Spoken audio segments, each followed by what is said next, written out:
1. It was a crisp, cold night, with a stiff wind off the San Francisco Bay, the night of the Devereaux' ball, a week before Christmas, in December 1928. The elite of the city had been talking about it for months, with great anticipation. Rooms in the imposing Devereaux mansion had been repainted. Curtains had been rehung. Every chandelier gleamed. The tables in the ballroom had been set with shining silver and crystal. Footmen had been moving furniture for weeks to make room for the 600 guests. All the most important members of San Francisco society would be there. Only a handful of people had declined Charles and Louise Devereaux's ball for their daughter. There were fragrant garlands of lilies over every doorway, and hundreds of candles had been lit. In her mother's dressing room, Eleanor Devereaux could hardly contain herself.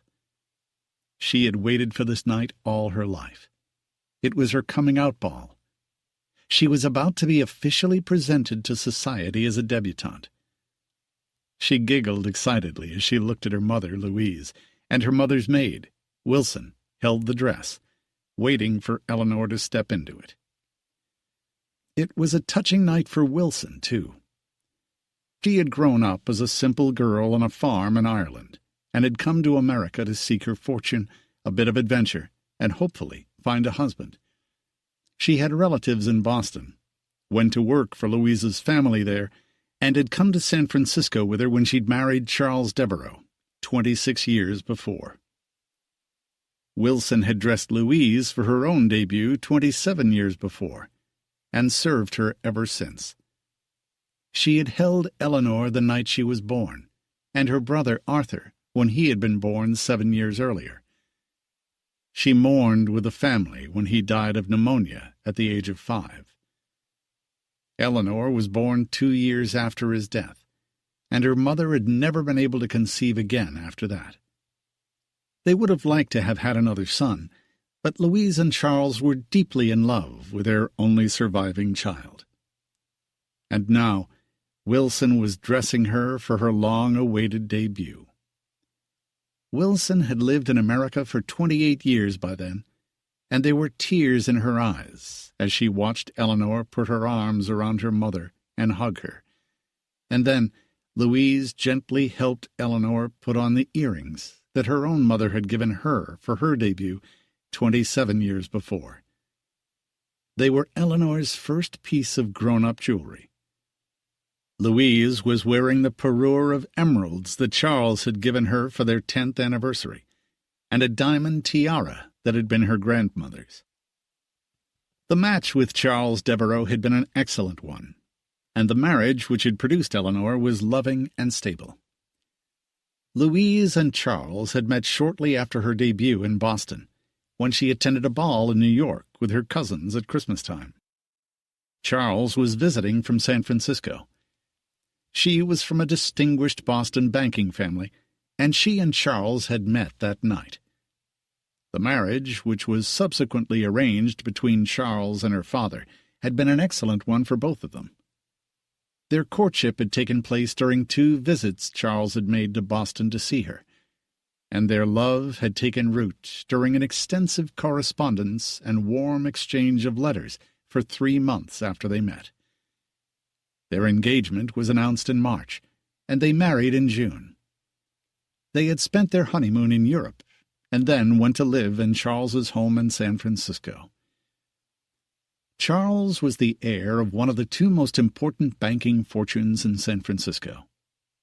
His family had originally come from France during the gold rush to help make order from chaos and assist the suddenly wealthy miners in protecting and investing their new fortunes.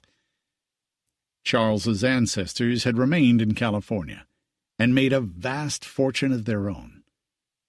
The Devereaux mansion on the top of Nob Hill was the largest in San Francisco and had been built in 1860. After his parents died in the early years of their marriage, Charles and Louise had moved into it. He ran the family bank and was one of the most respected men in San Francisco. Tall, thin, fair-haired, blue-eyed, elegant, aristocratic, and distinguished, He loved his wife and daughter, and had waited years for this night too. Eleanor was strikingly beautiful. She looked a great deal like her mother, with long ebony hair, porcelain white skin, sky-blue eyes, and delicate features. Both women had lovely figures, and Eleanor was slightly taller than her mother. Her education had been carefully attended to, with governesses and tutors at home, just as her mother had been brought up in Boston, and as the other girls of their world were raised in San Francisco. Several of her governesses were French, and she spoke it fluently. She was talented in the art of watercolors, played the piano beautifully, and had a passion for literature and art history. In a somewhat modern decision, her parents had sent her to Miss Benson's School for Young Ladies for the past 4 years to complete her education. She had graduated the previous June, with a dozen young women of similar upbringing and age. She had made many friends there, which would ensure that her first season in society would be even more fun for her, attending a round of balls and parties given by her friends' parents. Most of the girls coming out would be married within the year, or have formed a serious attachment. Charles hoped it wouldn't happen to Eleanor too quickly. He couldn't bear the thought of parting with her, and any suitor would have to prove himself worthy before Charles would give his consent for her to marry. She would be a major catch on the marriage market, since everything he had would be hers one day. It was something he and Louise had discussed discreetly, without ever mentioning it to Eleanor, and it was a circumstance she gave no thought to. All she wanted to do now was wear beautiful gowns and go to exciting parties. She wasn't eager to find a husband, and loved her life with her parents. But the balls they would attend would be a lot of fun, particularly her own. Her parents had been careful not to invite anyone unsavory or that they didn't approve of. They wanted to keep the racier men about town, and any fortune hunters, well away from her. She was a lively girl with a bright mind, but innocent in the ways of the world, and they wanted it to stay that way. Their preparations for this memorable night had centered around whom to invite, as well as what band they would hire. They had brought one up from Los Angeles for the occasion. All of Eleanor's attention had been focused on what dress she would be wearing. With Charles's blessing, she and her mother had traveled to New York and sailed to Europe on the French steamship SS Paris, which had been launched 7 years before. It was Eleanor's first trip abroad. They had spent a month at the Ritz Hotel in Paris, where they visited several designers, but Louise was determined to have a dress made for Eleanor by the House of Worth. Jean Charles, the great-grandson of the original designer, Charles Frederick Worth, ran the house by then, and his recent designs had revolutionized fashion. He was the consummately modern designer at the time, and Louise wanted to get Eleanor an exciting dress that would be different from everyone else's, while maintaining a look of dignified elegance. His prices were astronomical, but Charles had given her permission to buy whatever she wanted, as long as it wasn't too modern or outrageous. Worth's use of beading, metallic threads, incredible embroidery, and exquisite fabrics made everything he touched a work of art, and Eleanor's lovely, slim figure lent itself perfectly to his sleek designs. The dress he had designed for her was a narrow column which fell from her shoulders with a slightly lowered neckline and back, and a discreet drape below it. It was the most beautiful dress Eleanor had ever seen, beyond her wildest dreams when it was finished. He designed a headpiece to go with it that was the height of modern fashion, and set a halo of pearls and embroidery on her dark hair. It was perfection. They arrived back in San Francisco in late July, and Wilson was holding the dress now. It was heavy from the intricate beading and embroidery. Eleanor stepped into it, ready for this long-awaited moment. Her dark hair was swept into a loose bun at the nape of her neck, with pearls woven into it, which Wilson had done masterfully. The headpiece sat on the stylish waves which framed her face. The dress was both modern and traditional, and used all the techniques that the House of Worth was famous for to create an unforgettable impression of high fashion. Louise and Wilson stood back to admire the effect, as Eleanor beamed at them both, and could see herself in the mirror behind them. She barely recognized the elegant young woman she saw in the reflection. Her father hadn't seen the dress yet, and he stood still in the dressing room when he saw her. "Oh, no," he said with a look of dismay, and Eleanor was instantly worried. "Don't you like it, Papa?" "Of course I do. But so will every man in San Francisco. You'll have 10 proposals before the night is out, if not 20. He turned to his wife then. "Couldn't you have gotten something less spectacular?" "I'm not ready to lose her yet." All 3 women laughed, and Eleanor looked relieved. She wanted her father to love her dress too. "Do you really like it, Papa?" she said, her eyes bright as he leaned down to kiss her. He looked as elegant as ever in white tie and tails, and gave his wife an admiring glance in her green satin gown and the exquisite emeralds he had given her. As always, thanks to him, she would be wearing the most stunning jewels in the room. "Of course I do. How could I not? You and your mamma chose very well on your adventure in Paris." A less generous man would have paled at the bill. Worth was famous for charging a fortune, and even more to his American clients, and he had followed his usual tradition this time. But Charles thought the dress was worth every bit of it, and had no regrets. He could easily afford it, and wanted his wife and daughter to be happy. It pleased him to think that his daughter would be the most beautiful debutante of this or any season, and the attention they'd lavished on the ball was commensurate. He wanted this to be an evening that would be a memory Eleanor would cherish forever. Their magnificent mansion on Nob Hill was the perfect place for it. Charles offered his daughter his arm as they left her mother's dressing room. He and Eleanor led the way down the grand staircase, with Louise following right behind them. Wilson watched them, smiling gently. She was happy for them.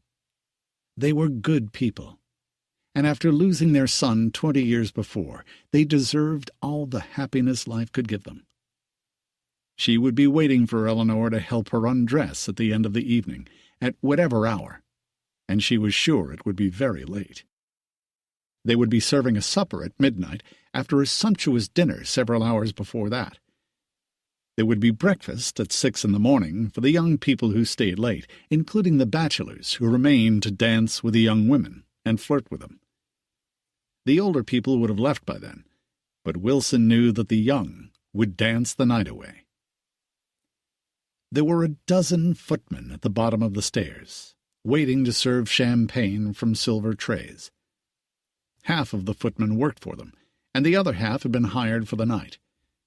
The champagne was of the best vintages from Charles's wine cellar, put there well before Prohibition began, so they had not had to purchase wine or champagne then for so many guests. And, since it was a private party, there would be no problem. The kitchen would be teeming with activity by then, as their cook and 3 assistants prepared the meal, and dozens of footmen waited to serve them. Louise had planned everything meticulously. The house was filled with flowers. The candles lit the rooms brilliantly. The ballroom was ready to receive them. She had spent weeks on the seating to make sure that all the right people were placed where they should be. There was a long table for Eleanor and her friends, with all the most dashing young men carefully selected from the best families. The guests began to arrive, with a long line of chauffeur-driven cars outside, drawing up to the portico one by one. Additional footmen were waiting to take their coats and wraps the moment they entered the house. Charles, Louise, and Eleanor had formed a short receiving line to greet the guests, with their butler, Houghton, standing beside them to announce their names. The evening was no less formal or elegant than any similar event in Boston or New York. San Francisco society was every bit as impressive as its counterparts in the East. Eleanor looked radiant as her parents introduced her to people she had never met, and their friends whom she knew embraced her and told her how ravishing she was in her exquisite gown. She managed to combine the elegance of high fashion with a look of distinction, and her parents watched her proudly as the crowd in the house grew and drifted into their reception rooms. It was fully an hour later when they left the receiving line to join their guests, and Eleanor whispered to her mother that it was just like a wedding without a groom. And Louise laughed. "Yes, it is. That will all happen soon enough." But Eleanor was in no hurry for that, and neither were they. It was exciting to be part of society now, and Eleanor wanted to savor every moment and enjoy it for as long as she could. She had greeted many handsome young men on the receiving line, and the boys her age looked mostly silly and very young. Some blushed when they greeted her, and they were standing around in large groups with each other, admiring the young women present and drinking champagne. A few of the braver ones came up and asked Eleanor to put their names on her dance card, and she took out the exquisite little carnet de bal her father had given her earlier that day. It was a pink enamel book with ivory pages and tiny diamonds and pearls on the cover, which had been made by Carl Fabergé at the turn of the century. The ivory pages could be erased at the end of the evening, so it could be used at the next ball she attended. It had a tiny pink enamel pencil with a small diamond at the end. She took it out of her evening bag and wrote their names in it. Once the other young men saw her do it, there was a crowd around her requesting dances with her. The little book was almost entirely full of young men's names by the time they went into the ballroom for dinner an hour later.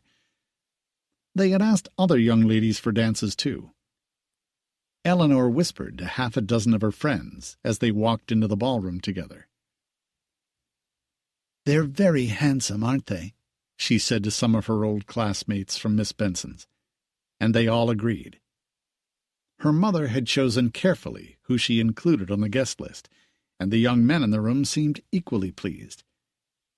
The table of young people she had seated with Eleanor was a lively group. They were talking and laughing, and appeared to be having fun all through dinner, as the older guests in the room glanced at them, smiling with approval. A debutante ball brought back tender memories for most of them, and it was nice to see so many handsome young people enjoying each other and having fun. Eleanor danced the first dance with her father, a waltz, and then everyone else danced when he led Louise onto the floor for the next one. Their oldest friends were seated at their table, and the band Louise had hired was very good. Charles complimented her on it. The music got livelier as the evening wore on. Eleanor had taken lessons to prepare her for this, and with all the names in her elegant carnet de bal, she didn't sit down for a moment until she finally left the room with a group of other young ladies. They took refuge in the library for a few minutes to catch their breath. Several young men followed them there to pursue conversations, or meet the girls they hadn't danced with yet. When they walked into the library, Eleanor noticed a tall, good-looking man with dark hair intensely studying a book he had removed from one of the shelves, and he looked up in surprise when she and her friends walked in. Her father had an excellent collection of rare books and first editions, and the man smiled at her as she walked past him to get some air at an open window. She noticed that he had serious, warm brown eyes as he watched her. "You've been dancing all evening," he commented, as her friends drifted away for a moment, and he put the book back on the shelf. "Your father has some wonderful books here," he said, with admiration, and she smiled at him. "He's gotten them from all over the world, and a lot of them in England and New York." He knew who she was. Her father had introduced them on the receiving line. He was Alexander Allen, whom she knew by name but had never met before. He was of the other most important banking family in the city. He was considerably older than her contemporaries, and observed her with a fatherly air. He was somewhere in his 30s, and seemed very grown up to her, and appeared to be at the ball alone. "I would have asked you to dance, but you were so surrounded earlier in the evening that I'm sure your dance card is quite full by now." He wasn't in the habit of chasing débutantes, but he didn't want to seem rude for not asking her to dance. "Actually, I have 3 dances left," she said innocently, and he laughed. She was so new to all this that there was something wonderfully childlike about her. "I'll sign up, but I'm afraid your shoes and your feet will never be the same." She was wearing elegant white satin shoes, with pearl and rhinestone buckles which Worth had made as well. Worth had even made her little evening bag, entirely embroidered with silver flowers and encrusted with pearls. "Why don't you put me down for those 3 dances, and you can see how I did after the first one. If your shoes are damaged forever, I'll release you to find another partner for the last 2. She laughed and took the pink enamel carnet de bal out of her purse. He didn't want to seem rude to his hosts for not dancing with her. The evening was in her honor, after all. "That seems fair," she said happily, and wrote down his name on 2 different pages. The first dance was somewhat earlier in the evening than the last 2, which were one after the other. They chatted for a few more minutes, and then her next partner came to claim her and led her back to the ballroom. As she left, she waved at Alexander Allen, and he smiled, and helped himself to another book, which he thought was more fun than dancing, although he was looking forward now to dancing with her. There was something so fresh and easy about her, and she was pleasant to talk to. She had none of the agonized shyness of some young girls at their debut, nor the aggressive ambitiousness of girls desperate for a husband from the moment they came out. She was just having fun. She looked spectacularly elegant, and was a very pretty girl. It was another hour before his turn to dance with her, and he wandered back into the ballroom shortly before. The dinner tables had been removed by then, and there were smaller tables where people congregated, drinking and talking. The mood was one of considerable animation. Everyone seemed to be having a good time, and Alexander Allen stepped forward in time to claim Eleanor for their first dance. She seemed pleased to see him again. "Is tonight everything you hoped it would be?" he asked, as they set off on the crowded dance floor. He was surprised at how thin she was once he held her, and what a good dancer she was. "Oh, yes," she answered, smiling broadly. "It's everything I hoped and more. It's so exciting. I've never been to a ball before." "Well, you won't find many to measure up to this one. Your parents have provided a magnificent evening for all of us. I don't usually like balls, but I've had a wonderful time. Especially dancing with you." He smiled at her, and she looked pleased. A few of her school friends noticed her in the arms of what they considered an older man, and felt sorry for her. Her father looked at her mother and raised an eyebrow, surprised that Alex Allen was dancing with her. He said something to his wife as they watched them. They made a very handsome pair. "I'm surprised you asked him. He's not really the sort to chase young girls. I hardly see him out any more except at my club for lunch once in a while. He's a serious sort, although he's a good man. I suppose he felt he had to dance with Eleanor. It showed excellent manners, and that he hadn't just come for the dinner and superb wines.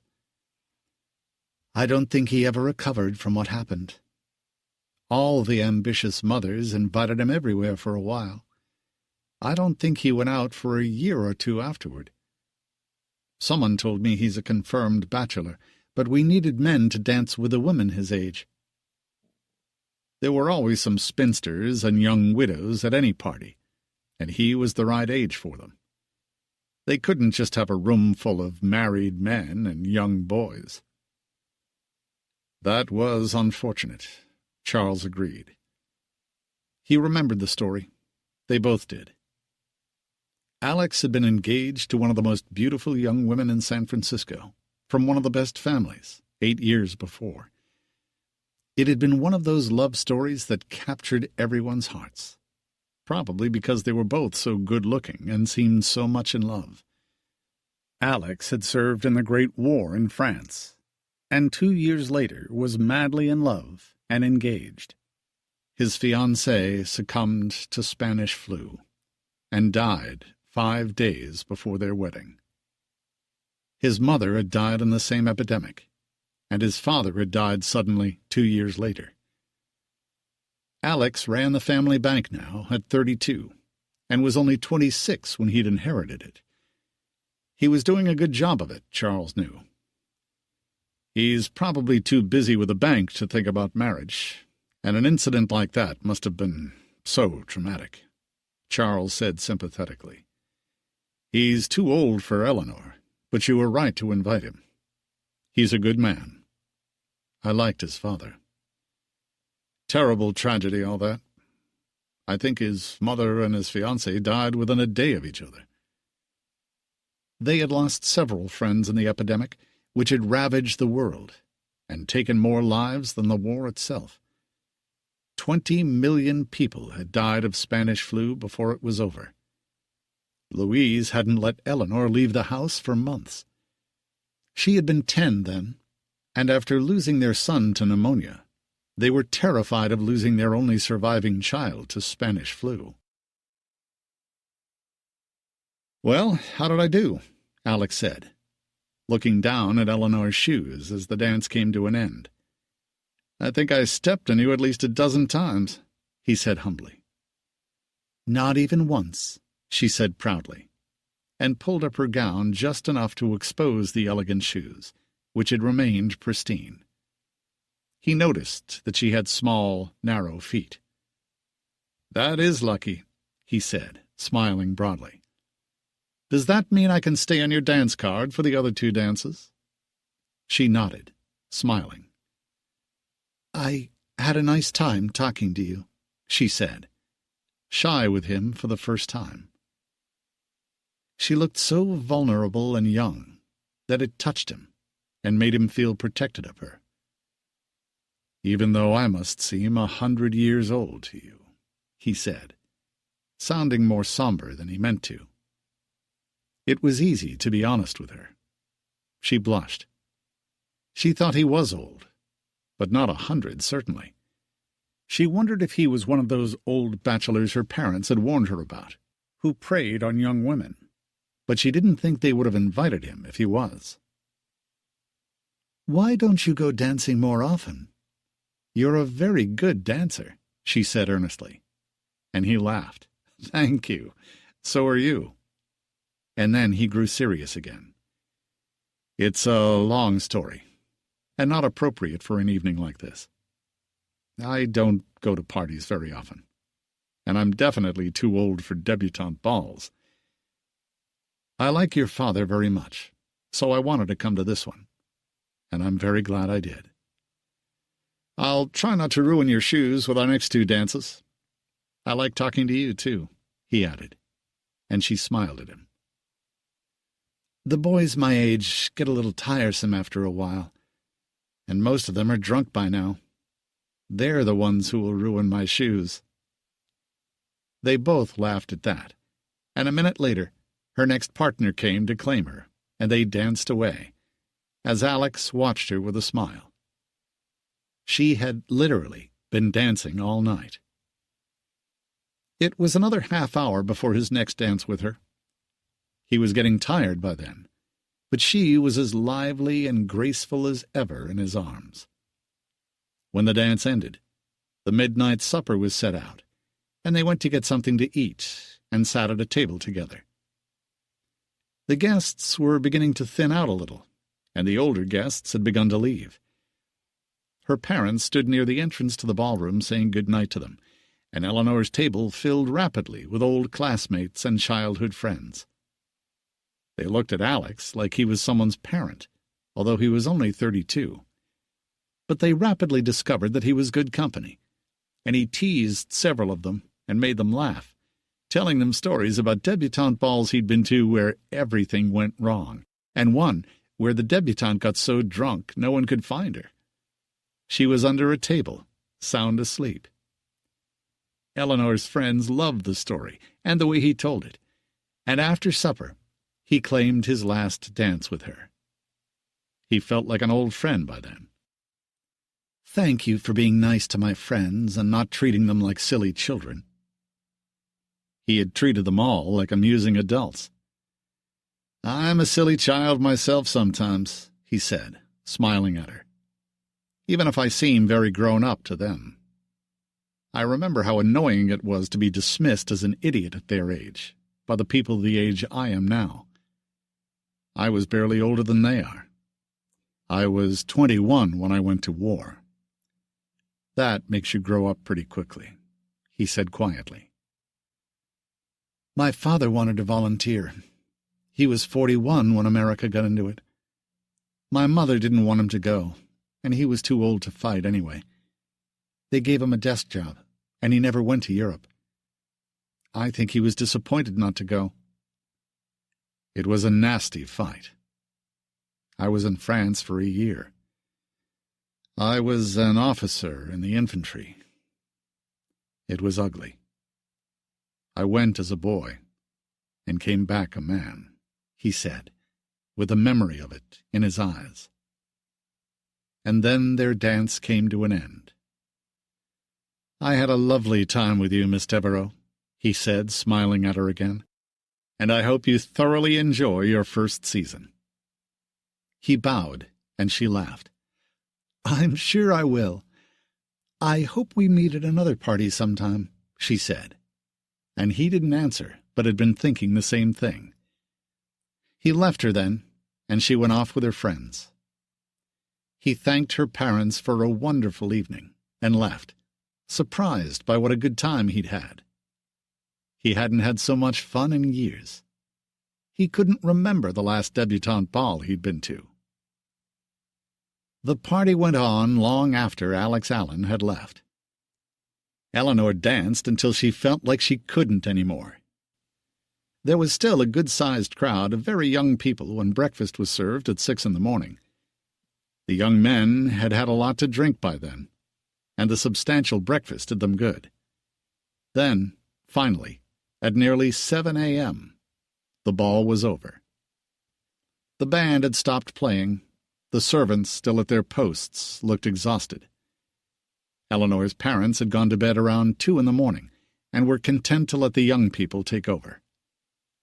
There had been no problems or awkward incidents. Everyone was well behaved. Some of the older guests were a little less so and drank too much, but they had gone home. When Eleanor finally walked up the grand staircase after the last guest left, she found Wilson waiting for her in her bedroom to help her undress. She had been dozing in a chair and woke up the minute she heard Eleanor come in. "Well, how was it?" she asked, with eyes full of expectation and delight for Eleanor. "Did you dance all night?" "Yes, I did," Eleanor smiled sleepily, and held her arms out so Wilson could take off her dress, and then she gently lifted the headpiece off Eleanor's head. "It was perfect," she said happily, her eyes still dancing with the thrill of the magical evening. "I had the best night of my life," she said, kissed Wilson's cheek, and climbed into bed. Before Wilson could turn off the lights, or leave the room to hang up the dress. Eleanor was sound asleep. It had been an important rite of passage for her, not just a party. Her life as an adult and a woman had begun. Wilson smiled, thinking about it, as she quietly closed the door. And as beautiful as Eleanor was, Wilson was sure she'd be married soon. And that was the purpose of it after all, wasn't it? Debutante balls were for young girls from good families to find husbands. And even in 1928, nothing had changed. Chapter 2. Alex Allen found himself thinking about Eleanor Devereux at his desk the next day, and for several days after that. He thought of her during Christmas, which he spent with his two younger brothers, Philip and Harry, in the vast family home, which Alex had inherited from their parents as the oldest son. They had left it to him, along with the bank, and all the responsibilities that went with it. Neither of his brothers worked at the bank. Their inheritance was more than adequate to support them, and neither of them had any ambition. They were 8 and 10 years younger than Alex, and seemed like children to him. At their ages he had been to war, and had almost gotten married, but as the eldest son, he had grown up more quickly, and his parents had expected more of him. And they had been barely more than children when they were orphaned, and Alex took care of them, too. Now Philip spent all his time playing polo and buying horses. Harry spent it chasing women of dubious reputation and drinking too much. His brothers lived in a house he had bought for them, a few blocks from the home where Alex lived, with many of his parents' servants still working for him, though he never entertained and hardly used most of the house now. He was always at the bank or traveling for business, and his younger brothers preferred to live on their own, away from his supervision. Alex spent New Year's Eve with friends and thought about Eleanor again, which seemed foolish to him. She was barely more than a child, fresh out of the schoolroom, yet there was something very sensible and mature about her, too. He was surprised by how much he had enjoyed talking to her at her debut ball. She was interesting and intelligent, as well as beautiful. Against his better judgment, and despite her age, he dropped her a note 2 weeks after the ball and invited her to dinner. She graciously accepted. They had dinner at the Fairmont, and she had been delightful company. Her parents invited him to dinner after that, and didn't seem to object to his taking her to a party at the home of people they both knew. They agreed to his taking her out to dinner again, although they questioned Eleanor about it, and she said they were friends. Louise and Charles discussed it privately, and Charles thought they shouldn't make a fuss about it. There was nothing wrong with Alex Allen, neither his bloodline, nor his character, his profession, or his fortune, and he didn't seem to be trifling with her. He was certainly considerably older than Eleanor. They had assumed that she'd fall in love with a boy her age. But the more they thought about it, the more they liked Alex. So did Eleanor, although she was convinced that Alex had nothing more than friendship in mind, which suited her. She had fun with him and liked talking to him. They'd been dating for a month when Alex told her he was in love with her, and kissed her for the first time. She was as startled as she was pleased, and shyly told him she was in love with him, too, although she hadn't realized it before, or allowed herself to. He spoke to her father 2 weeks later, and assured him that his intentions were honorable. "I never expected to marry after, well, after Amelia died. I've never met a girl like Eleanor. She's so honest and straightforward, with her feet on the ground. It makes me happy just being with her." Her father and Alex knew they were an even match economically, more than any other man in San Francisco would have been. 2 great families merging, 2 banks allied by marriage, their histories similar, their backgrounds the same, their standing in San Francisco society of equal importance. There truly wasn't a better match for her anywhere, and Alex was a man of integrity and sound values, and was head over heels in love with Eleanor. Charles couldn't ask for anything more in a husband for his daughter. He had hoped she wouldn't marry too quickly, only because he didn't want to lose her. But he couldn't deny her the opportunity to be with a man who loved her so profoundly and would treat her so well. He wasn't some 22-year-old boy who had years of growing up to do. Alex Allen was a man, and an honorable one, and Charles gave Alex his blessing with tears in his eyes and a firm handshake, and reported it to Louise immediately afterward. She cried for the same reason as Charles, sad to lose her daughter, but delighted for her. Alex didn't waste any time, and proposed to Eleanor that night. He proposed to her on bended knee before they went out to dinner, and presented her with his mother's engagement ring. It looked enormous on her hand, and was a very impressive ring for a girl her age. Eleanor gasped in astonishment when he asked her. She didn't know he had met with her father, and thought they would go along for some time, being in love and dreaming of a distant future. She had no idea that the future would become the present so quickly, but as she stared at him with wide-open eyes filled with love, she accepted, and he kissed her. Then they went to find her parents and tell them. They celebrated with champagne, and after 2 glasses, she felt giddy when she and Alex went out to dinner. There was so much to talk about and think about now. She was the first of her season of debutantes to get engaged. It was announced in the society pages of the newspaper that weekend. Floods of letters and telegrams of congratulations started pouring in immediately. It seemed fitting to everyone, and they were particularly pleased for Alex, who had mourned his lost fiancée for so long. 2 royal banking families were about to form a sacred bond through marriage. What could be better or more suitable? They set the date for the marriage at the beginning of October, to give her mother time to plan the wedding. Louise estimated that there would be 800 guests at the reception. They would hold it at home, but tent their large garden to accommodate the number of guests. Their garden filled most of the square at the top of Nob Hill. In March, Louise told Eleanor they would be going to Paris in April to order her wedding dress.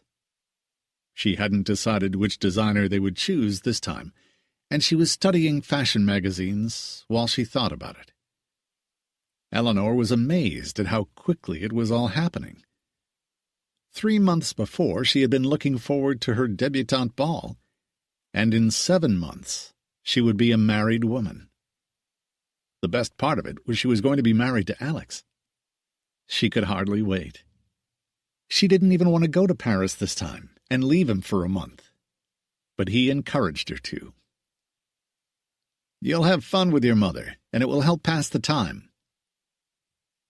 In June, the Devereaux family would be moving to their estate at Lake Tahoe for the summer, and Charles assured Alex that he would be welcome to join them there as often as he liked, and to stay as long as he wanted. They would be there from June until September, and come back to town to attend to the final details before the wedding. They stayed in Tahoe every summer, and had thousands of acres on the lake, which Charles's grandfather had bought when it was worth nothing. They had a private train to take them there, at a beautiful property with a large main house, several guest houses, and other buildings for the servants. They took a very large staff to the lake with them, to serve them while they were there, in addition to the staff who stayed on the property year-round, among them the boatmen who cared for the fleet of speedboats they kept at the lake. Charles was delighted at the prospect of having a son he could hunt and fish and enjoy masculine pursuits with. The months ahead seemed extremely enticing to all of them, and Eleanor finally, reluctantly, agreed to go to Paris with her mother to order her wedding dress, although she didn't like leaving Alex for so long. She'd be away for at least 6 weeks. A week of travel each way by train and boat, and a month in Paris to select the design and for fittings. Charles booked passage for them on the French line's SS Paris for the end of April. More than ever, Eleanor hated to leave Alex when the time came. "You'll be back very soon," he reassured her, touched that she was so upset about leaving him. "You'll never find a dress you like as much here. And Paris is wonderful at this time of year." "I'd rather be here with you," she pouted the night before they left for New York to board the ship. "Besides, what if the boat sinks?" "It's not the Titanic. It's the Paris," he said with his arms around her, loving her more each day. She was sweet and loving and easy to get along with, intelligent and surprisingly mature for her age. He couldn't think of a better woman to marry. "Besides, the Paris doesn't sink. It just runs aground," he teased her. The ship had had 2 embarrassing incidents in the past month. The SS Paris had run aground in New York Harbor and had been stuck for 36 hours, and 11 days later she had run aground again in Cornwall and was refloated 2 hours later. It wasn't reassuring.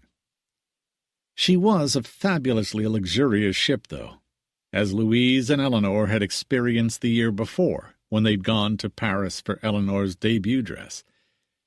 This time, their mission was infinitely more important. Louise wanted to order her the most spectacular wedding dress they could find, and Charles was fully in agreement, whatever the cost. They wanted the marriage to be the wedding of the century, and Alex was touched by all the fuss they were making. It was all even grander than his previous engagement had been. Alex and Charles saw them off on the train to Chicago, where they would change trains to New York. Wilson was going with them. Louise had told her to take a few days to visit her family in Ireland while they were in Paris, as she had the year before, too. Eleanor's mood improved slightly once they left the station. They had a mission to accomplish, and Alex had promised to write to her while she was away.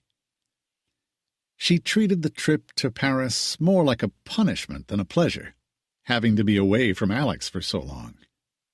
She cheered up considerably once they were in New York and visited her mother's cousins. When they were on the ship, the excitement of what they were doing finally caught up with her, and she began looking seriously at all the magazine clippings her mother had brought with them. They were considering several designers this time. Louise felt that Jean-Charles Worth's designs had become too extreme in the last year and too modern, which had been fine for her debut, but not a wedding. She wanted to visit other designers when they got to Paris. Gabrielle Coco Chanel was making a sensation, but she was too controversial, also too modern, focused more on sportswear, and didn't seem appropriate to Louise for a wedding gown. Paul Poiret was a strong possibility, and had become very important on the Paris fashion scene. Also the houses of Doucet and Paquin. Elsa Schiaparelli had also become very noteworthy in the world of haute couture, but from the magazines Louise had brought with her, it seemed like she was more engaged in trend-setting, with knitwear, tweeds, ski suits, swimsuits, and chic trompe-l'oeil sweaters that were all the rage. But Louise didn't think her wedding gowns would be traditional enough, and she wanted to meet with Jean Lanvin, an important designer in Paris fashion. She had designed a number of exquisite gowns for her daughter, the Comtesse de Polignac, which Louise had seen in Vogue, and she had a feeling that Jean Lanvin might be the right designer for Eleanor's wedding gown. They were going to make an appointment to see her at her new boutique on Faubourg Saint-Honoré. They had serious work to do when they got there, and by the time they docked at Le Havre, Eleanor was ready to join her mother in their quest for the most spectacular wedding gown they could have designed. They stayed at the Ritz, as they had the year before. After giving themselves one day to recover from the journey, they walked around Paris, enjoying the spring weather, and the next day they embarked on their mission. Before they left the hotel, Eleanor got a telegram from Alex. "Counting the days and loving you more every day. Have fun. I love you, Alex." She left the hotel with a smile on her face, after asking the concierge at the Ritz to send her response. Then she and Louise began making the rounds of Parisian designers. They started with Paul Poiret on the Rue Aubert and looked over a book of his recent bridal designs. The sketches were beautiful, but Eleanor wasn't excited about any of them, which was disappointing. From there they went to Elsa Schiaparelli, because Eleanor wanted to see her trompe-l'oeil pullover sweaters. She bought 4 of them. They were Schiaparelli's signature pieces, and the height of fashion. One was a pierced heart. There was a sailor's tattoo, a skeleton, and a black pullover with a shocking pink bow, the designer's favorite color combination. Eleanor was excited about the sweaters, which were a huge hit among fashionable couture clients in Paris, but not about the bridal designs they showed them. She used a lot of visible zippers and modern touches that Eleanor loved for day wear, but the wedding gowns didn't appeal to her at all. They went to the Crillon for lunch then, and then to Jean Lanvin's new boutique on the Faubourg Saint-Honoré. The design house had been established for 40 years, but the boutique was new. As soon as they arrived, both Eleanor and Louise knew they had come to the right place. Lanvin's designs were not overly modern. They weren't flashy or showy, but they were everything that haute couture should be. Aside from the exquisite workmanship, where every stitch was done by hand, the designs themselves combined elegance and youth, opulence without vulgarity or pretentiousness. They were incredibly chic and exquisitely tasteful, and had a regal quality to them. Eleanor could see herself in a dress designed by Madame Lanvin. She knew it would be very special and just right for the most important day of her life. The directrice of haute couture met them initially, and Madame Lanvin herself joined them halfway through the meeting. She spent some time talking to Eleanor, getting to know her, and listening to her describe how she envisioned herself on her wedding day, what her dream was, and what kind of bride she wanted to be. Then she made a quick sketch on a small pad, her interpretation of what Eleanor had said, with a little twist here and there, and additional suggestions, as Eleanor stared at the drawing in amazement. It was exactly what she wanted, but hadn't known before. It was as though Madame Lanvin had read her mind. "That is precisely what I want," Eleanor said in a hushed voice, in awe of the famous designer. "Yes, just so. And do we want satin?" The designer muttered to herself. "No, we want lace, with the design embroidered in tiny pearls. Yes. Yes. Ah, voilà, comme ça. No. I think we make the waist very small." She glanced at Eleanor's slim waist and nodded. "Very small. And the skirt wider to accentuate it." She looked at Louise and Eleanor then. "No chemise. Everyone is doing that now. Poiret, Worth, they're all doing it. I do it too, but not for brides. We make the skirt wider, but not too wide, and a very, very, very long train, like for a queen. I did that for my daughter when she became a countess. And the veil over the face, to here." She indicated Eleanor's fingertips, "but long at the back with the same lace around the edges." Her pencil flew over the sketch pad, and a vision of a regal-looking bride appeared. Regal, and at the same time delicate and vulnerable, with long sleeves and a high neck, and a bell-shaped skirt that would swing as she walked down the aisle, and a waist so small you could put 2 hands around it. The entire gown would be embroidered over the lace and encrusted with tiny pearls. Both Eleanor and her mother could easily envision her in the wedding dress, as Madame Lanvin sat back and smiled at them. "I will send you more finished sketches at the hotel in 2 days, and then we will talk about anything you wish to change. After that, we take your measurements and we get to work. 3 fittings, 1 a week.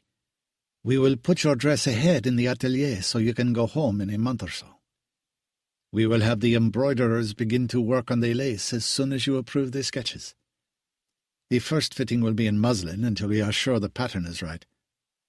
She was speaking as much to herself as to them, and giving instructions to her assistant in French. "We have the perfect lace. I have been saving it for something very special." She smiled at them and stood up, and they all shook hands. Eleanor and Louise left the boutique 2 hours after they'd arrived, feeling as though they had found the Holy Grail, and so easily and quickly. The decision to meet with Jean Lanvin had been inspired. They were both silent as they got in their hired car to take them back to the Ritz. It was almost 5 minutes before Eleanor spoke to her mother. "That was fantastic! I can see the dress perfectly, Mama." "You're going to be the most beautiful bride I've ever seen," Louise said, as tears filled her eyes, and she leaned over and kissed her daughter. "Will it cost a fortune?" Eleanor asked with a suddenly guilty look. All the embroidery Madame Lanvin had talked about, and the pearls, the lace she had been saving, and the very, very, very long train. "Probably," Louise answered with a grin. "Your father will be disappointed if it doesn't. He wants you to have the best wedding dress we can have made here. I think we just found it. The rest is up to us and Madame Lanvin." Eleanor nodded, feeling dazed. They had room service for dinner at the hotel that night, and went to bed early. Eleanor had another telegram from Alex, telling her how much he loved her and missed her, and she went to bed, dreaming of bridal gowns and the incredibly talented Madame Lanvin. They went to the Louvre the next day, and wandered in the Tuileries garden, and they went to Sylvia Beach's bookstore and the Librairie Galignani on the Rue de Rivoli to find some first editions to give Charles when they got home. And after their bookstore foray, they went to Angelina's tea room with its elegant interior for a cup of hot chocolate and their famous Mont Blanc pastry made of chestnuts, meringue, and whipped cream. 2 days after their meeting, the promised sketches arrived at the hotel. The drawings were beautiful, and the wedding gown was magnificent, with every detail they had discussed part of the drawing. Eleanor wanted to frame it. It was like seeing a dream come to life. She could already imagine herself in it, and Alex looking bowled over when he saw her on their wedding day. They called the boutique and made an appointment for the next morning. They arrived on the Faubourg Saint-Honoré at 10, and the work began in earnest. One of Madame Lanvin's premiers of the atelier, a highly respected position, presented the lace to them, as though showing them a jewel. It was the most beautiful lace Louise had ever seen. Then, every inch of Eleanor's body was measured, in centimeters, the size of her wrists, her neck, her waist, the distance between collarbone and the point of her breast, the center measure from her neck to her waist, both front and back, shoulder to elbow, upper hip to lower hip, her chest above her breasts, then below her breasts, from her neck to the floor, in both front and back. The measurements took time and would be vital for making the pattern, first for the muslin, and later, much later, for the lace. They could not make mistakes with the lace, so the early fittings would be in muslin until they got it absolutely right. There was no margin for error, and there would be none. The beauty of haute couture was that it would be flawless when it was done. Perfection. They had a week to spend exploring after that. They visited the Orangerie and the Jeu de Paume. The next day they toured Versailles, which they had seen before, but it was still fascinating. And they visited Marie Antoinette's private chambers. The week flew by with daily exchanges of telegrams with Alex, constantly expressing his love for her and how excited he was about the life they would share. He asked her questions about the dress, which she didn't answer. She wanted everything about it to be a surprise for him. On their second week in Paris, they ran into friends from San Francisco who were staying at the Crillon, and they met them for lunch at La Tour d'Argent before they left for the south of France. It was a nice distraction to help pass the time between fittings. Eleanor had started taking long walks every day, while her mother spent hours making notes about plans for the wedding. A wedding for 800 people was a major undertaking and was like planning a war with a happy ending. It was going to be the grandest wedding San Francisco had ever seen, and they would have friends and relatives coming from New York and Boston. She asked Eleanor for a list of the friends she wanted to invite, and she wanted the same from Alex, but most of the guests would be her and Charles's friends, which was the tradition. The first fitting of the muslin was very exciting. 2 of the premiers were there to make adjustments and copious notes, the directrice of haute couture and, of course, Madame Lanvin herself, who arrived frowning in anticipation of all the things she knew she wouldn't like. She embraced Eleanor and shook hands with her mother, and then the muslin was fitted to Eleanor's body. It looked like a finished gown in a fine cotton. It fit her like a glove, with barely a ripple here and there, which Madame Lanvin pointed to immediately, and the premiers corrected with pins. The premiers and Madame Lanvin stood staring at every inch of the muslin, looking at flaws that would betray them later, if not altered on the muslin. It took them an hour. And then they had Eleanor choose the style shoes she wanted. Eleanor chose the style which Madame Lanvin preferred for the gown, with the heel height she felt was right for it. Then they measured Eleanor again for the undergarments that would be made for the dress. Nothing was left to chance. She would be wearing haute couture from the inside out and from head to toe. They took several road trips that week to explore some of the chateaux outside Paris. Château de Cheverny, where they loved the tulip garden, and Château de Villandry, with beautiful formal gardens. At the next fitting, the muslin fit perfectly. There was only one tiny detail Madame Lanvin wanted changed. She felt the waist was a centimeter too high and wanted it lowered. Other than that, she seemed satisfied and disappeared quickly. At the next fitting, the panels of lace had been basted into place. It looked like a finished dress to Eleanor, but to Madame Lanvin it was far from it, and still a work in progress. The fittings with the muslin had paid off. The dress fit Eleanor without a single flaw or ripple. There was nothing to change, and the next week felt like waiting for a baby to be born. Eleanor could hardly wait to see it, and Louise was as excited as she was. The final fitting, when it came, made every moment they had spent in Paris worthwhile. Eleanor stood before them looking like a vision in her incredibly beautiful wedding gown. Every detail was flawless. The embroidery was exquisite. All of the tiny pearls sewn on the lace were perfectly placed. There were 100 tiny buttons down the back. The undergarments fit her like a second skin, and when they placed the veil on her head, both Eleanor and her mother cried. Eleanor had never felt so beautiful in her life, or looked so spectacular. It was the wedding gown to end all wedding gowns, Madame Levin smiled when she saw her. Yes, yes, it is very nice. The lace is just the right one for this dress. And then she looked at Eleanor seriously and said, You are a beautiful bride and a beautiful woman. You will look wonderful on your wedding day. Thanks to you, Eleanor said in a hushed voice. She stood there, staring at her reflection, and couldn't believe it was her in the mirror. She couldn't wait for Alex to see her in the dress. We will have a box made for it. It will be delivered to your hotel before you sail, Madame Lanvin promised.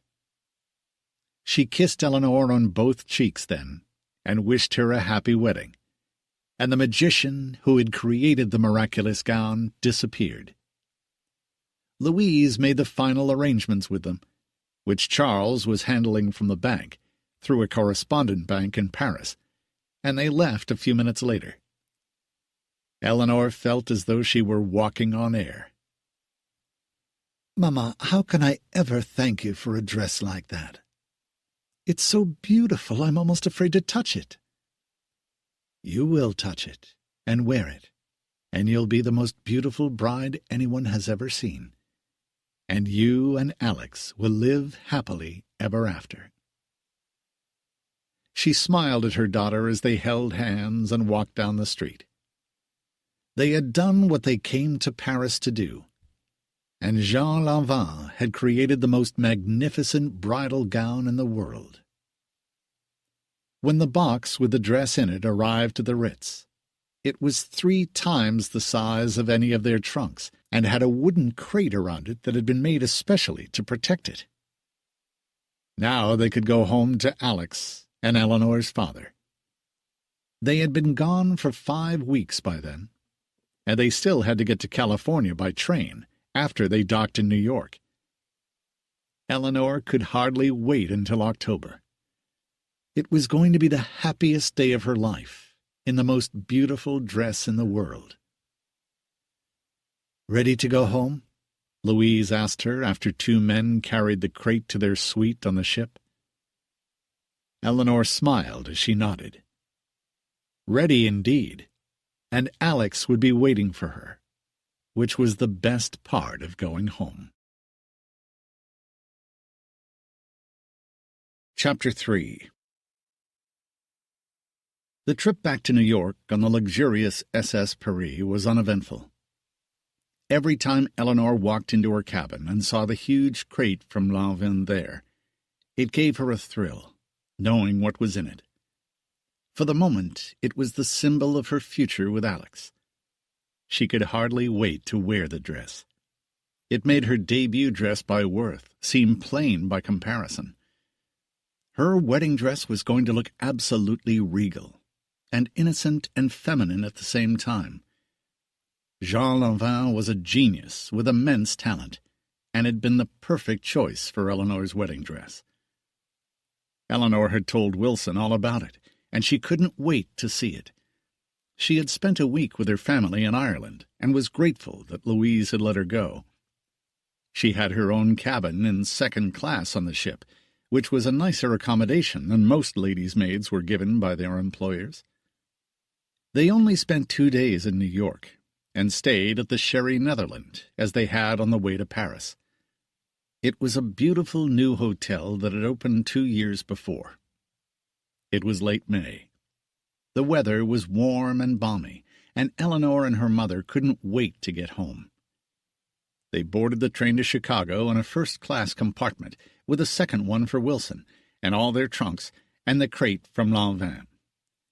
They changed trains in Chicago, and Eleanor could hardly sleep on the last leg of the trip. All she could think about was Alex and the months ahead. She wanted time to speed up now until their wedding. 5 months seemed like an eternity to wait for the big day when she would become his wife. It was hard to imagine how much she had come to love him since they met at her debut 5 months before. As the train pulled into the station in San Francisco, with Eleanor and Louise looking out the window of their compartment, Eleanor in one of her Schiaparelli sweaters and a new red hat she'd bought from a talented milliner on the Rue de Bac on the left bank. They saw them waiting on the platform. Alex and his future father-in-law stood side by side, Alex with an armful of red roses, and both of them smiling broadly. Eleanor dropped the window and waved, and the men saw them. Charles beamed happily at the sight of his wife, and Alex looked as though he might explode with joy. The serious, slightly somber young man he had been for nearly a decade had disappeared, and he was wreathed in smiles. Eleanor rushed down the steps as soon as the conductor opened the door of their carriage and flew into Alex's arms. He dropped the roses on the platform and held her tight and kissed her, as Louise and Charles hugged a little more circumspectly, but were obviously pleased to see each other. There were porters waiting to collect their bags and trunks, and Charles instructed them. The car was waiting for them outside, with 2 additional cars for their luggage, and to give Wilson a ride back to the house. He smiled when he saw the enormous crate from Paris emerge from the train. "Is that it?" he asked Louise, and she nodded with a smile. "You've never seen anything so beautiful." The dress was perfectly simple in its lines, but laden with embroidery and pearls, which had cost a fortune. Both of Eleanor's parents had no doubt that what Charles had paid was worth it. Madame Lanvin had outdone herself, and Eleanor would do honor to her design. They went home to the house on Nob Hill, and both women were happy to be back. Wilson disappeared quickly to go downstairs before going to Louise's dressing room to unpack her bags. She told the other servants about her week in Ireland to visit her relatives when she got to the servants' hall and had a cup of tea and some warm biscuits the cook had just taken out of the oven. She had been seasick on the ship, but they envied her anyway for the trip she was able to take with the family, and she had bought herself a stylish new black hat in Paris, too. They all asked if she had seen the wedding dress, and she admitted she hadn't, but had seen the sketches of it, and a sample of the lace, and it looked beautiful. She went upstairs after that with 2 of the maids to help her unpack Louise's trunks, and then Eleanor's. The wedding dress was to be left in its special box and put in a guest room, which would be kept locked. Louise and Eleanor were having lunch in the dining room with Alex and Charles, who looked happy to have their women home. They had been gone for a long time. The engaged couple couldn't keep their eyes off each other, and held hands at every opportunity. Charles went back to his office after lunch, after kissing his wife, and Alex stayed to walk in the garden with Eleanor. They sat on a bench for a few minutes, talking about their honeymoon. Alex was planning to take her to Italy, and they were excited about it. She had never been there, only to France with her mother for her debut dress and her wedding gown, and this would be her first trip with Alex as his wife. It sounded like a wonderful adventure to both of them. "I missed you terribly," he admitted, with an arm around her as they sat on the bench.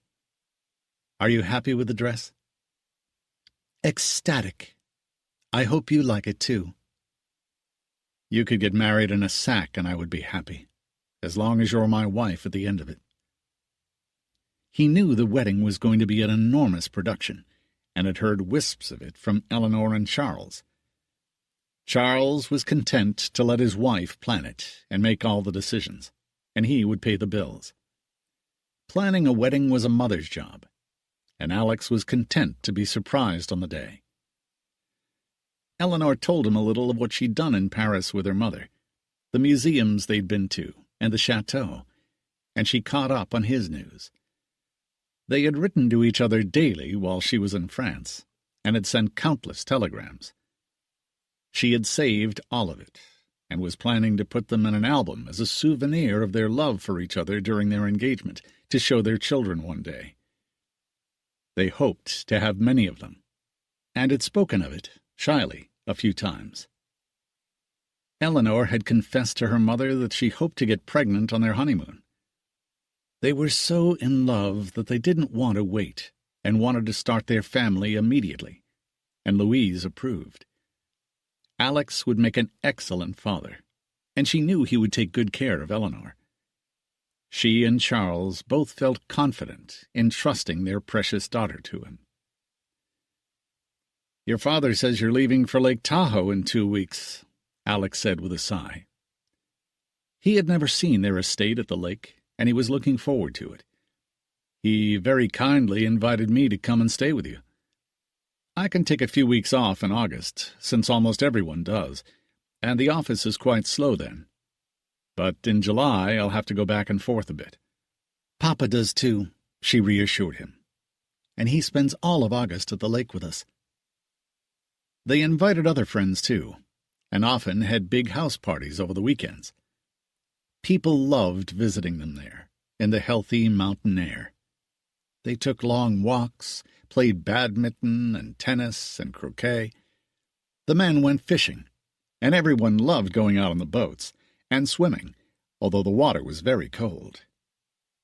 They visited other families at the lake, and it was a good respite from social life in the city, although at times they were just as busy at the lake. The main house was almost as big as their mansion in the city, although life there was slightly less formal. They wore black tie for dinner rather than white tie and tails, and sometimes had as many as 20 houseguests on the weekend. There was an outdoor dining room, and an indoor one. Charles had encouraged Alex to invite his 2 younger brothers up as well, which Alex was loath to do, and admitted to his future father-in-law that they were young and sometimes quite badly behaved. They were planning to visit friends in the East that summer, and he knew that his horse-mad brother Philip was planning to play polo in Mexico. They were a handful, and he didn't want to inflict them on his in-laws. And he knew that in a respectable older group, both boys would be bored, and he would end up scolding them all weekend for drinking too much or sleeping with the maids. They were too old for him to control now, and not old enough to want to settle down. So he turned a blind eye to their antics and got them out of trouble when he had to. It was relatively harmless, though tiresome. As head of the family by the time he was 26, Alex had grown up at an early age, which Philip and Harry hadn't achieved yet, and had no reason to since they didn't work. Their inheritances supported them lavishly and allowed them to indulge whatever prank they could dream up, which they did frequently, much to their older brother's dismay. They knew every speakeasy in San Francisco. He loved them, but they tested his patience. Eleanor had met each of them once, briefly, before she left, and they thought she was nice, but too circumspect for them. They couldn't imagine why Alex wanted to get married, and thought he should have some fun first. They thought him very dull, although they were fond of him, but had little in common with him or his interests, particularly now that he was engaged. They were coming to the wedding, of course, but Alex doubted that they'd behave.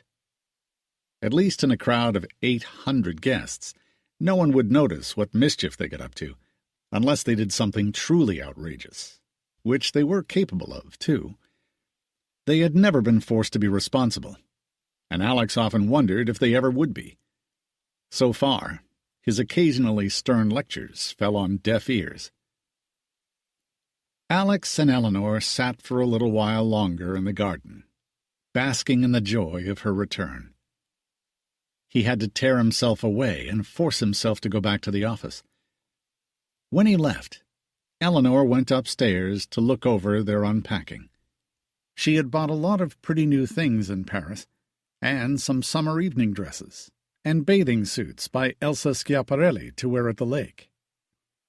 She loved to swim in the icy cold water, and then lie in the sun on the dock, or go out on the boats. She had learned to drive them, with one of the boatmen next to her, and she had learned to water ski the summer before. Alex said he wanted to learn too. A million happy discoveries lay ahead of them. Eleanor could see her life ahead of her now, with Alex and their children, spending summers in Lake Tahoe with her parents. Her father wanted to redo one of the houses on the property for them, and to have it ready by the following year. They were excited about that, too. Her father was going to have an architect draw up some plans for her to look over with Alex. Eleanor wanted at least 4 bedrooms for all the children they hoped to have. The move to Lake Tahoe, 2 weeks after Eleanor and her mother returned from France, looked like the migration of an entire village. Eleanor and Louise took endless trunks. They kept clothes at the lake house, but added to them every year with new fashions they couldn't live without. Charles was happy to indulge them. "You know how women are," he had said to Alex more than once. Louise and Eleanor went up on the private train before the men did to get organized and settled. They didn't have guests coming on the first weekend, but had invited many for the rest of July and August. Their dining room was as large at the lake as it was in the city, and they had more than 20 guest rooms, including the guest houses near the main house. Louise met with the gardeners when she arrived, and told them what flowers she wanted every day from their gardens. She brought the cook from the city, with her assistants, and many of the maids. They hired some local girls to help every summer. The boatmen had the boats ready. They kept horses in the stables for their guests to ride. Louise rode, but wasn't enthusiastic about it.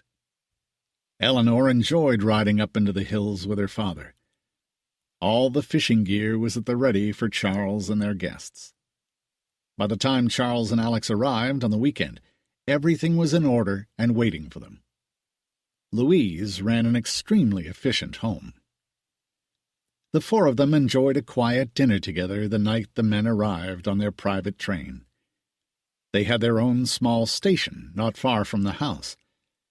They went to bed early, and Eleanor and Alex went riding the next morning, before her parents were up. "This is a wonderful place," Alex said, looking enthusiastic. "There was so much to do. My parents had a ranch in Santa Barbara where we used to go in the summer. I sold it when they died. My brothers didn't like it, and it was too much for me on my own. I thought I'd buy something smaller, but I never have." "Well, you don't need to now." She smiled at him, comfortable on the horse she rode every summer, a gentle mare. She had given Alex one of her father's hunters, who was a good ride as well. "We have this," she said peacefully, looking out at the vast expanse of their land, which included a forest and part of the mountains behind them, as well as a long stretch of lakefront, where they had their boathouse and the dock and a narrow beach. "I like coming up here. It's nice to get away from the city. I hope you'll love it here." "I'll love any place where I am with you, and it will be wonderful for our children one day," he said, and she blushed. It embarrassed her to discuss things like that with him, but it was her dream too, and she could envision it easily. The property had been in her family for 4 generations, and would continue to be in the future. "I'm sorry," he said gently. "That was indelicate of me. But I can't think of anything more wonderful than having children with you." She nodded, unable to speak for a minute, and he leaned over and gently touched her cheek. "I want you to be happy, Eleanor, and to give you a perfect life."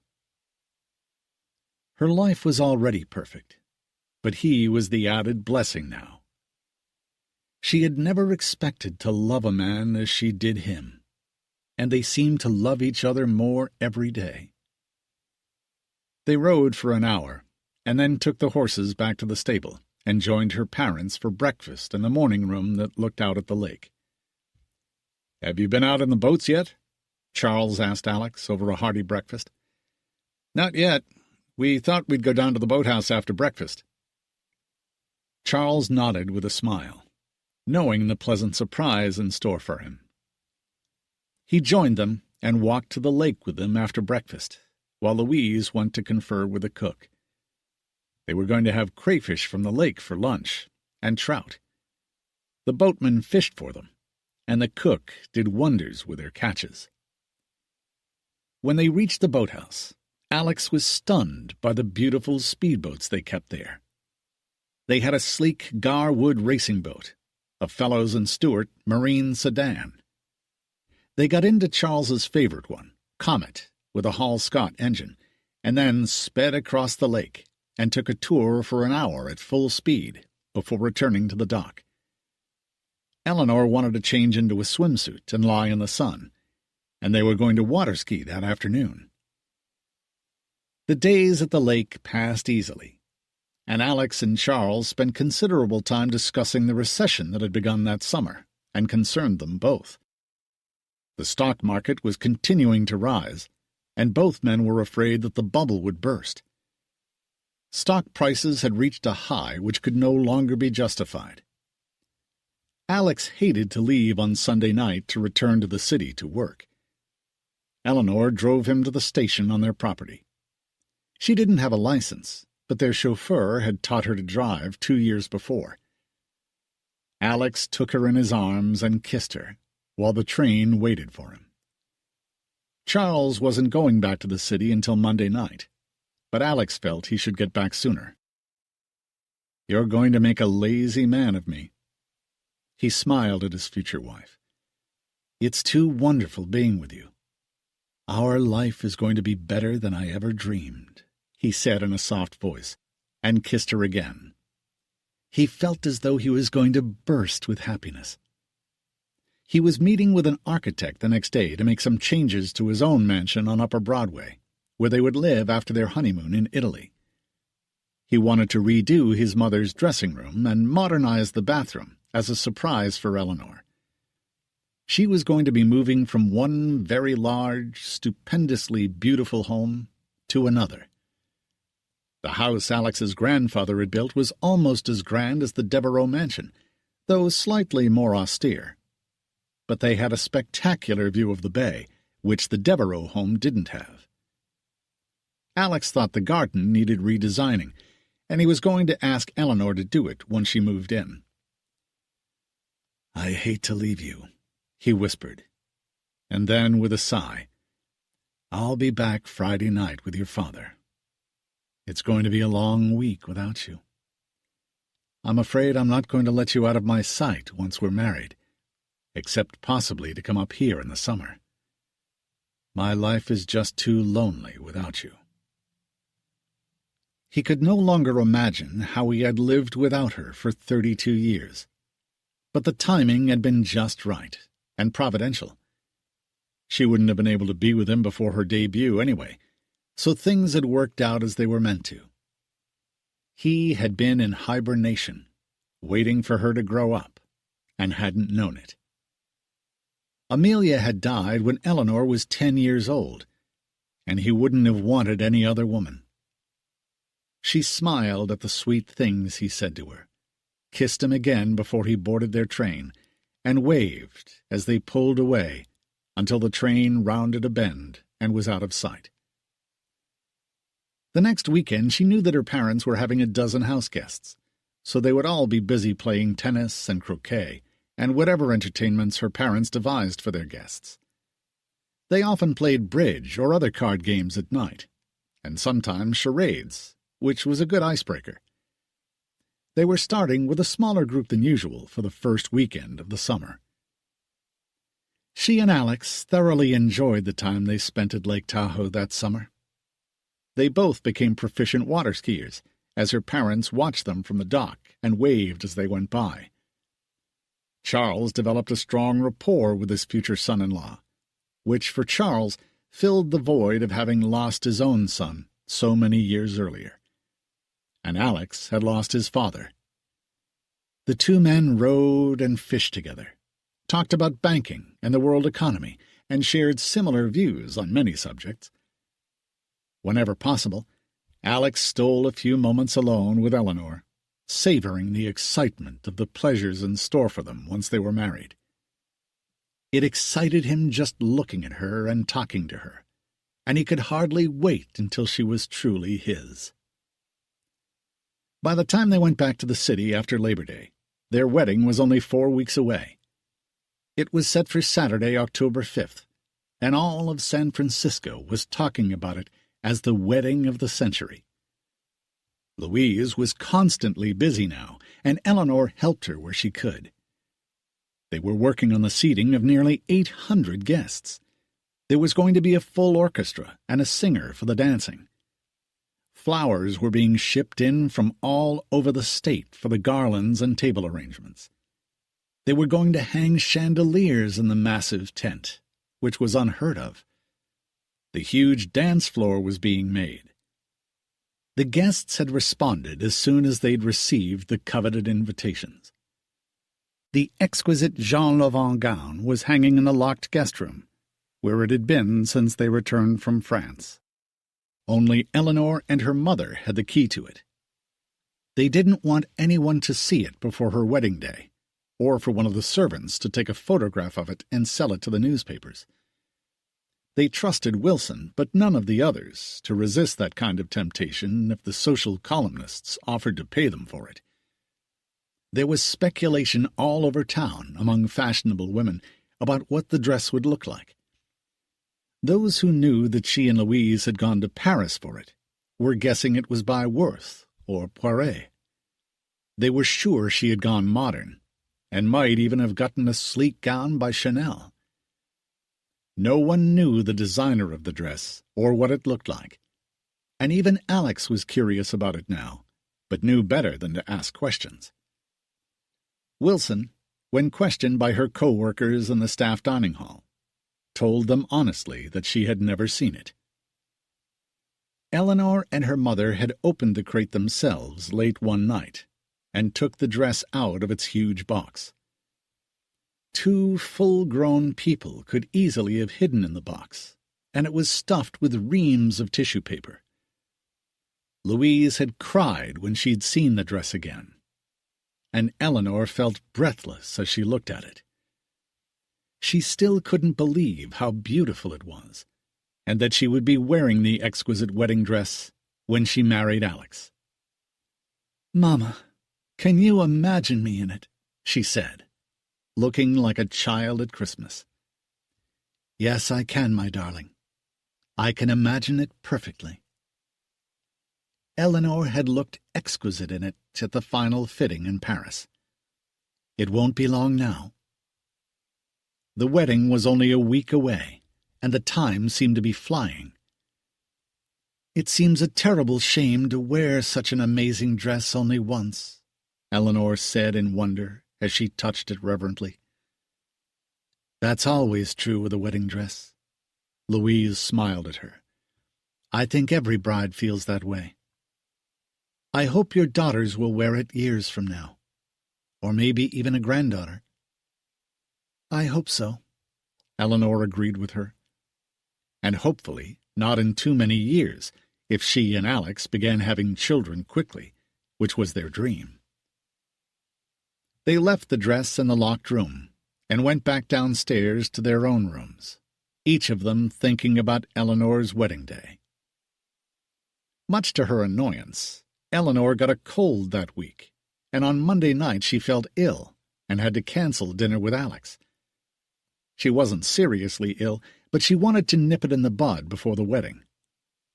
She left a message with his secretary that afternoon saying that she had to cancel dinner because she felt ill. She was shocked when he appeared at the house less than an hour later, looking panicked and deathly pale.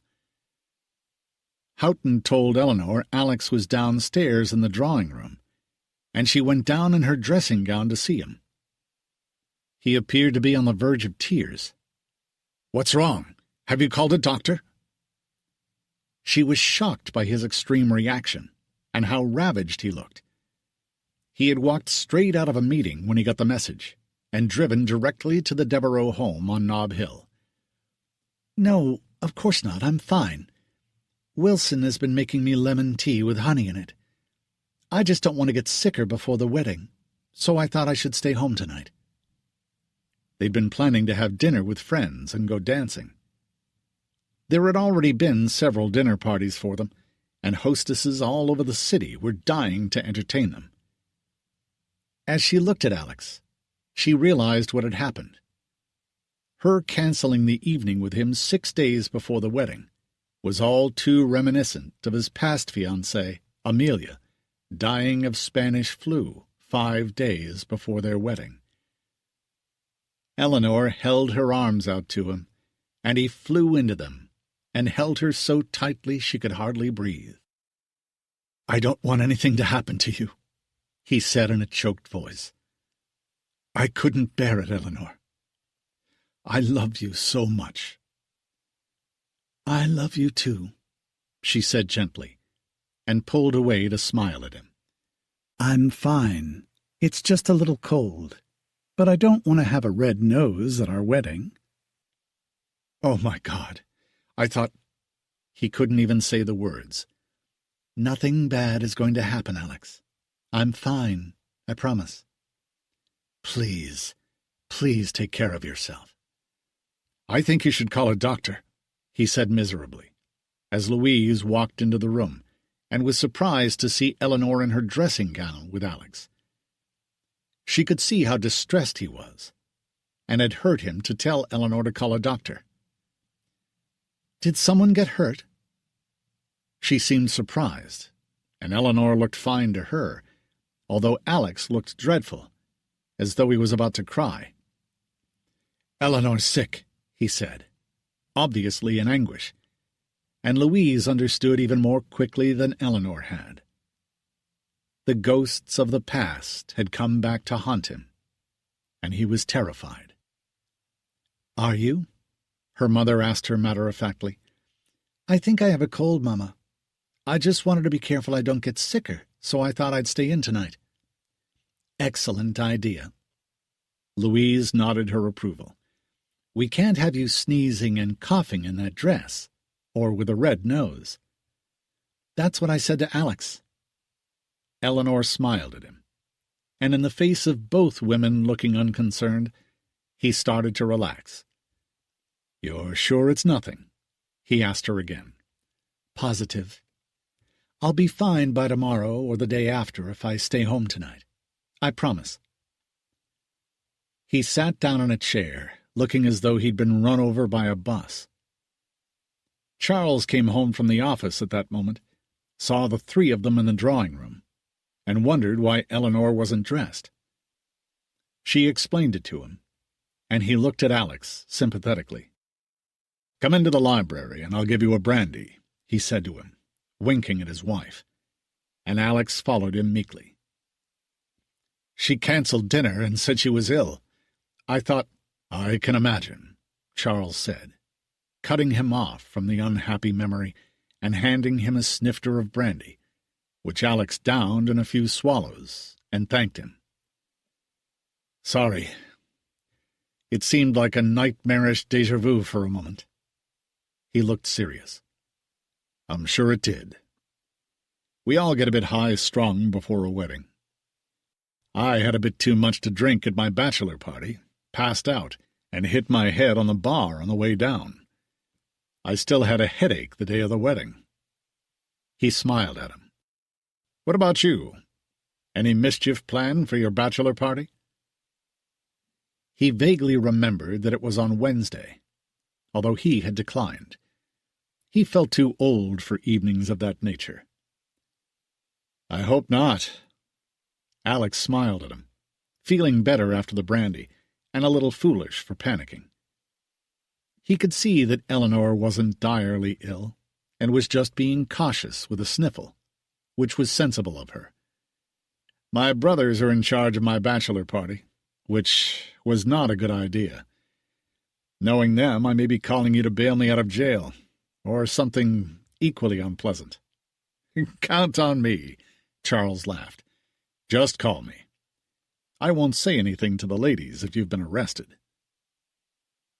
As it turned out, Alex wasn't far off the mark. His two younger brothers had invited more of their own friends than Alex's, and had hired a dozen prostitutes to entertain 20 young men who'd been drinking heavily for several hours before the girls got there.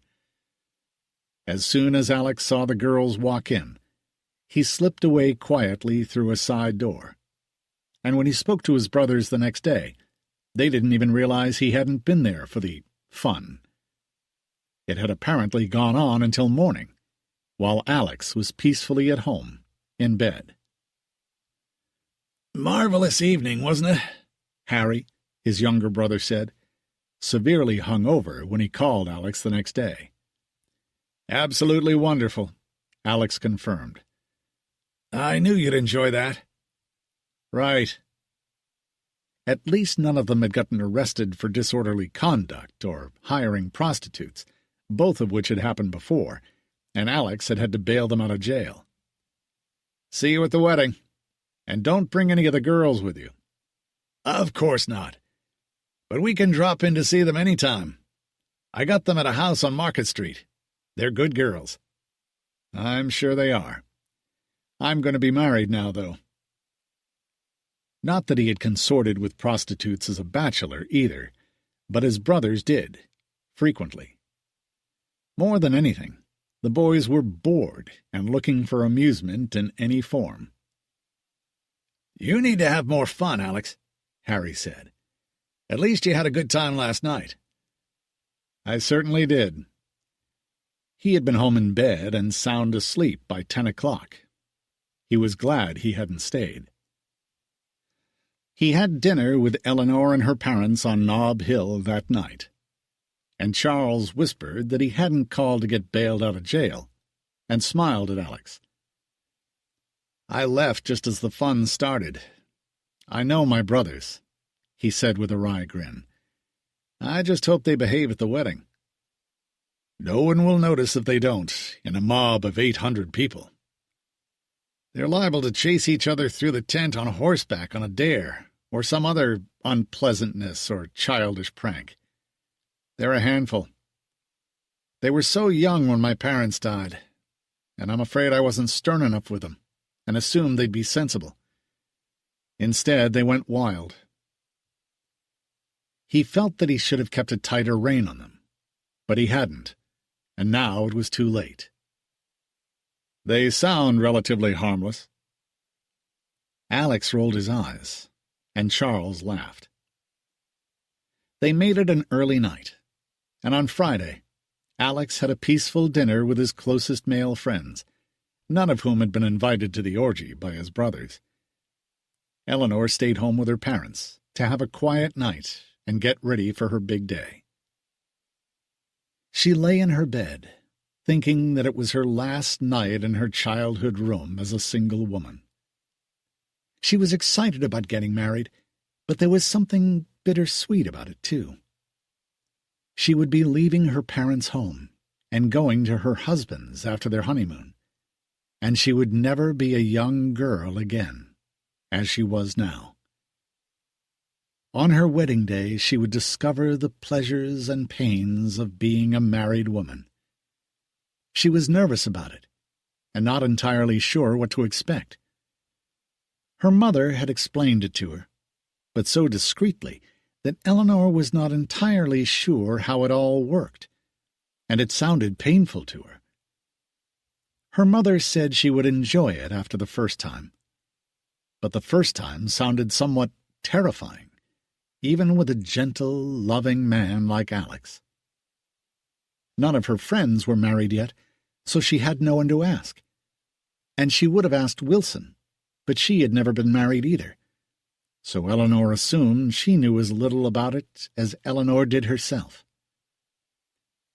They were going to stay at the Fairmont on their wedding night, and take the train to New York the next day, then board the ship to Italy for their honeymoon. So this really was her last night at home, in her bed as a young girl. And the next day, after wearing her incredible wedding dress, she would be expected to act like a wife. She had no idea what that would be like. All she knew was how much she loved him, and hoped that would help make it easier. She lay in bed thinking about it for a long time that night until she fell asleep at last. When she woke up, with the sun streaming into her room, It was her wedding day, and her dreams were about to come true when she married Alex. She couldn't think about the rest of it now. This was her moment, when she was finally going to wear the dress. And in a few hours, she was going to be a bride. Chapter 4. The house was buzzing with activity from the moment Eleanor woke up.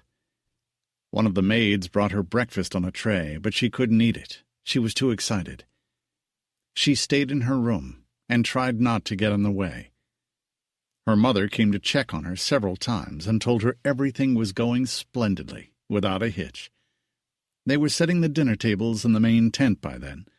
The dance floor had been installed, and the microphones for the band. The activity below stairs in the kitchen was massive, and a small army of footmen had been sent to Charles's cavernous wine cellars under Houghton's supervision. He had enlarged the cellars before Prohibition came in, and they were going to do what they had for Eleanor's debut ball. Charles had a vast stock of fine wines and spirits, all of which were legal to serve at a private party in their home. They had more than enough for the number of guests and other parties in the years to come. He had selected some of his finest wines for the wedding. As long as Charles had owned the wine and spirits before Prohibition came in, it was legal to serve it. There was also a fleet of hired footmen being instructed in service. At last, Wilson came to do Eleanor's hair. She had just done her mother's. She always did Eleanor's for special events, like her debut, or her parents' parties when she was younger and allowed to see the guests, or her graduation from Miss Benson's.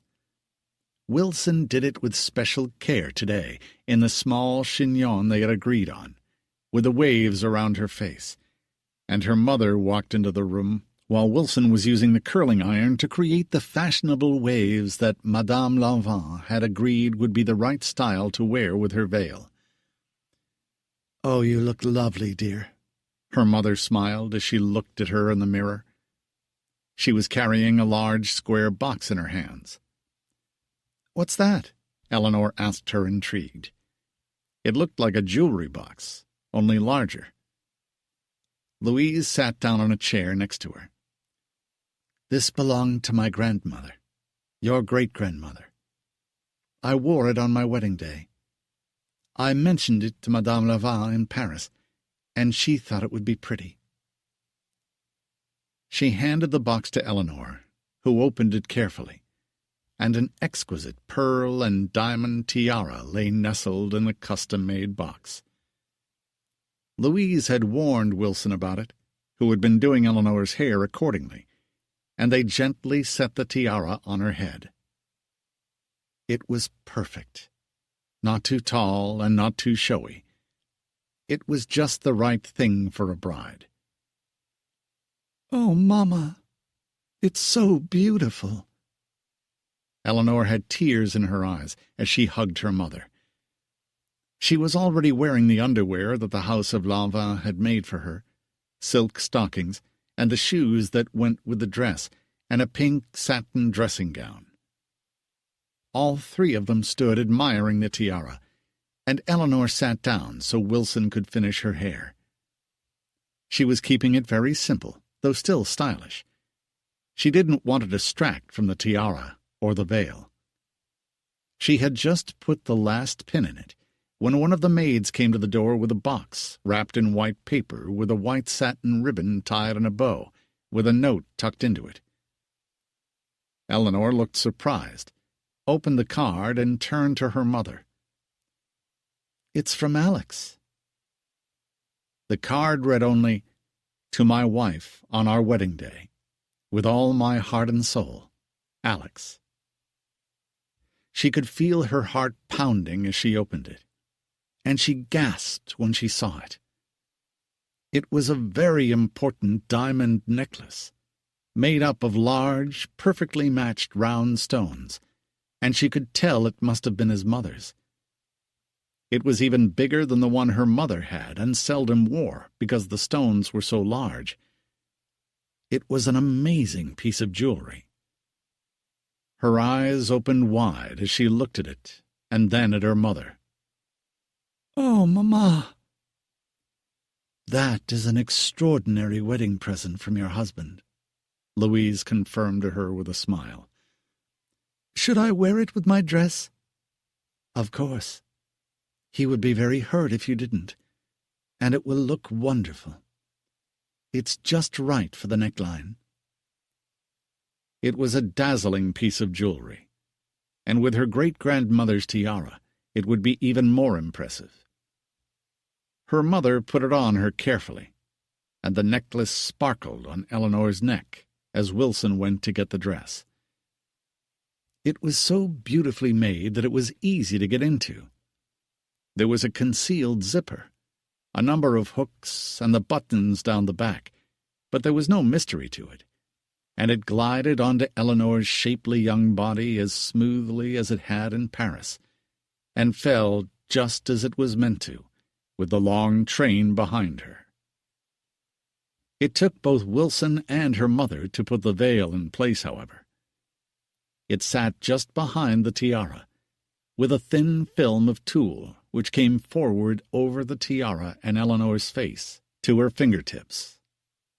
She put on gloves which she would remove at the beginning of the ceremony. The final touch was her bouquet of lily-of-the-valley and white orchids. The effect of all of it together was breathtaking, especially with the necklace and the tiara. Louise gasped as she looked at her, and tears filled her eyes. She was wearing a deep sapphire blue gown herself, that she had had made in Paris by a well-known dressmaker, but not an haute couture designer. Her dress was very elegant too, with a matching coat, and she was wearing sapphires that Charles had given her.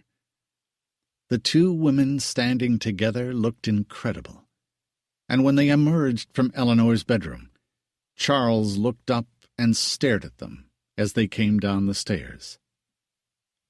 He was speechless, he was so moved. It was just after 6 o'clock, and the wedding was to begin at 6:30 at the temporary church on the site of Grace Cathedral on Nob Hill, directly across from the Devereux mansion. The original church had burned in the 1906 earthquake. The new church had been under construction for 2 years and was due to be finished in another year. Charles kissed his wife with an appreciative glance and told her how beautiful she looked, and for a moment they both admired the gown Eleanor was wearing. It was every bit as splendid as Louise had promised it would be. "I don't think I've ever been prouder in my life," her father whispered to Eleanor as they left the house to get in the Rolls-Royce that had been sent from England by ship the year before, while Louise left in their Packard to go ahead to the church. Charles and Eleanor would be going to the rectory, where she would stay until she walked down the aisle on her father's arm. She had chosen not to have any bridesmaids, only her father at her side, and Alex waiting for her at the altar. His 2 brothers were his best men, and had sworn to behave, and he was holding them to it. Louise and Charles had appointed several ushers among their friends, and one of them led Louise to her seat, as they waited for the wedding to begin. The music they had chosen began playing once Eleanor was in the church, and Louise held her breath, waiting to see her walk down the aisle. Everyone fell silent as they waited, and then stood up as Charles and Eleanor walked in. The dress was the most spectacular one that Louise had ever seen, and Eleanor was equal to it. She looked stunning in her tiara and wedding necklace from Alex. Louise glanced at him, and he looked as though he might faint. Charles looked serious, as he and Eleanor made their way down the aisle to the altar at a dignified pace. And then at last she had reached him, and stood looking into Alex's eyes as her father helped her lift the delicate veil which covered her face. "Oh, my God, Eleanor, I love you so much," Alex whispered as the ceremony began. She was a vision of beauty, like a creature in a dream. He barely heard what the minister was saying until they exchanged their vows. Alex spoke up in a strong, clear voice, and Eleanor's quavered with emotion. And they both cried when Alex slipped the simple gold band on her finger, and she put the ring on his, which his brothers had managed not to lose. Then they were declared man and wife. Alex kissed the bride, and they floated down the aisle through the doors of the church and were driven the short distance to her home, where Alex finally had a moment alone with her before her parents and the guests arrived. "Oh, my God, is this happening?" he said as he looked at her. "Could I truly be this lucky?" He had never seen a more beautiful woman or bride in his life. "You look incredible, and I love you so much." "Alex, the necklace," she said, touching it, as she remembered, and he kissed her with all the longing and passion of a man so deeply in love he couldn't believe his good fortune to be married to her. And she was just as grateful to be his wife, and responded to his kisses with equal passion. It made her wonder for an instant if her mother was right, and those things took care of themselves. She felt as though she belonged to him now, and her place was at his side. They kissed and whispered for a few more minutes, and then had to join her family and their guests in the enormous tent, while everyone exclaimed at how remarkable it all was, how exquisite her wedding dress was, how happy she looked, and they had never seen a more beautiful bride in their lives. And they posed for photographs.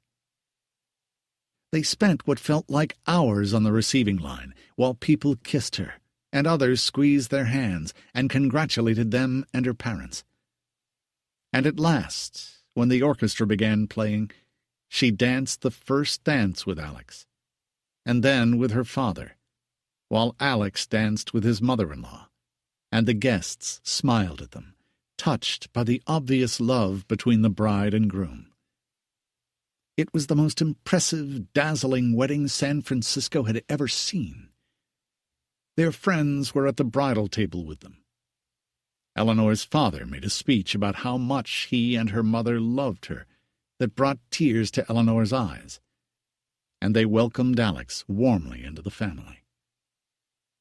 People ate and drank and danced all night. Alex saw his brothers leave with two very pretty young women, which was something of a relief.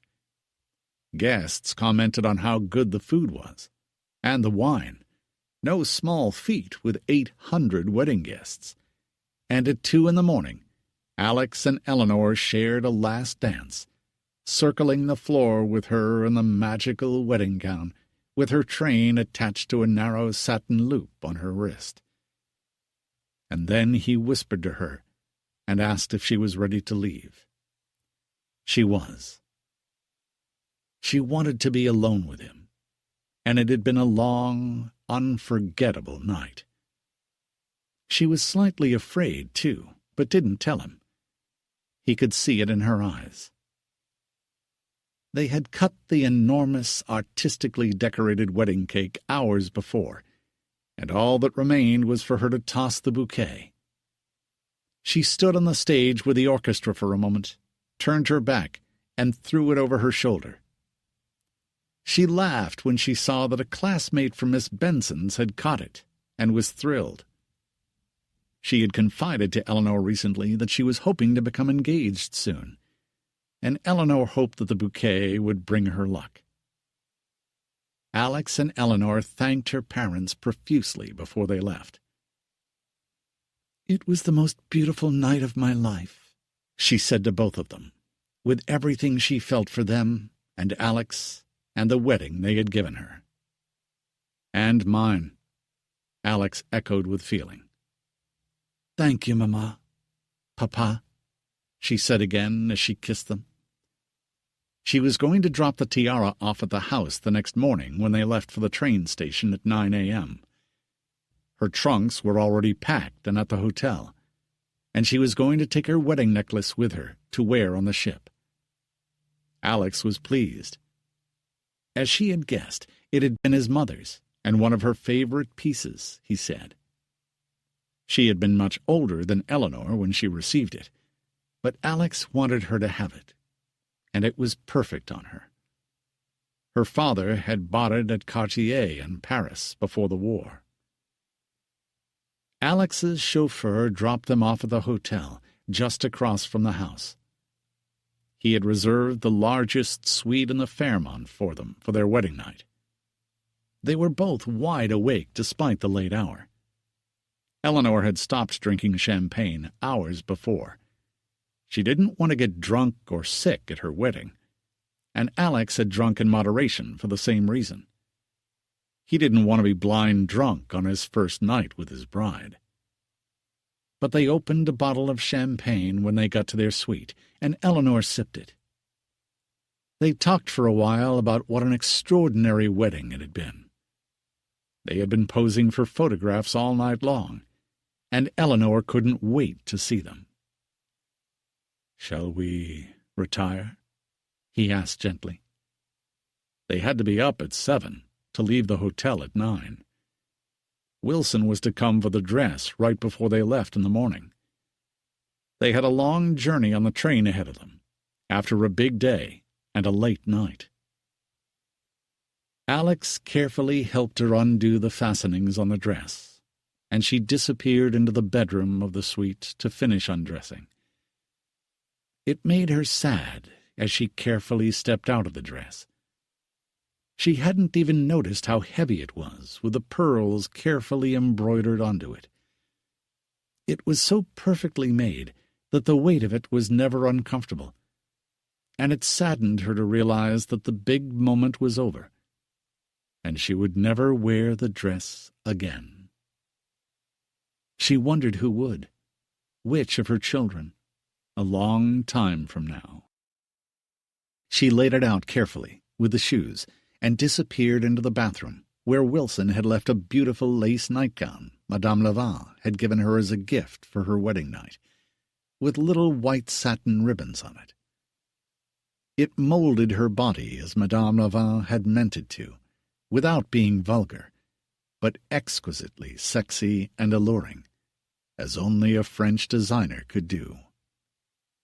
She took her hair out of the chignon, and it cascaded past her shoulders as she stood in the white lace nightgown, looking lost in the middle of the room, as Alex walked in his dressing gown. There was a separate dressing room for him, and he had undressed while she did. He looked strikingly handsome, powerful and tall, and his heart went out to her the moment he saw her, looking frightened and so young. He put his arms around her, laid her gently to the bed, and sat down with his arms still around her. "We don't need to do anything tonight," he said in a whisper. He didn't want to frighten her more than she was. "We have a lifetime ahead of us," he said gently, and she nodded and kissed him. "But I want to," she said softly. "I want to be your wife." "You are my wife." He pointed to the ring on her finger and smiled as he showed her his. "And I have never been prouder or happier." He kissed her as he said it, and she responded with passion he hadn't expected, which aroused him instantly. He slipped off her nightgown and lay her on the bed, so he could admire her and kiss her, as she put her arms around his neck and arched her body up toward him, and he could no longer hold back. He dropped the lace nightgown to the floor and entered her as gently as he could, but their joint passion overtook them both, more than he intended. She cried out once, but moved even closer to him, and didn't pull away. He waited as long as he could to inflame the passion in her, and she was stunned when they both exploded at the same time. She looked shocked for a minute, and gazed at him as they lay breathless in each other's arms. "What was that? Was that all right?" No one had told her anything about it, and her mother's genteel allusions hadn't included what happened when men and women made love and desired each other. "That's what's supposed to happen," he said gently, and ran a finger down her body and up again, stopping in all the places that excited her. They made love again a little while later, and she was even more passionate the second time. He let his own desire for her go unbridled this time, and they both shuddered at the end of their passion again. Alex felt as though the earth had exploded in a million stars, and Eleanor looked sated and drowsy as she smiled at him afterward. "I like being married," she said sleepily. "Very much," and drifted off to sleep in his arms as he smiled. He liked being married to her very much, too. For Alex, it was the dream of a lifetime, and he intended to make all of her dreams come true. And he knew they would cherish the memory of this day forever. Chapter 5. Wilson came to the Fairmont the next morning while Alex and Eleanor were having breakfast before they left for the train.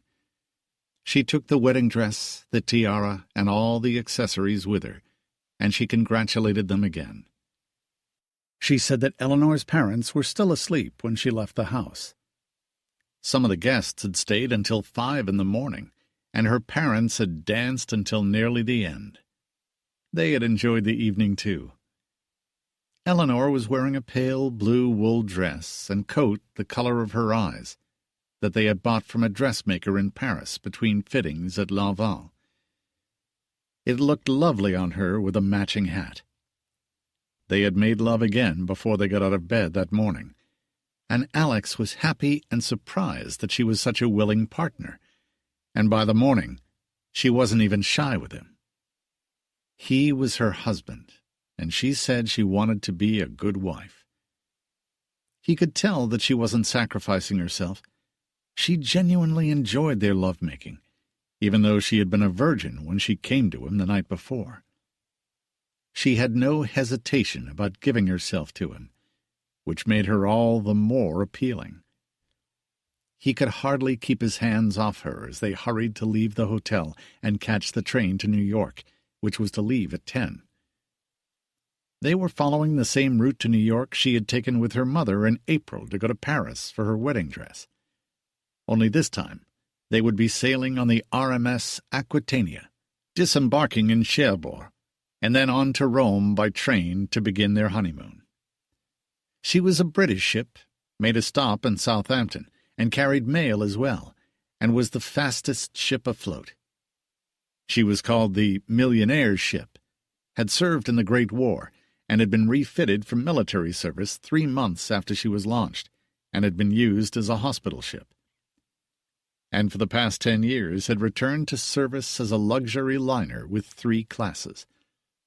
She was the last of the 4-funneled ships, with glass-enclosed promenade decks and magnificent public rooms and staterooms, a gym and theater. 1,000 crew members served the nearly 3,000 passengers, with impeccable service. After Rome, they were going to Florence and Venice, with a few days at Lake Como at the end. They planned to stay in Italy for almost 4 weeks, and then sail back to New York, and return to San Francisco in early November. Eleanor couldn't wait for the trip to begin, and she looked like an excited child as they boarded the train. Alex smiled at her. "You have made me the happiest man in the world, my wonderful wife." And she had been the most extraordinarily beautiful bride he had ever seen. They settled into their compartment, read, played cards, talked, and made love. They ate in the dining car and lay in each other's arms at night. They passed the time at ease with each other, changed trains in Chicago after the 3-day trip, arrived in New York the next morning, and checked into the Plaza Hotel. The Aquitania was sailing the next day. She was excited to be sailing with him. They had wanted to sail on the SS Paris, but she had been severely damaged in a fire in August in Le Havre, and was not back in service yet in October after the smoke and water damage. It was fun exploring the Aquitania with Alex when they boarded. They had a huge, luxurious cabin, with enough room for Eleanor's trunks, with her trousseau for the trip. She had been buying clothes for months to wear on their honeymoon, and when they wore evening clothes at night, she wore the diamond necklace Alex had given her as a wedding present. He was pleased that she liked it so much. It dazzled everyone who saw it. They played shuffleboard on deck and lay in the sun in deck chairs, reading, then went to the swimming bath or the gym, and afterward went to their cabin discreetly, several times a day, to make love. They chatted with other couples and dined at the captain's table, and danced and drank champagne. They were in high spirits when they docked at Cherbourg in France. They'd already been traveling for 10 days together by then, and Eleanor was totally at ease with Alex, as though they had always been married. She wasn't shy with him at all, and was excited to board the train to Rome. They stayed at the Excelsior Hotel on the Via Veneto in Rome, in an elegant suite, and took a horse-drawn carriage around the city, looking at the monuments. Eleanor was enchanted with it, and Alex was enamored with her, more so every day. She couldn't help wondering if a baby would result from their honeymoon. They made love constantly, several times a day. She initiated it as often as he did, which pleased him to no end. They ate at elegant restaurants recommended by the hotel, and particularly loved the Almoro restaurant, which had just opened behind the Trevi fountain. They went for long walks, bought pretty things. He got her an emerald bracelet at Bulgari, and she bought him a Fabergé box at a famous antique store. They explored all the shops and small churches, and left Rome reluctantly after a week. It was the 22nd of October, and they went from Rome to Florence for 4 days, and admired the wonders of the Uffizi and more churches.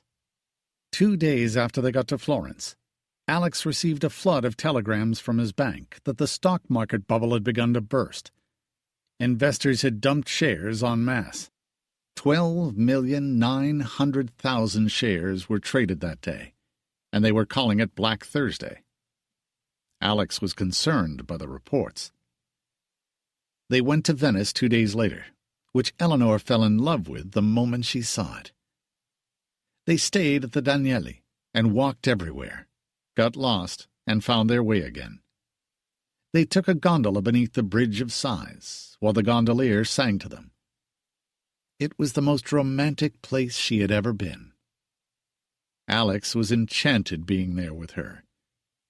They had had the most perfect honeymoon he could have imagined, and Italy had been the right place for it.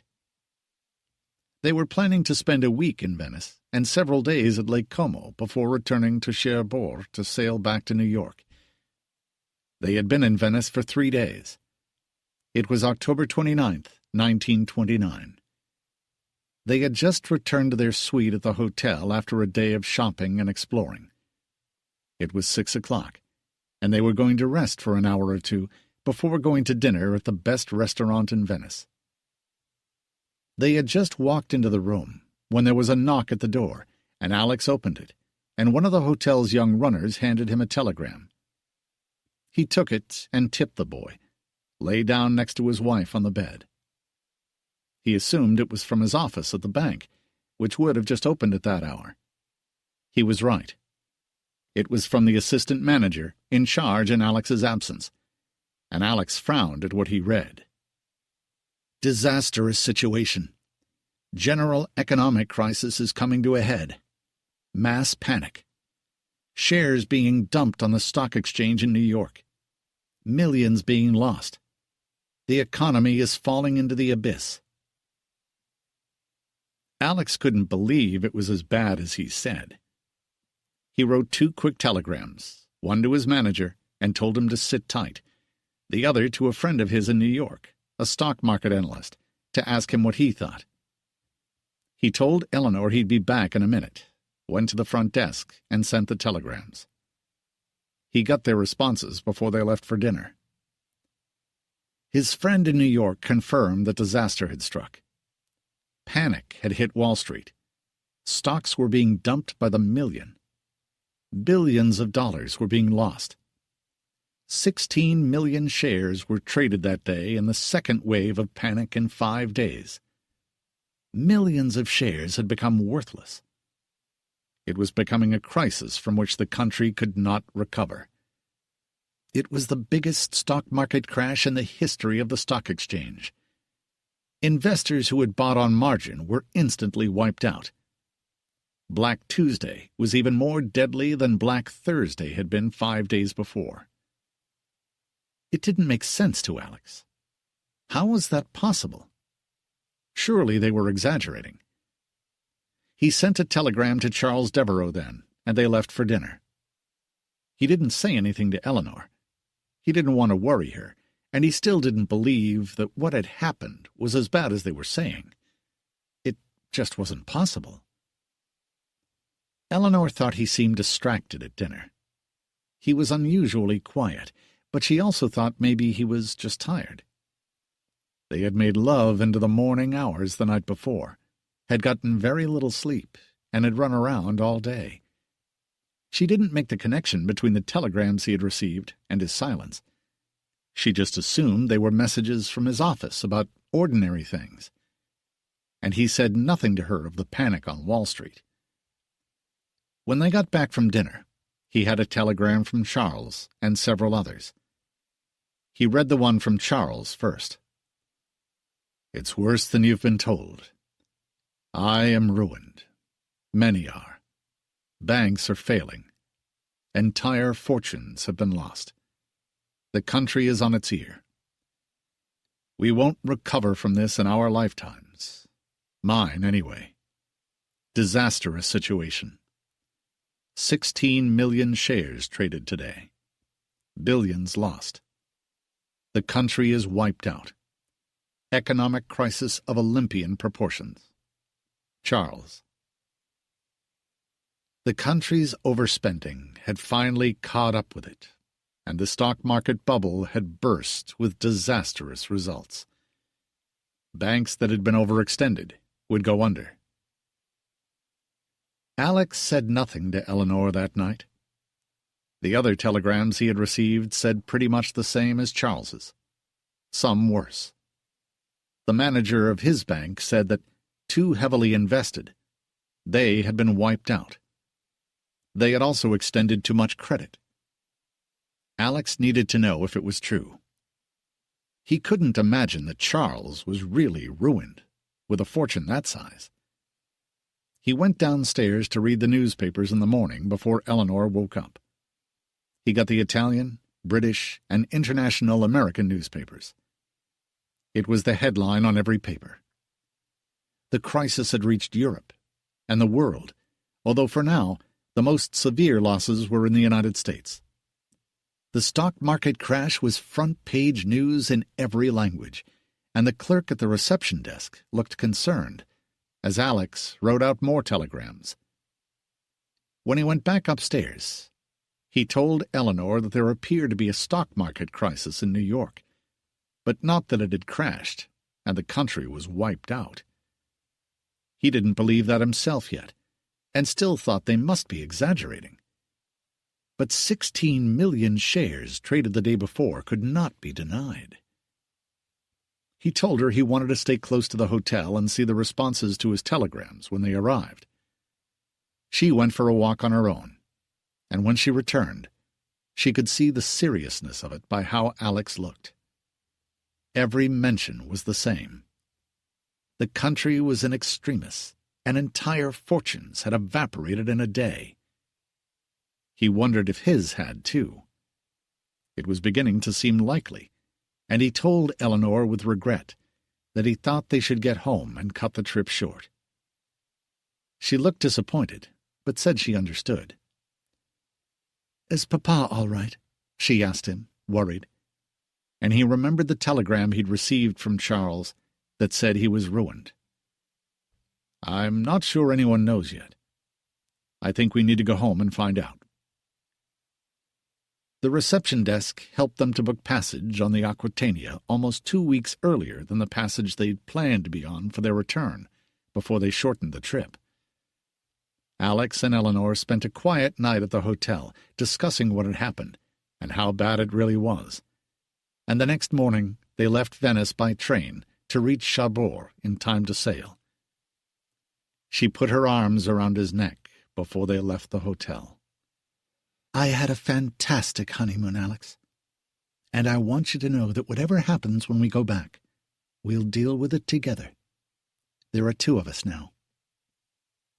She sounded strong and sure and unafraid. He was beginning to believe the dire messages he had received, and fear had corroded his confidence that reports had been exaggerated.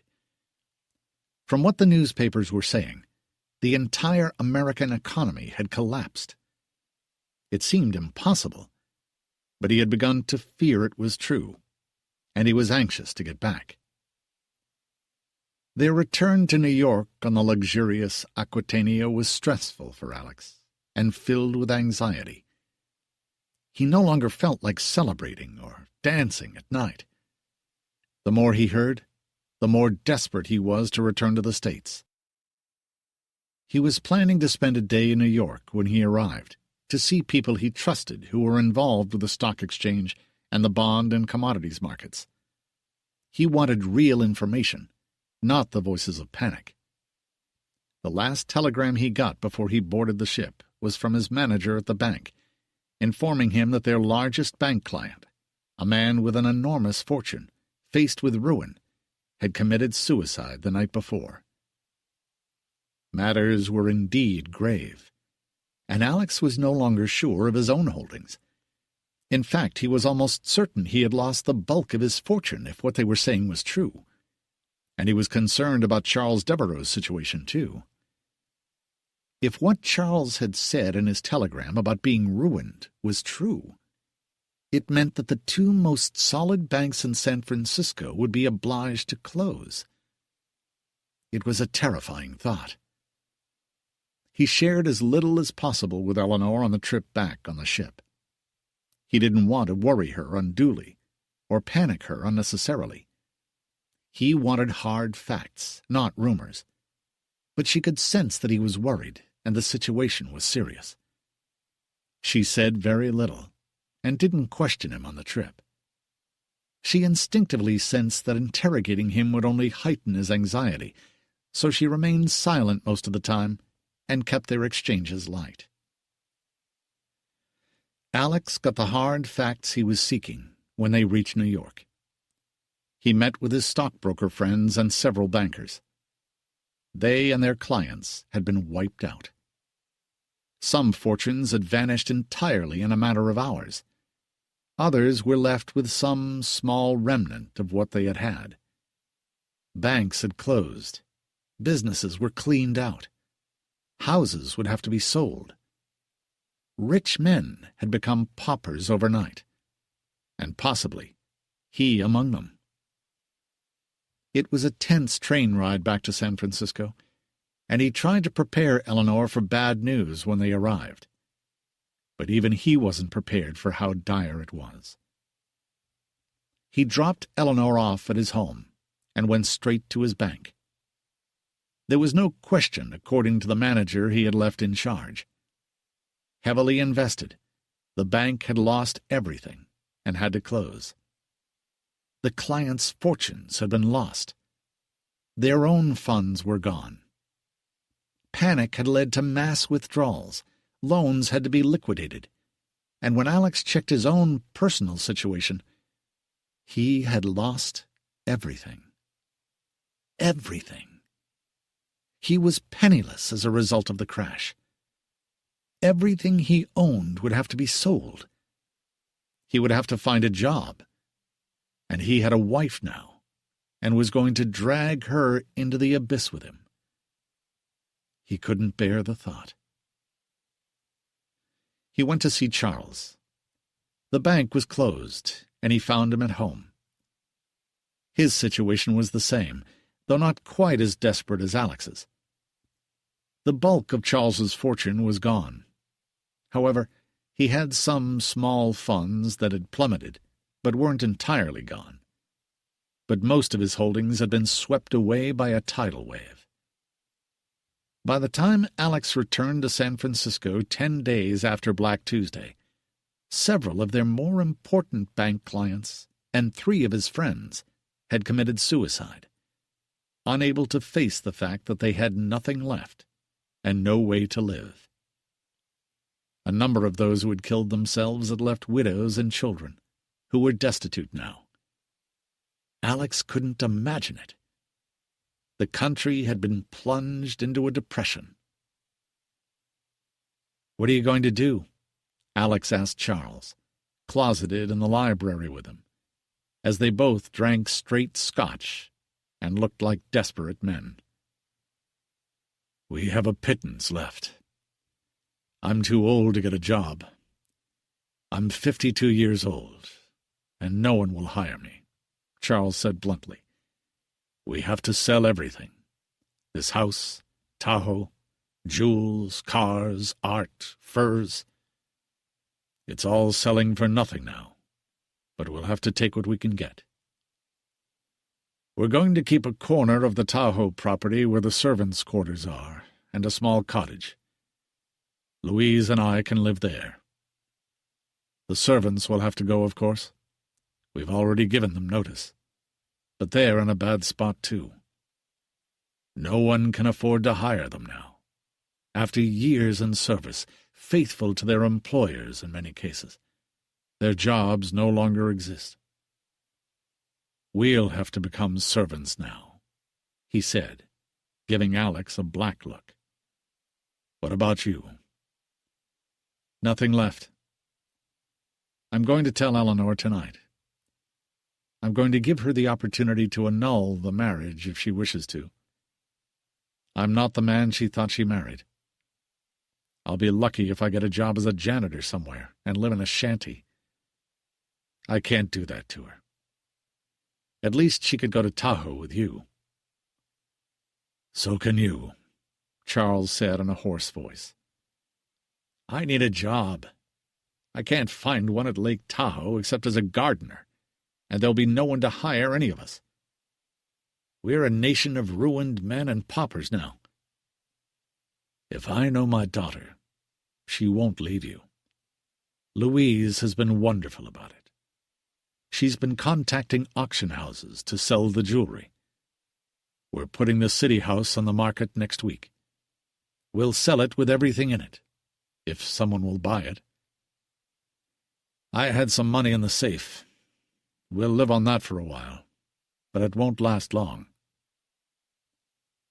Alex couldn't believe what he was hearing, and he was half drunk by the time he went home to talk to his wife. He told her where things stood without dressing it up, and he made her the offer he told her father he would. She looked baffled when he said it, as though she didn't understand. There was a lot to absorb right now. Their whole world had crumbled around them, and their way of life. An entire element of society had suddenly crashed to the ground like a ship that had sunk. Their lives and their fortunes, their lifestyle and everything they knew had disappeared in the blink of an eye and a single day, and not through any fault of theirs. "What are you saying to me?" Eleanor asked him. squinting as she looked at him, as though she couldn't see him clearly. "What do you mean?" "I'm offering to have our marriage annulled, or to let you divorce me, to free you, Eleanor. You married a rich man who is going to be able to take care of you and our children for the rest of your days, as your father had until then. I have nothing now. There's nothing left. It's all gone. I have some cash in my vault here at the house. When that's gone, I can't buy food for you. We'll starve. I have to find a job if I can. I have to sell everything. You don't have to be part of this. I don't want to drag you into it, to live in squalor somewhere and take in laundry or scrub floors. You need to jump ship, Eleanor. I love you. I won't take you down with me. Your father says he'll have enough to live on carefully in Tahoe after he sells everything. You should go with them. I can't provide for you or do any of the things I promised when I married you. I won't do this to you. You need to go back to your parents and forget me." There were tears in his eyes when he said it, but his voice was strong. He loved her too much to take her down with him, and her father's situation was slightly better than theirs, although not much. Alex would have something after he sold everything, but it wouldn't last forever, and there was no telling how long the country would take to crawl out of the biggest depression that had ever hit it. America was on its knees, and millions of people along with it, and Alex was one of them. "What happened to better or worse? Didn't you mean that?" "I did," she said angrily. "It's very nice living in a house like this with servants and fancy cars and jewels and nice clothes, but that's not why I married you. I married you because I love you, for richer or poorer, in sickness or in health, for better or worse. I meant it, Alex Allen. Didn't you?" "Yes, of course, but this is different." He tried to ignore what she said. "Why is it different?" "Because it's so extreme. I have nothing left." "I heard that. So now that you're poor, you're abandoning me?" She made him sound worse than he was, when he was trying to be noble for her sake, not his own. "I won't take you down with me." "From what I understand, everyone's down. So what difference will it make?" "A big difference. Your father has a little something left. You'll starve with me." "Then we'll both starve. Besides, I can get a job if I have to," she said bravely, squaring her shoulders and meeting his gaze. "What kind of job? You have no training for anything." "I can be a lady's maid," she said, jutting her chin out, and he smiled. There won't be any ladies' maids. The people who could afford them no longer can. "I'll become a nurse, or a doctor, or a teacher," she said, refusing to give up. She loved him, and was not going to lose their marriage because he'd lost his money. "What will you do?" "Look for a job in a bank. Not like the one I had. Bank presidents will be a dime a dozen. I mean like a bank teller or a clerk." "Fine. Then I'll be a secretary or a maid or something. Or a waitress." He came to put his arms around her then. "Eleanor, I love you. I can't support you now. I have nothing. I have to sell everything. I'd rather know that you're safe with your parents in Tahoe and eating than starving with me." "I'd rather starve with you," she said, her voice quavering. "I'm not afraid to work. I won't leave you. I love you." He hesitated for a moment and looked at her. "You're a stubborn woman, Eleanor Devereux Allen." "I'll sell my wedding dress," she said gamely, although it gave her a twinge to say it. It was a symbol of the best day of her life. But now hard times had come, and she wanted to prove to him that she was equal to them. "Don't do that," he said seriously. "You won't get anything for it. Save it for your daughter one day." He meant it. It broke his heart that she had offered to sell it for them. "If you divorce me, I won't have a daughter," she said sadly, and he held her tight. "I have to sell everything. This house, as soon as I can get rid of it. Everything we have. I have to close the doors at the bank. We're bankrupt." "It's all right. We'll manage," she said. The way she said it told him she meant it, and her dogged determination gave him hope that they would figure out something. But there were hard times ahead for the whole country. People with immense fortunes would be starving now and living on the streets, and he and Eleanor might be among them, if he let her stay with him. But he didn't have the heart to turn her away. She was so young and innocent and loving, and her love for him was so pure. She went to the kitchen then to rummage for something for them to eat, and came back with fried eggs, some ham, and slices of toast. It was all they had in the house at the moment, and she put a familiar leather box down next to him on the table. He recognized it immediately. It was the diamond necklace of his mother's that he had given her as a wedding present.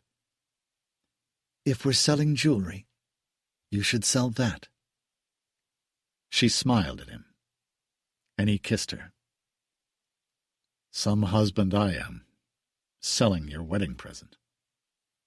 "I have you. I don't need diamonds. It was fun wearing it, but you should get a lot for it." "Probably not. Everyone will be selling their jewels now. I'll see what I can get for it." He sighed and picked at his dinner, and she did too. But he didn't mention annulling their marriage again, or divorcing her. She had made herself clear. She was going down with the ship if she had to, but she was not getting in a lifeboat. She was not leaving him, and she was willing to do whatever she had to stand by him. He had never loved her more in his life. They clung to each other that night in bed, like two frightened children, and he had a dream that they were drowning, and he couldn't save her. He woke up in a sweat in a tangle of sheets as she slept peacefully beside him, unaffected by his dream. He wondered if they would survive the changes that were happening to them. He wanted to protect her and take care of her. But how would he be able to do that now? He held her as she slept, and tears rolled down his cheeks. The future looked very bleak. He thought of the vow they made only a month ago. For richer or poorer. Little did he know then that it would come to this, and how true it would be. Chapter 6. The early days of November were surreal for the entire country. No one was untouched by what had happened. Fortunes evaporated, jobs disappeared, businesses collapsed, unemployment was skyrocketing.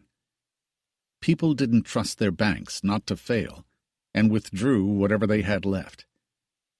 People in the Devereux and Allen strata became indigent at a moment's notice. Both the Devereux mansion and Alex's home were on the market, along with other stately homes, at absurdly low prices. There were dozens of important homes for sale, none as grand as theirs, but some quite beautiful and luxurious. For those who had a little money left, there were incredible deals to be made. Louise had sacrificed all of her jewelry to be sold at auction, even family heirlooms, and all that Charles had given her over the years. They had no other choice. They had stripped their walls of valuable paintings and sent them to auction houses in New York, too. The auction houses were flooded with art from well-known families and sellers. Prices had plummeted, and once the auctions began, priceless art and extraordinary jewelry were selling for a fraction of what they were worth, which was small consolation to the sellers, who needed the money desperately. Alex had sent all of his mother's jewelry to auction too, including Eleanor's wedding necklace. The Devereux family had given all of their servants notice. They were only keeping 2 or 3 for the moment, which was all they could afford, and they could barely pay them for much longer. They didn't want to turn the others out into the street with no job market for them, so they allowed them to live at the house for free until it sold, but they could no longer pay them. Once they moved to Tahoe, the last of them would have to go. They would hire a local girl in Tahoe to help Louise clean the houses they kept there. They were selling their thousands of acres in Tahoe and the main houses. Charles had carved out a small slice of the property for them to keep, where they would live. They were going to live in the main servants' house, which was small and rudimentary, and a tiny cottage, which they thought Alex and Eleanor could use when they came to visit them. There was an enormous barn they were going to use for storage of whatever they kept. The boathouse would go with the main house for the new owner, and Charles had put their boats up for sale. He had already sold his horses to a neighbor.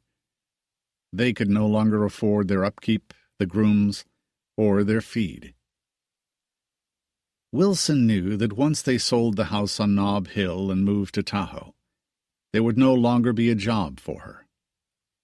She, Houghton the butler, and one of the maids were the only employees they were still paying, but they couldn't do it for long. Wilson had contacted her relatives in Boston, and they said the situation there was just as desperate, and there were no jobs available. She was going to use her savings to go back to Ireland and get whatever work she could there. The cook had just gotten a job in a restaurant for abysmal pay, but at least she was employed. Houghton was thinking of going back to Europe like Wilson, and hoped for a job with a family there, after years of faithful service to the Devereux. The only maid they were still paying was trying to find a job in a hotel, but no one was hiring at the moment. Most of the country appeared to be unemployed. Alex spent hours every day trying to find a job in a bank, however lowly. The interviews were depressing, and those who were still employed seemed to gloat at how the mighty had fallen. The interviews were all humiliating for Alex, and he got turned down every time for being vastly overqualified for the meager jobs he was applying for. In the end, Eleanor was the first to get a job. She had gone to her old school, Miss Benson's School for Young Ladies, and literally begged for a job. She had been candid about her situation, and they hired her for a very small salary to teach French, drawing, and art. She had been a very good student herself, had some talent with watercolors, and her French was fluent. The teacher Eleanor was replacing was having a baby in January, so the timing of her application was fortuitous, and she would be starting after Christmas. She had just turned 19, and would only be a few years older, if that, than the young women she'd be teaching. Their enrollment had dwindled dramatically in the last 2 months, since many of the families whose daughters attended the school could no longer pay the tuition. They were happy to get Eleanor's services for a fraction of what they normally paid their teachers, but she was grateful to have found work, and Alex was proud of her. She said she was looking forward to it, and sounded enthusiastic for his sake. She and her mother had had a long talk about their current situation, and Louise had reminded her that it was up to them now to bolster their men and give them strength. Charles was not doing well, and looked as though he had aged 10 years in 2 months. Alex's house sold first, before the Devereux's. It was bought by a speculator who wanted to turn it into a hotel. He bought it with all its museum-quality contents, so he didn't have to furnish it, and the price he paid Alex was shameful, it was so low. But Alex had his back to the wall and needed money from somewhere. It was his only option for now. The house and contents were worth 50 or 100 or 1,000 times what the purchaser paid for them. But Alex had no choice. He took it and cringed at the thought of the beautiful home his grandfather had built being used as a hotel. His mother's jewelry had brought pathetically little at auction, and he needed some kind of cushion in the bank for him and Eleanor to live on. The house was the only important asset he had now. All of his investments and fortune had been lost in the crash. The purchaser of the house took possession immediately, and in December, Alex and Eleanor moved in with her parents. It was cheering to be in their familiar home after losing his, but it was only a matter of time before theirs would sell too. His brothers, Philip and Harry, had left San Francisco by then and gone to live with cousins in Philadelphia who still had their home and had offered to house them. Neither of them had jobs or anything to live on, and no skills to sell. Alex had gone to the train station to see them off. All 3 of them had cried, not knowing when they would see each other again. The boys would be forced to grow up now and find some way to earn their keep. Alex was sad to see them go, but he couldn't house them or support them. They would be under their cousin's roof, but financially on their own, and Alex knew only too well how ill-prepared they were, and blamed himself for it. He felt the pain of separating from them as he hugged them tight. It was a time of losses and goodbyes. Christmas was a grim affair, with reports of more suicides among the people they knew, mostly by older men who couldn't face the loss of their entire world. Charles had sold the cars, except for the one he drove himself. Eleanor and Louise cooked their Christmas dinner with Wilson's help, and it was surprisingly good. There were no debutante balls or Christmas parties this year. Louise felt sure there would be again one day, but certainly not now. There was nothing to celebrate with a whole country in mourning for their jobs, their savings, their homes, and their way of life. In January, Alex found a job as the lowest clerk at a commercial bank. The man who hired him was a particularly unpleasant person whose eyes gleamed every time he reminded Alex that he was no longer a bank president, but a lowly clerk. Alex came to work every day looking distinguished and elegant, which only enraged his new boss more. The pay was poor, but he was grateful to be employed. He had the money he'd gotten for his house on Upper Broadway, and his mother's jewelry, Eleanor's salary and his own, and it would have to last them until the economy turned around again, and he could get a better job. And there was no telling when that would be. The depression seemed to worsen day by day, with unemployment constantly rising. It was a dark time for all. Alex and Eleanor were still living with their parents in the grandeur of the Devereux home. Many of the walls were bare now that the paintings had been sold, and all of Louise's jewelry was gone, except the wedding tiara, which she kept. She was determined to be cheerful about their losses for her husband's sake. Charles was struggling with the changes that had been forced on them, and the loss of the bank that had existed for 70 years before it went bankrupt. He blamed himself for not being better prepared, and for the investments that hadn't survived the crash. He was as depressed as the economy, despite Louise's efforts to cheer him. He and Alex talked about the economy and where the country was headed every night. Charles said frequently that only another war would save them, which Alex thought was a dismal point of view. At the end of the month, a purchaser appeared for the Devereux mansion. A group of investors wanted to buy it to use as a school, and knew this was the ideal time to buy. It was an opportunity that would never come again, at an absurdly low price. They walked through the house trying to figure out how they could use it, and it was painful listening to them. But they were the only buyers who had appeared. The price they offered was painfully small, but in the current market it was the best the Devereux could hope for, and the house had to be sold.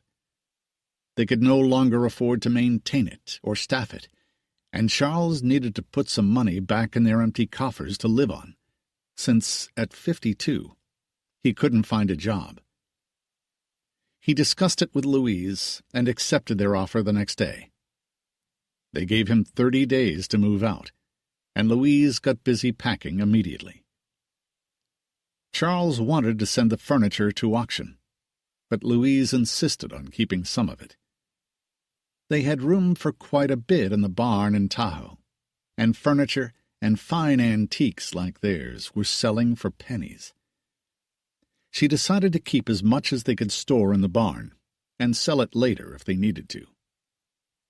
She and Wilson packed the entire house in a matter of weeks. Charles insisted that they sell some of the silver. That was selling for pennies too, but Louise held on to as much as they needed to turn the servants' house in Tahoe into a decent home for them, with familiar objects around them. She seemed to have a plan as she sent furniture and many paintings to Tahoe, her favorite rugs, the china she loved, which wasn't worth selling, as many of their linens as she could take with them. She made several trips, with young men to drive the 5 hours from the city and unload the truck they borrowed. And, little by little, she filled the house they were keeping, the cottage, and the barn with beautiful antiques and treasured objects from their home. There was no market for them now anyway, except at bargain prices, and they were making enough from the house sale not to be desperate for a while. They still had the main property at Lake Tahoe to sell, so Charles let Louise fill the barn with whatever she wanted. They could always sell it later if they needed to, and everyone was selling everything now. The market was flooded, and Charles still had some minor investments which had dropped in value dramatically, and he was hanging on to, convinced that they might revive again one day. Their preparations to move to Lake Tahoe put Alex and Eleanor in a quandary about where they would live, once her parents turned the house over to the people who had bought it as a school. They had gotten it at a bargain price, and had been looking for a proper building for years, and the location on the top of Nob Hill would lend dignity to the institution they planned to establish, the Hamilton School.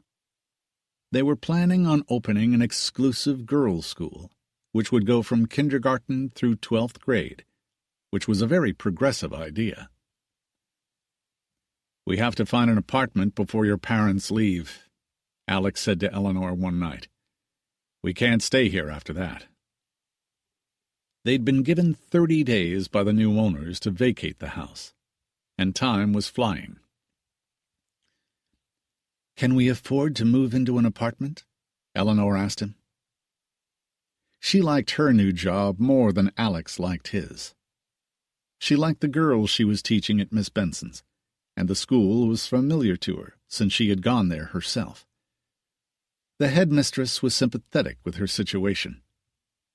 Her own family had lost their money when she was a young girl, and she knew how painful it was when life changed suddenly. Both their salaries were meager, but they had to live somewhere to keep their jobs, and Alex didn't want to be a burden to Eleanor's father. "We don't have any choice," Alex said.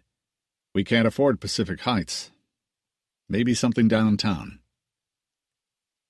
They combed the paper for apartments and visited several of them that weekend.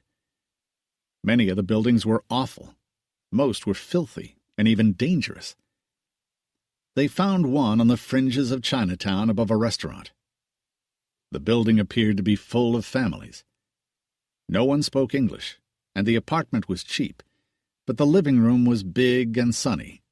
The bedroom was cozy and pleasant, and the kitchen and bathroom were clean. They agreed to take it. Eleanor asked her mother for some of the furniture she was planning to send to the barn in Tahoe. Louise told her to take whatever she wanted and helped her pick enough to furnish the apartment, from an upstairs sitting room they rarely used, and from Eleanor's own bedroom, which would be familiar to her. They picked 2 sets of china Eleanor thought they'd have room for, all the kitchen equipment she needed, and some silver and linens, and some of the paintings that hadn't gone to Tahoe yet. None of it had great value in the current market, but they were handsome pieces, and some truly beautiful. The following weekend they hired 2 of their old hall boys who were still living at the house, but no longer working for them, and Alex and Eleanor installed everything in the apartment. Alex looked around in amazement when they were finished. "You are a magician," he said, beaming at her. The apartment actually looked elegant as soon as one entered. The paintings looked lovely. The furniture fit and was covered in rich damasks and velvets. "It looks like your parents' house." He laughed with pleasure at their new home. "It's a bit smaller," Eleanor said, grinning. She was happy with the result, too. She and her mother had chosen well, and they had plenty to choose from, with the contents of the enormous mansion to dispose of rapidly. Even the rugs she brought were the right size for the apartment. She had measured carefully, and all of it fit. She had even brought curtains and had the hall boys hang them, which really finished the room. You would never have known you were in a simple building in Chinatown, looking around the apartment. "You're amazing, and I love you," Alex said, putting his arms around her. "Where do we put a baby when we have one?" Alex asked her gently, holding her. "By the time we have one, you'll have a better job and we can get a better apartment," she said cheerfully. He loved her optimism and was grateful for her strength. She and her mother had faced their reversals with courage and good humor, which had made it easier for Alex to live with the humiliation he had to tolerate daily from his boss at the bank, who hated him for what he'd come from, even though he'd lost it all. He resented Alex's determination not to be broken by it, which was in great part due to his wife. When Charles saw what Louise had done with the servants' house and cottage in Tahoe, he was equally impressed. She had turned both houses into a home for them, with beautiful objects and treasures, the furniture that had made their home so distinguished and welcoming. She had put the best paintings in the house they would occupy, and some lovely ones in the cottage for Alex and Eleanor. And she had managed to cram an immense amount of their furniture and favorite belongings into the barn, for better days, as she put it. Charles could no longer imagine better days ever coming. But when they did, Louise was prepared for it, and could have furnished a whole house with what they'd saved. Charles agreed that they would get next to nothing for it at all if they sold it, so he didn't object to her keeping it. She had furnished a lovely home for them with what she'd used, and filled the barn with the rest. They were ready to vacate the house on Nob Hill in the 30 days they'd been allotted, which seemed remarkable to Charles, but Louise had done it quietly and steadily. She thought the mountain air and fishing in the lake in the spring would do him good. It had been snowing there for the past 2 months, but she had bought used snowshoes and cross-country skis, and planned to get him out of the house and moving once they got up there. It wasn't good for him to sit around, mourning their losses and looking back at a time that would probably never come again for anyone in their lifetime. The days of unlimited grandeur were over. Louise was determined to make the best of it, as she had urged Eleanor to do with Alex. She was planning to drag Charles along with her if she had to. It was easier with Alex at 33. Charles, at 52, no longer had a career to occupy him, or any hope for the future. Louise was determined to gently pull him into the present, at least, and out of the past they had lost. It was undeniably a sudden change. All their lives they had been rich men, until 4 months before, and now they were paupers and had almost nothing. It was a brutal change in a very short time, and a huge adjustment. On her last trip to Tahoe before they moved, Louise took some favorite objects out of the main house and moved them to their new one, and put some more pieces in the barn. The rest of it they were going to sell with the Tahoe property if the buyer wanted it furnished. There had been no interest in it so far. The property was vast, and the land too valuable to sell for very little. Charles wanted to hold out for a good price for as long as he could, and they weren't as desperate for a fast sale now that they had sold their home in the city. Eleanor and Alex moved into their new apartment the weekend before her parents were leaving for Tahoe. Leaving the house was painful for all of them, and the house was too quiet once the young people moved out. Eleanor had looked around the house and the ballroom for the last time, remembering her debut there only a year before, and their wedding in the tented garden 4 months before. It was a time and a lifestyle that they all sensed would never come again.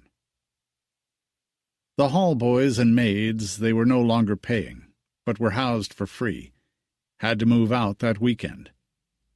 They had all found minor jobs as waitresses in restaurants and maids in hotels, truck drivers and janitors. They were paid poorly and used none of their skills and experience working in a fine home. But they were grateful to find work, and all moved to boarding houses now that the Devereux family was finally leaving. There were countless tearful goodbyes among the staff, and with their employers, who had always been kind to them, respectful, and fair. Wilson was leaving for New York the day before Charles and Louise were moving to Lake Tahoe. She had booked passage in 3rd class on a boat to England, and at the last minute, Houghton had decided to join her. They planned to try and find a job together in a home in London, as housekeeper and butler or chauffeur. The British economy was suffering too, but not as severely as in the States, or at least not yet. They came to say goodbye to their employers on Monday morning. Charles and Louise were having breakfast, which Louise had prepared for him. She was getting quite good at it, and had never cooked in her life till then. "We came to say goodbye," Wilson said, already overcome with emotion, and Houghton looked equally moved. They had both worked for them for almost 30 years, their whole adult lives. It broke their hearts to leave them, but there was no place for them in Lake Tahoe, nor money to pay them, and they both needed jobs. "And we have something to tell you," Wilson said as she choked back tears. "We got married on Friday," she said, as she reached out to hug Louise, and Houghton shook hands with Charles. "You did? Why didn't you tell us? We would have celebrated," Charles said immediately. It hadn't seemed right to them to expect the Devereux family to celebrate anything when they were facing such severe losses. The newlywed couple had gone out for a quiet dinner on their own. "We thought that if we were going to try and find a job together, we might as well be married and be a proper couple." Wilson smiled through her tears, and Houghton beamed. "We really hope you find a good job in London," Charles said, He had written a glowing reference for each of them, and given them each a generous check to thank them for their years of service. The kind of jobs they wanted and were so well trained for still existed in England to some degree. "Please write to us," Louise said, hugging her again. They had been through so much together. Louise's marriage to Charles, the birth of her 2 children, the death of one of them, Eleanor's debut, and marriage more recently, and her own debut in Boston when Wilson first came to work for Louise's parents. They had shared an entire lifetime, and now they were all leaving. It was the end of an era. Charles and Louise stood on the front steps and waved to them as they drove away in a cab with their valises, with all their belongings packed up to take with them. They walked back into their home after that, for their last day and night there.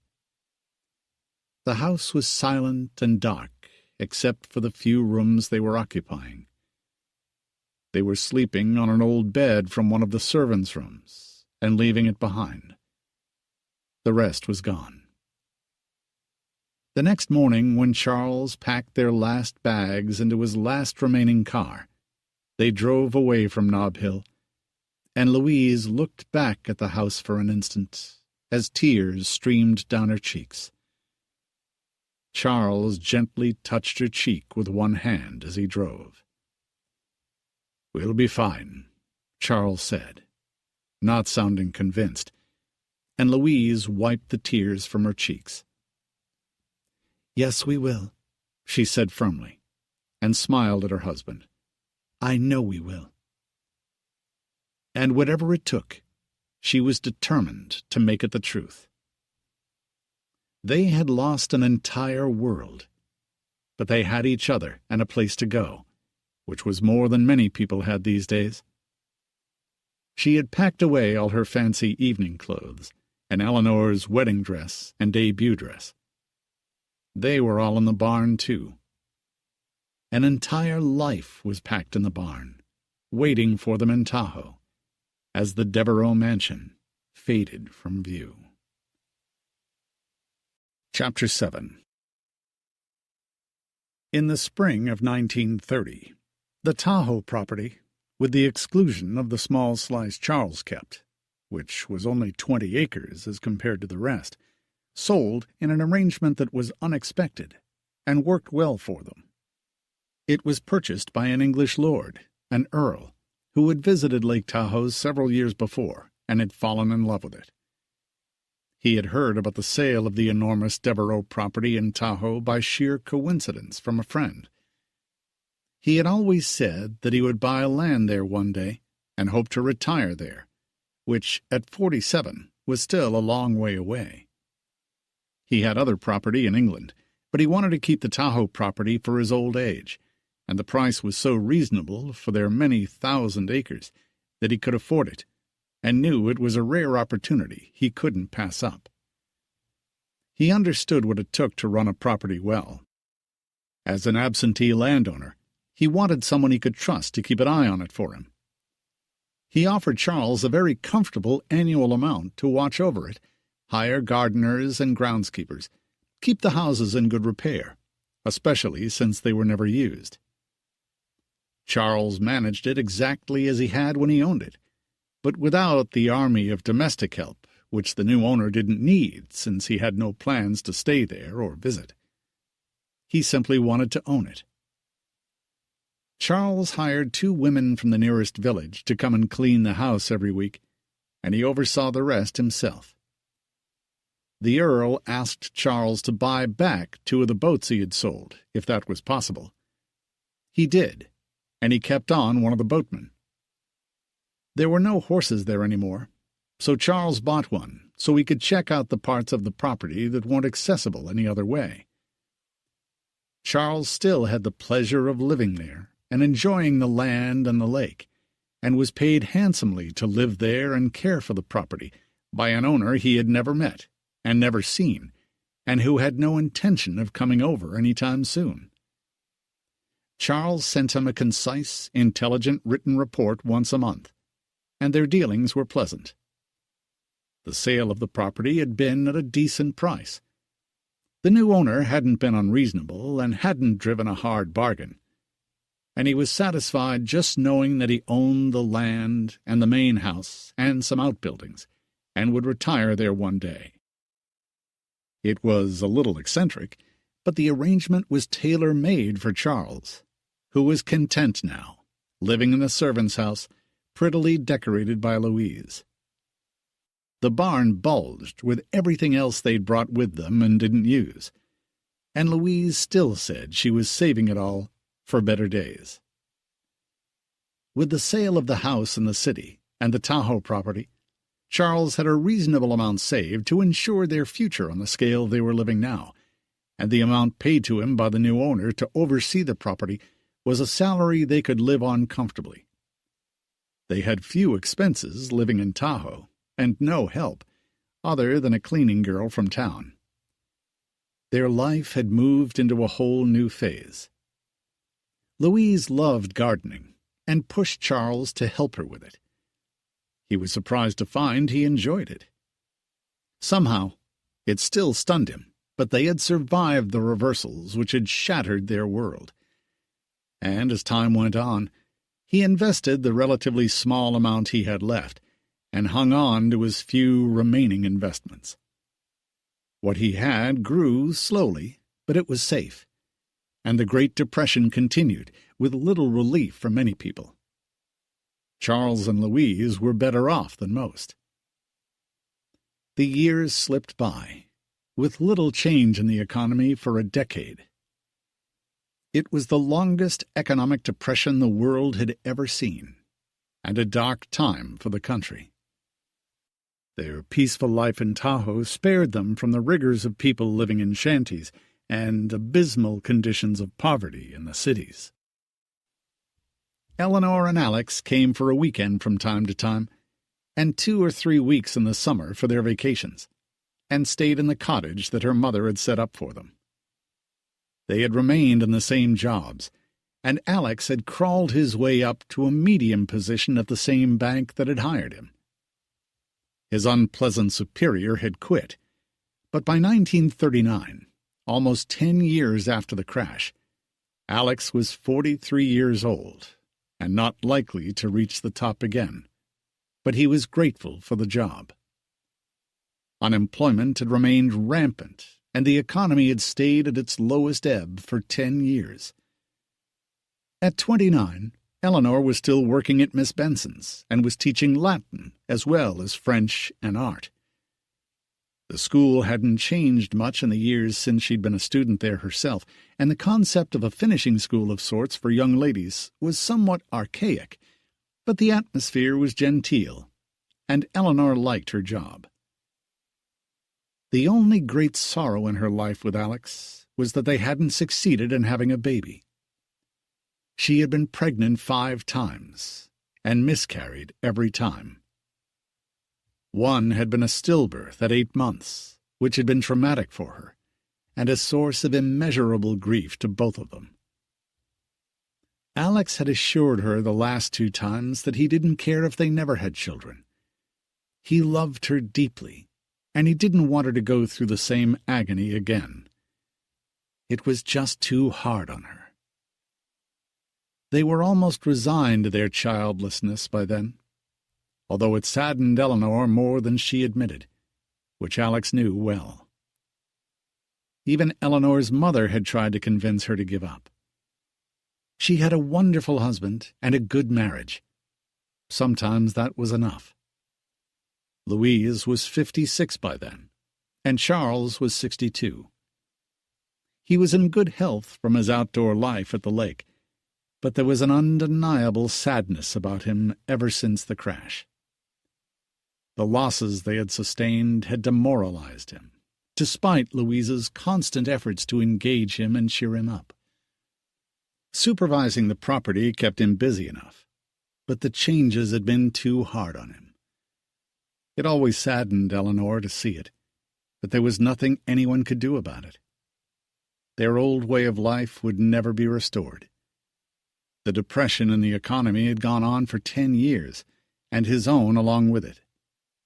They were much better off than many of their old friends, who were leading hard lives, had moved away, or had died in the meantime, unable to cope with a changing world.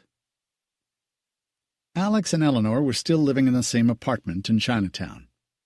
The apartment was comfortable and bright and beautifully furnished with their old things. They had come to like Chinatown, and the rent was ridiculously cheap. Neither of them made big salaries, and it was easy for them. Without children, they had no need for a bigger place. Her parents loved it when Alex and Eleanor came to visit. Louise loved seeing her daughter, and Charles enjoyed male company with Alex. They went fishing together and drove the boats on the lake. They came up every few months. Charles and Louise hadn't been back to the city in 10 years. He said he wasn't interested, and Louise knew it would be too painful for him to visit his lost world as an outsider. He had no desire to see the few old friends who were left, most of whom were depressed. Most of his generation had not fared well, those who were even alive. Alex hadn't seen his brothers either since they left San Francisco, which he regretted, but he had no opportunity or desire to travel east, and his brothers had no intention of coming west again, even to see their older brother. They had drifted too far apart by then, and felt disconnected, although they stayed in touch by writing to each other. Both of Alex's brothers had married, and had children whom Alex had never met. Philip was in charge of a stable of racehorses in Kentucky, and Harry had married a girl with some money in North Carolina, and was leading the life of a Southern gentleman, with a wife who was willing to indulge him. She had inherited a successful textile mill from her father. Alex's younger brothers had lost their connection to each other as well, and only saw each other once every few years. Alex was a part of a lost life to them. The Depression had not only destroyed fortunes, but families as well. Alex had no idea when he'd see them again, if ever, and it didn't seem likely. He hadn't traveled anywhere in 10 years since the crash and their honeymoon in Italy. He couldn't afford to. He was careful with the money he had left, invested it wisely, and they lived on their meager salaries and had no extravagant needs. Considering how they had both grown up, they had limited themselves severely for the past 10 years, but weren't unhappy. When they needed a change of scene, they went to Tahoe to see her parents. Being in the outdoors for a short time always cheered them. Several times when they'd been there, Eleanor had tried to convince her mother to empty the barn and sell what was there. They were never going to furnish a large home again, and she and Alex didn't need it. It seemed silly to hang on to their old furniture and paintings, and there was so much of it. Eleanor wondered if they might fetch better prices at auction now, 10 years later. But Louise always insisted she was saving it all for better days, which Eleanor doubted would ever come again, and surely not to the degree they knew before. When they came up to the lake for a weekend in September, Alex and Charles had much to talk about. War had just been declared in Europe, and as disturbing as it was, Charles believed, as he had for years, that factories brought back into service for products needed to supply a war would create jobs and help the world and national economy, and positively affect the stock market along with it. The increased productivity would eventually boost the economy and reduce unemployment. They discussed the likelihood of the United States getting into the war, which Charles thought was unlikely, but Alex wasn't so sure. They both enjoyed talking about it, and each other's company. Despite the talk of war between the two men, they enjoyed other, more pleasant conversations and beautiful weather. Alex and Eleanor managed some private romantic moments in the cottage when her parents were busy. The romance hadn't gone out of their marriage in 10 years. They loved each other as passionately as ever. They had passed the honeymoon phase, particularly with all that had happened to them, but they shared a deep love, which nourished both of them. They were always in good spirits when they went home to the city. It reminded Eleanor of the days when they had their own train when she was younger. It was strange sometimes to think of the extreme luxury she had grown up in. And now they lived in a tiny apartment in Chinatown and were dependent on their jobs.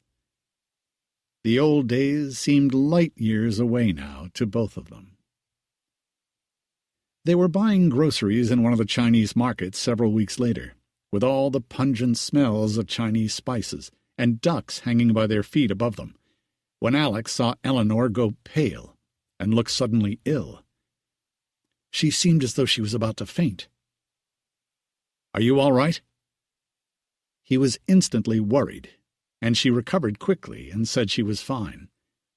"What happened?" "I don't know. I looked up and saw all those dead ducks dangling above me, and it made me feel sick." "You're pregnant," he pronounced immediately.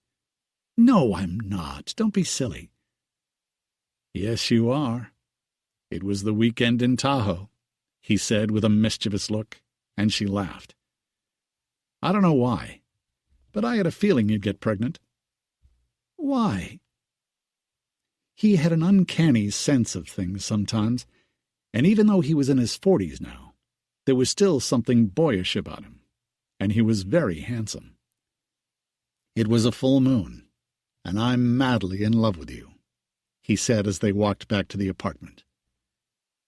But it happened again a few days later, when she poured his morning coffee before they left for work, and he could see that she felt ill from the smell.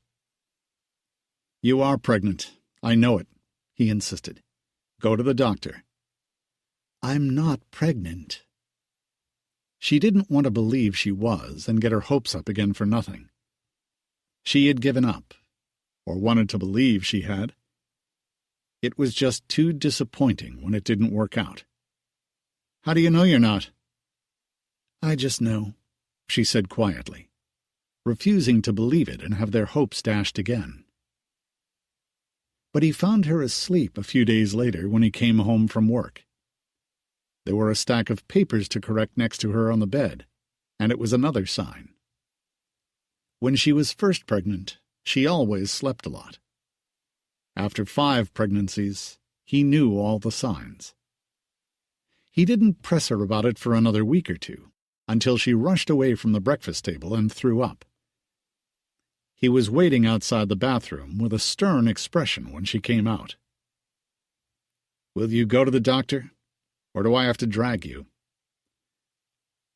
"Let me think about that and I'll get back to you," she said with a weak grin. But she knew he was right. She just didn't want to start the whole process again, of hoping, dreaming, and having her heart broken again halfway through the pregnancy. She'd rather pretend it wasn't happening and see where it went. He kissed her when he left for work and gave her the look he always did when she was pregnant, full of unspoken dreams they didn't even dare voice anymore. She didn't want to disappoint him again either. For the next several weeks, he didn't say anything, and she seemed to feel fine, although she slept more than usual. He could tell that her breasts were fuller than they had been, and it was almost Thanksgiving when he could feel the roundness of her belly as they lay in bed. And she still hadn't been to the doctor yet. He couldn't ignore it any more, even though she wanted to. "Are we just going to pretend it isn't happening this time? Or are you going to go to the doctor before you give birth here, and I have to deliver the baby while you claim you're not pregnant?" She smiled at him and then sighed. "I just don't want to get our hopes up again, and then have everything go wrong." He nodded and understood it, since the last one had been heartbreaking. They had come so close, and had been so sure it would be fine that time. And then the baby strangled on the cord a month before the due date. It had been devastating for both of them. And the baby had looked so beautiful and perfect when he was born. The memory of it was still too vivid for her. And it had been almost 2 years since it happened. I know this sounds crazy, given our history, but I have a weird feeling that everything will be fine this time, Alex said quietly. She didn't answer him for a long time, and then she nodded. I don't know why, but so do I. She hadn't felt that way before, except the last time, and then the baby had stopped moving, and she knew. What if we wait a while? The doctor won't do anything anyway. I feel fine. You look fine to me, too, he said, gently cupping her suddenly fuller breasts, and she laughed. But I'd feel better if you see the doctor, just to make sure everything is okay, he said, serious again. She rolled over and thought about it, and then nodded. She went a few days later, and the pregnancy was confirmed. She was 2 months pregnant, and the baby was due in June. You were right, she told him that night. It must have happened in Tahoe. And everything's fine, she reassured him. They told her parents when they went to Tahoe for Thanksgiving, and they were cautiously enthusiastic. She hated to get their hopes up, too, but it was inevitable. A baby was such a sign of hope for all of them. Despite the good news, Alex and her father discussed the war for most of the time they were there. The economy had experienced a marked upswing, just as Charles had predicted. The Depression was finally coming to an end, with increased production of material goods for the war in Europe. By Christmas, she was 3.5 months pregnant, and in January she felt it move for the first time. There had been no problems, and even the timing was perfect. With the baby due in June, she would have the summer off and could go back to her job at the school in September. The heartbeat was clear and strong, and in March she was 6 months pregnant and had a full, round belly. The war had taken off in a major way by then, and almost all the countries in Europe were involved. Hitler was trying to take over the world, and the American public was being told that the United States would not enter the war and had no role in it. But increased production was helping the economy. Eleanor was less and less interested in the war as her baby grew inside her. They went to Tahoe for the last time in April. She was 7 months pregnant, and the doctor didn't want her traveling after that, especially with her history. Her mother asked if they were going to move, and Eleanor said they had no need to. The bedroom was big enough to have a crib in it, and she didn't want to make any dramatic changes for a baby that might never arrive. But this one seemed normal and strong. It kicked constantly and was bigger than the last one. Alex laughed when he saw her belly move, and he could feel the kicks when he lay next to her at night. The constant movement and pounding reassured them both that this one was healthy. She'd had no problems with the pregnancy, and then suddenly on a sunny Saturday in mid-May, everything stopped as it had before. Alex came back from doing some errands and found Eleanor sobbing in the kitchen. "What happened? What's wrong?" "It's not moving," she cried, and held her arms out to him. And he held her and cried too. "Let's go to the hospital," he said quietly. "I'll call the doctor. Get your things." He called, and the doctor promised to meet them at Children's Hospital immediately. Eleanor was dreading the same result as before, and a heartbreak for them. It was all Eleanor could think about. She was silent in the cab on the way to the hospital, crying quietly, as Alex kept an arm around her and held her close. "Whatever happens, we can get through this," he told her quietly, trying to will his strength into her. to endure another tragedy if it happened. They were braced for the worst as they walked through the emergency room and took the elevator up to the maternity floor, which they were all too familiar with, but never with a happy result. The doctor was already there. He looked serious as they walked into an exam room, and Eleanor lay down on the exam table, clutching Alex's hand. His eyes were bright with unshed tears, but he locked his eyes with his wife's and tried to think positively about the baby they both wanted so much. "How long has it been since you felt anything?" the doctor asked, as he adjusted his stethoscope to listen for a heartbeat he hoped would be there, and feared might not be, again. "I don't know, about 2 hours. I had a big breakfast, and then everything kind of stopped. I poked it a little, but nothing happened." The doctor nodded with a concerned expression, put the stethoscope in his ears, and placed the round listening device on the other end, where he thought he'd hear the heartbeat, if there was one. And as he pressed down on Eleanor's hugely round belly, the baby kicked so hard that all three of them could see it, and it almost knocked the listening device out of the doctor's hand.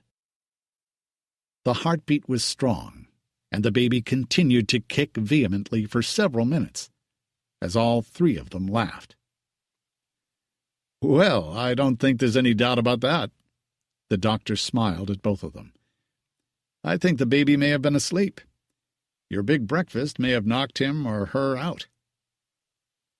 The baby hadn't stopped kicking for 5 minutes, and seemed furious, and various pointed appendages were sticking out almost like a cartoon. "I think he or she may be running out of room, too. We have a nice big baby in there." That worried Eleanor a little. She was aware of it, too. It was considerably bigger than the last one. But she didn't care what she had to go through, as long as it was healthy and alive when it was born. She swung her legs off the table, feeling sheepish, and the doctor reassured them that given what had happened last time, they were right to come in and check if they had any concerns, and he didn't mind at all. He lived nearby. "I'm sorry," Eleanor said to Alex in the cab on the way home. "I feel stupid, but it wasn't moving at all." "It is now." He smiled at her. "I'd say he or she is seriously pissed. That's no little milk toast you have in there." They laughed about it, but from that day on, it was as though the baby had declared war on her. It pushed and shoved, pounded and kicked. She could feel elbows and legs, feet and knees. It pressed down against her pelvis with its head. It was as though it was trying to make room in a space it had outgrown, and it seemed to be growing noticeably every day. She could hardly finish the last month of school, but managed to, and by the time her due date came, Eleanor was exhausted. She'd been taking a beating for the last month.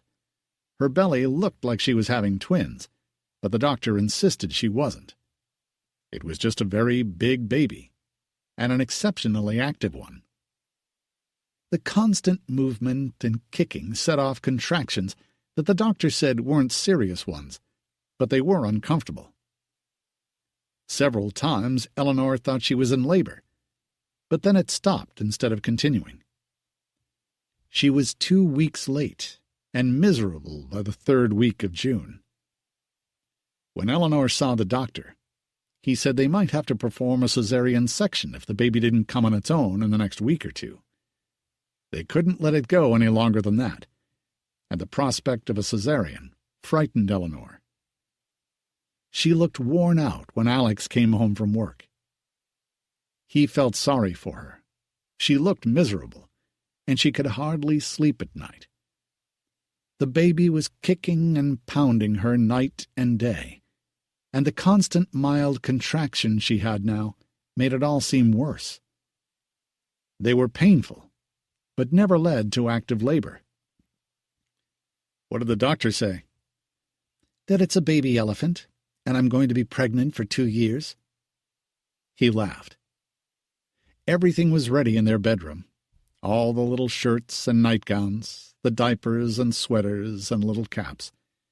And her hospital bag had been packed for weeks and was waiting at the front door.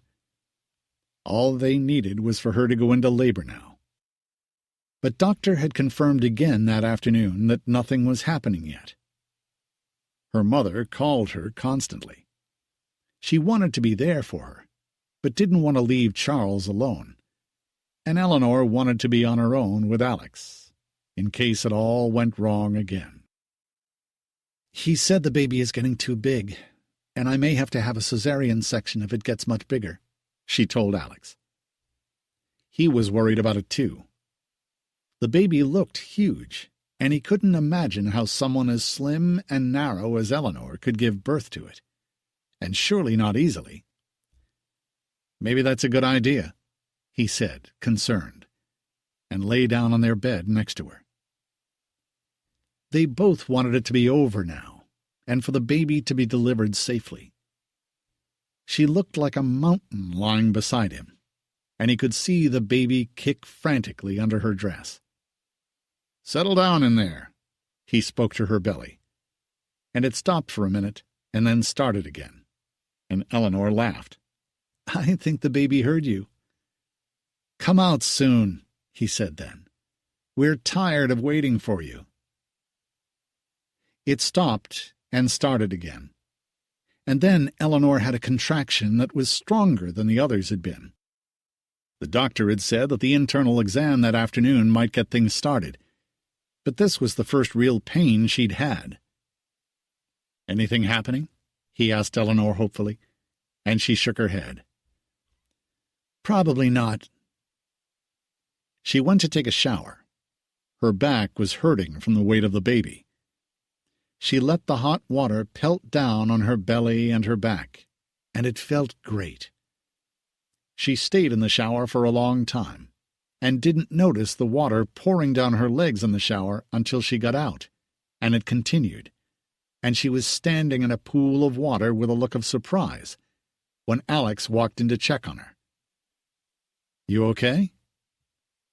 She nodded, looking startled. "I think my water just broke." The pool of water at her feet continued to spread, and she wrapped herself in a towel and got back in the shower until it stopped, and she had several big contractions then, and could feel the weight of the baby bearing down with considerable force. "Something may be happening." She looked at him with a broad smile. The moment had finally come. They were about to be parents after 10.5 years of marriage. As she thought about it, she had a hard contraction and had to sit down and breathe through the pain.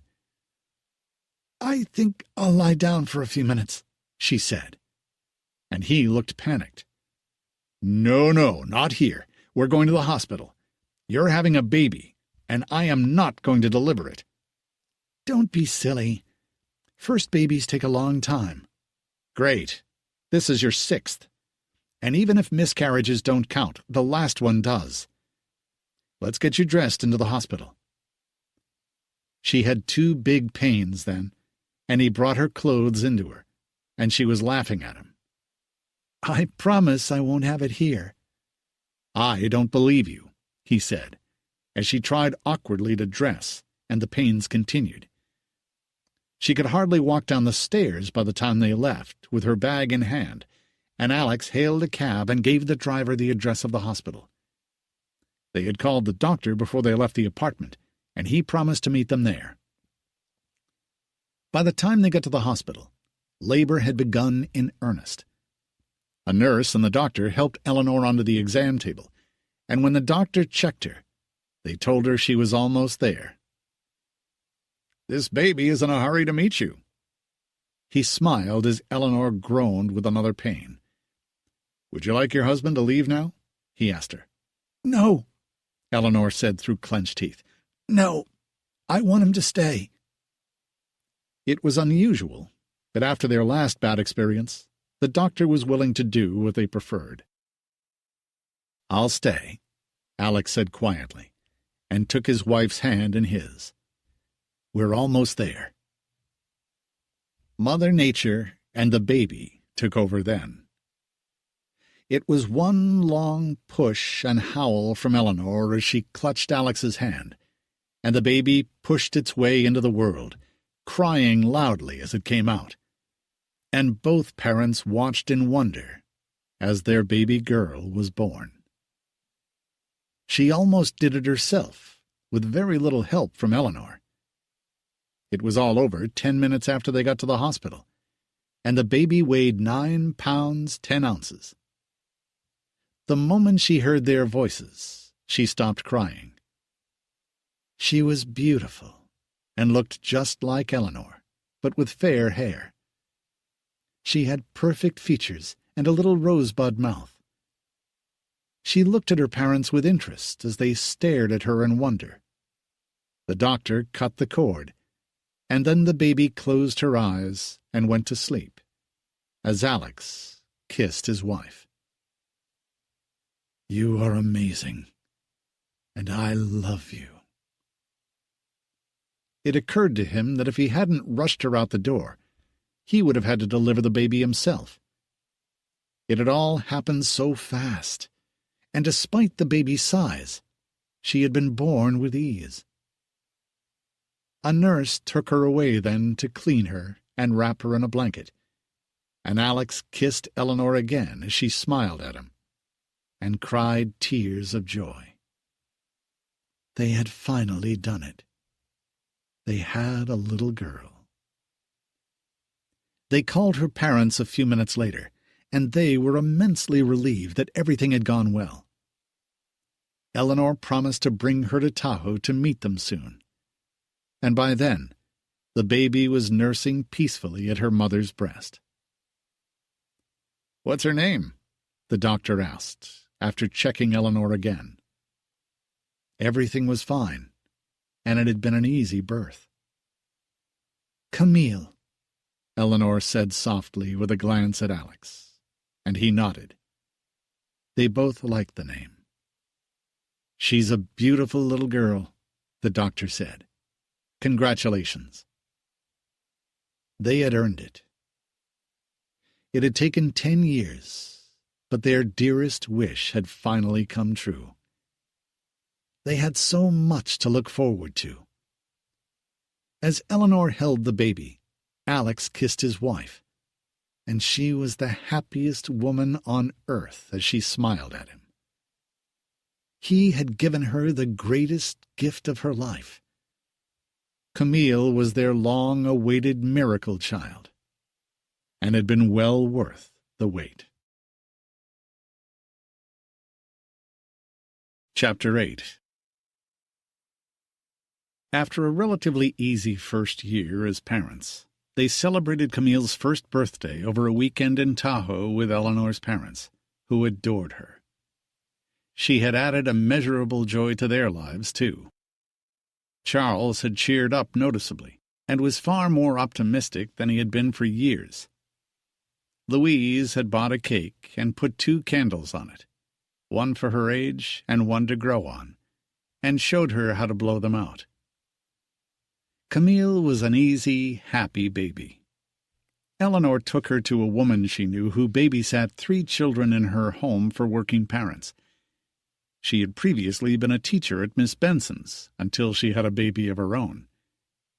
Eleanor took Camille there every day and picked her up after school. Camille fit right into their life. She slept in her crib in their bedroom. They ate their meals with her. Eleanor had stopped nursing her at 6 months. They were with her constantly when they weren't working. She was either in her mother's arms or her father's. She was the light of their life and the center of their universe. She was their dream come true at last. She loved visiting with her grandparents in Tahoe and playing outside with them. Charles loved tossing her in the air and having fun with her. She added a whole new dimension to their lives and had given them all hope that if you believed in something long enough, it finally happened and turned out right. In another lifetime she would have been whisked away by nannies and been kept in a nursery on an upper floor of the house, and brought to them once a day for a few minutes, all dressed up. Instead, she was part of everything her parents did, and spent time with her grandparents frequently too. Her upbringing was very different than her parents had been, with hands-on parents who took care of her themselves. Meanwhile, the war in Europe was continuing, as the European allies tried to stop Hitler from taking over Europe, and couldn't. The Germans had occupied France a few days before Camille was born, and on her first birthday in June of 1941, most of Europe was in Hitler's clutches. He was trying to conquer and occupy England, but hadn't succeeded so far. By the summer of 1941, there had been considerable loss of life on both sides. America was still sitting out the war, observing keenly, but not involved. Eleanor would have loved to get pregnant again by then, but it hadn't happened. She was 31 years old. She wondered sometimes if Camille would be their only child. She wanted more, but Camille was so adorable that if they never had another baby, she knew she could be satisfied with just one. Camille was so perfect, and such a sweet little girl. They were in Tahoe for the weekend, the first weekend in December. Eleanor was chatting with her mother on Sunday morning, and her father had the radio on, when they heard a news bulletin come on. Pearl Harbor in Hawaii had just been attacked and bombed by Japanese forces. It had just happened. The news was chaotic and confused, and Eleanor and her parents were staring at each other as the baby chortled happily, and Alex came in from outside. He had come from the cottage and saw on their faces that something serious had occurred. They were listening intently to the radio, and he heard the same news reports they did. He and Charles exchanged a long glance, and then Alex looked at his wife. It had been a surprise attack, and a brutal one, and would force America's hand to join the Allied forces in the war. When the final reports came in, 350 Japanese planes had executed the attack not only on Pearl Harbor, but 5 other air stations as well. 2,403 people had been killed, 1,178 injured. 3 ships had been destroyed, 16 damaged, and 159 aircraft damaged. On December 8th, the following day, President Franklin Roosevelt asked Congress for a declaration of war on Japan. The U.S. Congress declared war on Japan, and the President signed the resolution. America was finally in the war at last, while Europe had been fighting for more than 2 years by then. They left Tahoe early, because the question in everyone's mind was if the Japanese were going to attack the mainland next, the West Coast specifically, and Alex wanted to get back to the city, although Charles had suggested they stay in Tahoe with them. But Alex and Eleanor both had to work the next day. Alex was quiet on the drive home, and said very little when they got back to the apartment. He waited until Eleanor had put the baby to bed. He was waiting for her at the kitchen table, and she had a bad feeling from the look on his face. She had not seen him look quite that serious since the news of Black Tuesday had reached them in Italy on their honeymoon. He didn't look panicked this time, or scared, but he was certain of what he wanted to do, and that it was the right thing. "I'm going to enlist," he said quietly, with a look of determination. "That's ridiculous.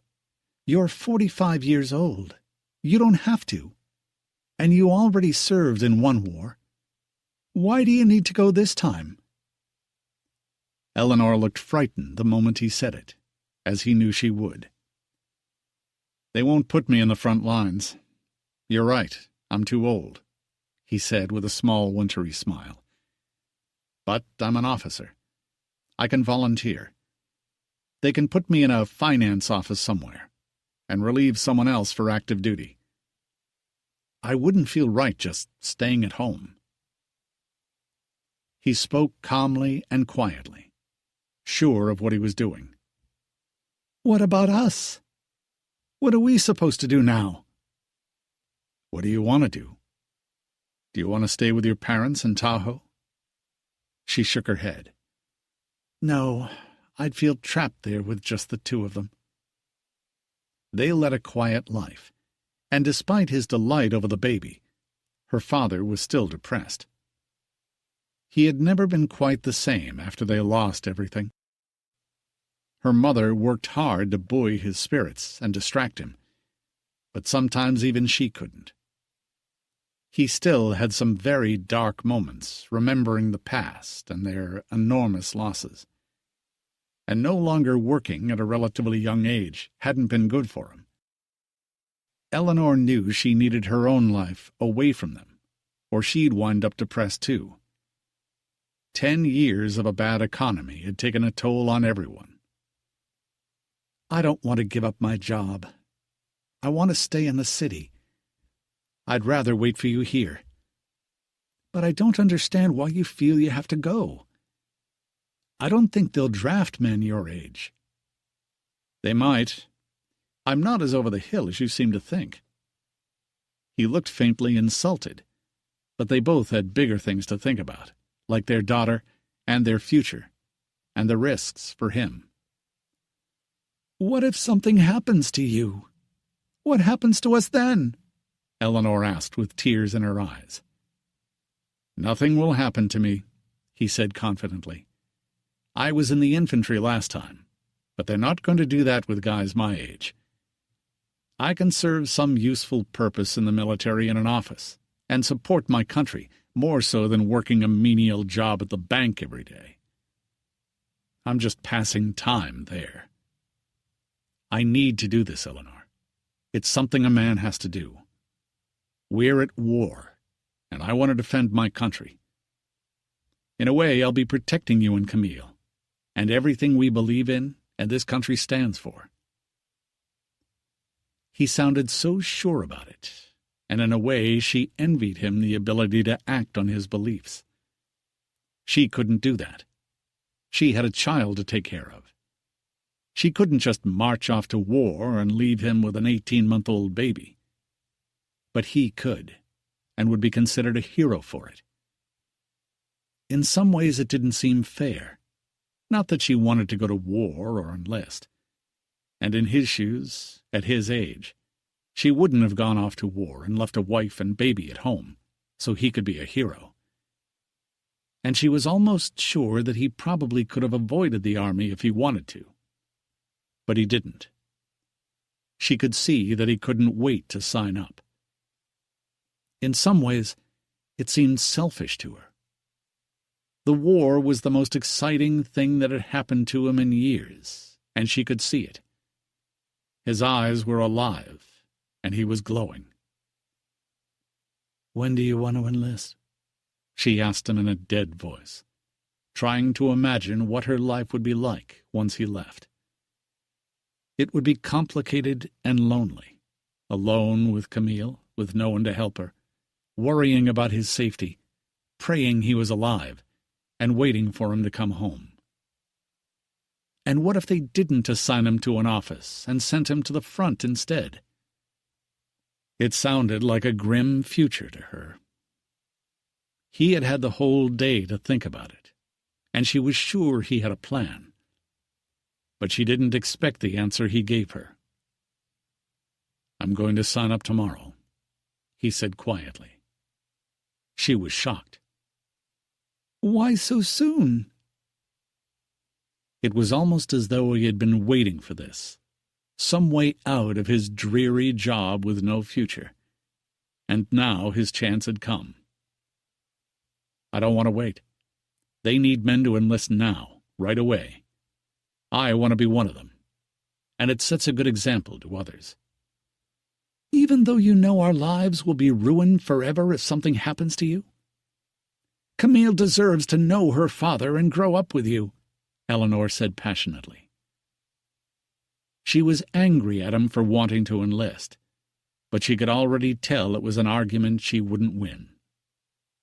His manhood and love of country had kicked in, and he wanted to serve his country and help win the war against the Japanese. The president had called it a day of infamy, and Eleanor didn't deny that. But she didn't want to sacrifice her husband to win the war. She and Camille needed him more than they did. They went to bed that night and didn't speak to each other. They were both thinking about what he wanted to do. She didn't think she could dissuade him. His sense of duty was too strong for him to pay any attention to what she said, and his mind and heart were set on going. She cried after he fell asleep that night. She was up and dressed when he got up in the morning. She had hardly slept all night, worried about him. They had waited so long for the baby they had wanted so badly. And now he was going to risk everything and go to war. She didn't want to lose him. Alex kissed her before he left for the office, with the same determined look as the night before. When he got home that night, he sat down at the kitchen table and looked at her seriously. "I volunteered today." She should have expected it, but she felt as though he had punched her in the stomach. She wanted to feel proud of him, but she didn't, just angry at his deserting her and Camille. "So you did it." She tried not to look as shocked as she felt. "When do you leave?" "I report to Fort Ord in Monterey in 3 weeks for boot camp for 6 weeks, and an officer's training class after that." They were letting him stay home for Christmas. "And then what?" "I don't know yet. They'll probably send me to Washington or some other benign place, while someone else gets freed up to go to war." "And if they send you to a combat zone?" "They won't," he said confidently. "That would be ridiculous at my age." So was enlisting, in her opinion, but there was no one else to reason with him, and he had already signed up anyway, and who knew how long the war would last? He could be gone for years. And as an officer, she wasn't as sure as he was that they wouldn't send him into combat. What if they did? There was no telling now what could happen. The 3 weeks before Alex had to report to Fort Ord felt surreal to Eleanor. He was still part of their everyday life, but in some ways he wasn't. He was so preoccupied with everything he needed to do that in Alex's mind he was already gone. And then there were tender nights when he made love to her, and it had the bittersweet flavor of farewell, and the terror of the unknown and what lay ahead, for both of them. Christmas at the lake was somber, with news of the war and knowing he was leaving. They spent their last weekend together at Lake Tahoe with her parents. Alex and Charles went for a long walk, where they went over details of Alex's investments in case something happened to him. They had lived very frugally for the last 10 years, and he had saved as much as he could of the money he had gotten for his parents' house. It was infinitely less than it should have been, but there was still quite a bit left. He had invested it very conservatively, and he had a life insurance policy to benefit his wife and daughter. It was for a small amount, but they would need it all if anything happened. "None of this will be necessary," he reassured his father-in-law. "They won't send me to the front anywhere, but crazy things happen in wartime. Eleanor is upset with me for enlisting." "There are some things a man has to do," Charles said sympathetically. "That's hard for a woman to understand. I was 41 and 17 when we entered the last war. I volunteered, and they kept me at a desk job in the Presidio. But I couldn't not serve. We'll get Eleanor to come up to the lake and stay with us on weekends, as often as she can. She can always live with us here if she wants to. We'd love to have them." He smiled at his son-in-law, proud of him for what he was doing. It was a tearful moment when they said goodbye to him at the end of the weekend. Louise gave him a warm hug and told him to be careful, and promised they would take care of his girls. "I'm only going to Monterey, Mother Devereaux." He smiled at her. He was more formal with her out of respect, and called Charles by his first name. "I won't be far away." She wiped her eyes and hugged him again. Alex had already left the bank by then, and his colleagues had shaken his hand and wished him well. Several of the younger men had already enlisted. One of them would be going to Fort Ord when he was. On their last night together, Eleanor never slept. She lay watching him all night, praying nothing bad would happen to him. He was going to have 6 weeks of boot camp and 4 of officers' combat training, which had just been reduced from 12 after Pearl Harbor, which Alex said was just routine. He said it was only a refresher course to remind him how to shoot a gun. It had been 23 years since he had been in the Great War. In some ways, it made him feel young again to be re-entering the military, with men half his age. Eleanor saw him off at the train station the next morning. It was the 1st of January, a cold, wintry day, and she had Camille in her arms. She wanted to be with him until the last minute. "Take care of yourself," he said, as he kissed her, and Camille patted his face and squealed with glee. "Dada," she said over and over again, as Alex and Eleanor kissed. "I'll call you when I can," he promised, but didn't know when that would be, or how soon. He knew she would be allowed to see him in 4 weeks, and again when he finished the total 10 weeks of training. She couldn't wait to visit him at the end of January. The platform was crowded with young men, and a few his age, parents and girlfriends and children waving to their fathers. They kissed one last time, and Eleanor stood and waved, with Camille in her arms, until the train was fully out of the station. And then she went home to their apartment in Chinatown, to begin her life without him.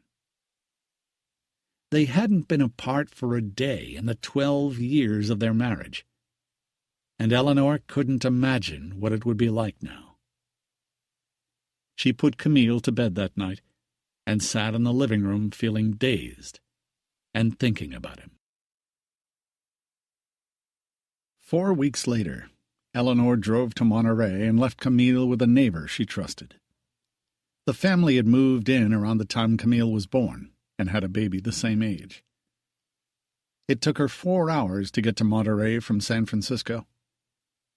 She left her car in the visitors' parking area at Fort Ord and went to the visitor center to meet her husband. She almost didn't recognize him. He had lost weight, he looked trimmer, and his shoulders were broader. His face was thin, his head was nearly shaved. He looked strong and fit and young, and his eyes were alive when he hugged her, and he was delighted to see her. He said the training was going well, although most of it was unnecessary, but he was in the best shape he'd been in years.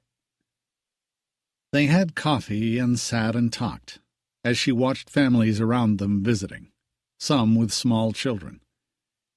They went for a walk in the sea air as the seagulls flew overhead.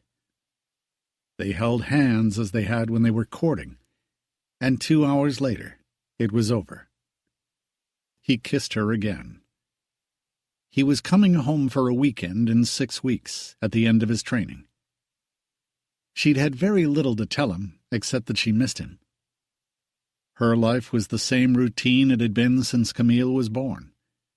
She left her with a babysitter, worked at the school all day, picked up her daughter, fed her, bathed her, put her to bed, and thought about her husband. It was lonely without him, but she didn't say so.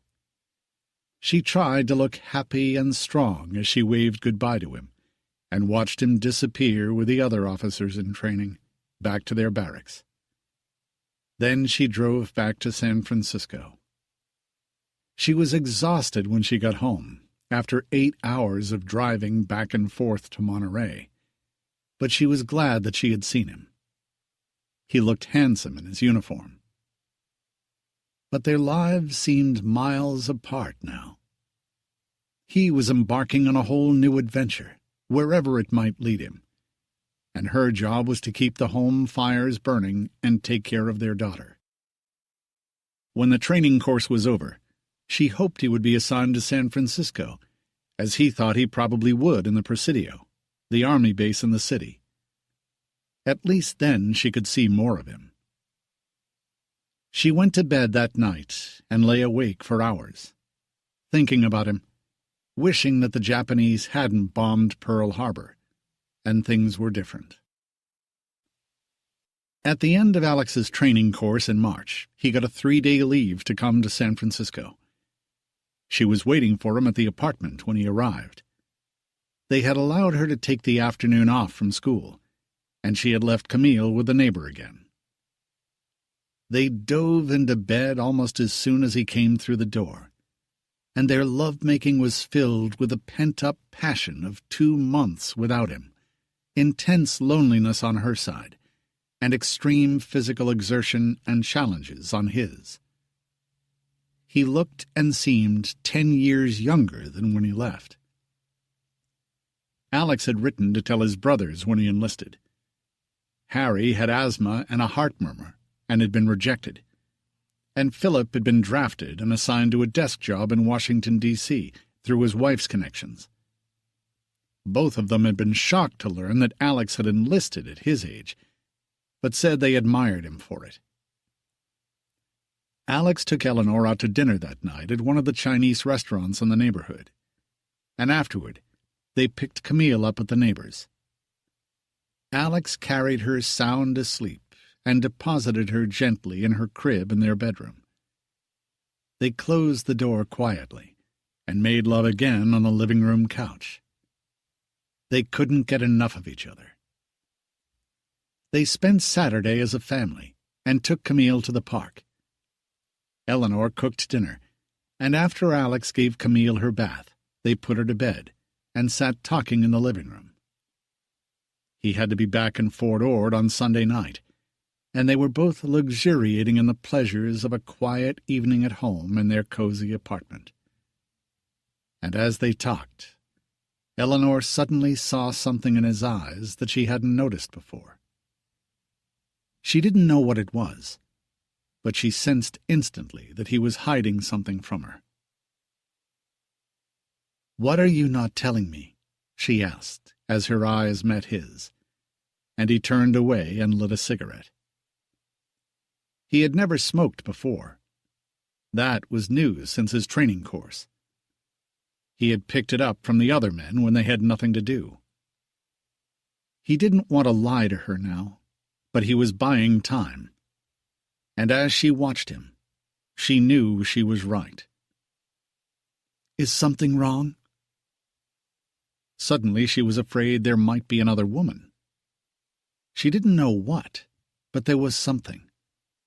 And as he turned back to her, she was sure of it. "We got our orders on Thursday," he said quietly. "Orders for what? Where they're sending you now?" He nodded. "Are you coming back to San Francisco?" She was suddenly afraid that they might send him east to Washington, where she couldn't see him. It would be much more complicated and expensive to visit him there, and they only had her salary now, and their savings. He shook his head in answer. There was no easy way to tell her. Other officers he had trained with were having to deliver the same news he was, and he wasn't sure how to do it. "I'm shipping out," he said, so softly that she could hardly hear him as she stared at him. What do you mean? She could hear her heart beating. It was louder than his words. I'm being sent overseas. I can't say where. To the Pacific. It's not the way it was last time in the last war. They're sending officers my age into combat zones. I won't be on the ground in the heart of the action. We'll be in the command posts and on ships. It turns out that's what the officers' training was for. You lied to me, she shouted at him and swung at him. He caught her fist just before it hit him. You said they wouldn't send you into combat or overseas. Why did you have to enlist in this stupid war? She was sobbing as he pulled her close to him and held her. They might have drafted me anyway before it's over. They need everyone they can get. With all of Europe involved, and now the Pacific, the military needs us. She cried for a long time, and then looked up at him. When are you leaving? This week, in a few days. They don't tell us exactly when, but very soon. This is my last leave before we ship out, he said. And she had never been as frightened in her life. What if he didn't come back? If she never saw him again? The thought of it was too much to bear. She had been spending her last hours with him before he went to war, and she didn't know it. Why didn't you tell me sooner, when you got here? I didn't want to spoil our last few days together. She nodded, but his visit had taken on a whole new flavor, an entirely different mood. She could feel the minutes ticking away, like sand in an hourglass, and in less than 24 hours he would leave her. Maybe forever. They sat and talked for a long time about what to do now. He thought she should move to Lake Tahoe to be with her parents, but she still didn't want to. There would be other women like her, with husbands who had gone to war. She didn't want to give up her job and live like a child with her mother and father. He didn't argue with her, but he worried about her in San Francisco. No one knew if the Japanese would be bold enough to attack the West Coast, and he didn't want her in the city if they did. But she was adamant about it. They went to bed hours later, and lay holding each other in the moonlight, while Camille slept in her crib. They made love as discreetly as they could without waking her, and lay awake after that, and finally fell asleep when the sun came up. Eleanor couldn't stop thinking that it might be their last night together, forever, or certainly for a long time.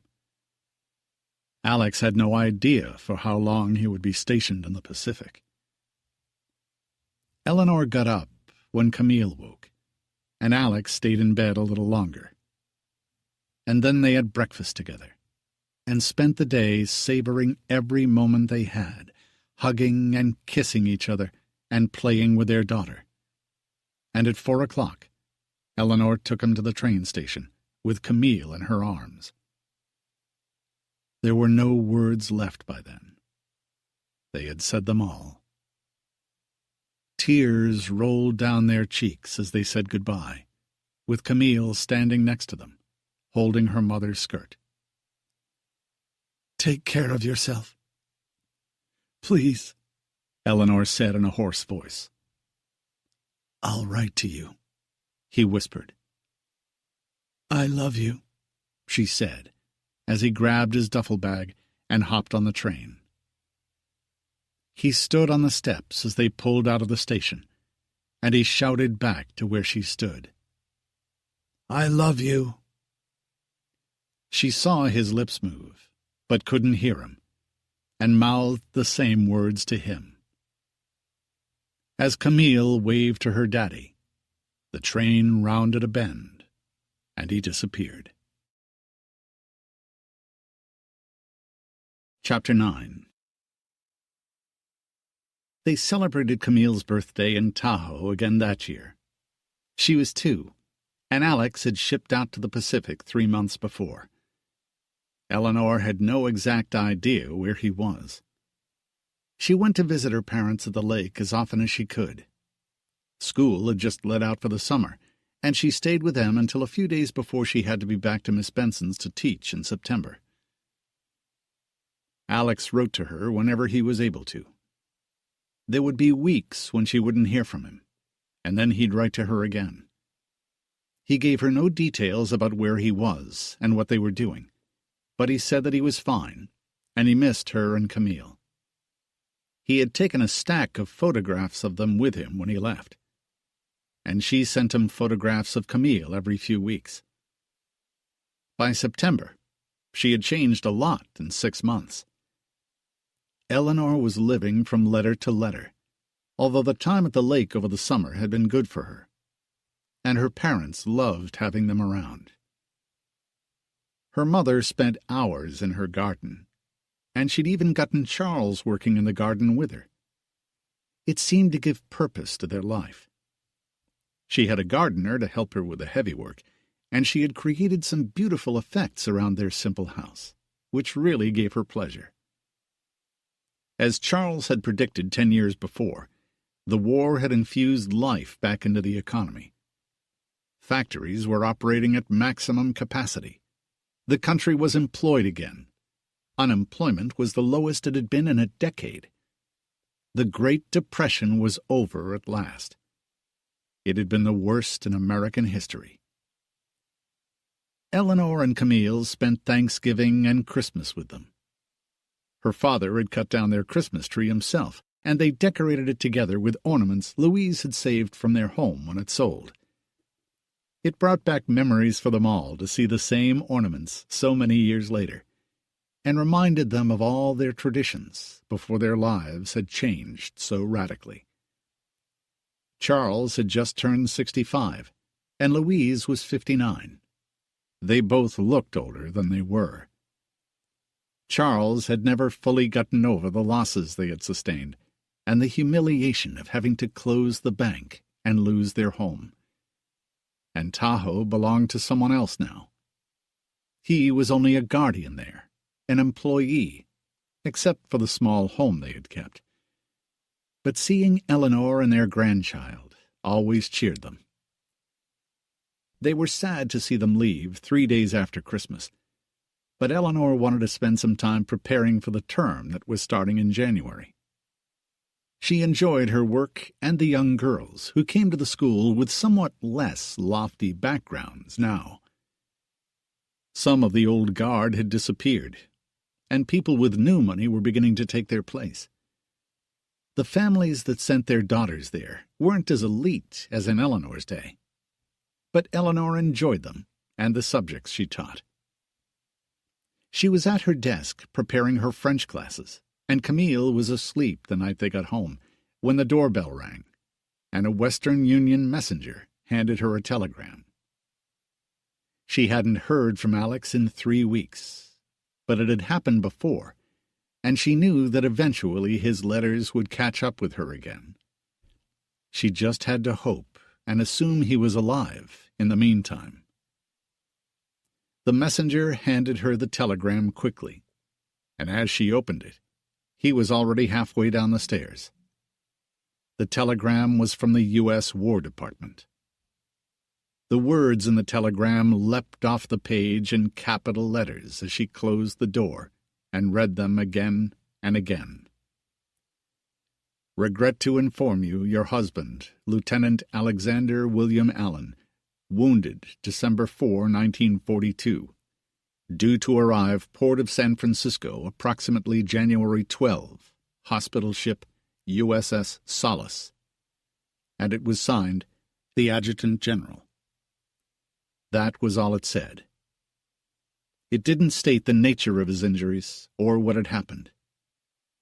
All she knew after she read it was that Alex had been wounded, but he was alive and due to arrive in San Francisco in 15 days, so he was well enough to travel, and thank God he wasn't dead. Her heart was pounding as she sat down on the couch with the telegram still in her hand, and she read it again. His military serial number was listed on the telegram, but there was no one to call, no one to give her the details, except Alex himself in 2 weeks. But she was grateful he was coming home. He had been gone for 9 months. She just hoped his injury wasn't too serious, but maybe serious enough to keep him out of the war once he got home. It was all she could hope for now. She had been aware that there were military transports arriving and hospital ships, with their wounded who were being sent home, to be tended in the States at military hospitals, and San Francisco was one of the ports they were using on the West Coast. She read the telegram again the next morning, and called her parents to tell them. The best news was that the telegram hadn't announced something much worse, and if he was coming home by ship, it seemed to indicate that he was well enough to travel. Her parents were concerned, but were encouraged by the fact that he was alive, and his injury wasn't so severe that he couldn't make the journey. She informed the school when they reopened in January, and by then she had 9 more days to wait to see Alex's situation for herself.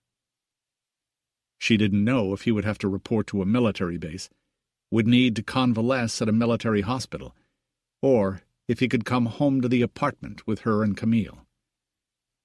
The days seemed interminable as she waited for the USS Solace to reach San Francisco. She called the port of San Francisco on January 5th to ask if they had any word on the ship's progress, and they told her to call back in 2 or 3 days. They expected to have news by then. They said the Solace hadn't reached Hawaii yet, so it would be at least another week before she reached San Francisco, if not longer. They asked if she had someone on the ship, and she said yes, her husband. The voice at the other end was slightly more sympathetic after she said it.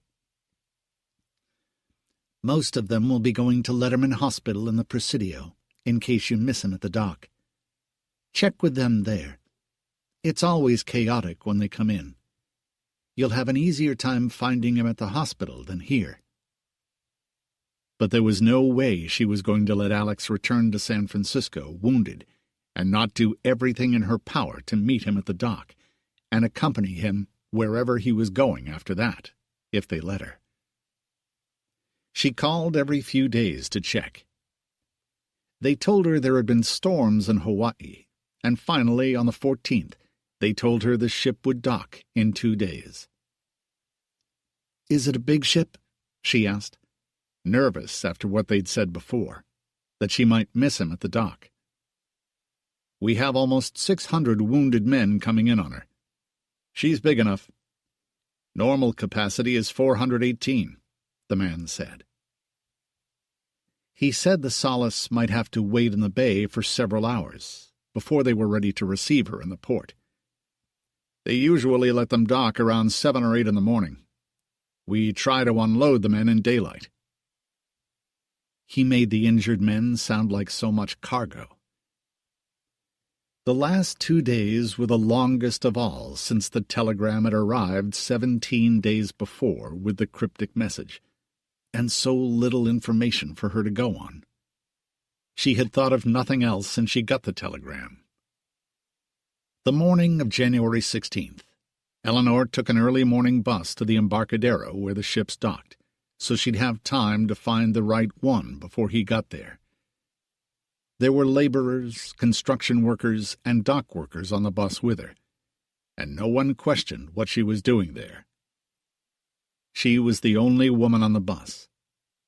She was a young and attractive woman, and obviously had a mission of some kind, or maybe a job.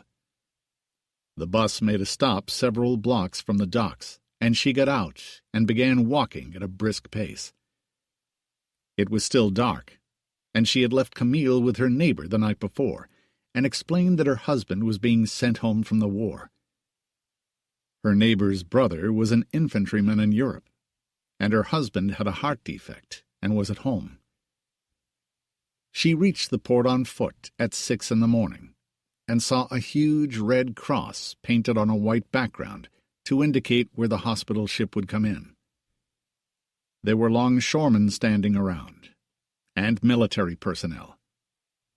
When she asked, they told her where to go. They said they didn't know what time the Solace would dock, but it might not be for a while, although they were expecting her that morning. There was a heavy mist, and it was damp. She could hear the foghorns in the distance. She took refuge in a doorway, and by 8 o'clock she saw a long string of military ambulances begin to arrive and park haphazardly near the docks. In another hour, the area was bustling with activity. There were wagons with red crosses on them, a line of buses, more ambulances, military vehicles, and then, in the distance, she saw the ship moving slowly through the bay with her precious cargo. It was 10 before she docked, and by then Eleanor had been there for 4 hours. She was freezing, and her clothes were damp from the mist and a light rain, but she didn't care. Before the ship even docked, suddenly there were a swarm of medics and ambulance drivers, doctors, nurses, a sea of medical and military personnel crowding toward the dock to receive the wounded men. She didn't see how she would get through them to find Alex, but she pushed her way into the crowd and moved as far forward as she could as the ship approached. It looked huge to her, and it was nearly 11 before the ship with the enormous red cross painted on its side was securely tied up at the dock as the medical personnel crowded forward, and half a dozen gangplanks were set up, and a number of the medics went on board carrying stretchers to bring off the most severely injured men first. She could see why they had told her she might miss him at the dock, but she was determined to find him. She prayed he wasn't one of the men being brought off on stretchers. She positioned herself where she could see many of them as they were carried past her, but none of them looked like Alex, although some were so heavily bandaged you couldn't tell. They were covered with army blankets, with their few belongings lying on top of them. There were a number of Army and Navy nurses in the crowd, and men guiding the stretcher-bearers toward the ambulances. It was a long time before men on crutches began to file past her, being assisted in many cases, and when she saw them, Eleanor began calling his name, hoping he could hear her in the crowd. "Alex Allen! Alex Allen!" There was so much noise she had to shout, and she had brought a photograph of him to show anyone who could help her find him. There were hundreds of men with bandages and canes and slings pouring out of the ship down all 6 gangplanks, heading toward the buses and transport trucks, and those who noticed her shook their heads when she asked them if they knew Alex Allen or had seen him while holding up the photograph. Some of them looked dazed, and many didn't speak to her, but others shook their heads and said they hadn't seen him, giving her admiring glances. She was the first civilian American woman they had seen since they'd left the States. Eleanor continued to thread her way doggedly through the crowd for 2 hours, wondering if she should give up and go to the hospital in the Presidio to find him. The situation at the dock seemed hopeless. And then she saw a long line of wheelchairs waiting to disembark, as one by one soldiers took them and rolled them carefully down one of the gangplanks, and Eleanor watched them. And then she saw him, far back in the line. She waved, and he didn't see her, and she pushed her way through the crowd until she reached the foot of the gangplank and waited. She was looking up at him as they rolled him down, and then he saw her, and he started to cry. and so did she. The moment the wheels of his chair touched the dock, she put her arms around him and held him, and he sobbed in her arms. The medic pushing him moved him out of the way so they didn't block the others. And as Alex pulled back, she looked into his face. He was desperately thin, with his eyes deep set in his head. He had a bandage on one arm, but he looked uninjured, other than the fact that he was in the chair and he had a blanket over him to keep warm. He was shivering, and she wondered if he was too weak to stand. The medic was wheeling him toward one of the buses that had been fitted to carry the men in wheelchairs. "Where are you going?" Eleanor asked him in a hurry before they lifted Alex's chair into the bus. "Let him in hospital in the Presidio. You can see him there." She nodded and kissed Alex, and he smiled at her as though he had thought he would never see her again, and couldn't believe she was standing in front of him. It seemed unreal to her, too. She couldn't believe she had found him. She had been there for 8 hours by then, but it was worth it. She had actually found him and been there the moment he came off the ship. "I'll meet you at the hospital," she said as she kissed him and smiled at him. "Thank you for being here. I didn't know if you knew when we were coming in." "I got a telegram almost 3 weeks ago. I've been calling every day." He squeezed her hand as his eyes filled with tears again, and then he tried to pull himself together. "What happened?" "They dropped a bomb on a ship we were on. It was being moved to a new location. It was a direct hit. I lost most of my men. Only 3 of them survived, and so did I." He looked exhausted as he told her, and then 2 men lifted his chair up, and he waved as they rolled him into the bus. He looked frighteningly thin, but he seemed to have come through it relatively unscathed. She walked quickly back to the bus stop where she'd gotten off hours before, and got on the bus to take her to the Presidio, and realized how lucky they were that he'd been sent to San Francisco. He could have been sent anywhere. This way she could visit him every day. It took her over an hour to get to the Presidio, and he had just arrived when she did. The hospital was a melee of patients and medical personnel, trying to sort them out, assign them to wards or rooms, depending on the severity of the cases. And half an hour later, they directed her to the ward where Alex had been taken. She saw him in his wheelchair and hurried over to him, as a male nurse helped him into bed. The blanket that had been covering him was cast aside before they moved him, and then she saw why he had come home. He had lost his legs, both of them. His thighs were still heavily bandaged. His legs ended just above his knees. He watched her face as she saw what had happened to him, and their eyes met. But from what he had told her, he was lucky to be alive, and she would have been grateful if even less of him had come home. Or he'd lost his arms and his legs. "It's all right," she said softly, and gently touched his face with her fingers as he reached for her hand and held it. "Is it?" he asked her, and there were a million questions in those 2 words. She nodded in answer. "Yes, it is. We'll be fine, and so will you." He let himself be lifted into the bed then. He had had internal injuries too, but his legs were the worst of it. She sat down in a chair next to him as the new arrivals continued to pour into the ward with assorted injuries. She knew their life was about to change radically again. It reminded her of when they were on their honeymoon, and the world they knew had been broken into a million pieces and been smashed to smithereens. It had just happened again, But it was different this time. It had happened to him and to them, not to an entire world. But whatever it took, they were going to face it together. Of that she was sure.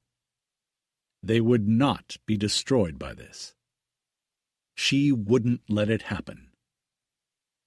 She leaned over and kissed him as he sat in his bed, watching her for her reaction. "I love you, Alex," she said in a strong voice as he clung to her. She could feel the bones in his back and shoulders as she held him. "I love you too," he said, with a world of regret in his voice, and a silent apology for how he had come home to her. He felt useless now. She could see it, but Eleanor didn't believe that. She just held him tightly to let her strength and faith in him flow into him like a river of love that nothing could stop or diminish. "Thank God you're home," she said, as he closed his eyes and rested his face against her. They were exactly the words he needed to hear, and what she had just said was all he needed to know. That even without legs, she still loved him. Chapter 10. Alex settled into a routine at the hospital fairly quickly. They wanted him to do physical therapy eventually, but he wasn't ready. His internal injuries were still causing him trouble, and his body was full of shrapnel. They had removed what they could, but enough of it was still there to worry his doctors. He had fevers almost every night, and flare-ups of infections of some of the wounds. Their worst fear was gangrene, which was what had happened to his legs after the explosion. Eleanor came to see him every day after she finished teaching. She corrected her students' homework sitting next to his bed, while he dozed quietly beside her.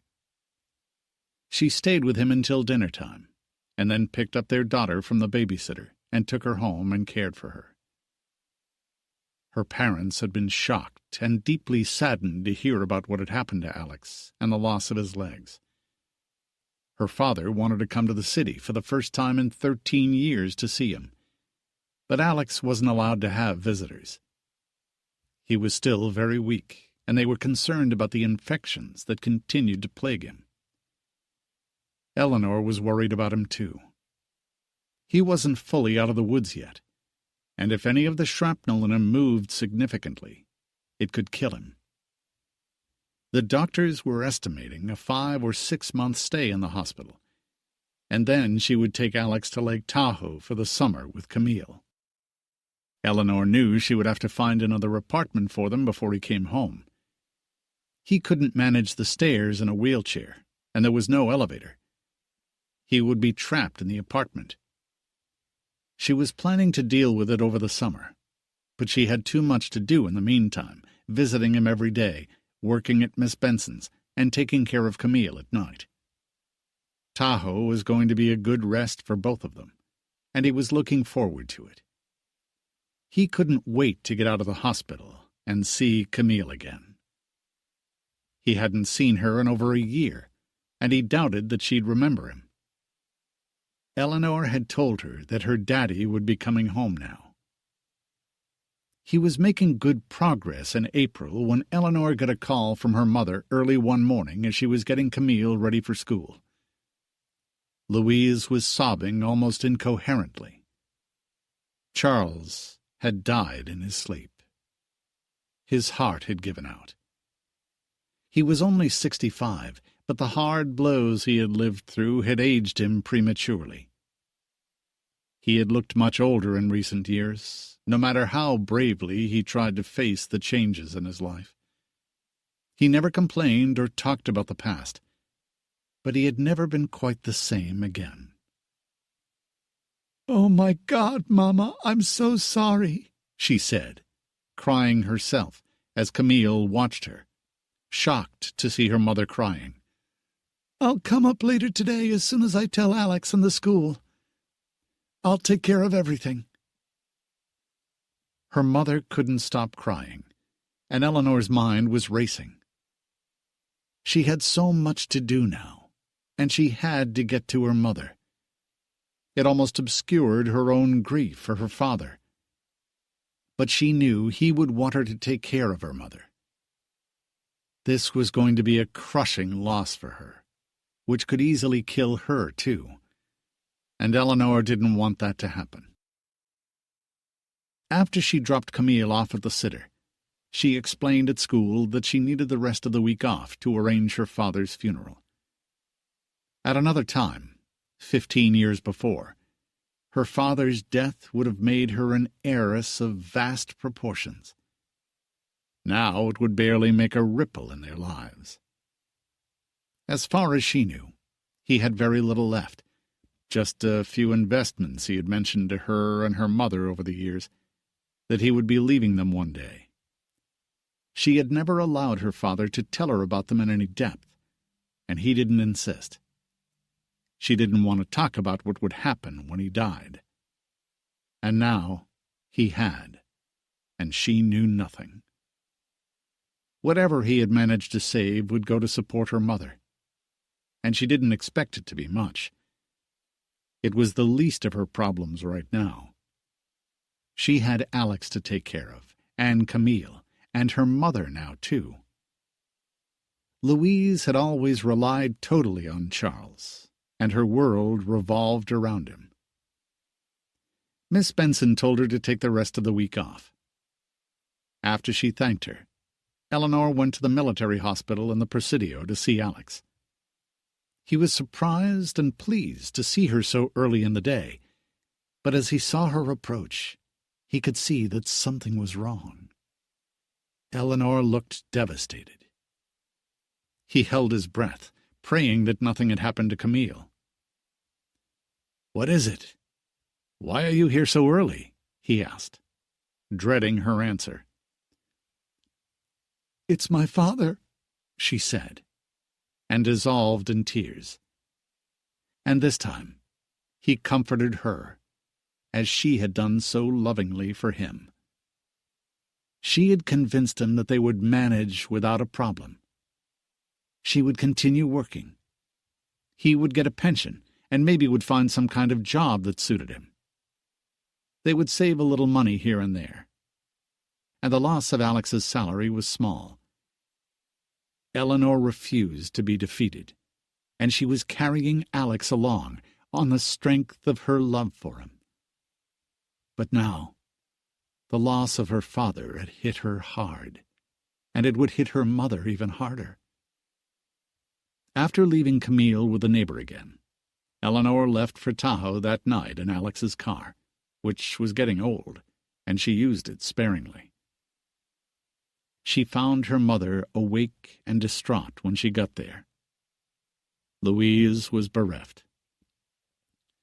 "I don't know how I'm going to go on without him," she said to Eleanor, as they sat and held hands in the living room, in the house she had made so pretty for them. "You have to, Mother. We need you. I need you. And you have a granddaughter who loves you." Louise looked at her as though she were lost in the forest. Eleanor realized now that her father had been her mother's reason for living. She had been the stronger of the two, and had kept him going since they'd lost everything 14 years before. It had taken a toll on her, too. Eleanor made all the arrangements for her the next day, and planned a small, simple funeral for her father in the local church. He had become a recluse since they moved there. He had maintained no contact with his old friends. Her mother had been his whole world, just as he was hers. They were so intertwined that Eleanor was seriously worried about her now. But she had Alex to think of, too. Only a few of the people who worked on the estate attended the funeral, and Eleanor and Louise. It was heart-wrenching and dignified. Eleanor supported her mother on the way out of the church, as they followed the casket to the cemetery. Eleanor went back to the city on Sunday after the service, and promised her mother that they would spend the summer with her, as they always did. And by then, Alex would be able to come home. It dawned on Louise then that there were 2 floors in the cottage they stayed in, with both bedrooms upstairs, which would be impossible for Alex with a wheelchair, whereas the house which she and Charles lived in was all on one level. She suggested exchanging them over the summer, which made perfect sense and would give her something to do before they arrived. School would be out in 6 weeks, and they were hoping Alex could be released by then. Eleanor drove back to the city, thinking of all she would have to arrange and be responsible for now. Alex, Camille, her mother. She had to find a new apartment for them in the city so she could keep working. It was overwhelming, and she realized, too, that her father's death left an enormous hole in her own life. He was a kind, intelligent man who had always given her wise advice and been good to her. Thinking about him and how much she would miss him made her cry most of the way home. She had so much on her plate now. She had no idea how she would get everything done. They were teaching her at the hospital how to help care for her husband, and she was going to get one of the men on the estate to help. And Alex was determined to be as independent as he could. Once she got Camille back from the neighbor, she put her to bed and fell into her own bed, exhausted. She didn't see Alex until the following afternoon. He was deeply sympathetic to the loss of her father, which was a major loss for him, too. And he was worried about Eleanor and all she had on her shoulders. He was anxious to leave the hospital so he could help her, but he was still too weak to be discharged. The next 6 weeks flew by as she finished the term at school, and once he was stronger, Alex was able to leave the hospital, after almost 4 months. His internal wounds seemed to be healing, and the wounds from his amputations. In mid-June, she picked him up at the hospital and drove him and Camille to Lake Tahoe. It was the first time he had seen their daughter in 16 months, and he was stunned by how much she'd grown and how bright and talkative she was for an almost 3-year-old. He looked like a happy man as they drove to Tahoe, and Eleanor began to relax with her husband at her side again. And even with Alex's infirmities, life in partnership was so much easier than life alone. After a few minutes of hesitation, Camille was at ease with him too. She wanted to know where his feet went, and said she wanted to ride around in the wheelchair with him. When they got to Tahoe, they discovered that Louise had already moved to the cottage and had the house she normally occupied filled with flowers for them. The one-level house was exactly what Alex needed. There were no stairs anywhere, and one of the handymen on the estate had built some minor accommodations for him. Handrails, a special seat in the shower, and a wooden ramp at the front and back doors. He rolled from room to room, beaming at the familiar home after a 1.5 years away.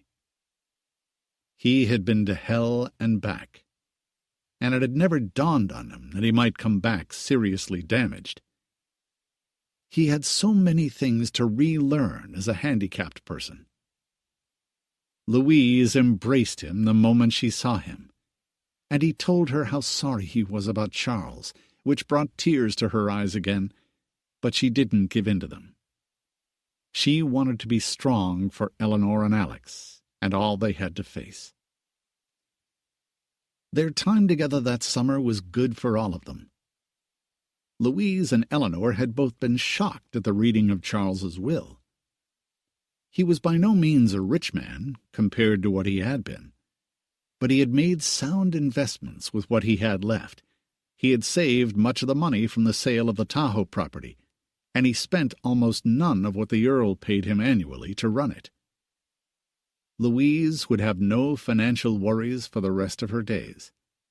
and he had left half of what he had to Eleanor, which would give them a cushion now, if none of them were extravagant.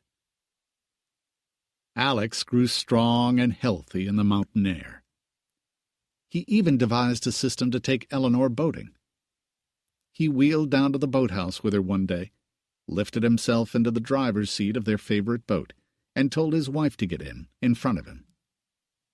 He reached around her and held the steering wheel and instructed her to work the pedals, which were similar to those in a car. So together they drove the boat, with Alex steering, and Eleanor in charge of the gas pedal and the brake. It was a little out of sync at first, but they both got the hang of it quickly, and had a good time running the boat around the lake, while her mother babysat for Camille, and was delighted to do it.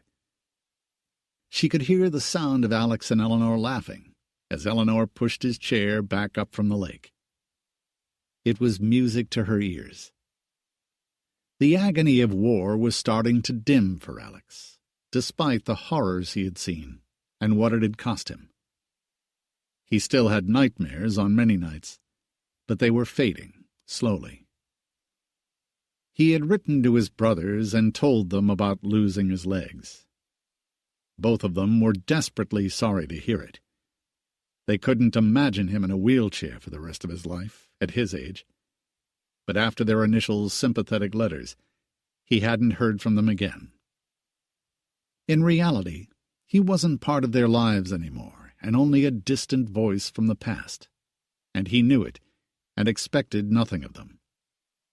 He kept in touch because they were his brothers, even if only in name. Eleanor and Camille were his life. On a sunny summer day, Alex and Eleanor were just a happy couple, lying in a hammock and laughing, or quietly side by side at night. Eleanor's love and strength was healing him more than the doctors. While Louise kept busy with her gardening, Eleanor decided to explore the barn one day. She was looking for something of her father's that her mother had put away, a box of rare books that Alex remembered and wanted to see again. It had been years since Eleanor had looked into the barn with any seriousness, and as she peeked under the dust covers, some of them custom-made, she pushed aside sheets and drapes and plastic covers, and suddenly remembered more of the furniture she had grown up with in her parents' house, and how beautiful it was. She was surprised by how much her mother had kept. There was nowhere for her to use it in the small house and the cottage at Lake Tahoe. There was enough there to furnish several houses, and it was sad to see it abandoned and unused, knowing they would never use it again. And in a stronger economy now, it was worth a lot of money, far more than when Louise had put it away. She mentioned it to her mother that night at dinner. "Now that you're going through Papa's things, why don't you send all of that furniture to auction? You might as well get rid of it. It's been sitting in the barn for years." 14 years to be exact. Beautiful things, but that she no longer had any interest in. At the time, Eleanor had paid no attention to what her mother put away. It seemed pointless to Eleanor to keep what was there. She thought they should sell it now. Louise didn't answer for a moment. "I thought maybe we'd use it again one day," she said sadly. "We would have gotten nothing for it when we sold the house. Everything was selling for so little, and no one had any money. So I kept the best pieces. They're a memory of a happier time," she said wistfully. Selling the house and everything in it had been so hard. She never talked about it, and neither had Charles. And Eleanor didn't want to upset her now. It wasn't hurting anyone in the barn, so she dropped the subject when she saw the pain in her mother's eyes. She wasn't ready to give up the last vestiges of their past, even now. "Your wedding dress is there, too. And your debut gown," Louise added. And Eleanor smiled, thinking of it, and so did Louise. No one had dresses like that anymore, or weddings like hers. It was part of a lost era, a time that would never come again. Everything had crashed around them, only weeks after their wedding. Their apartment in Chinatown was a sharp contrast to their old way of life, which seemed like a dream now. They had to decide, too, with her father gone, who would oversee the Tahoe estate for the Earl. It ran itself with the people Charles had hired, but it needed someone on the spot to keep an eye on things. Alex told Eleanor he'd be happy to do it when they came up for weekends, and her mother was well aware of how things should look and loved the gardens. The Earl had sent a very kind condolence letter to Louise and hadn't been pressuring them about who would replace Charles. Both women were grateful to Alex for the offer. He couldn't walk, but he could certainly come up and speak to the groundskeepers and the gardeners, the boatmen and their maintenance people, and he needed something to do. He didn't want to sit around and be an invalid for the rest of his life. It reminded Eleanor of what a blessing it had been that her parents had been able to continue living on the estate, thanks to the absentee owner. They didn't seem to miss the big house they had occupied there before, or at least they never said so. But she wondered about it now, with her mother storing so much in the barn, hoping they would need it again one day. But for what? Their old way of life and the houses that went with it would never return. It was a difficult summer unexpectedly in the end. In August, a month before Eleanor and Alex were due to return to the city, and she was planning to go back to town to find an apartment that would work for Alex, her mother had a heart attack. The shock of losing her husband had been too much for her. Eleanor and Alex had a serious conversation while Louise was in the hospital. Eleanor didn't want to leave her alone in Tahoe. She was fragile now, and there was no one to look after her. And Alex had thrived in Tahoe over the summer. "Maybe I should take a leave of absence this year, so I can stay here with her," Eleanor suggested. They didn't have a place they could live in now in the city anyway. Alex couldn't get up the stairs of the Chinatown apartment in his wheelchair, and she hadn't had time to find another one yet. A year in Tahoe would give Alex time to get stronger and help manage the estate at close range, and the money her father had left her made her job at the school less of a dire necessity. She could take a year off if she felt she had to, and it looked that way. She hadn't touched her father's money and didn't intend to, and they spent almost nothing in Tahoe. They talked about it for several days, and by the time Louise got out of the hospital, they had made the decision to stay in Tahoe for a year. It seemed to be what they needed to do, and it made sense to all of them. Eleanor didn't feel comfortable leaving her mother alone now, so soon after her father's death and in ill health. And Alex liked the prospect of staying in Tahoe. He had no idea what he was going to do in the city. He could return to his bank job eventually.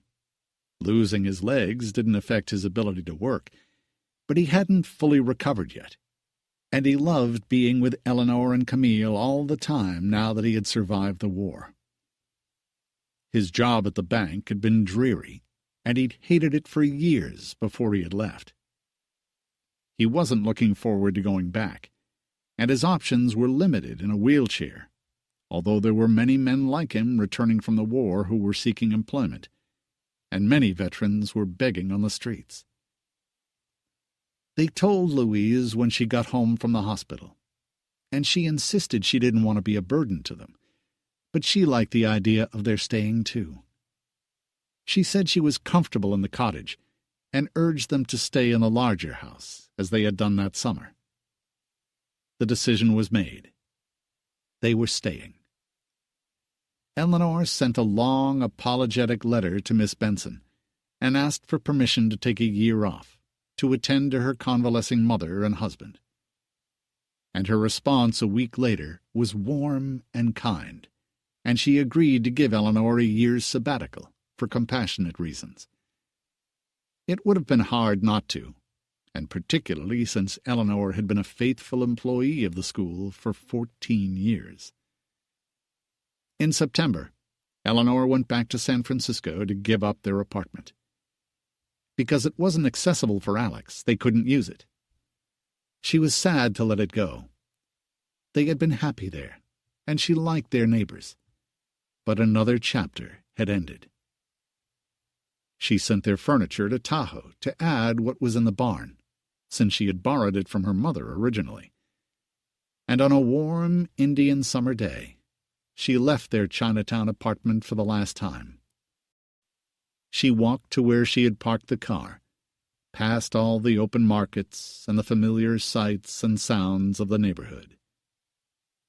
She sensed that another door had closed silently behind her, and once again, the future and the mysteries it held were unknown. Chapter 11. Louise seemed to get some of her strength back in the fall, after her heart attack, and she started spending a lot of time in her garden.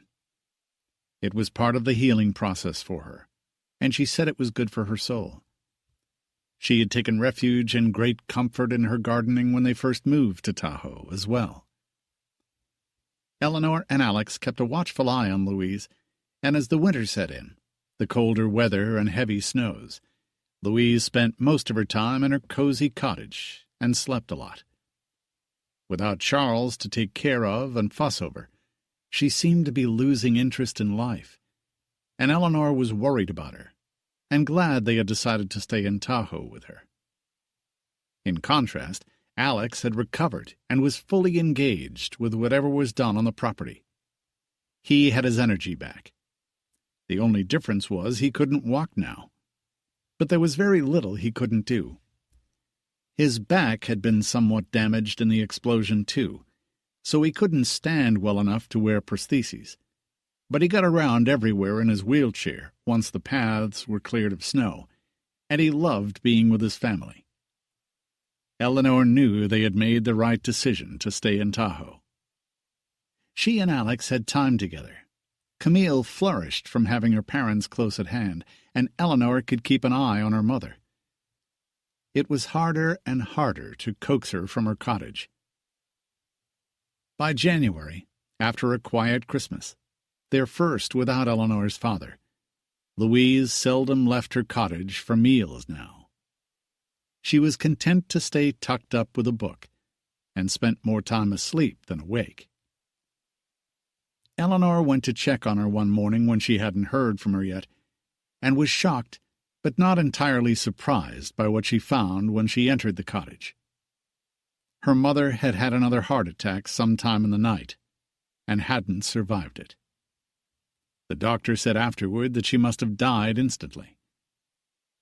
It saddened Eleanor to have lost both her parents so young, but the traumas they had weathered almost 15 years earlier had eroded their spirits and their health, and without Charles, Louise had lost her will to live. Even her daughter and her grandchild weren't enough to stem the tides. She had slipped away quietly, and had no desire to live without Charles. Eleanor was sad, but had a sense of peace about it. At least their final years had been comfortable ones in a place they loved, and they had each other, and Louise had gone to join him in the end. The war in Europe was fierce by then, and had been for some time, in the spring of 1944. Alex followed it avidly in the newspapers and on the radio. The Allies were fighting hard to defeat Hitler, but victory wasn't assured yet. In spite of that, the Allies had liberated Rome in June of 1944, and at the same time the Allied invasion of Normandy had begun. And as Charles had predicted for years, it had taken a war to end the Great Depression and turn the economy around. The economy was much stronger due to war production, and new fortunes were being made. No one lived the way the very wealthy had when Eleanor and Alex were younger. But the country had money and was gaining strength. It was in the spring after her mother's death that Eleanor turned her attention to the barn and decided to go through what was in it, and possibly sell it. She hired 2 young local boys to help her take everything out in the good weather, and she stood marveling at what they found there, including her wedding and debut dresses, which Louise had had carefully sealed in special boxes to protect them. The furniture they uncovered consisted of some of the finest pieces that had been in the Devereux mansion, of museum quality. None of it had suffered from being stored in the barn.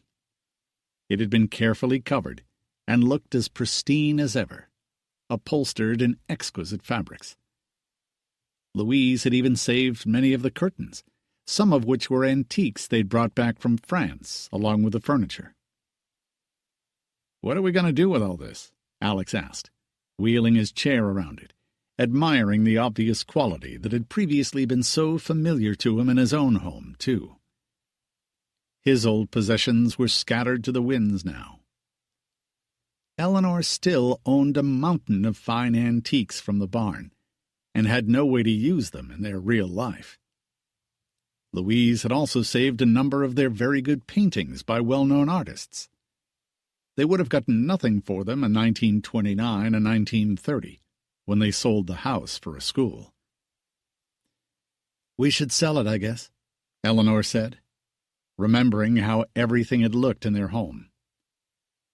Seeing it brought back so many distant, happy memories. It was like a trip back in time for her.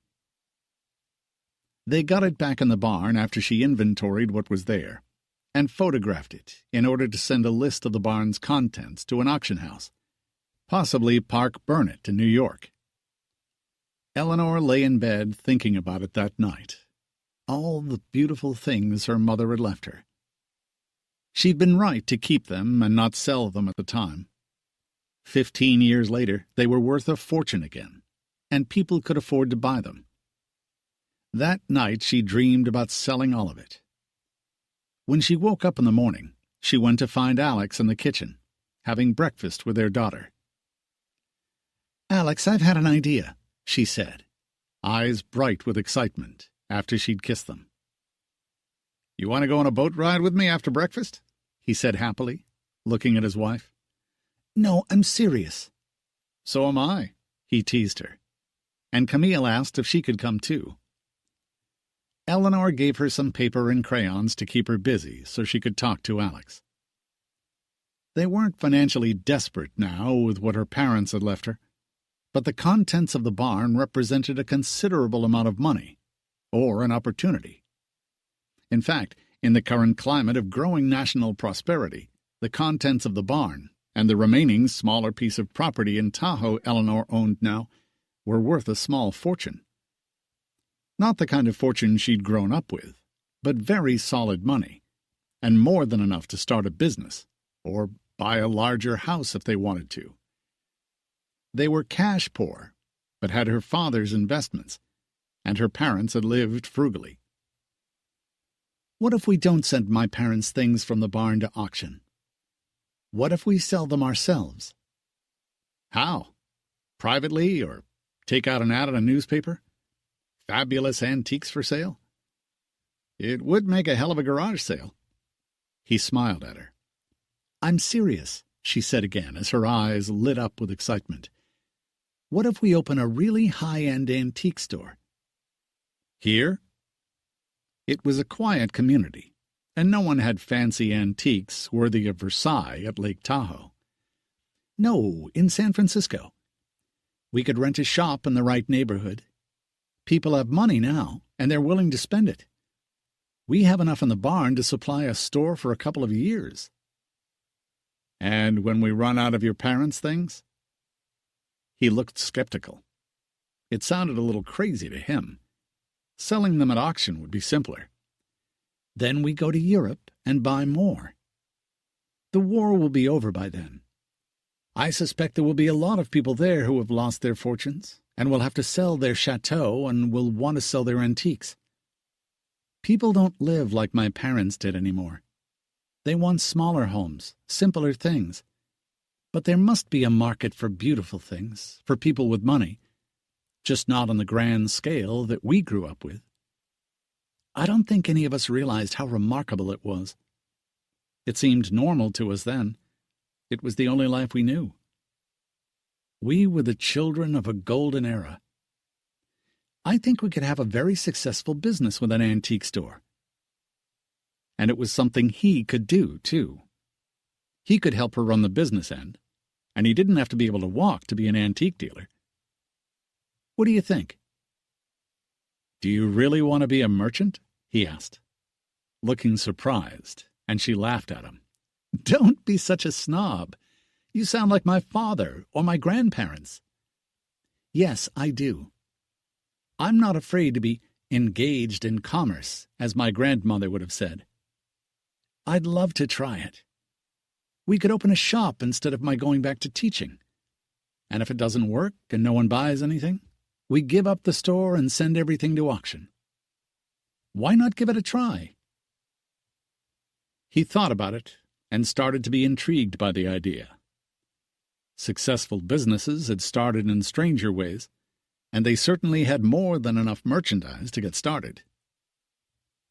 You don't mind moving back to the city? I love it here, he said wistfully. We can come for weekends and holidays. They had lived there for 9 months, and it was beautiful, but very quiet. Eleanor was 34 years old, and not ready for a bucolic life yet. She missed seeing people, having a job, and keeping busy. With her mother gone, there wasn't a lot for her to do there. And eventually she wanted to put Camille in a good private school in the city, although she wasn't 4 years old yet. Alex would have been content with a quiet country life forever. But Eleanor wasn't there yet. She suddenly loved the idea of running an antique business, and had never thought of it before. And they might meet interesting new people running an antique store. They talked about it for several days, and she convinced Alex to let her go on a reconnaissance mission to the city and see what was available in the way of shops to rent. They could make a decision after that, depending on how high the rents were. She didn't want to invest too much in it and risk what they had, or gamble all of it in case it failed, but they already had a full inventory, so all they needed was a store where they could sell it. She left 3 days later, and had already called a commercial real estate agent to show her some shops to rent in San Francisco. Don't go too crazy, Alex warned her when she left. But he was intrigued by the idea too. It all happened very quickly after that. Eleanor said it was destiny.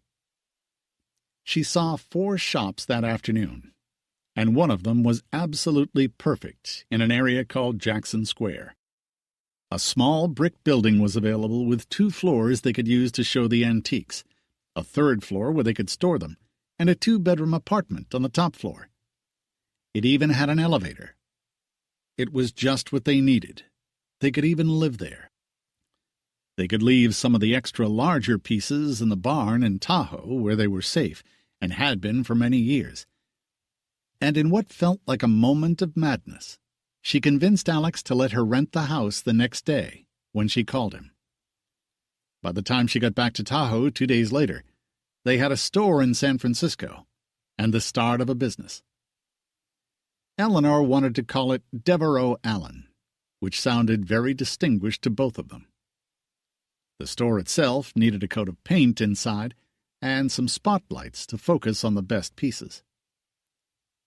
Her excitement was contagious, and by mid-April the store had been painted, the lighting installed, and they were ready to move into the apartment above the store and open the business. 2 long moving vans came to take a large number of the antiques to San Francisco. Eleanor drove down to meet them and start furnishing the apartment and tell them where she wanted the antiques placed in the store. Some of them looked truly magnificent. Her parents had left her a barn full of treasures, and she realized again that her mother had been right to keep them. They were an important inheritance for Eleanor and for their future, although her mother had kept it all out of sentiment. They opened at the end of April, and the store looked impressive. Eleanor had found the guest list from her wedding in her mother's papers, and sent everyone on it an elegant-looking invitation to come and see the store. She knew that once they did, they would want to buy something, or tell friends who could. She put one of their most beautiful Louis XV commodes in the front window. It had previously been in their drawing room, and was a magnificent piece. It was signed, and worthy of a museum, the most elegant drawing room, or a chateau. They made their first sale 4 days after they opened, to a woman who had just moved to San Francisco from New York. She asked Eleanor if she would come to her new home to give her advice about what to place where. Her furniture had just arrived from New York. Eleanor went to her address the following afternoon. She had just bought a beautiful mansion on Upper Broadway, not far from Alex's old house, although much less grand. The house had good proportions and pretty rooms, but she had no idea how to decorate them. She explained to Eleanor she wanted to have the most beautiful home in San Francisco, and she wanted Eleanor's help to achieve it. She was a widow, and her industrialist husband had left her a great deal of money, and she wasn't sure how to spend it. Eleanor spent 2 hours with her, making suggestions, and the woman bought 3 more pieces from them the next day. Eleanor's goal was to fill the rooms with beautiful furniture and objects that the woman loved, and help her to establish the elegant home she wanted. Eleanor was happy to introduce her to other dealers, too, although she didn't know many, and what Eleanor's mother had left her was prettier than anything else in town, in any other store. Business was excellent in May and June. Some of her parents' friends showed up, and it was nice to catch up with them. They came out of nostalgia, and were sad to learn of her parents' deaths. Many had had severe reversals, and had never recovered, and had come to the shop out of curiosity. Others still had some money left, and bought a piece or two of the Devereux furniture they had always admired. And there were total strangers who came, had money to burn, and Eleanor was happy to help them do it. Most of them relied on Eleanor's taste, and loved what they bought from her. By July, they had a thriving business on their hands, and Alex and Eleanor were enjoying it thoroughly. Eleanor's idea had been brilliant, and the experiment had worked. Alex and Eleanor were ecstatic. Alex said it was much more fun than working in a bank, and a lot more lucrative, and she was enjoying it more than she had teaching, although she'd been grateful for the job. The best news of all was that Devereux Allen was a resounding success, and Alex and Eleanor could work on it together. Decidedly, their new chapter had begun with a bang. Chapter 12. Devereux Allen rapidly became the most respected antique shop in San Francisco, almost from the time they opened it, given the high quality of what they had to sell. Eleanor was knowledgeable about the periods the pieces had been made in, had researched their provenance carefully, and their makers, and even found some of her mother's records on it. And Alex was interested in learning more about it. He loved the history of what they sold, and who had owned it, or which French and British royals and aristocrats it had been made for, at what time. They added a decorating component to the business, based on Eleanor's excellent taste. Their lucrative venture allowed Eleanor to stop teaching. It only took a few large purchases to get them going, and everything they sold was of high quality and value. And their success allowed Alex not to return to the bank. He regained his strength steadily after his war injuries, and owning the shop gave him the leeway to make his own hours and work at his own pace. He tired easily at first, but got steadily stronger. He continued to run the Tahoe estate from a distance for the English lord who owned it. Alex spent a few days there twice a month, which was enough to make sure that everything was running smoothly, and they stayed there as a family during holidays and long weekends. Camille was 4 when they started the business, and as soon as they were able to, which happened quickly, Eleanor hired a young girl to help her with Camille. They took on a young man, Tim Avery, to help with moving some of the heavy furniture at the shop. He was almost like a son to Alex. He had been injured in the war himself, and he drove Alex anywhere he needed to go. He was devoted to them. And Camille loved Annie, her babysitter, who reminded Eleanor a little bit of Wilson. Annie was Irish too, and very loving. She sang to Camille to calm her down, and Camille easily imitated her pretty voice, singing Irish ballads. The child seemed to have a real talent for music, which neither Alex nor Eleanor could lay claim to. Eleanor had stayed in touch with Wilson after they left, and she became Mrs. Houghton. They had given up their jobs in London once the bombing of London started, and had retired to Ireland, and were saddened to hear of the deaths of Eleanor's parents, and impressed by the antique business they had started, and sorry not to be there. The Houghtons had fared well, saved their money, and been married for 15 years by then, and still cherished their memories of their years with the Devereux. Alex and Eleanor's first year in business was the last of the war in Europe. The news was alarming at times, but the Allies pressed on to victory. They liberated Paris in August. Alex had sacrificed his legs for his country, but they had a good life, and with Alex running their finances and Eleanor's hard work, they were able to buy the building where the shop was, and they lived. They had a simple life based on their diligence, good management, and their stable marriage. Camille remained the joy of their life. By the time Devereux Allen had been open for 2 years, in 1946, the war was over at last, and they had sold almost all of her parents' furniture, and the barn was empty in Tahoe. "We need new merchandise," Eleanor told Alex one afternoon when they were going over the books. She still couldn't believe how well they had done with the business. They had clients coming from other cities now, from word of mouth, and her decorating was much in demand in San Francisco.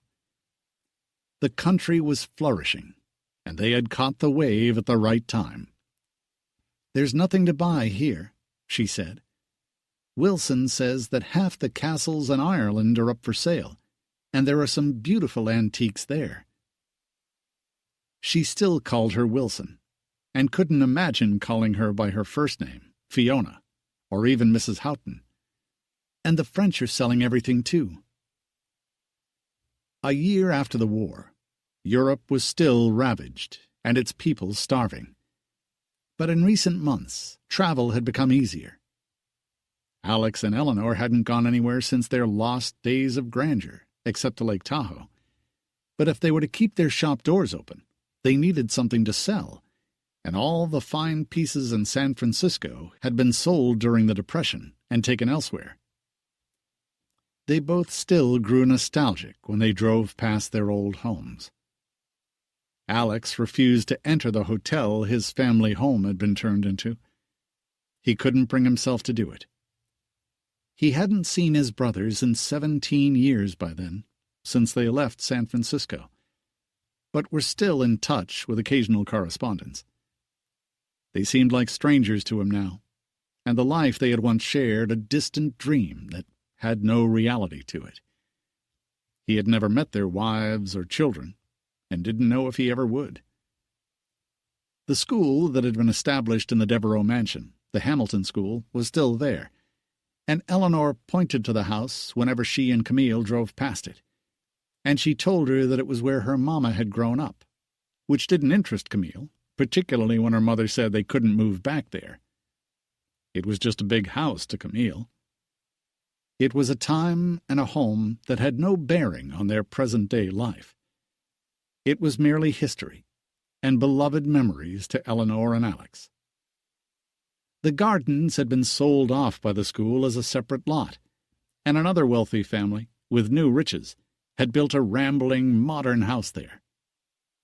Their old home still made Eleanor's heart ache a little when she drove past it. Alex booked passage for them on the RMS Aquitania again, sailing from New York in June of 1946. She was still in austerity service, with valuable art removed, and was still painted gray after serving as a troopship during the war.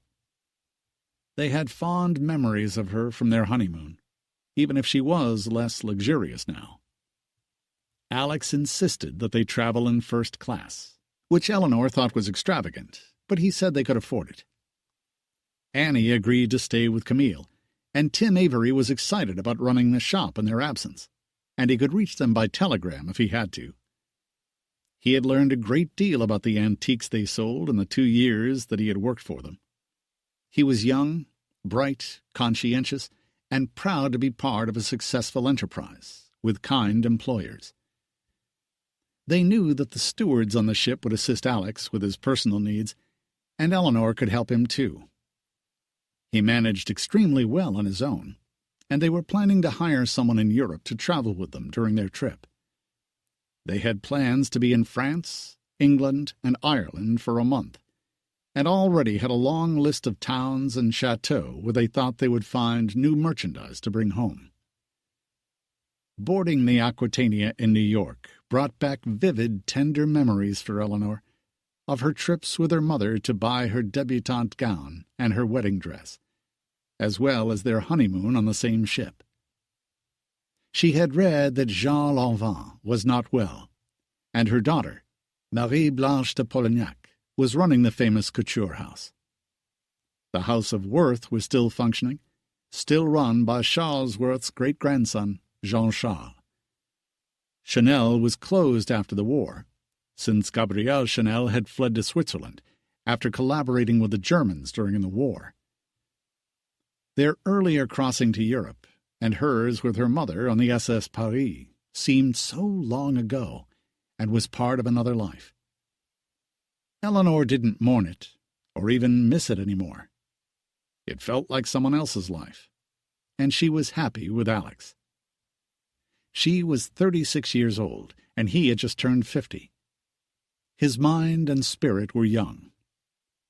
Eleanor had infused new life into him with their growing business, but his war injuries had taken a toll on him, and he looked older than his years. More than once, people inquired if he was her father, which shocked her. She never thought about the age difference between them, and they were closer than ever. They stayed at the Ritz, as she had before, which had been restored to civilian use after the war, after housing the officers of the German High Command during the occupation. And as evidence of her collaboration with the Germans, Gabrielle Chanel had been its only civilian resident during the war. Eleanor couldn't resist a little shopping to check on Paris fashions, but they left the city quickly, with a young chasseur from the hotel they hired to help Alex, to begin their driving trip through the countryside to discover treasures to sell in San Francisco. They found them easily.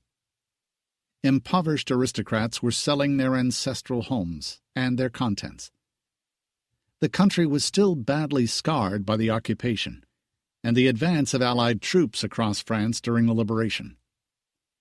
The stories they heard were tragic, of husbands sent to work camps, never to return, their homes occupied by the Germans, the rape of women and young girls by German soldiers, and the deaths of sons and daughters in the resistance. The people they met were strong and determined, but in dire need of money to survive. Some were still trying to save their homes, but selling everything in them. Others were selling their chateau with their contents. Again and again, Alex and Eleanor found beautiful antiques and purchased them for the low prices their owners were asking for them. They felt bad at times paying as little as the owners requested. Almost every chateau was up for sale, and many were badly damaged or in serious disrepair. They went to a few country auctions and brocantes, which were like yard sales, and found treasures there. What they found in England was similar, although the British were trying to hold on and rebuild their lost world, with considerable difficulty. Many were living in poverty and had sold their land to preserve their home. They were running enormous estates and castles with only a handful of people to help them. They were selling their possessions, but unwilling to relinquish a way of life that had existed for centuries and was foundering in the modern world. It tore at Alex's and Eleanor's heartstrings, reminded them of their own losses years before, and they were frequently invited to dinner by the people who were selling the contents of their homes. France had seemed more shell-shocked after the occupation, but England was just as poor. They had protected the country from invasion, but their old way of life was impossible to maintain.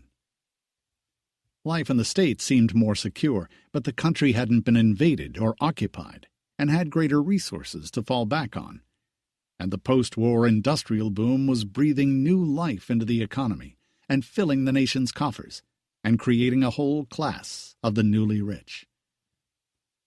They found equally beautiful things in the castles in Ireland, and Eleanor had the thrill of seeing the Houghtons in Dublin.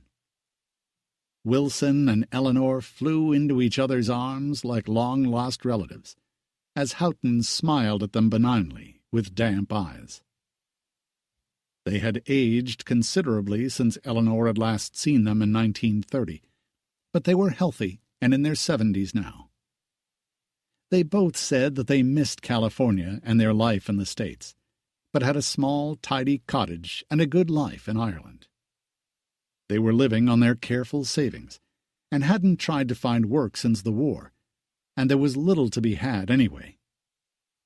London was still severely damaged by the bombings, although Alex and Eleanor had seen construction going on everywhere.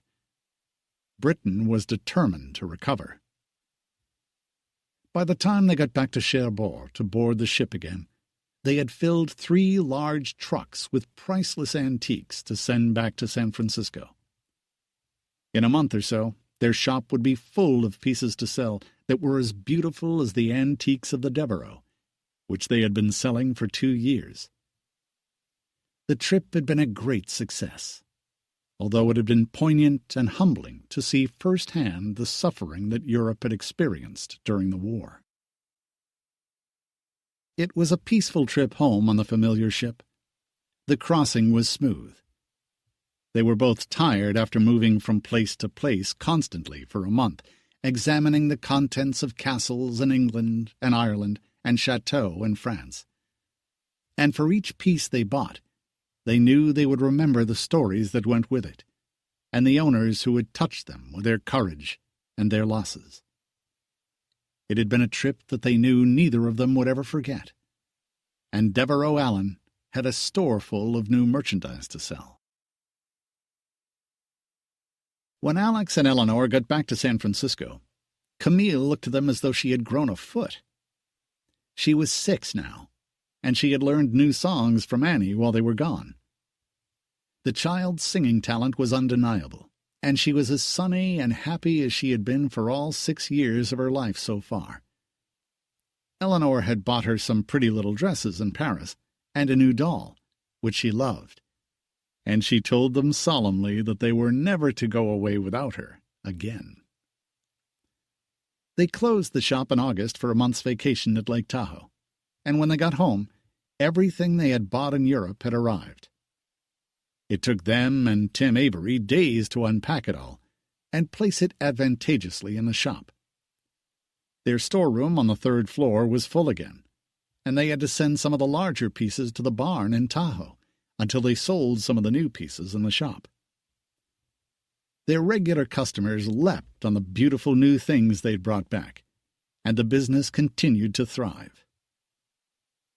They hardly saw the time passing for the next dozen years. They made several more successful buying trips to Europe. The economies had improved there, although more slowly than in the States. But Europe proved to be their best resource for antiques, as one by one the great estates disappeared, and noble families gave up their homes, and Americans bought them and their contents, and had the money to do so. Alex and Eleanor no longer traveled by ship for their buying trips, but flew to save time. They had taken Camille with them on 2 occasions. Once she was in her teens, but she had complained and been bored the entire time. She had no interest in her parents' business, and thought it was depressing the way they sold relics from the past and lived on the remnants of past grandeur. Her previously easy nature changed when she was about 15. She hated the schools they put her in, ridiculed their traditions, and was rebellious at every opportunity. They wanted her to attend college, and she flatly refused to consider it, and said she had no interest in anything they would teach there. They had a major showdown with her when Eleanor talked to her about making her debut at the San Francisco Cotillion Debutante Ball when she turned 18. The grand balls of the past no longer existed in 1958. Few people could afford them, nor had the homes for them. But a joint ball, the cotillion, had been established where roughly 20 young ladies of good families with aristocratic lineage were invited to come out and be presented to society, as had been the tradition in the past.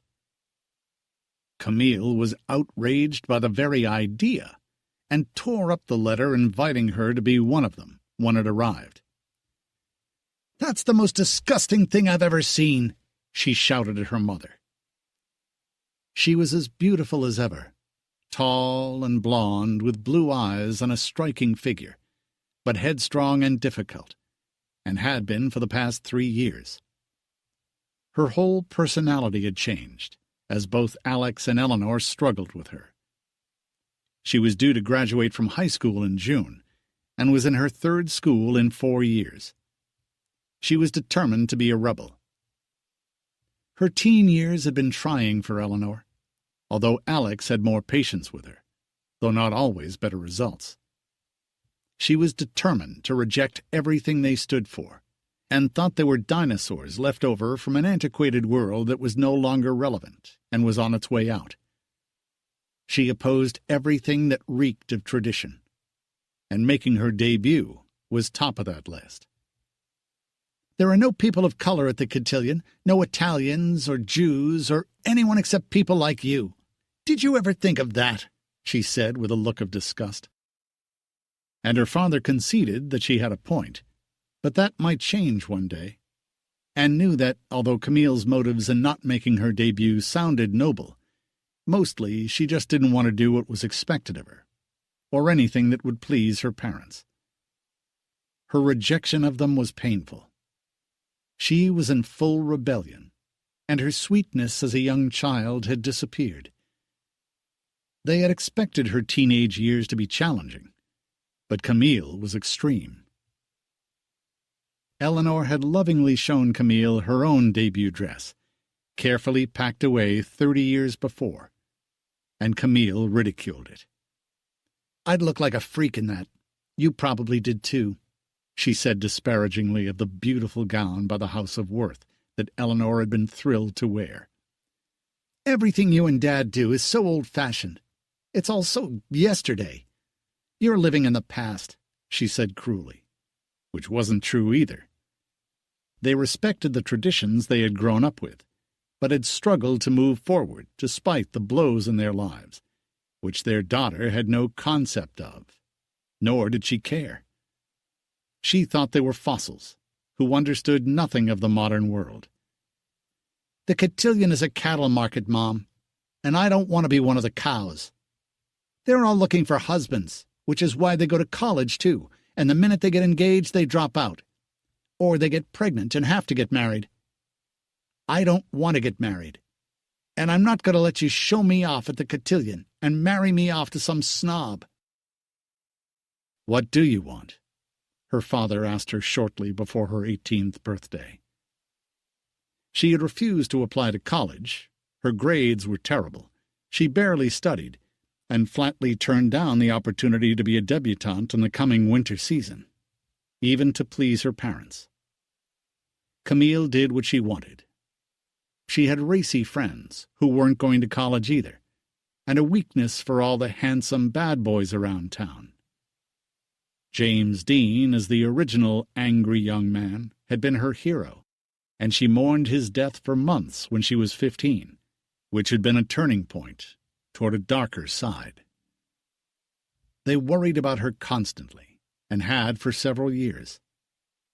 She exasperated Eleanor, and Alex was always seeking a compromise and trying to reason with her, which seldom worked. They were both afraid she'd fall in with bad company and come to a bad end. It had happened to others, and she clearly had no intention of following her parents' path. She insisted that a new day had dawned, and the old traditions meant nothing to her. Camille was startled when her father asked her what she wanted. She insisted they had never asked her that before, and just tried to impose their wishes on her. Alex decided to try a new tack. She had threatened to run away several times, but never had. But he saw it as a possible outcome if they were too strict with her, and wanted to avoid that at all costs. She hated living over their store, no matter how elegant it was, or how profitable. She thought everything they sold was like old bones in a cemetery. It took all of Eleanor's self-control not to take the bait of her insults and get drawn into arguments with her. Alex had stronger nerves. She was their only child, and he didn't want to lose her. Neither did Eleanor. But she and Camille argued constantly, and were at odds. "I want to sing," Camille said simply. It had been her passion all her life. Her voice was untrained, but as beautiful as it always had been. And she was a gorgeous young woman, and looked older than her years. "I want to sing with a band and make albums with them." It had been her dream since her early teens. Several well-known bands had gotten their start in San Francisco, and Alex knew there were a number of small music producers in town, but he had no idea who they were. "How would you make that happen?" he asked, curious about what she'd say, as her mother cringed. The kind of people she'd meet in show business seriously worried her, and would only make things worse. Alex wanted to negotiate a truce with her if he could. "I know a couple of boys in bands. One of them said I could go to Vegas with them sometime and audition there." Las Vegas was becoming a mecca of showgirls and musicians, but also Sodom and Gomorrah in their minds. A lot of the big stars from Hollywood went there, like Frank Sinatra and his crowd, and Eleanor didn't want her falling into their hands. Prostitution was also rampant there, which drew a dangerous element for young girls. Alex didn't like it any more than his wife did. But he thought that if they let Camille get a taste of the music world, she'd tire of it quickly and come home to settle down. Maybe not to be a debutante, they had given up on that, but to get an education and a respectable job. They thought she should work, as they did, and wanted her to lead a wholesome life. Anathema to Camille. "I don't think Las Vegas is a good idea," he said quietly. "But maybe you can sing with a local band and see where that leads." She had a pretty voice, but he didn't think she would end up a big star, and she might get discouraged quickly. It was his fondest hope. "Thank you, Dad," she said, with an evil look at her mother, who understood nothing in her opinion, and she left the house shortly after to meet up with friends. None of the people she hung out with were interested in an education. They had big dreams that her parents thought weren't likely to go anywhere. Nor would Camille's. What she really needed to do was stop dreaming of a career in show business and grow up. But there was no sign of that yet. "I think you're making a huge mistake encouraging her," Eleanor said unhappily. But she understood why he wanted to try. "What choice do we have? Imagine if she runs away. She's a stubborn girl." Eleanor didn't know what else to say. They were at their wits' end. Discipline didn't work with her. Cajoling, compromising, making deals, threatening her. Camille was determined to do what she wanted, and cared nothing for her parents' wishes or concerns. In her mind, they were her enemies.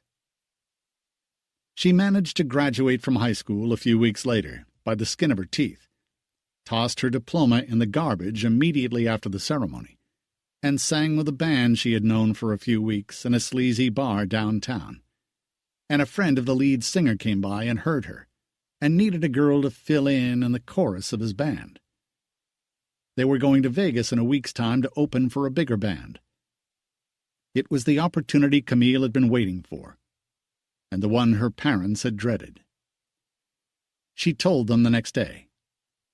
They hated the idea, but she didn't ask their permission. She told them what she was going to do, and the singer who had hired her for his band said they were going to make an album and were negotiating for a tour.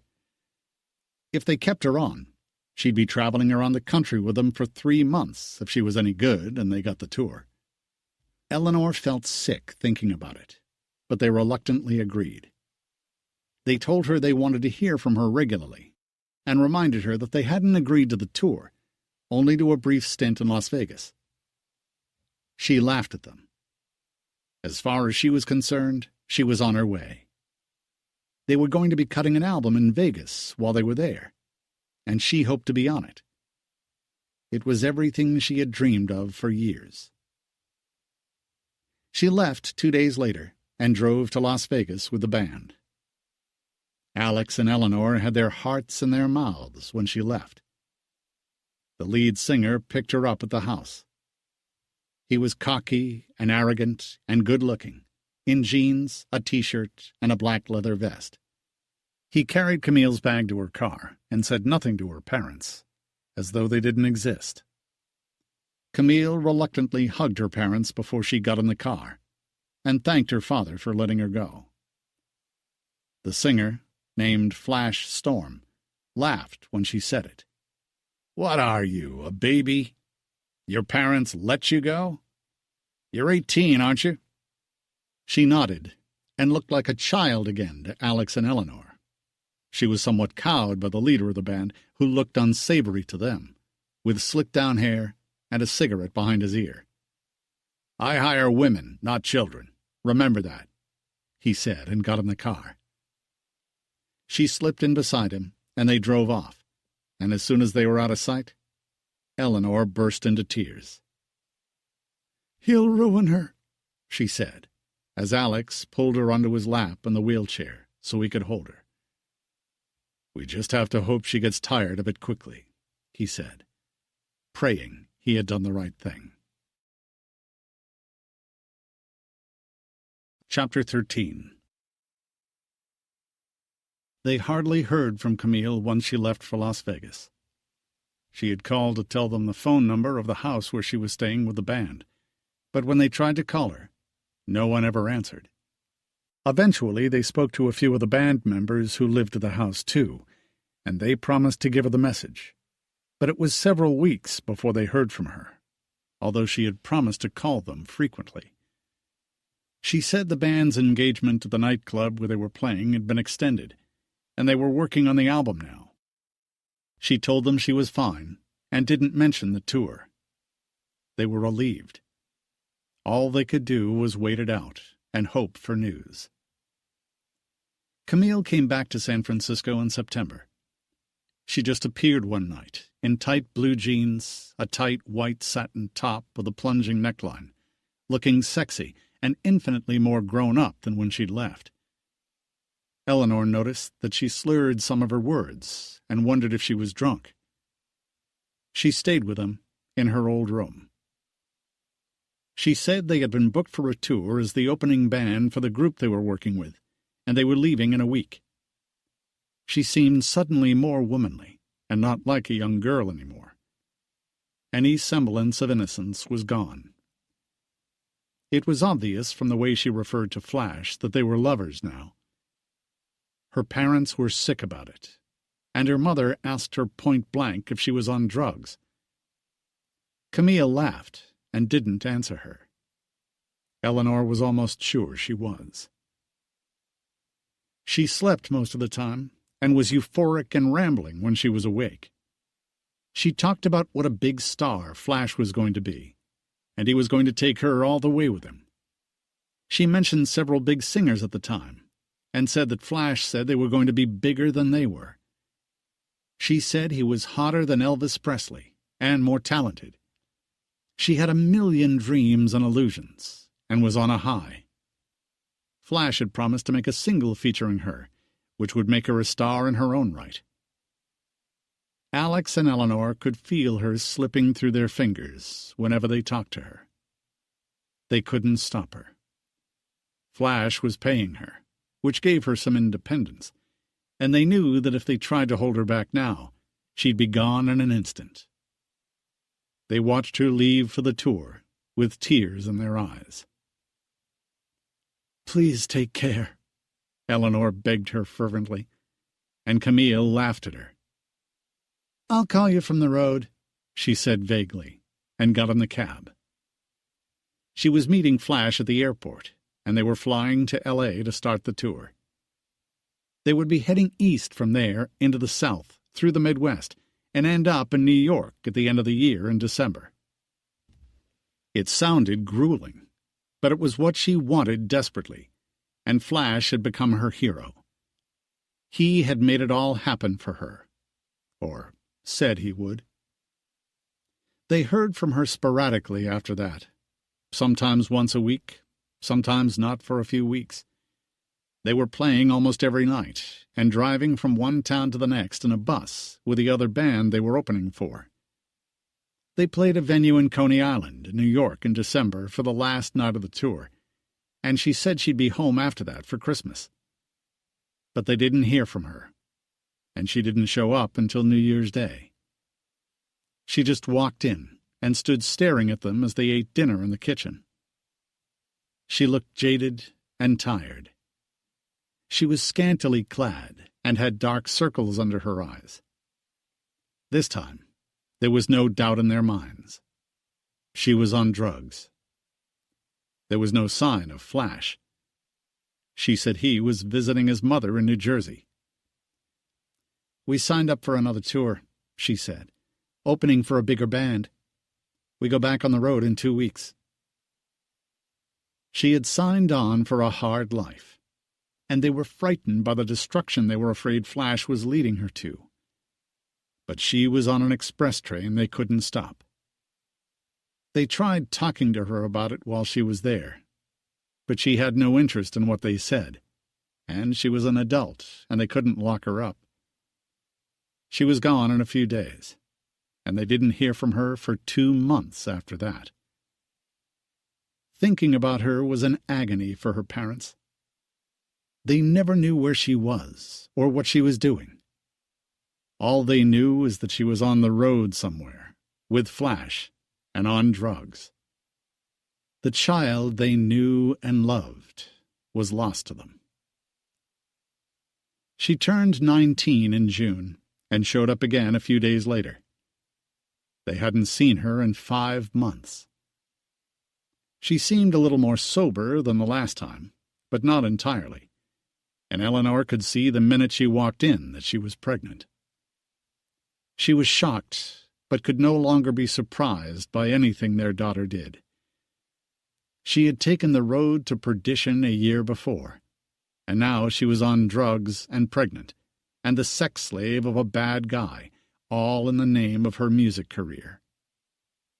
It took all of Eleanor's self-restraint not to cry when she was talking to her. "What are you going to do about the baby?" she asked in a low voice of despair. Alex hadn't seen her yet, and she knew he would be devastated. Their daughter had been ruined by a man called Flash, and what would become of the child? "I'm going to have it. Why?" Camille looked surprised. "Are you and Flash going to get married?" Eleanor asked cautiously, afraid to enrage her. Camille shrugged as though it didn't matter. "Maybe. Later. I don't know." She didn't look embarrassed, just confused. "Where are you going to have it?" She wanted her to come home now, for Camille's sake and the child's. "I can't leave the tour. I'll have it wherever we are." It's not a big deal, Mom. Women have babies all the time. Drop them in fields and keep going.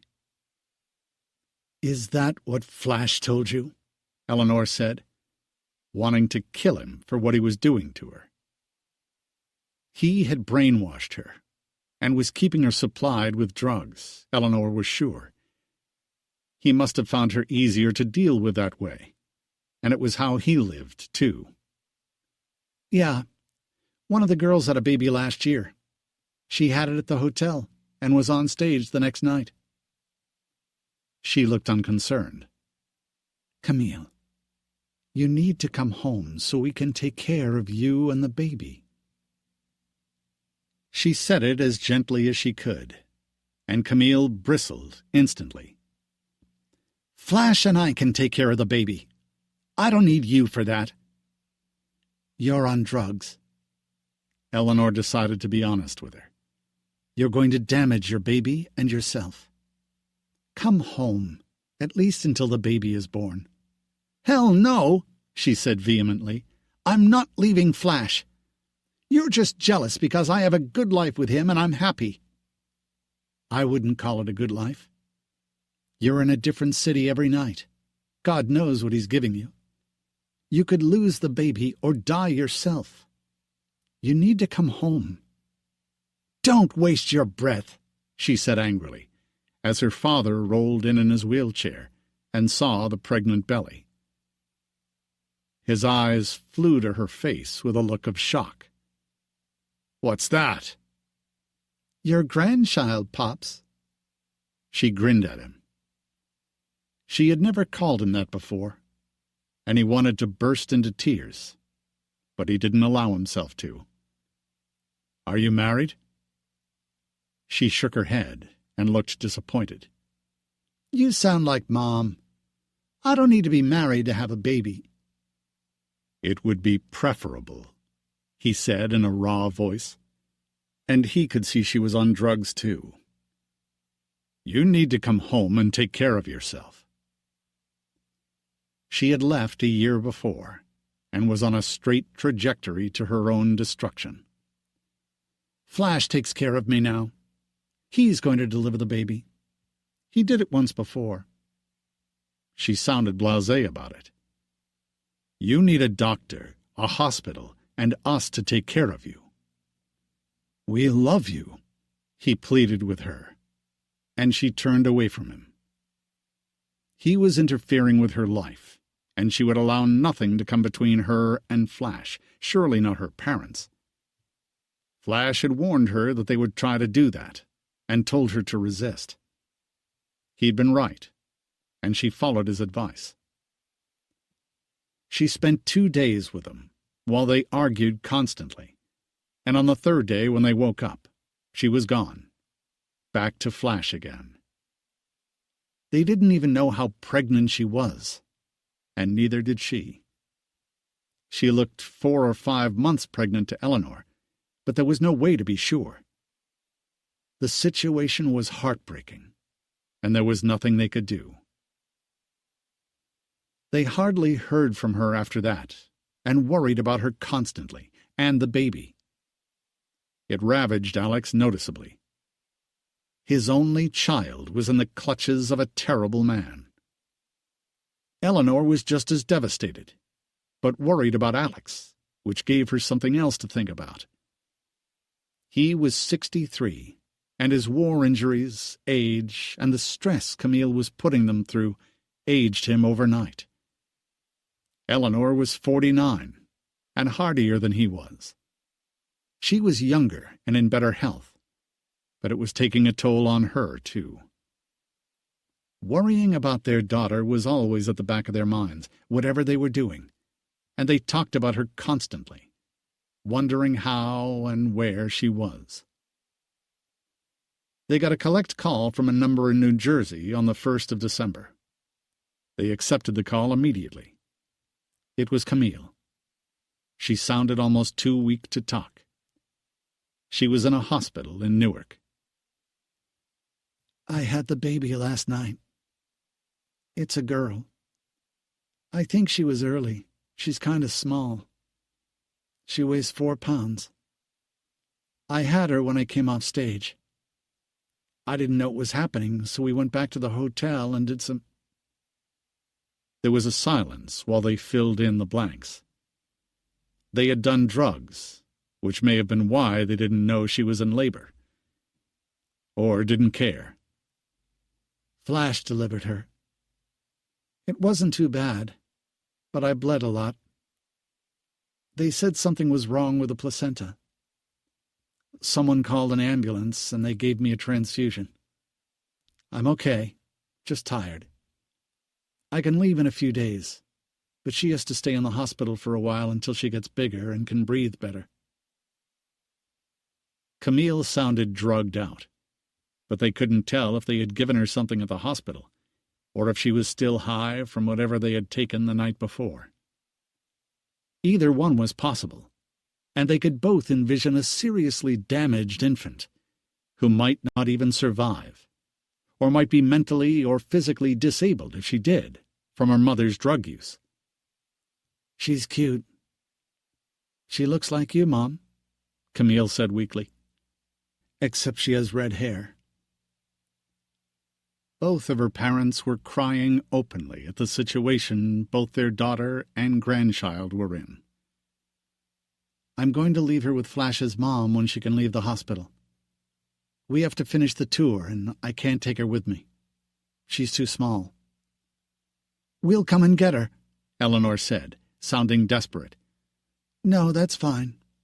Flash's mom said she'll keep her till we can come back to get her in a few months. I want to come and get your daughter, Alex said suddenly in a booming voice. They had been through enough, and so had the baby, only hours after its birth. He and Eleanor remembered only too well what a miracle Camille had been to them when she was born 19.5 years before. This was a nightmare, and if they couldn't save their daughter just yet, at least they could save her child. I don't want you to, Dad, Camille said in a thin voice. Flash wouldn't like it. She's his baby, too. He wants her with his mom. You probably wouldn't give her back, and you'd make her do all those things you tried to make me do, like be a debutante and go to a fancy school. The baby's life was at stake. This was not about fancy schools. The baby had drug-addicted, irresponsible parents, and they had no idea if Flash's mother was any better than they were. We want to see you, Alex said in a voice choked with tears. And the baby. Where are you? She told them the name of the hospital in Newark, and then her voice seemed to fade away. She was too weak to talk to them anymore. What's the baby's name? Eleanor asked before Camille hung up. Ruby Moon, Camille said with a sigh. There was a beautiful moon last night when I had her. The sky was full of rainbow colors, and the moon was bright red. Ruby Moon Allen. They could easily guess that she'd been on LSD when the baby was born. And then she hung up.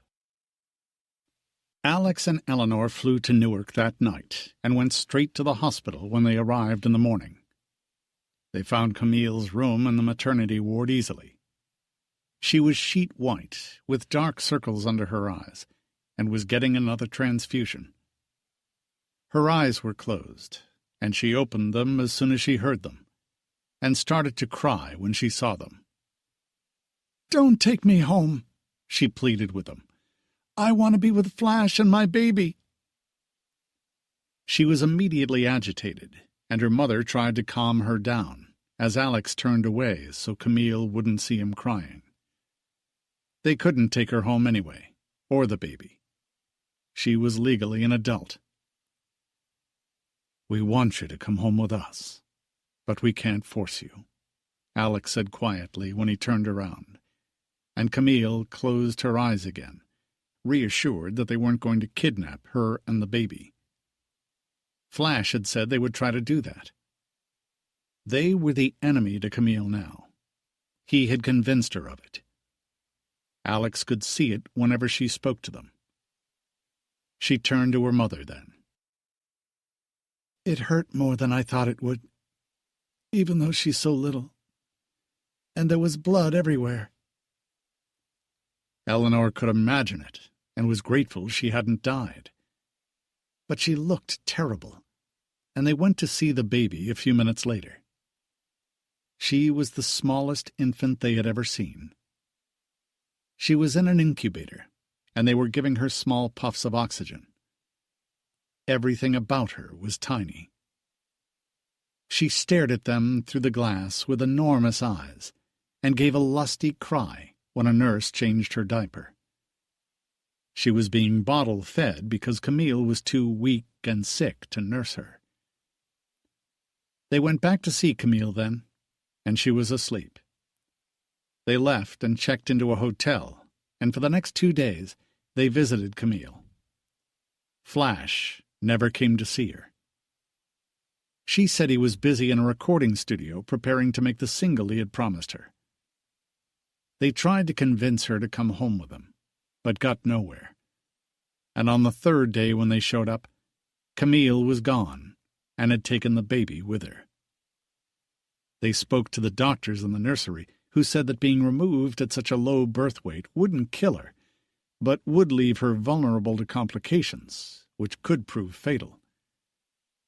Alex and Eleanor had no idea where to find her, where they'd gone, if they'd taken the baby with them, or left her with Flash's mother, as they said. They didn't even know Flash Storm's real name, or his mother's, or how to reach the band. They had no phone numbers or names. They tried every avenue they could think of to make contact with Camille, to no avail. And a week later they went home, without their daughter or the baby. They were both deeply depressed and worried about the baby, and Camille. They had no choice but to accept their own helplessness. Camille sent them a telegram a week later from a Western Union office in New York. Ruby and I are fine. I'm with Flash, and Ruby is with his mother. Don't worry. I love you. It was small consolation, and Eleanor could hardly think straight when they went back to the shop and put a good face on for their customers. No one knew that their hearts were breaking. But at least they knew that both Camille and the baby were alive when she sent the telegram. They just hoped that it stayed that way. It was a rugged Christmas, worrying about both of them. They were haunted by the vision of the tiny baby they had seen in the incubator. They were having breakfast on Christmas Day. The shop was closed until after New Year's, and they were planning to go to Lake Tahoe for a few days. The phone rang while Eleanor was clearing away the dishes, and Alex answered. Eleanor had a sudden premonition that something was wrong, and watched his face. He looked stone-faced as he wrote down some information, hung up, and bowed his head, bracing himself before he turned to face his wife. He was fighting tears, and couldn't hold them back. What is it? But she knew before she asked him, and took a sharp breath. Camille? He nodded. It was the Boston police. They played at some bar last night. She and Flash OD'd sometime during the night afterward at their hotel. Their drummer found them this morning. They'd already been dead for several hours. She had us on her ID card in her wallet, he said, sobbing, as they rushed into each other's arms. Their little girl was dead. Flash had killed her. The worst had finally happened, a year and a half after she'd left home with him. And Eleanor suddenly remembered the baby. Where's Ruby? They didn't say. Her telegram said she was with Flash's mother. They had no idea where to look for her, or what the woman's name was. Alex called the Boston police back a few minutes later. The sergeant who had called them before said that their drummer had identified the bodies, so the Boston coroner could release Camille's body to be sent home. Alex asked about the baby, and if they knew anything about the whereabouts of Flash's mother. "You mean Herbert Goebelman?" he asked in an angry tone. He hated stories like this one. The girl was just a kid. Goebelman was 36 years old and had tracks all over his arms and legs. He had obviously been doing hard drugs for years, and he had a police record for possession and sales. That's Flash Storm's real name. We have a next of kin listed on his driver's license. Florence Goebelman. We just called her. We couldn't reach her. Her boyfriend said she's in jail. We checked. Passing bad checks, possession of a firearm, and some minor drug charges. She has a record an arm long, and some old prostitution charges, the sergeant said disapprovingly. My daughter left her baby with her, Alex said, sounding panicked. The baby is 3 weeks old. I'll look into it, the sergeant said sympathetically. Alex reported what he'd said as they waited. The phone rang half an hour later. The infant is in Child Protective Services in foster care in Newark, New Jersey. They took her when Mrs. Goebelman was arrested a week ago. She has no formal custody arrangement. They were trying to track down the parents, but Goebelman wouldn't give them any information. She probably didn't know. We'll be there as soon as we can get there, Alex said, sounding frantic. Camille was dead. Her baby was in foster care somewhere in New Jersey. Their whole world was upside down and had fallen apart. He explained the situation to Eleanor as they rushed to pack. They were on a flight to Newark that night, and they went straight to Child Protective Services from the airport in the morning after they landed. The caseworker was extremely helpful, and they met with a judge of the family court later that morning. The circumstances were clear, as was their right to custody. The foster mother, who had been assigned temporarily, brought the baby to court. She was a kind, sympathetic woman. The baby was still tiny, and the foster mother said she'd been malnourished when she got her, but was eating well now. She handed the baby over. Alex and Eleanor signed all the documents, and the judge extended his condolences over the death of their daughter, whose body was on its way to San Francisco for burial. He wished them luck with the baby. A doctor at Child Protective Services cleared her to fly to California with them. They gave them enough formula, diapers, and clothing to get her home and last them for a day or two. By that night, they were on a plane to San Francisco, with Ruby in Eleanor's arms. She slept peacefully as they cried over their daughter and gazed in wonder at the gift she had left them. They prayed they could do a better job with her than they had been able to do with Camille. Ruby Moon was theirs to love now. It was the only thing left they could do for their daughter. And on a lonely flight from Boston, Camille was on her way home in a casket. Chapter 14. When Ruby came to live with her grandparents, it rejuvenated them in some ways and exhausted them in others. It cast them backward in time to when Camille was a baby, and they loved Ruby as much as if she had been their own. As she grew up, they took her to school and to Tahoe with them for holidays and vacations. They attended school plays and all her sports events and ballet classes. Eleanor hired a young girl to help her when Ruby was an infant, but as much as possible, with their successful business, they took care of her themselves, sharing their life with her. They never pretended to be anything other than her grandparents, and as she got older, they showed her photographs of her mother and shared their happy memories with her, and some sad ones. When she was old enough, they told her the circumstances of her mother's death, and hid nothing from her. Remarkably, despite Camille's drug use when she was pregnant, Ruby had suffered no ill effects from it. And although they did nothing different with Ruby than they had with Camille, all the things that had angered Camille about her parents were comfortable for Ruby, and she embraced them. She had no rebellious side, even in her teens, and was very conservative by nature, fascinated by their family's history, and she enjoyed their traditions. She looked remarkably like Camille, and bore a strong resemblance to Eleanor as well, since mother and daughter had looked similar, except that Eleanor had dark hair and Camille was blonde. Ruby had their features and their body shape, the same blue eyes, and her hair was red. Ruby was a beautiful child, and grew into a very beautiful young woman. Unlike her mother, she was an excellent student. She was accepted at Stanford, and her passion was computer sciences. She spent hours explaining computers to her grandfather, and Eleanor always laughed and said she didn't understand a word and didn't want to.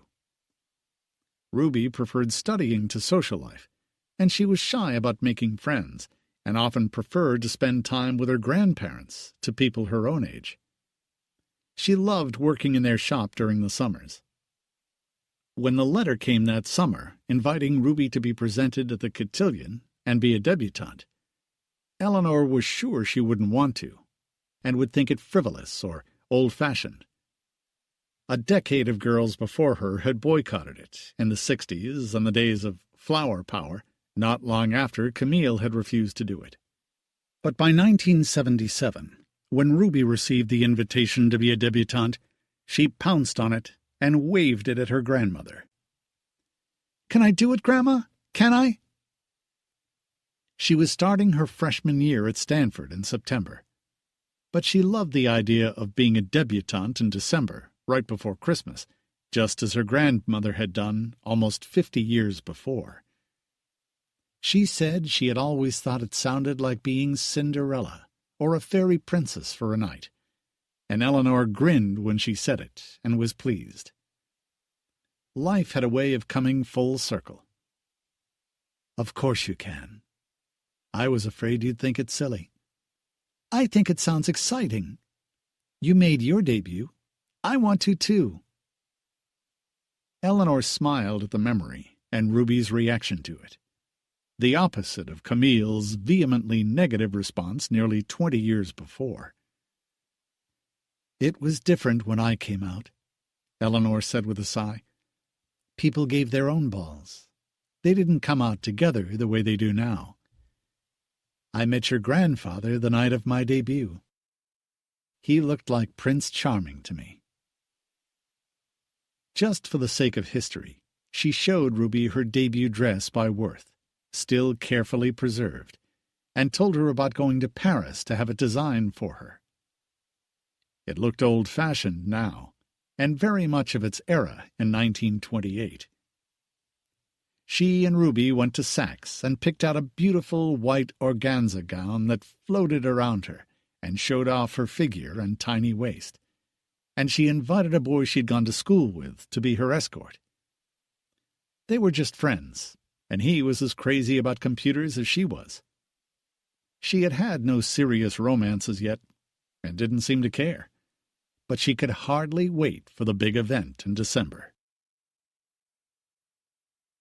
Alex and Eleanor watched her come down the steps at the Sheraton Palace Hotel on the arm of her escort in the beautiful white dress, with her flaming hair falling in waves down her back, and they smiled at each other. It was what they had wanted for Camille, and had been such a battle. And 19 years later, Ruby was thrilled. She had loved looking at the photographs of Eleanor as a debutante, those of her grandfather at the same time, and the photographs of their wedding a year later. Eleanor had shown Ruby her wedding dress, and it didn't look outdated. Ruby said it was the most beautiful thing she'd ever seen. Ruby thoroughly enjoyed her presentation at the cotillion. Her escort had been the right choice, as just a friend. He was at Harvard, and they spent the whole night talking computers. And it was a fun opportunity for them to see the young people they had gone to school with, since several of the girls being presented at the cotillion had been her classmates. To Ruby and her grandparents, the evening was a great success. It wasn't marked by the vast opulence of Eleanor's debut 49 years before, but it was appropriate for the era, and a lovely party filled with young people and their parents and grandparents in evening clothes. It was everything Camille would have hated, and that Ruby loved. She had more in common with the grandparents who had raised her than she would have had with her mother, who was such a rebel. Ruby was never rebellious at any age. If anything, she studied too hard, and they had to remind her to take a break and play. She thought studying was fun.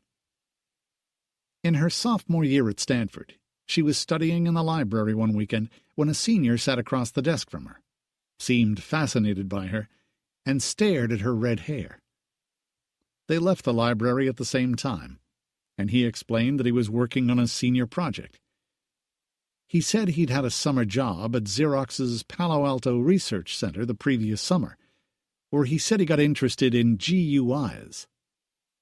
He explained that they were graphical user interfaces, which allowed a person to interact with a computer through graphics. He made it sound fascinating. His senior project was to devise some applications for GUIs to make using a computer easier for a home user. His name was Zach Katz, and she understood what he was talking about immediately, and thought it was brilliant. He grinned when she told him that, and they became fast friends from that moment on. He shared his progress on his project with her, and they studied for exams together. He had grown up in Palo Alto with his father, who worked for Hewlett-Packard. He said his parents had been divorced since he was 11 and hated each other, and now he rarely saw either of them, and had no home life, and never had. They had gotten married because his mother was pregnant with him. He was an only child, like Ruby. His mother had remarried and lived in Texas, and his stepfather was a jerk. He hated visiting them, so he no longer did. His father hadn't remarried, but had a constantly changing slew of very young girlfriends. "My family defines dysfunctional," was how Zach summed it up. It sounded sad to Ruby. She told him about her parents ODing when she was 3 weeks old and being raised by her grandparents, whom she said were fantastic and she adored. She seemed happy, normal, and well-balanced, and they liked each other immediately and rapidly became best friends and constant companions. Zach was what other students called a geek, and during school holidays and weekends when she was there, he dropped in to see Ruby at her grandparents' shop in the city. He enjoyed lengthy conversations with her grandfather, and thought that he and Ruby's grandmother were cool. He liked being around them, unlike his own family. He hung out as long as Ruby's family would let him. "He's so smart, isn't he, Grandpa?" Ruby said admiringly, and Alex laughed. "He certainly is. I have no idea what he's talking about most of the time." But he liked him, and he was a good friend for Ruby, and a very decent boy. Alex felt sorry for his disrupted home life, too. "Really?" She seemed surprised at her grandfather's comment that Zach's theories were beyond him. "He makes everything so simple to understand," she said easily, and Alex shook his head. "For you, maybe." Her grandfather smiled at her. "For us mere mortals, he's speaking Chinese." Zach invited Ruby to his Stanford graduation. She had met his father by then. His mother hadn't come, and his father brought a cheesy girlfriend who wore a tight dress with a plunging neckline and was younger than Zach, and Zach's father flirted with Ruby during the ceremony. Zach was mortified by him. He invited Ruby to join them for lunch at a restaurant in Palo Alto. It was awkward, But she stayed. 2 weeks later, the applications he had designed for GUIs as a senior project and the new software he had written sold to a high-tech company for $200 million. He was interviewed in Time magazine and had dazzled the company that bought his software. Zach treated it as an ordinary occurrence and went to work immediately on more complicated ideas for networking to connect researchers all over the world. He took Ruby out to dinner to tell her about it. Wait a minute. Hold on here. You just sold your senior project for $200 million? That's a huge deal, Zach. She tried to get him to focus on it, and he looked embarrassed. He had picked her up for dinner wearing cut-off jeans, a faded T-shirt, and old high-top Converse with holes in them, and she was wearing shorts and flip-flops and a Stanford T-shirt. They were an even match. My next one will be better. That was just the rough model. I don't know why they bought it. He looked puzzled. Oh my God, you're crazy. You're rich now. You're a huge success. You're going to be famous in computer circles. He already was, but was paying no attention to it. The newspapers had been full of the story for 2 days. He had made history. My dad's going to invest the money for me. He didn't like his father, but thought he was smart in business. Zach was 22 and looked like an overgrown kid, and acted like one. They had burgers for dinner at Jack in the Box, and then walked back to the building where she still lived with her grandparents, above the shop, when she wasn't at school. It never occurred to Zach to take her to a better restaurant after his win, and neither of them considered it a date. They were just friends. I'm going to Europe on a graduation trip with my dad. He's bringing one of his girlfriends.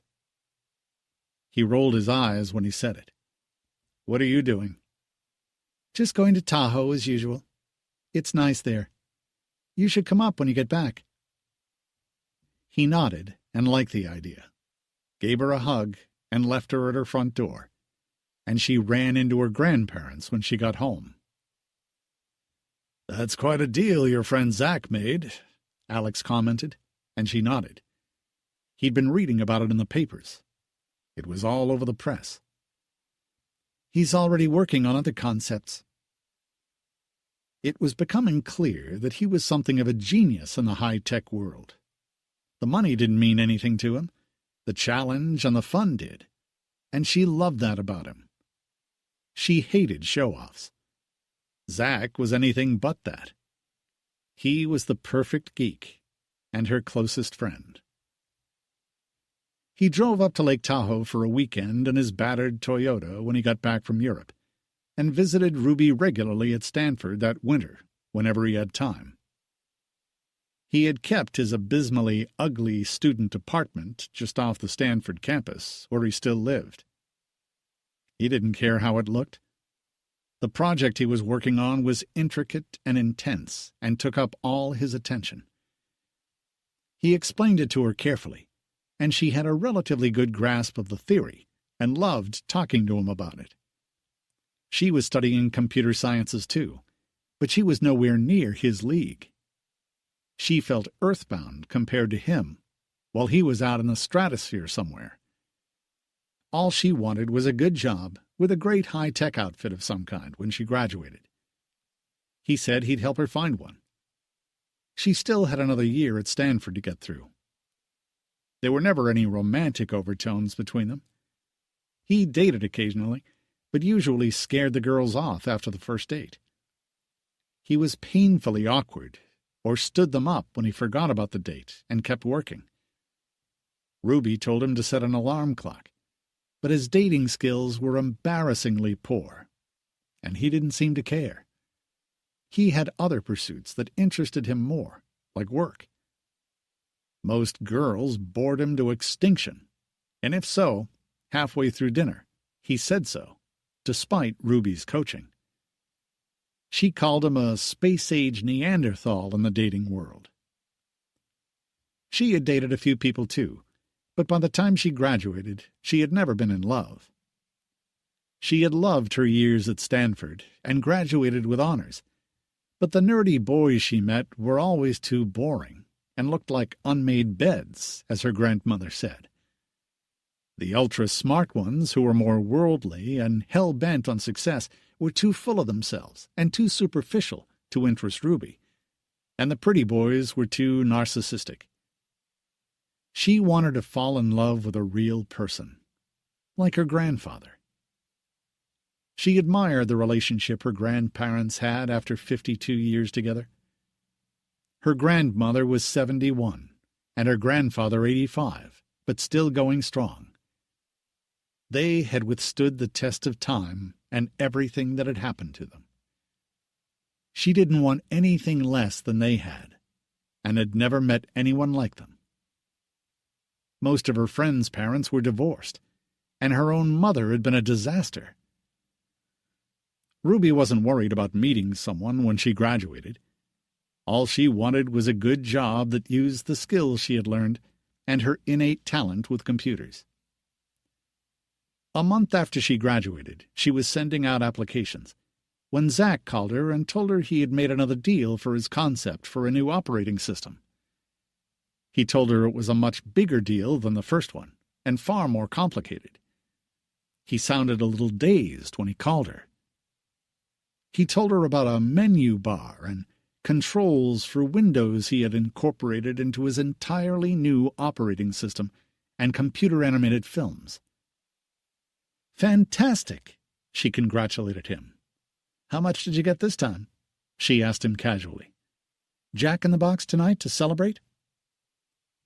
"Yeah, sure," he said just as casually. And then, in an undervoice, "$1 billion." "$1 billion what?" "I sold it for $1 billion, he said. "It's kind of embarrassing. It's too much money. They overpaid me." "Holy shit, are you serious?" she screamed at him. $1 billion? What are you going to do with that? "I don't know. I need new Converse. You want to go shopping with me tomorrow?" "Zach, will you stop for a minute? This is a huge achievement. Can you please enjoy it for a minute? You can do anything you want. You're a super important person and very rich now." At 24. He couldn't get his mind around it yet, and was trying to ignore it. "Yeah, maybe. I don't know. I never think about that." They had dinner at Jack in the Box that night, and shopped for Converse the next day. She talked him into buying 2 pairs. A low-top black pair he said he would use on dress occasions, and high-top white ones. He wasn't cheap. He just didn't care about material things for himself. He loved creating things that involved computers. The money was less important to him. He was 24 years old, and a billionaire. It was beyond his ability to comprehend. Ruby knew that people would try to take advantage of him now. They had been since the first win, and Zach knew it too. She felt sorry for him sometimes. It was hard for him to know who his friends were, but he always knew who she was. She was a constant for him. They were still best friends, and always would be. He knew he could count on her. "Don't forget, I need you to help me find a job," she reminded him. "Maybe your dad can get me an interview with Hewlett-Packard." He had a very senior position, although Zach didn't talk to him often, and was happier when he didn't. "I'll ask him, but you don't need his help with that." "You're the smartest girl I know," Zach said, smiling at her. He could talk to her about anything, his computer inventions or other things like sports or books or people or movies or abstract concepts.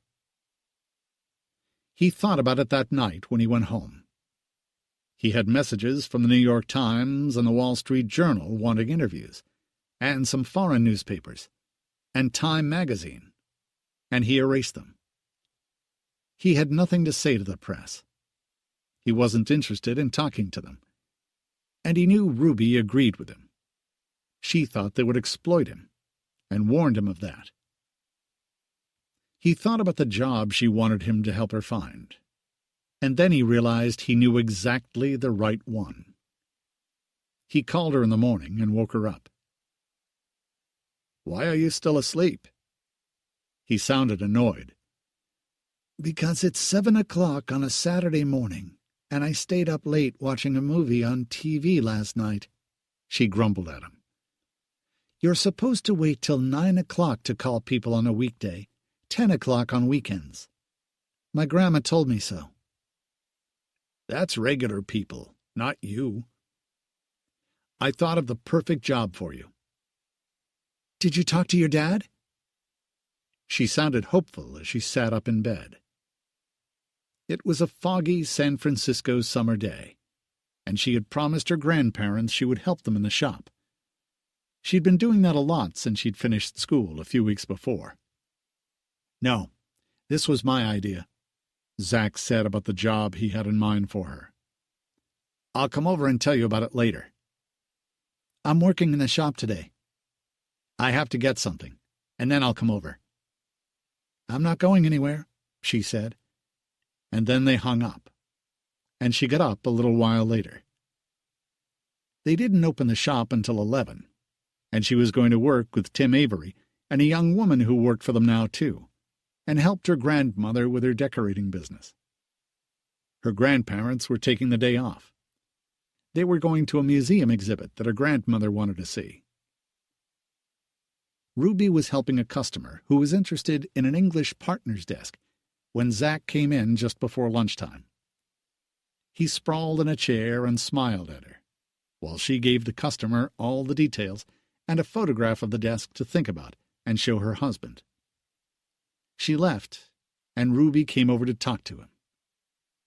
He was wearing a pair of ancient shorts and his new white high-top Converse. He looked excited, and she smiled at him. "So, what's the job for me?"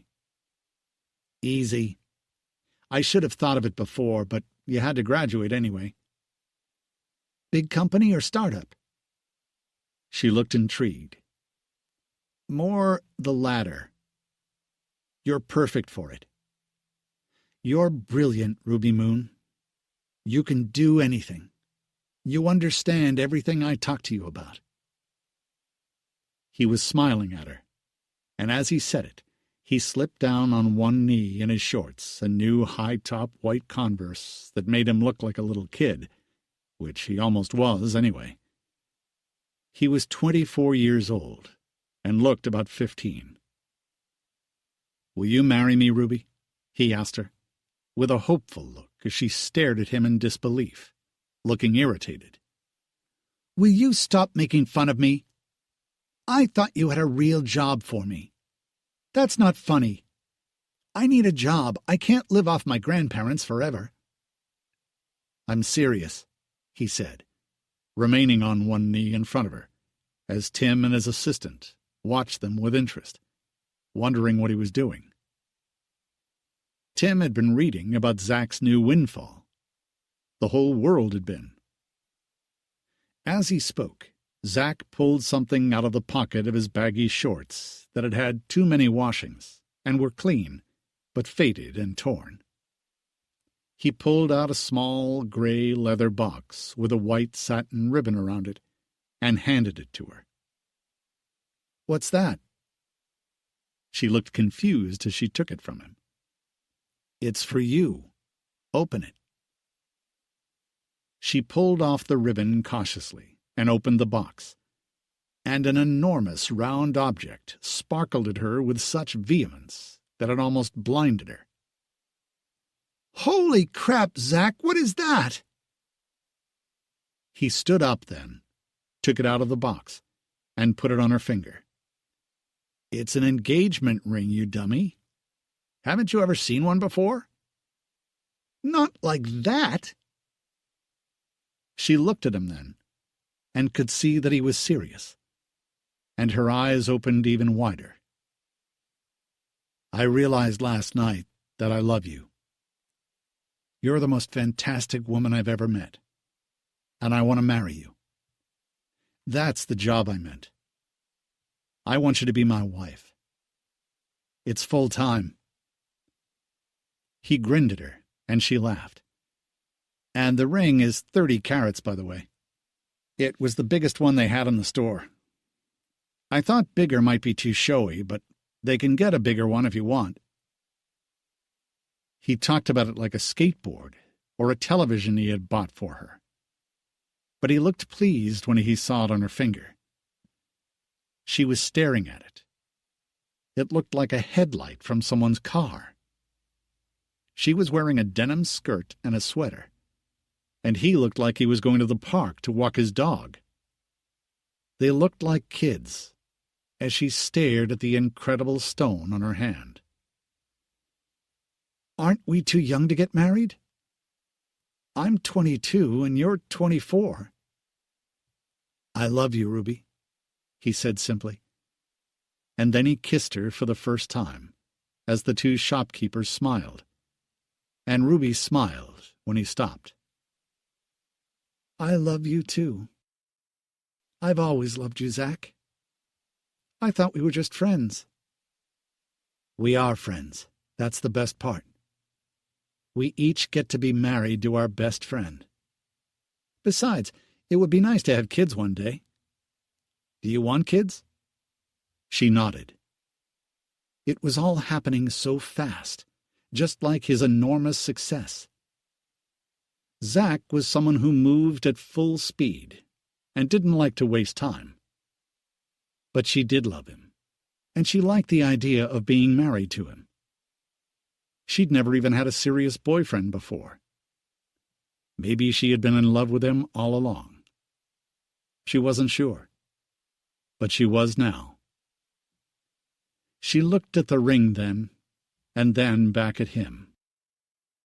"You don't have to give me a big ring like that," she said softly. "I would marry you with nothing."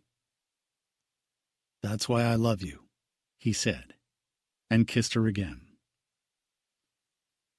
Her grandparents stopped by the shop then to see how things were going, although they knew Ruby was always conscientious when she was there. They smiled when they saw Zach. "Are you buying antiques now, Zach?" Alex teased him as he rolled his chair in. Eleanor was right behind him, and suddenly stared at her granddaughter's left hand. "Good heavens, what's that?" "It's a diamond," Zach said matter-of-factly. "I just asked Ruby to marry me." He smiled, and Ruby looked suddenly shy. "Did you now?" Alex said. "And what did she say?" Zach frowned then and looked puzzled as he turned to Ruby, no longer sure. "What did you say?" Zach asked her, and she grinned and leaned over to kiss him on the cheek. "I said yes, or I was going to." Zach beamed at her and turned to her grandfather. "She said yes." Alex smiled at them, and Eleanor laughed as she shook her head. "Congratulations," Alex said, and shook his future grandson-in-law's hand, while Eleanor took Ruby in her arms and hugged her. "And now we have a wedding to plan," she said with delight. They were young, and Zach was a little odd, but it seemed right for them. And Ruby would be good for him, and he would be for her. Chapter 15. Once she had gotten used to the idea, Ruby loved being engaged to Zach. She couldn't think of anything better than being married to her best friend. She could say anything to him.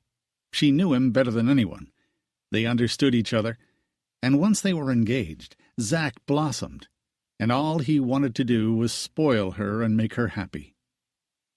The engagement ring that looked like a headlight was only the beginning.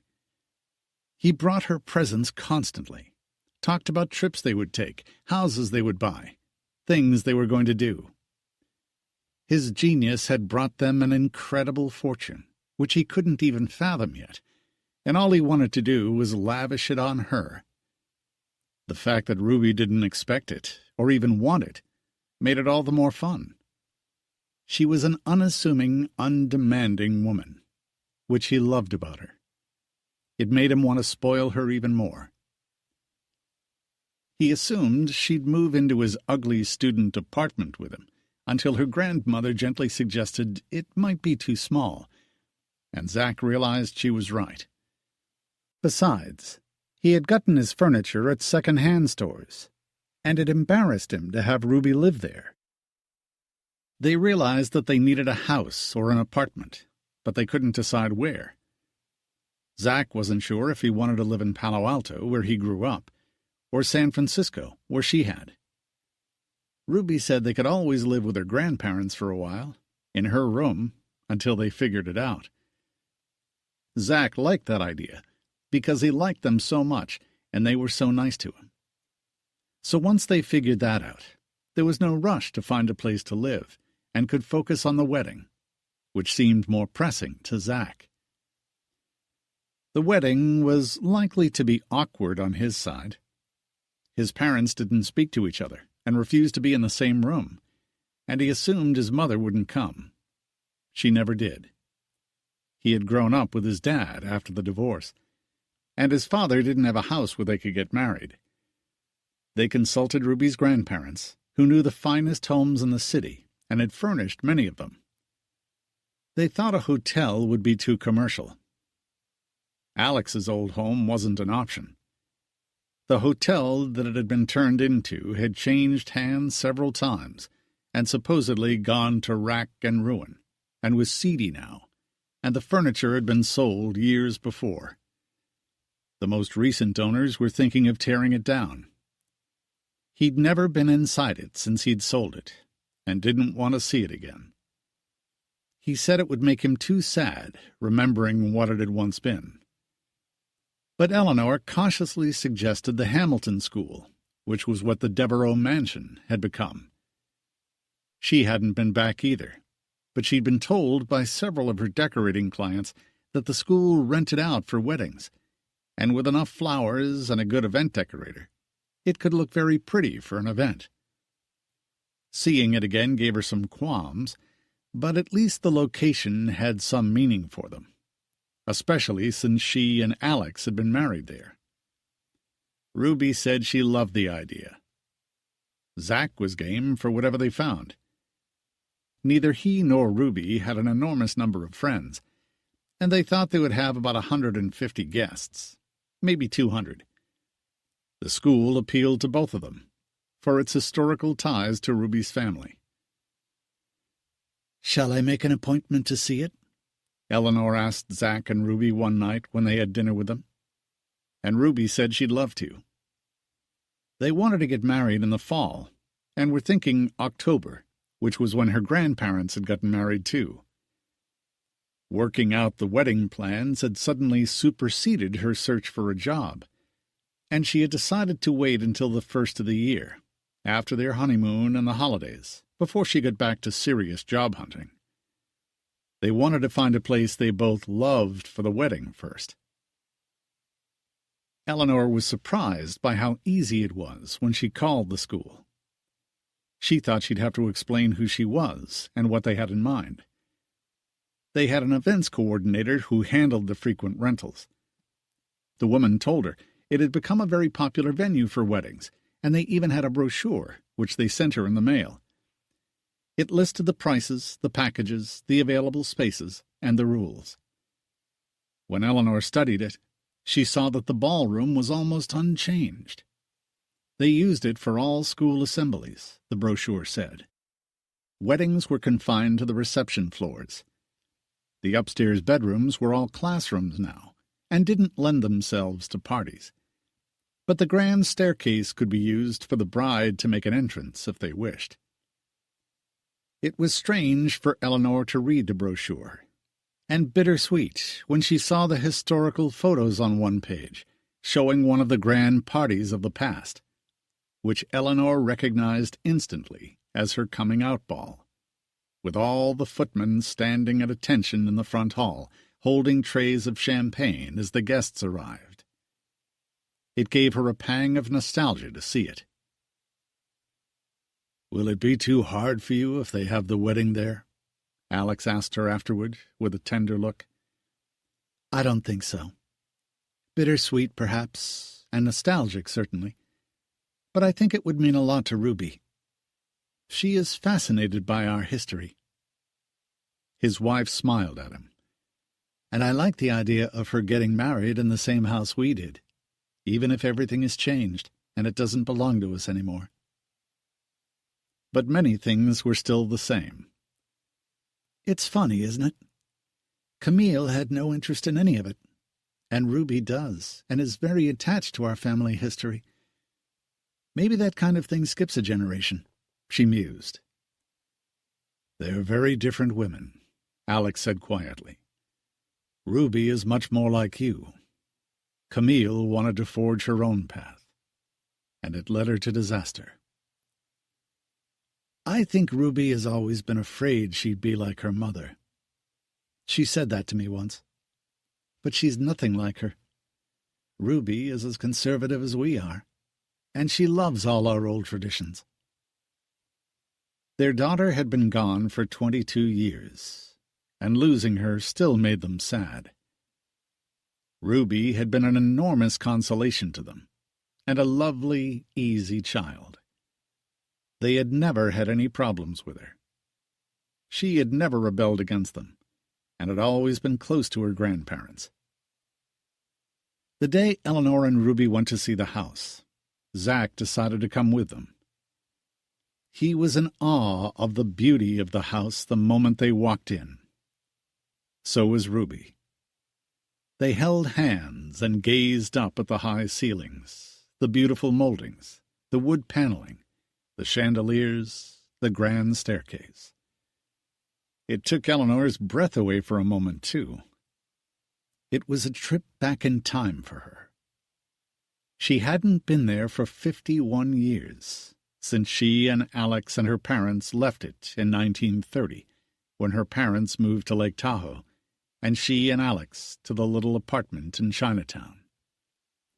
So much had happened since then. The event coordinator took them around and explained how the rooms could be set up, and Eleanor smiled as she explained. "We had dinner guests seated here," Eleanor said dreamily, "and in an enormous tent outside." "We tented the whole square," she explained, and the woman smiled. "Have you rented here before? I've only worked here for 4 years." "I used to live here," Eleanor said quietly. "I grew up in this house. It was my family home. My husband and I were married here." The event coordinator looked vastly impressed. "Then you know much more about the house than I do. We can set up the ballroom for dinner guests, too. And of course you know we can't use the original gardens. They were sold many years ago, and there's a home in that space now. But we have some pleasant paths where people can walk around on a warm night." They walked through all of the reception rooms, and Eleanor had to resist being flooded by memories in every room. Her parents, Alex, Christmas dinners they had given, balls, her debut, her wedding. The rooms were filled with ghosts for her. But they were happy memories, and Ruby and Zach were deeply moved when they left. "Oh, Grandma, I love the house so much.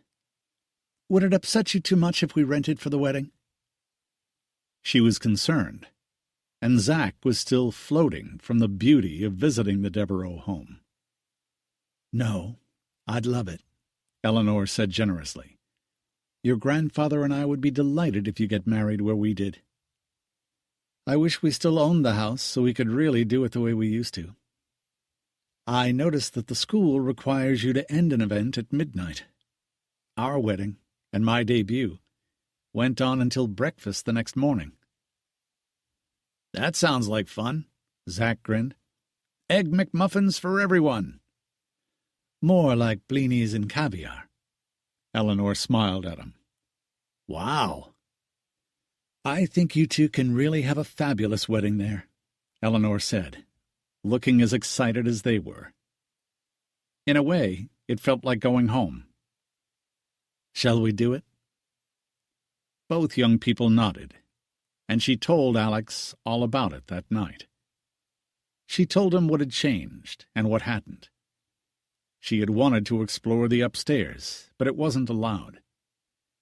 They had made changes in order to institutionalize it a little for the school, but the alterations weren't too extreme. She hadn't been shocked by it, only touched by her flood of memories, mostly happy ones of the good years, not the end. She confirmed it with the event coordinator the next day, and Alex wrote a check for the deposit. Tim dropped it off at the Hamilton School on the way home. Zack and Ruby had chosen Saturday, October 3rd as their wedding day, 2 days before her grandparents' anniversary. They had 4 months to plan the wedding, and Eleanor got busy with it. She had to call the florist, a caterer, look for a band the young people would want to dance to, a wedding cake baker. There were a myriad details to attend to, and it was a happy task. Eleanor had everything organized by the time they left for Lake Tahoe at the end of July. Before they left, Ruby came home one afternoon to meet with her grandmother. The enormous box was waiting in her bedroom. The exquisite Jean Laval wedding dress was still in its original box, with all the accessories that went with it. Eleanor had promised to show it to Ruby so she could decide if she wanted to wear it or get another dress. She hadn't made her mind up yet whether she wanted to wear a new dress or an old one. She wasn't sure her grandmother's dress would fit, or would look too dated. The dress was 52 years old, but the design that Eleanor and her mother had chosen had been timeless. She removed all the tissue paper around it and lifted it carefully out of the box, as Ruby stared at it, and then gasped as her grandmother held it up. She had never seen anything so beautiful in her life. Then she took out the veil, which looked as lovely as the day they had put it away. Wilson had packed it up the day Eleanor and Alex left on their honeymoon. She was glad now that they had not sold it when they sold everything else, including most of her mother's fur coats and some evening gowns in 1929. They had sold everything for almost nothing. Eleanor carefully undid the buttons, and Ruby took her skirt and top off. Eleanor slipped the dress on her effortlessly. The dress was heavy with the embroidery and the pearls, but it went on easily and was perfectly balanced, so the person wearing it didn't feel the weight. She fastened all the tiny buttons, and then Ruby turned to look at herself in the mirror and gasped again. The most beautiful bride she'd ever seen was staring at her in the mirror. Even the length was perfect, the arms, the tiny waist. Eleanor gently put the veil on her head and adjusted it, and told her she had kept the tiara that she had worn with it. It was one of the few pieces of jewelry she had left, but she hadn't been able to part with it. "Oh, Grandma, can I wear it?" Ruby asked breathlessly. And Eleanor could almost imagine Madame Lavant smiling at her and her own mother, and Wilson discreetly in the background.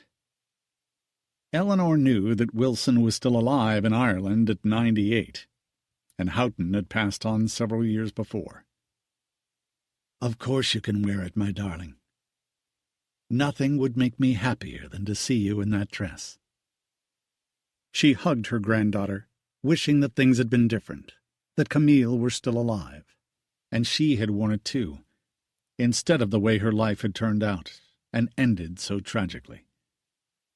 But things happen for a reason, and Ruby had been the greatest gift in her life, and in Alex's. Now she would be starting her life with Zach, in Eleanor's wedding dress. She helped Ruby take the dress and veil off, and they folded it away carefully in its box. She was going to hang it and air it when they got back from Lake Tahoe. In the meantime, it was safely put away, waiting for the big day. When they left Eleanor's room, it was as though they shared a special secret. Eleanor couldn't wait to see Ruby in it on her wedding day, and Zach's and Alex's faces when she wore it. Ruby had to struggle not to tell Zach about the dress when she saw him an hour later. She wanted to keep it a secret until he saw it on their wedding day. He didn't even know the dress existed. She hadn't said anything since she didn't know how it would work out, or if she would want to wear it.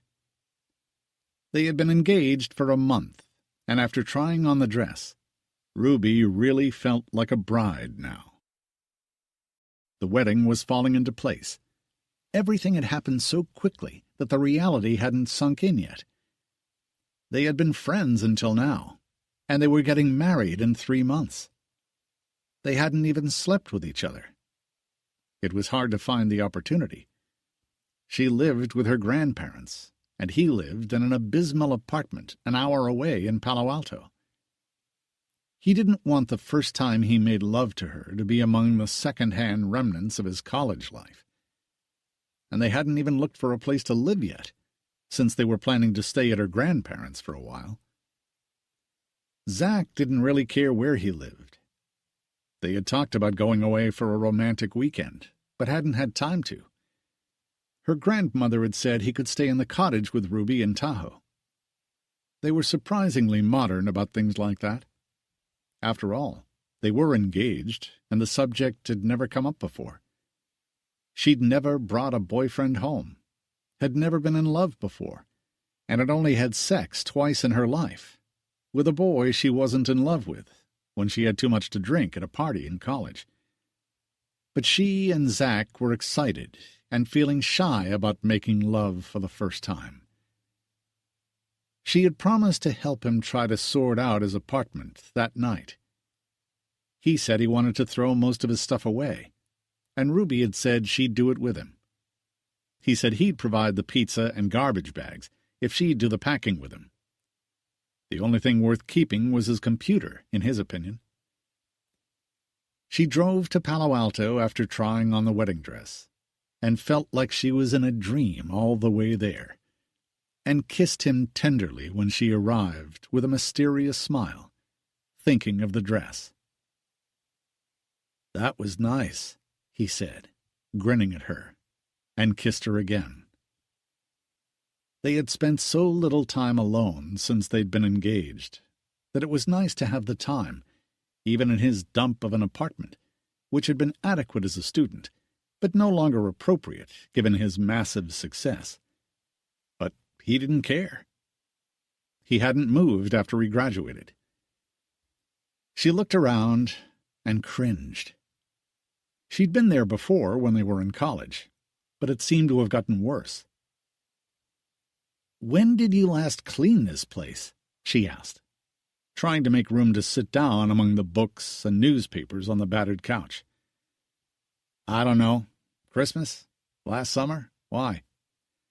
"I think most of it needs to go in a dumpster, not a garbage bag," she said honestly.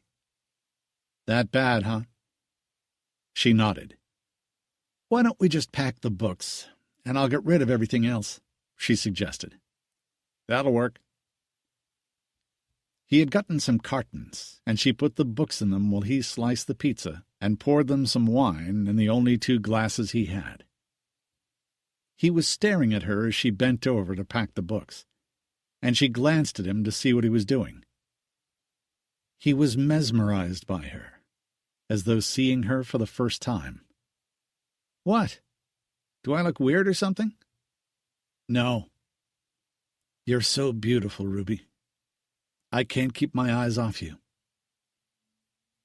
She blushed as he said it, and he walked over and kissed her, and slid his hands under her t-shirt. He was breathless and gently pulled her t-shirt off and tossed it behind him, and kissed her again as he unhooked her bra, and then bent to kiss her breasts. "I thought we were supposed to be packing," she said in a hoarse voice as she unzipped his shorts, and they fell to the floor, and he stood there in his underwear, and she topless, and the rest happened effortlessly. He carried her to his bed and took the rest of her clothes off, and his. They lay naked together, exploring each other's bodies for the first time, and discovered the passion they had for each other and never knew. He was a passionate, energetic lover, and tender at the same time, and she blossomed at his touch and suddenly felt like a woman with him, not just a girl. They lay breathless afterward, and he was smiling, and she laughed. She was happy, and she loved him.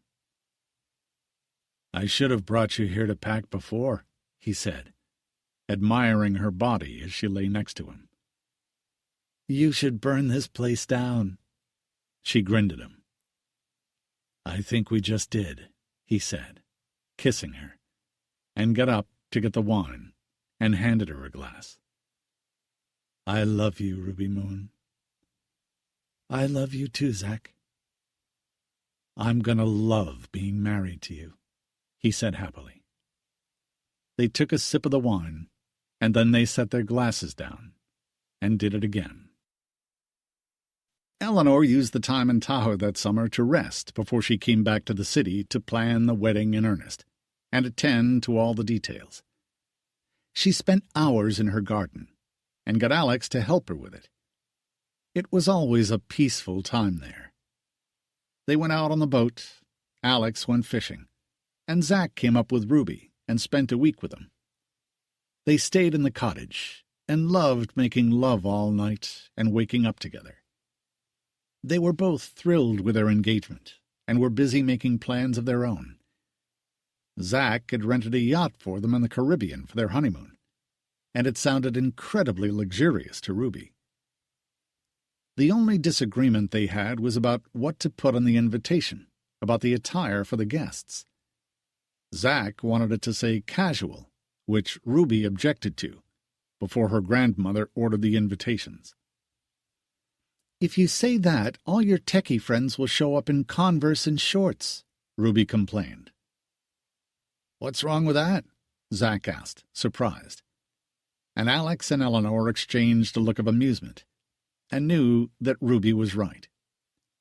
Zach always looked like he dressed in clothes he'd picked up from the floor. "I want everyone to look nice at the wedding," Ruby insisted. Especially if she wore her grandmother's exquisite dress. She wanted Zach in a real suit. "It won't kill them to look like grown-ups for a change." Zach grumbled about it, but finally conceded. Ruby told her grandmother that she didn't want to wear her fabulous wedding dress surrounded by a sea of guys looking like they were on their way to the beach or to play basketball. And Eleanor agreed. They put coat and tie and cocktail attire on the invitation to dress them up a little. Ruby took Zach to buy a suit in San Francisco, since he said he didn't own one. He was one of the richest men in America, and he didn't own proper clothes. When they got back from Lake Tahoe at the end of August, Eleanor got busy with all the details for the wedding. The flowers, the food, the cake. She checked the tablecloths at the Hamilton School and asked them to order new ones. She met with a florist several times at the school and tried to recreate the same atmosphere and look of her own wedding, without going to the extremes her parents had 50 years before. There had been garlands over every doorway then. Eleanor managed with just 2. The dinner tables were set up in the ballroom, and there was still enough room for the band and the guests to dance. Eleanor found the time to pick out a dress for herself. It was navy blue lace with a matching coat. The wedding dress was hanging and ready in the guest room, with the shoes Ruby had chosen to go with it. She and her grandmother were the same height, but the shoes Eleanor had worn were tiny. She still had small, narrow, elegant feet. Modern women had bigger feet. Since Zach's parents weren't on good terms after the divorce, they decided not to give a rehearsal dinner, which upset Zach at first, and Ruby convinced him was okay. But he hated the fact that they couldn't make the effort for him to be civil for one evening. His mother was bringing her jerk of a husband to the wedding, according to Zach, and his father was bringing his current girlfriend, who was a year older than Ruby. They had met through a dating service, and Zach was annoyed. Zach and Ruby were going to go out for dinner with her grandparents the night before the wedding. Zach was already working on new concepts for networking that were more intricate than the concept he'd sold for $1 billion. He had only just begun his meteoric climb in the high-tech world. He loved what he was doing, and he couldn't wait to be married to Ruby. When he left her the night before the wedding, he kissed her, and they lingered at the front door for a few minutes. "I can't wait till tomorrow," he whispered. "Me too," she smiled. They were perfectly suited to each other.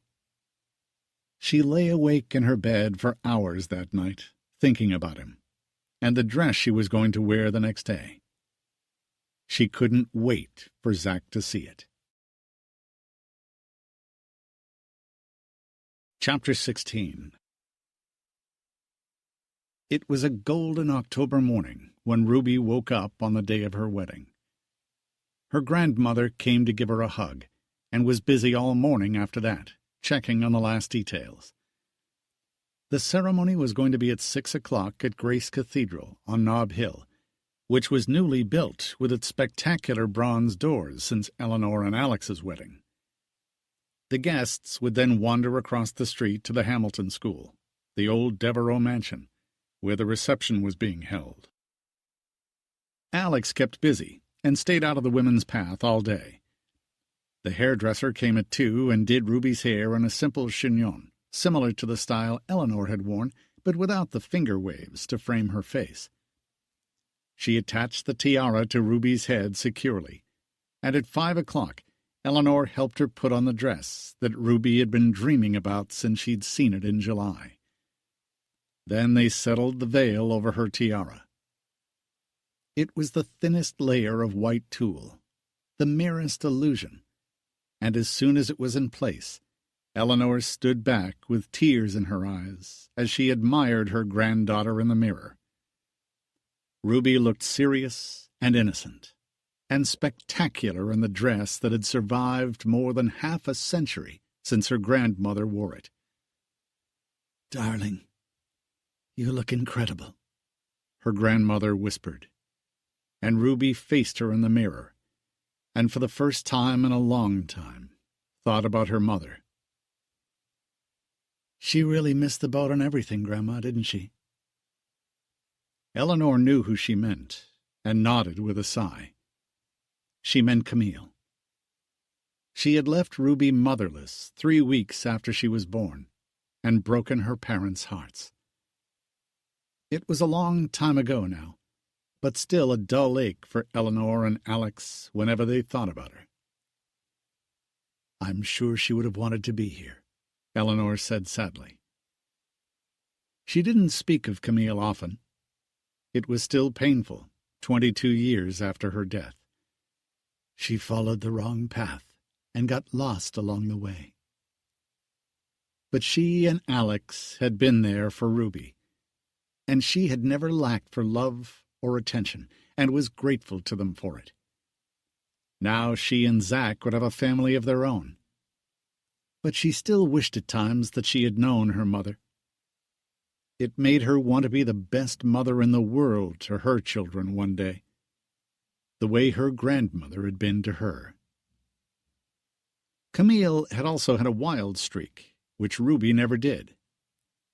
Eleanor couldn't imagine Camille wearing the wedding dress that Ruby had on under any conditions. She had done everything to reject her parents' values and fight tradition, whereas Ruby embraced it. Ruby had wanted everything to be as close as possible to her grandmother's wedding, and had carefully studied the wedding albums. She was even carrying an identical bouquet of tiny phalaenopsis orchids and lily-of-the-valley. Eleanor carried Ruby's train down the stairs for her, as Wilson had done for her, and Alex stared at his granddaughter when he saw her. He felt as though he had been cast backward 52 years. Except for the red hair, Ruby looked just like her grandmother. And now that he saw it again, he remembered the dress perfectly. It was just as beautiful on Ruby as it had been on Eleanor. The three of them rode to the church together in the car they had hired with a driver. It was a vintage Rolls-Royce. Alex waited for the chauffeur to set up his wheelchair for him when they reached the church, and he got into it smoothly, and then Eleanor helped Ruby out. Alex was going to roll down the aisle next to her. They entered the cathedral through the rectory and waited for the music to start as their cue. And then Ruby walked slowly down the aisle next to her grandfather, with her eyes on Zack waiting for her at the altar, as their friends stared at her in her grandmother's exquisite wedding dress. She looked like a vision from the past, but there was something timeless about it. Zack looked totally bowled over by her when she stood next to him, and Alex rolled himself next to the first pew to take his place next to Eleanor.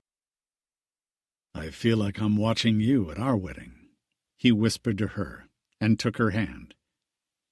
Except that the church had been a temporary one, and the park outside had been tented. Zack and Ruby had decided on traditional vows and exchanged simple gold wedding rings, while Eleanor and Alex cried unabashedly, and when the minister declared them man and wife, Zack kissed her so hard she was breathless, and everyone laughed and applauded, and then they went back down the aisle, beaming at their friends. When the wedding guests arrived at the house, Alex looked at them in amusement. Some of the richest men in America were there, and they looked more like boys going to summer camp than business moguls. About half of them had worn suits that looked brand new, and in which they appeared supremely uncomfortable, and as though they'd never worn a suit or tie before in their lives. The other half of the men had come in jeans and had worn jackets with them. A few had worn shorts in spite of what the invitation had said. Some of the boys in suits were wearing T-shirts and sneakers with them.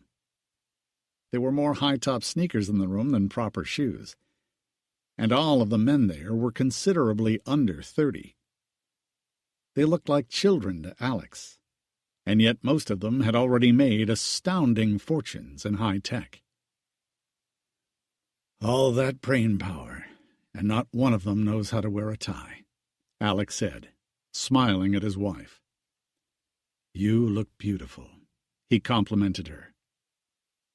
He felt as though there were two of her there that night, the woman he was married to now, and the vision of her as a young girl in the wedding dress. It had been the happiest night of his life, and he remembered every minute of it distinctly. Zack looked just as happy now, and when Ruby and Zack danced their first dance, Eleanor and Alex felt as though they were having an out-of-body experience watching them. The house looked wonderful, with all the touches that Eleanor had remembered to add to replicate their wedding, just as Ruby wanted. The floral centerpieces on the tables were the same, and copied from old photographs. When the guests sat down to dinner in the ballroom, everyone started dancing, and Alex looked at his wife wistfully, wishing that he could dance with her again. She guessed what he was thinking, kissed him, and whispered to him, "You danced with me so much that night that it has lasted me a lifetime." He kissed her then, and she disappeared for a while to check on the guests. They had seated Zach's parents at opposite ends of the room, and Zach was pleased that they both came, a first since the divorce. Neither of them wanted to miss his wedding, which Eleanor was pleased to see for his sake. From what he had said, he had had so little family support as he grew up, while his parents waged war on each other. The cake was an exact replica of the one she and Alex had had. Eleanor noticed that the female guests looked more respectable than the men, with most of them in very pretty cocktail dresses. But Ruby was the most beautiful of all. Zach had been gazing at her all night, and danced with her again and again. He very politely asked Eleanor to dance too, and danced once with his mother, who was being infinitely nicer to him since his recent deal, and invited him to Texas with Ruby while they danced. His father's girlfriend looked predictably unsuitable, but no one cared, not even Zach. They had paid the school an extra fee to allow the party to go on until 1 a.m. It was a far cry from her grandparents' all-night wedding, but no one gave parties like that anymore. Ruby's wedding was particularly glamorous, with the unforgettable wedding dress, the garlands and the flowers, and the tablecloths the school had ordered, and Eleanor had placed white lace over them. The tiara gave Ruby a regal look. It was incredible to Alex that the awkward-looking young boys around the room had made unimaginable fortunes. You would never have guessed it from their age or the look of them. But a new era had dawned. The country was thriving as never before with a high-tech era, and the crash that Alex's generation had lived through was only distant history now. The young people of Ruby and Zach's generation had no idea of what that had been like, or the lives that had destroyed. Now no one remembered, except those who had lived through it. At the end of the evening, Ruby tossed her bouquet, and a friend from Stanford caught it. It was a special throwing bouquet, so she could keep and preserve her real one. They were going to spend the night across the street at the Fairmont Hotel, and then leave for the Caribbean by private plane the next morning. Zach was becoming familiar with the conveniences of his new status quickly, and sharing them gladly with Ruby. They were just about to leave the house after thanking her grandparents, when Zach turned to smile at his bride. "You're the most beautiful bride I've ever seen, and it was a fantastic wedding. We'll have to give another big party for the housewarming." "What housewarming?" Ruby looked at him blankly. "I know how much this house means to you and your grandmother," he said in a low, husky voice that no one else could hear. "The school was looking for bigger quarters. They said that they've outgrown this house and have been looking for a while. I bought it for you," he said quietly, and Ruby stared at her husband. "You did what?" "I bought the house from the school. It's my wedding present to you. It's yours, Ruby. I put it in your name. You and your grandmother can have fun now restoring it to how it used to be." He looked innocent and ingenious when he said it, as though it was a perfectly normal thing to do, which to him it was. He thought it had cost him very little money. "Oh, my God, Zach! You're crazy! But what an incredibly wonderful thing for you to do! I have to tell my grandmother." She found her in the ballroom, sitting quietly with Alex, enjoying a last glass of champagne. She sat down next to her and told her, and Eleanor looked as though she thought it was a joke. And then she realized that Ruby meant it. And so did Alex. "He bought the house?" Eleanor stared at her. "You own it now?" The house had been out of their hands for 51 years, and now it was back. Alex looked thunderstruck, and then she hurried off to thank Zach. There were no words to tell him what it meant to her, but he could see it in her eyes, and his wife's, and he was glad he had done it. It seemed like a small thing to him now, but it was huge to Ruby and her grandmother. The bridal couple left a moment later, and Eleanor went back to where Alex was still sitting, talking to one of Zach's friends. The young man left a few minutes later, and Alex looked at Eleanor with a peaceful expression. "I never thought this house would be back in our family again," Eleanor said, still shaken by Ruby's revelation. She couldn't believe it. The home of her childhood had been returned to them. Alex wouldn't have wanted to have his back. It was too far in the past now. But he liked the idea of owning and living in the Devereaux house. Somehow it seemed fitting to have it back in family hands again, thanks to Zach. The project of restoring it to what it had been would keep Ruby and her grandmother busy for a long time. He smiled at his wife then, as she sat next to him. It was a spectacular wedding. He beamed at her. "Theirs or ours?" she teased him. "I don't recall any men in shorts at ours." They both laughed at the vision, and as they looked around the ballroom, Alex could remember perfectly the exquisite sensation and the thrill of dancing with her. He kissed her, and the memory of their wedding night was just as vivid and alive as it had been then.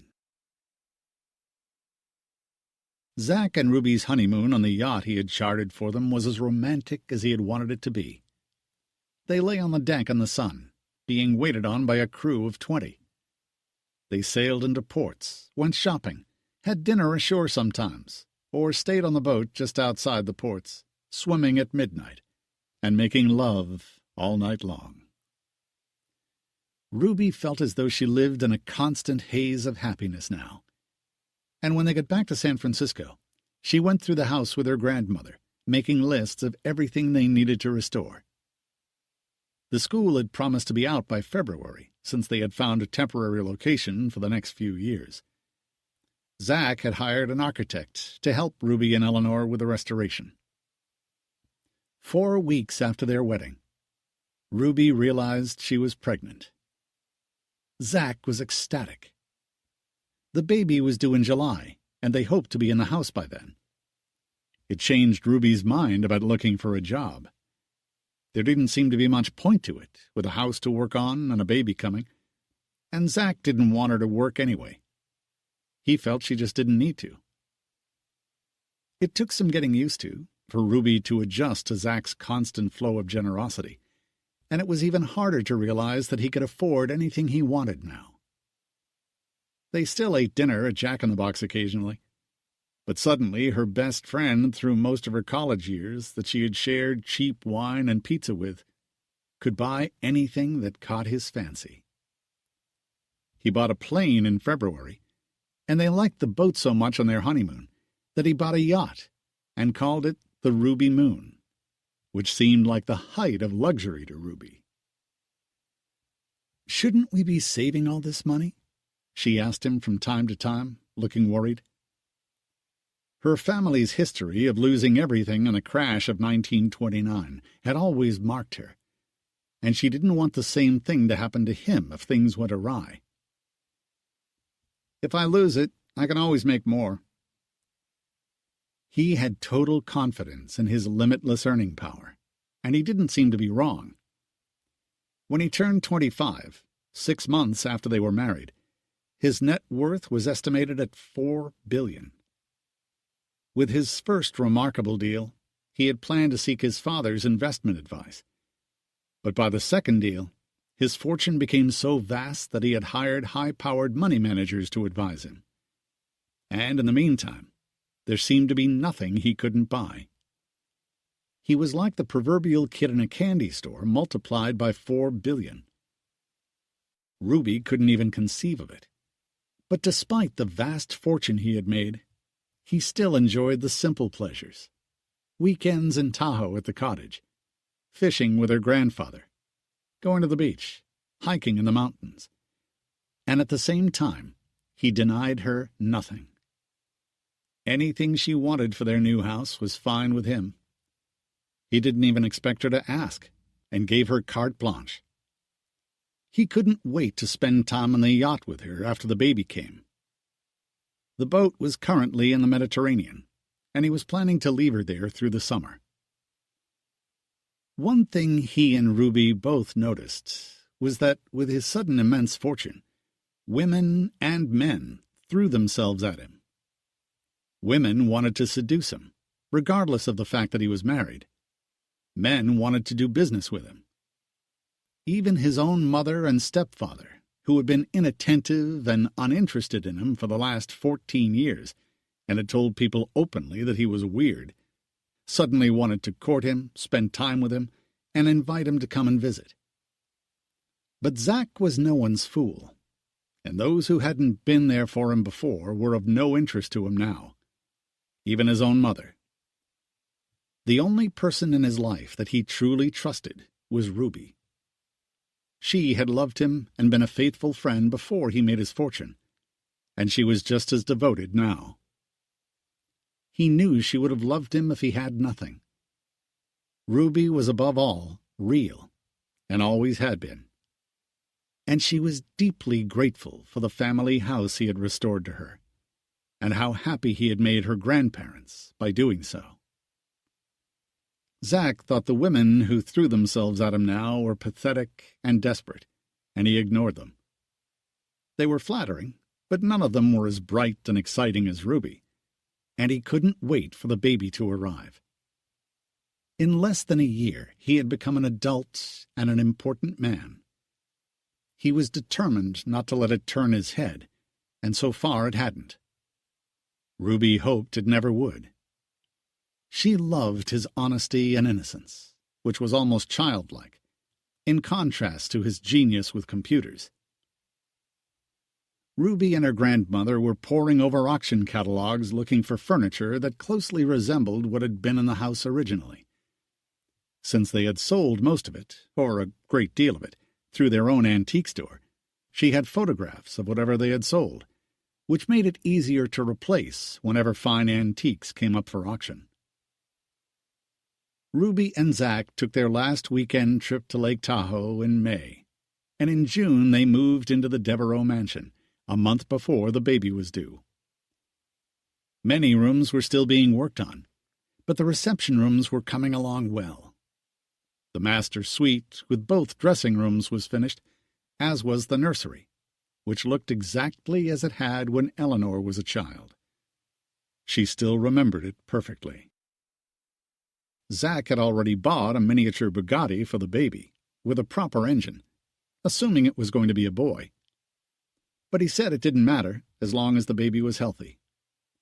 He said he wanted at least a dozen more children with Ruby anyway.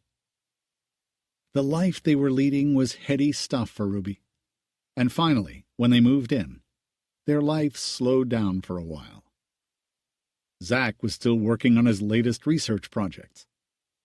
He had dreams of connecting the world through computers, and was determined to find a way to do it. He had a computer lab and an office in the house. Eleanor was still looking high and low for furniture for them, and Alex spent some time in Tahoe with Eleanor while she worked on her gardens, to get away from the city. He felt as though they hadn't stopped since the wedding, and he was tired. He had just turned 86 and was slowing down a little. Ruby had noticed it, and so had Eleanor. Their life had been moving at a fast pace ever since Ruby had married Zach. People even approached them now to be introduced to their grandson-in-law. Eleanor was slightly worried about Ruby, too. She remembered all too well the problems Camille had experienced when she gave birth to Ruby, although her lifestyle had been unhealthy. Eleanor wanted everything to go smoothly for Ruby, and Alex said he was sure it would. Ruby was the picture of health and a happy woman. She was positively glowing. She looked radiant whenever they saw her, and she dropped by the store frequently, and talked to her grandmother on the phone several times a day about their special projects, the nursery, the house, and the baby. Zach wanted to be at the delivery, and they were taking Lamaze classes together, anonymously. By her due date in July, Ruby was staying home, folding tiny undershirts and putting the very last finishing touches on the nursery. Eleanor had painted a mural for the nursery herself, an old talent she had revived. She had painted a circus, with clowns and animals all the way around the room, with a girl dancing on the high wire in a sequin tutu, and she had faux painted the circus train along one wall. Zach and Ruby loved it. They had hired a baby nurse to help them for the first few months, but after that, Ruby said she wanted to take care of the baby herself. She wanted to be the exact opposite of the kind of mother her own mother had been, and Eleanor had no doubt she would be. Alex was disappointed that she didn't want to use her education to get a high-paying job, but with the kind of fortune Zach had made in a short time, it didn't seem to make sense for Ruby to be working. She'd rather stay home and take care of their children, which was what Zach wanted her to do anyway. He had an office in Palo Alto and called her several times a day to make sure nothing was happening. And when things finally got started, she was picking curtain fabrics for the ballroom with her grandmother. Eleanor called Zach, and he drove back to town immediately. And once Zach got there, Eleanor went home to tell Alex the baby was coming. Ruby promised to let them know as soon as she and Zach went to the hospital. They spent the afternoon at home, timing contractions and watching movies on TV. They were planning to go to the new birthing center at the hospital, and when they left for the hospital at 6 o'clock, Ruby was still smiling. Once they got there, it seemed to be taking forever, but the nurses told her that first babies were always slow. When the contractions began in earnest, Zach did everything he'd been taught to help her. They were so young and earnest, and so much in love that the nurses were touched when they were in the room with them. Ruby wanted a natural delivery, and when she finally started to push at midnight, the baby came easily and quickly. With 3 enormous pushes, Zach and Ruby saw their daughter born. Everything had gone easily. The doctor cut the cord and laid the baby on Ruby's stomach, and she and Zach were laughing and crying as they looked at her. One of the nurses commented that they made it look easy. At 12:30, they called her grandparents and told them that Kendall Eleanor Katz had arrived, and how easy it had been. "Thank God," Eleanor said as she nodded and smiled at Alex and gave him a thumbs up. They had been worried sick about her all night while they waited for news of the arrival of their great-grandchild. "She's beautiful, Grandma," Ruby said, sounding elated. Zach got on the phone with them a minute later and told them what a miracle the birth had been, and he was thrilled to have a daughter. Eleanor and Alex promised to come and see her in the morning. He called his parents after that. His mother's phone went to the answering machine, and he left her a message. His father answered and congratulated them. The call was brief and to the point, unlike their conversation with Ruby's grandparents, who wanted all the details and to know who she looked like. They were much warmer people. Everything had gone smoothly, which was so different from Ruby's birth 22 years before. Zach and Ruby were living proof that dreams came true, and love prevailed in the end. And none of them doubted for a minute that Kendall Eleanor Katz would be a special person and a golden child. Chapter 17. Ruby had never been happier in her life than when she was taking care of her baby. And the baby was so easy, they let the baby nurse go after a month. Ruby was a natural mother. She was constantly nursing her and fussing over her, changing her, or dressing her. She brought Kendall to visit her great-grandparents at the shop almost every day. They loved seeing her, and Zach was crazy about Kendall too. "She has to be the most loved child on the planet," Eleanor commented to Alex, and she was pleased. Ruby's husband and child meant everything to her. 2 months later, mistakenly thinking she couldn't get pregnant while she was nursing, she got pregnant again. Zach was startled by the news, but as soon as he adjusted to the idea, he was thrilled. The baby was due in June. Kendall would be 11 months old when her brother or sister was born. Irish twins. Ruby and her grandmother were almost finished restoring the house by then, and it looked remarkably like it once had, except for some things that were missing, like the large adjoining garden, which had been sold by the school. There was a small garden now where they could eat lunch at a table on sunny days. They'd been living in the house since right before Kendall was born, and were continuing their restoration work while living there. It would have been too disruptive to bring a baby home to her grandparents' small house, so they had moved into the house on Nob Hill while it was a work in progress.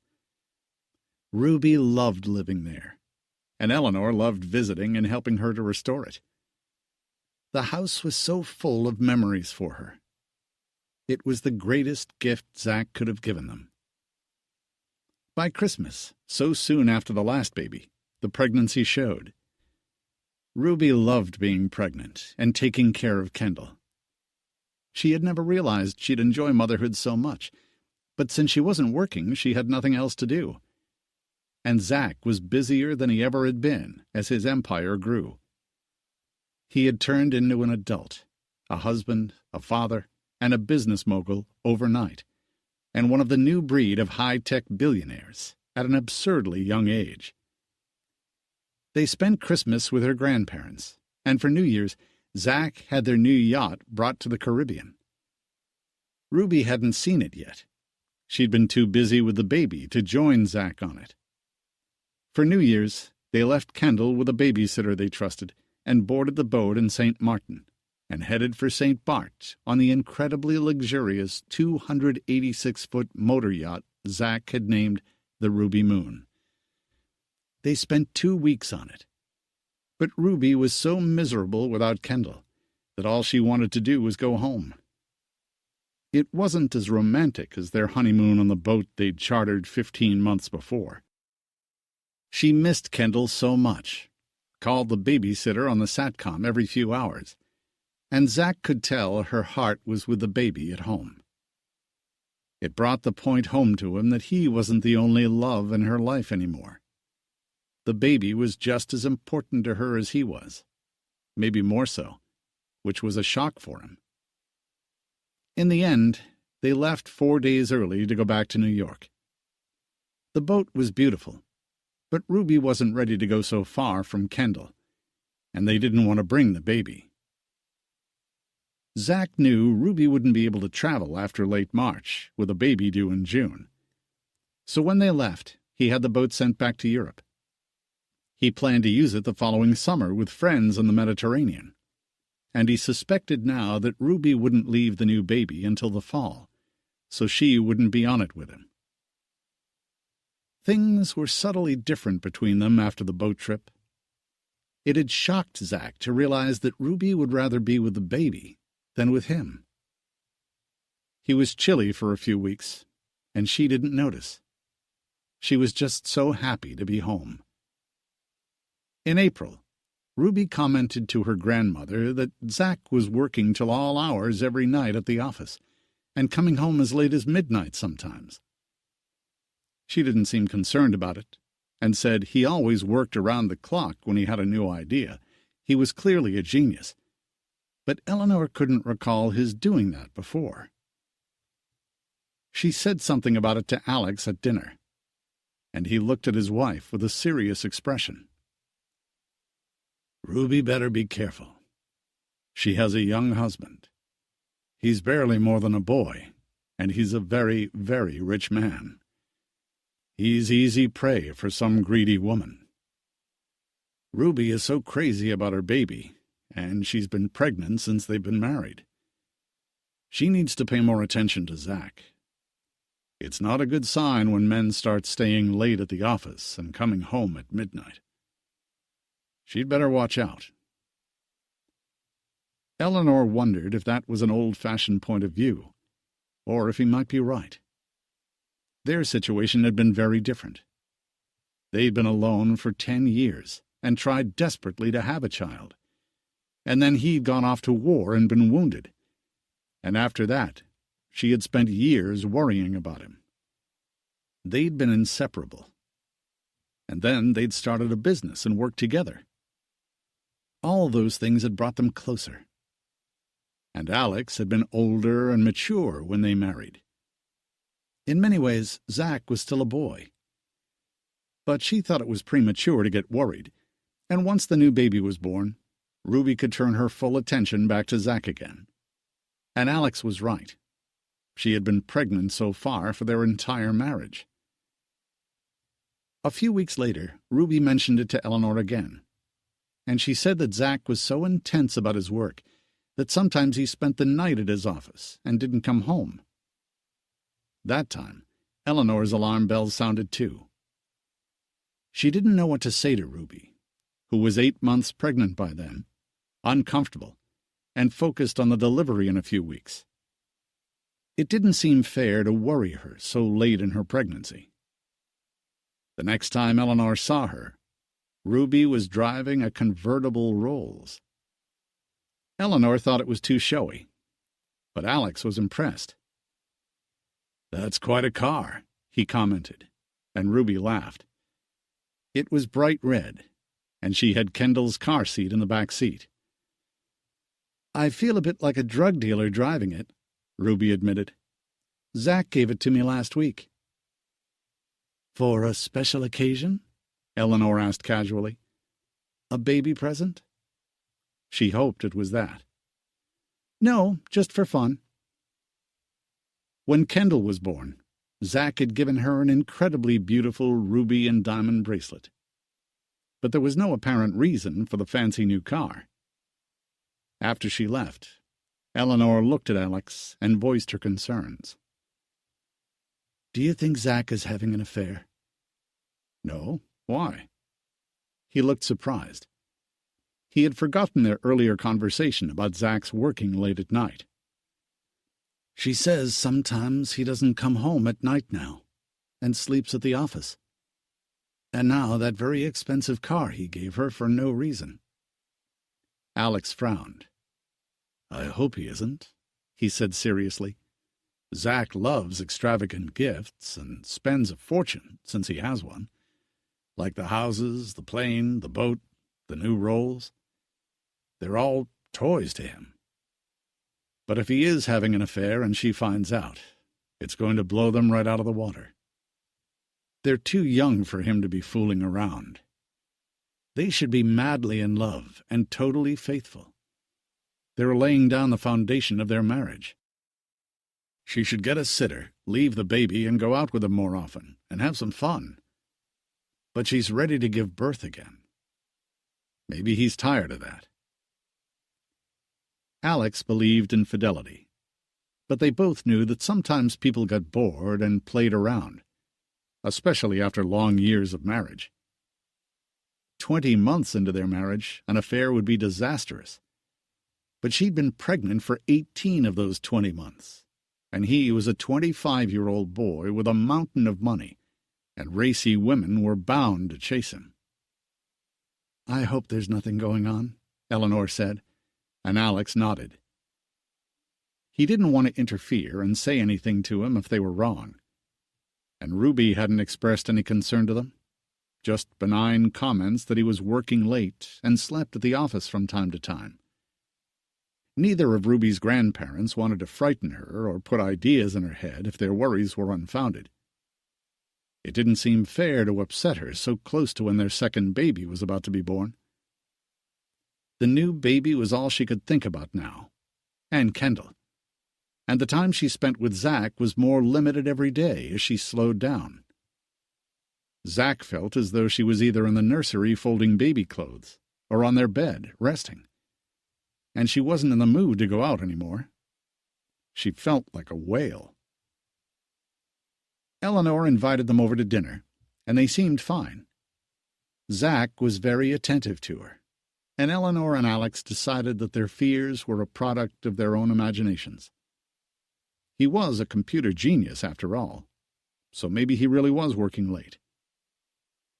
The baby was overdue this time. Ruby was 2 weeks past her due date. The baby nurse had arrived and was taking care of Kendall before the new baby came, so Ruby had more free time while she waited for labor to start. She was restless, excited, and bored, with free time on her hands. She decided to surprise Zack at the office and have lunch with him. So she got in her red rolls, put the top down, and drove to Palo Alto. She was wearing a white tent dress and sandals. She looked huge, but very pretty, and very pregnant when she walked into his office complex and walked down the hall without having the receptionist announce her. She didn't knock on his office door, which was closed. She opened it and hopped in, looking like a giant marshmallow or a white cupcake, and saw a young blonde in a tight skirt sitting on the corner of his desk. They were laughing, and Ruby could see that he had a hand on her thigh as she sat high on his desk, turned slightly toward her. She was a very pretty girl, and they both looked shocked when they saw Ruby standing in the middle of the room. The girl didn't move, and Zack stood up as Ruby stared at them both, too paralyzed to move. She wanted an explanation, but couldn't say the words. It was so totally unlike him. He had never been a womanizer before. "I'm sorry. I thought... I came down to have lunch with you." Her eyes filled with tears, and she started to back out. The girl got off the corner of his desk, but took her time about it, and looked as though Ruby was the interloper and at fault for showing up, not guilty that she had had Ruby's husband's hand on her thigh, and shouldn't have. The girl didn't look guilty. She looked annoyed. "Bethany, this is my wife, Ruby," Zack said awkwardly, and the girl nodded at Ruby and left. She was bold about it. Ruby followed her immediately, and Zack rushed after her. "Ruby, it's not what it looks like. She's an intern. Nothing's happening. Let's have lunch." She didn't answer him as he ran after her, and she turned with a look of devastation in her eyes. "You're a son of a bitch. I trusted you. I'm about to have your baby, and you're screwing interns." "No, I'm not." "I don't know why I did it. I had my hand on her leg. That's all it was. She just hopped up on my desk before I could stop her." "I don't believe you. You haven't been coming home at night. Is this what it's going to be like being married to you now?" she said as she left, and he followed her out to the parking lot.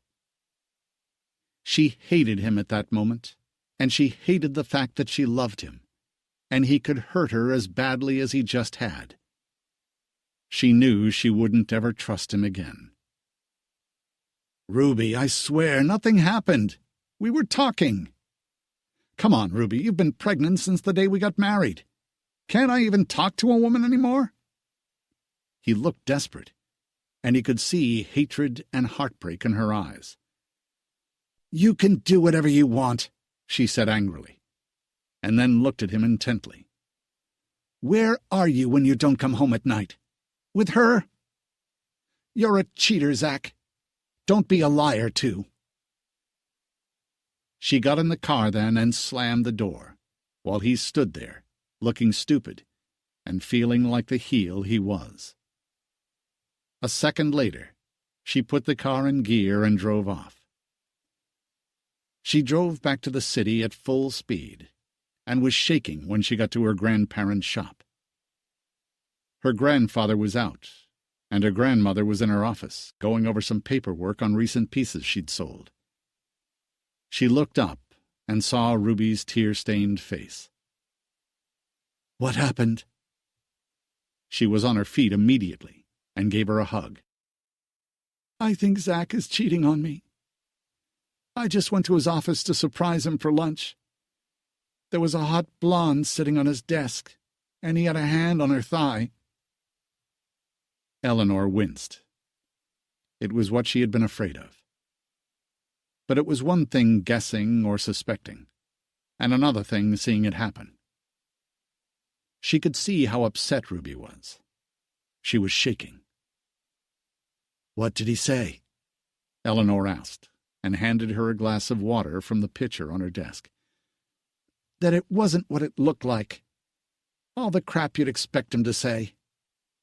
I know what I saw. And the girl didn't even get off his desk once I was there. She acted like it was her turf, and not mine." He may just have been stupid and was flirting with her. "You didn't catch them in bed," her grandmother said sensibly, hoping it was true. Men were stupid sometimes, especially if tired of having a pregnant wife. And he was young and very rich and had opportunities galore. "He stays out all night a couple of nights a week now. I think they're having an affair. She's a gorgeous girl." "So are you," her grandmother reminded her. And Ruby started to sob. "I look like an elephant." Eleanor smiled. "No, you don't. You look like you're going to have a baby any minute." "How do I trust him after this?" "You probably don't for a while. And hopefully he'll behave." Eleanor offered to take her to lunch, but Ruby said she was too upset to eat, and she wanted to go home and lie down. Her heart had been pounding since she'd walked into Zach's office. She left the shop a few minutes later, and Zach called as soon as she got home. The baby nurse said he had already called 3 times. "Are you all right?" she asked Ruby. "You look pale." "I'm fine," she said, and answered the phone. "What do you want?" she asked Zach. "Ruby, I'm sorry. It wasn't what it looked like. I know it looked bad. She's kind of a cheeky girl. She flirts with everyone." "That's her business. You had your hand on her. If I'd come 5 minutes later, maybe you'd have had your dick up her skirt." She was furious, terrified, and very hurt. "I swear I haven't done anything with her." "Your hand on her thigh is bad enough. You looked like you were about to climb into bed with her. And I don't believe a word you're saying. This isn't good for you or the baby. Please calm down. I'll come home early tonight. I have a 1:30 meeting, or I'd come home now. I love you. That girl means nothing to me." "Did you sleep with her?" "Of course not." He sounded shocked. "Then where have you been sleeping when you don't come home?" "At the office. We have a room in the back for crazies like me when we're too exhausted to go home. All the techies do it. A lot of them sleep here when they work late." "Does she?" "She's an intern, not a techie." "And you're a jerk," she said, and hung up. Ruby lay down on their bed, and her heart continued to pound. She could feel the baby thrashing around, probably from her own adrenaline rush. She just lay there and stared at the ceiling, hating him for what she'd seen. She kept playing it over and over in her mind until she fell asleep. He didn't call her back. She was too worked up to listen to reason. And when she woke up 2 hours later, feeling exhausted and sick, the bed was soaked around her. Her water had broken, and she realized a contraction had woken her. She was in labor and didn't want to be. She didn't want to see Zach or have the baby right now. She was too upset. She got up and went to the bathroom and took her dress off, wrapped herself in towels, and lay down on his side of the bed where it was dry. She knew she should call the doctor, but she didn't want to do that either. She didn't want to have this baby now. She wanted the contractions to stop. They got stronger as she lay there, and she could tell they were closer together. When they finally got too strong to ignore, she went to find the baby nurse to tell her, but she was out. She must have taken Kendall to the park. They only had a small staff, and one maid was on her day off. The other one was on vacation. Ruby was alone in the house. She timed 2 of the contractions, and they were 2 minutes apart. She had to get to the hospital, and she was going to have to drive herself. She didn't want to worry her grandmother, and Zach was too far away to help. It would take him 45 minutes or an hour to get home, and she didn't want to see him anyway. She wondered if he was with the pretty blonde. She got up to get dressed, and she couldn't walk during the contractions. They were too close together now for her to dress, leave the house, and drive herself to the hospital. And suddenly, she was scared. She thought about calling Zach, but all she could think of was the blonde on his desk. She picked up the phone to call the hospital, and suddenly she heard someone running up the stairs, and a minute later, he was in her room. It was Zach. They looked equally surprised to see each other. "What are you doing here?" she asked him between pains. "I live here. I came to talk to you." "I'm in labor." She grimaced as she said it.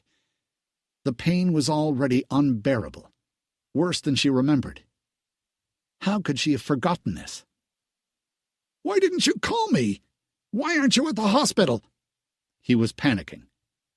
"Because you're a shit and I hate you," she said, and then couldn't talk again. He grabbed the phone and dialed 911. "What are you doing?" She looked frightened. "I think you're having the baby. I think you waited too long." She thought so too. But everything was wrong this time. She heard him tell the operator that his wife was having a baby and gave their address, and then he ran to the bathroom and came back with a stack of towels, and he looked her in the eye.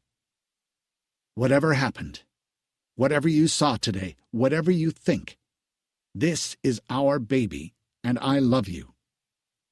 Can we just forget about that whole mess long enough for you to have this baby? I love you, Ruby. I won't be a jerk anymore."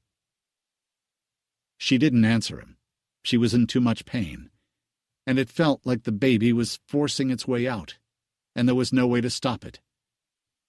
It had all gone so smoothly last time, and this time it was as wrong as their marriage was, and as painful as what she'd seen that morning, and getting rapidly worse. "I think I'm having the baby," she said, and started to cry. The doorbell rang, and Zach left her as she lay in misery and sobbed. A moment later, there were firemen and a paramedic and a policeman in the room. The paramedic stood over her and spoke to her gently. He took off the towel she was wrapped in, and Zach's face was next to hers, and she didn't know if she hated him or loved him. The room swam around her, and she felt like she was drowning. She heard someone scream, and then she heard a baby crying from the deep blackness where the pain had pushed her. And then the paramedic was holding the baby, and he said it was a boy. And Zach was crying and telling her he loved her. And for a minute she believed him. And then she remembered, and she cried too. "We have a boy," Zach kept saying to her. And someone put an oxygen mask on her. They had opted not to know the baby's sex, so it would be a surprise. Only now the blonde in his office was the surprise. They cut the cord and lifted her onto a gurney, while the policeman held the baby, wrapped in a blanket. "We're going to take you to the hospital," the fireman said to her, and she nodded. The pain had stopped, but she couldn't stop crying, and they laid the baby next to her, and covered them both with a blanket. "He's beautiful," Zach said to her as they carried her out. "And I love you. Everything is going to be okay." She nodded, even though she didn't believe him. She saw the baby nurse and Kendall on the way out, and heard Zach telling her what had happened. But he didn't tell her why it had happened that way. She hated him for that, too. He had ruined everything with that girl on his desk, and all the nights he hadn't come home. She had been such a fool to believe him. She wondered how long it had been going on. She had no proof that he was sleeping with her, but deep in her gut now, she knew he was. They were in the ambulance then, and she looked down at the baby in her arms. He looked so innocent and so sweet. And then she had terrible pains again, and Zach held the baby while the paramedic delivered the placenta, while they raced to the hospital with the siren shrieking. They were there 10 minutes later, and they carried her into the hospital while Zach followed with the baby. The nurses took over then, and a doctor came to examine her. She thanked the paramedics when they left. She was shaking, and she felt sick. Then they cleaned her up and checked the baby, and the doctor came a little while later and told her everything was fine. But it wasn't fine. She knew it every time she looked at Zach. It would never be fine again. She wondered now how long he had been cheating on her. Since the beginning? Only recently? For all of her second pregnancy? And the first one, too? "I guess you missed the train this time," her doctor said, joking with her a little. "You were ready to pop. It went pretty fast.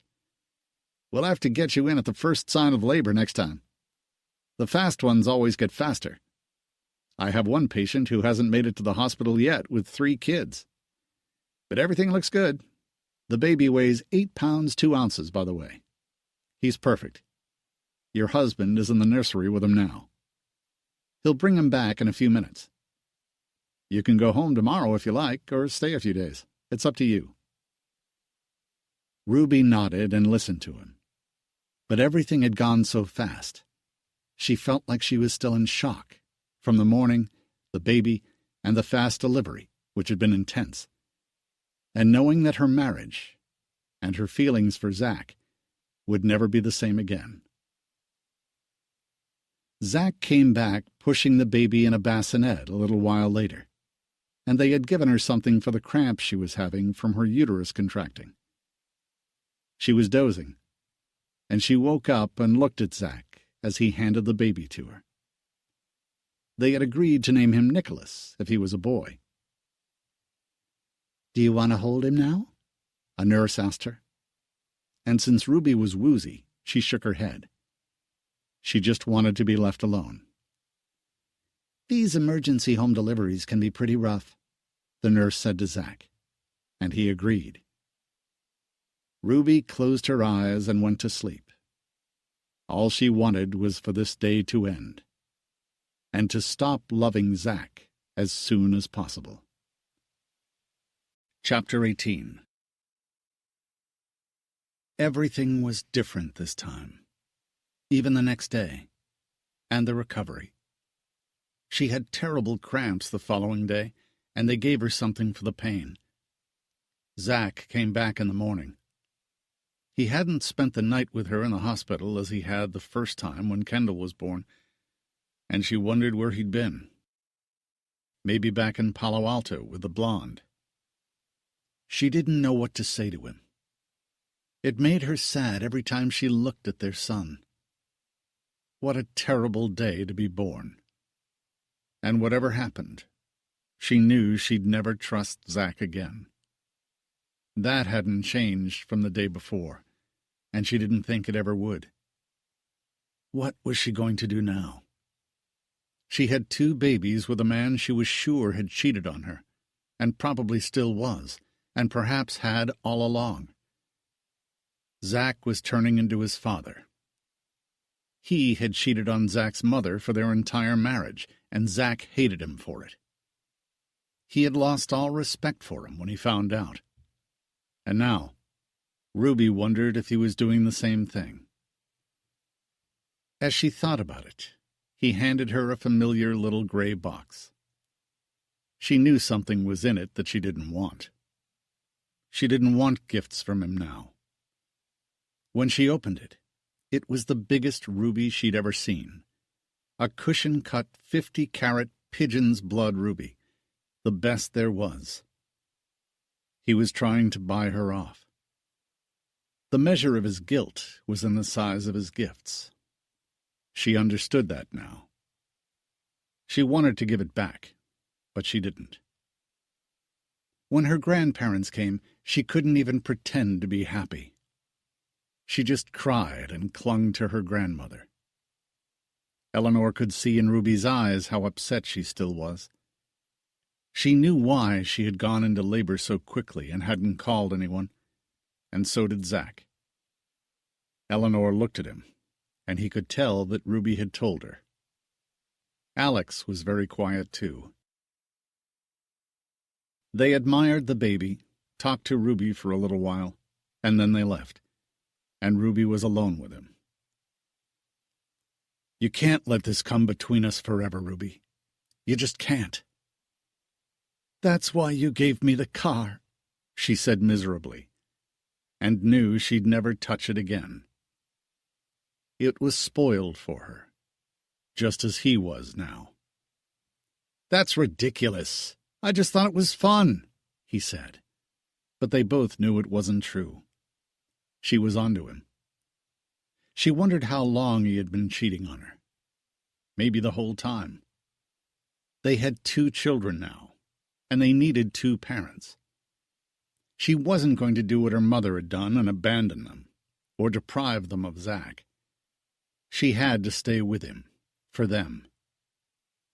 Kendall and Nick needed their father. But something in her was so deeply wounded, she doubted she could ever forgive him. Their whole marriage seemed like a sham now. She didn't know how long he'd been cheating on her, but she suspected that the blonde in his office was not the first one, and maybe not the only one. Ruby went home 2 days after Nicholas was born. The mood was somber as soon as they got home. There was none of the joy that had accompanied Kendall's birth. The baby was healthy, but their marriage no longer was. Zach set out to prove she was wrong. He was gentle and kind to her, and apologetic, wonderful with the baby, thrilled to have a son. He was patient with Ruby and lavished attention on her. He was home with her every night. Eleanor could see how big an effort he was making, and Ruby made none. She was completely closed off. It was August, and they were in Tahoe when she finally began to soften a little and warmed up to Zach again. They went for long walks, and she didn't say anything, but he could tell she had begun to forgive him. Whatever he had done, Eleanor was well aware that Ruby had made him pay dearly for it, and she felt sorry for both of them.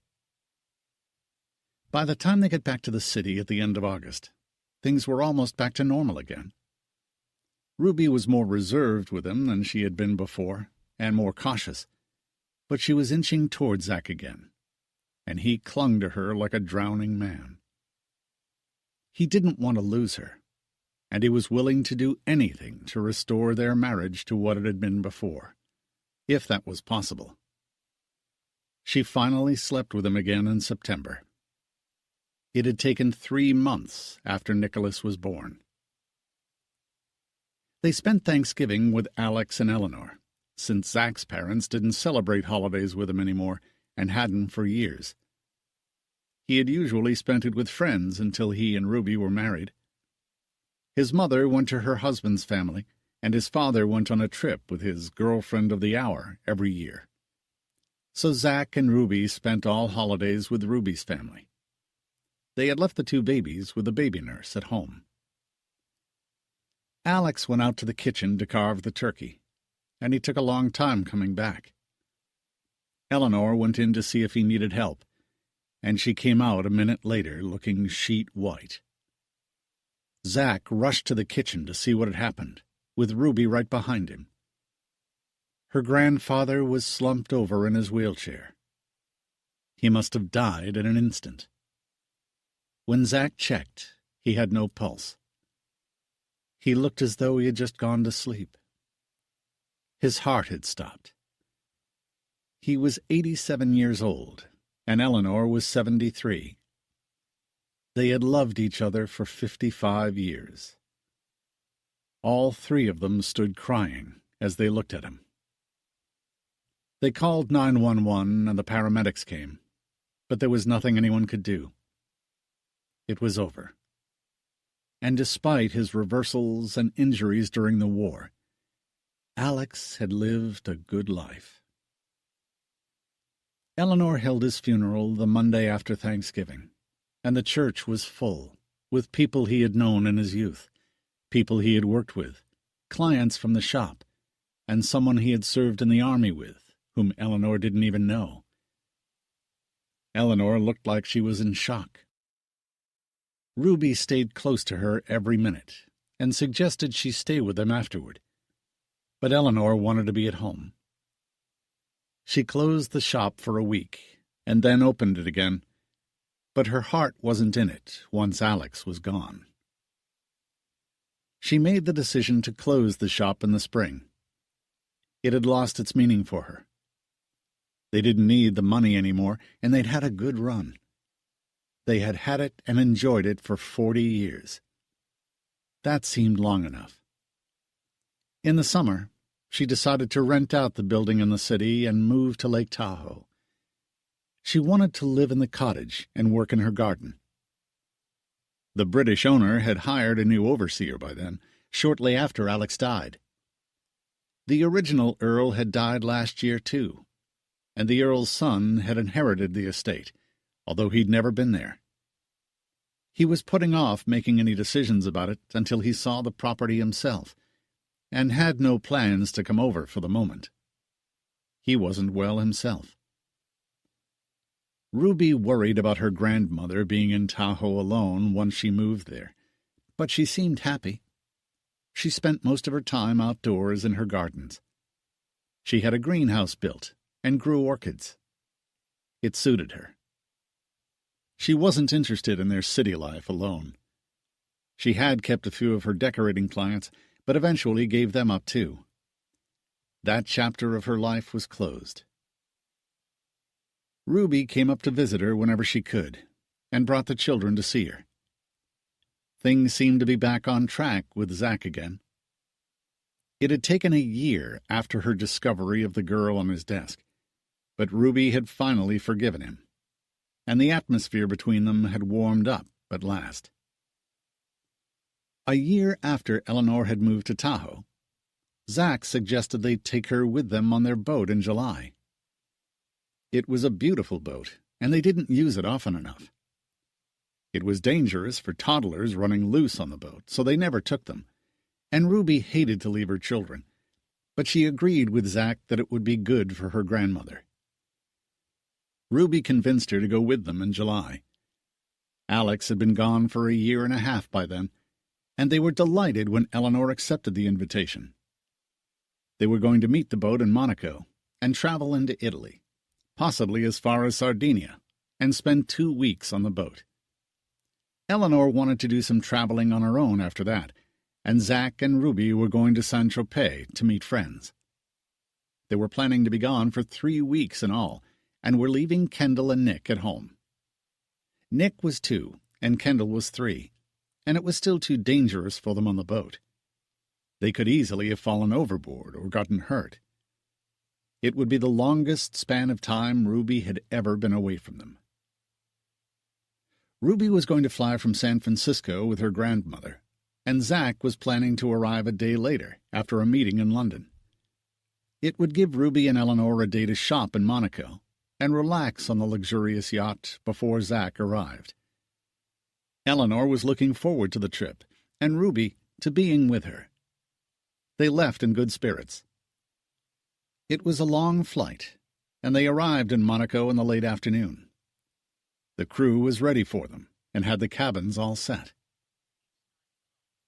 Ruby and Eleanor had dinner on deck in the warm summer night and went to bed early after the long trip. The next day they set out on their adventure to explore the shops. Zach was due to arrive on a commercial flight at 5 that afternoon, and one of the crew would pick him up. The two women had just gotten back to the boat after a day of shopping, when the captain came to see Ruby in her cabin to inform her that Mr. Katz had called while she was out. He had missed his flight and would arrive the next day at lunchtime. He was staying at Claridge's. She called to talk to him and find out if everything was all right, but he was out. She called him again that night, and he wasn't back yet, but she didn't think anything of it. She hadn't had a whiff of any misbehavior on his part in 2 years. His hanky-panky days appeared to be over. She had stopped worrying about it. They had just been in a bad phase, with her pregnant for 2 years running. They had somehow become disconnected, but they were back on track again. It made her loath to have a third child. She didn't want to disrupt their marriage, and Zach needed her full attention. She realized now that he had been so starved for affection growing up that there was a part of him that needed Ruby almost like a mother, and at times he felt in competition with his own children for her love. Eleanor and Ruby had a lazy morning and took a long walk along the port. They were back in time for lunch, and Zach was scheduled to arrive by then. Instead, when they got back, the captain had another message. An emergency meeting had been called, and Zach was going to be another day late. She called him, but he wasn't in his hotel room, and she left him another message. To pass the time, Rudy had the captain take them out on the boat that afternoon. They motored to Cap d'Antibes, got off at the Hotel du Cap, and had a look around, and then returned to Monaco. The emergency meeting had apparently extended, and Zach said he would be there in 2 days. He had called her himself before dinner, apologized profusely that his meetings had gotten extended, and suggested that she and Eleanor spend a day in Portofino, which was a charming little port town. He apologized sincerely again, and told her he missed her and felt terrible about the delay. In the end, Zach arrived 5 days late, flustered and apologetic. Ruby and her grandmother had been taking day trips all week. They were enjoying being together, but it was frustrating waiting for Zach every day. He arrived at last in a flurry of apologies and kissed Ruby passionately and seemed genuinely happy to see her and her grandmother. As a peace offering, he brought Eleanor a beautiful Hermes scarf and an Hermes alligator handbag for Ruby, which she knew cost a fortune. The minute she saw it, her blood ran cold. She knew what had happened and why he had been delayed. The shock of realization was evident on her face, and her grandmother saw it and didn't comment. She didn't want to make the situation worse with her own suspicions, and thanked Zach profusely for the scarf. They set off that night for Sardinia and enjoyed the rest of the trip. They spent another week on the boat together. He was attentive and loving to Ruby, and she looked distracted. And then Eleanor took off for Lake Como, which she had wanted to see years earlier on her honeymoon, when she and Alex had to cut their trip short. Then she was going to visit favorite clients of her shop in Madrid. It was a major adventure for her, and she was excited about it. As soon as she left the boat, Ruby descended to their cabin, and the boat took off for Saint-Tropez.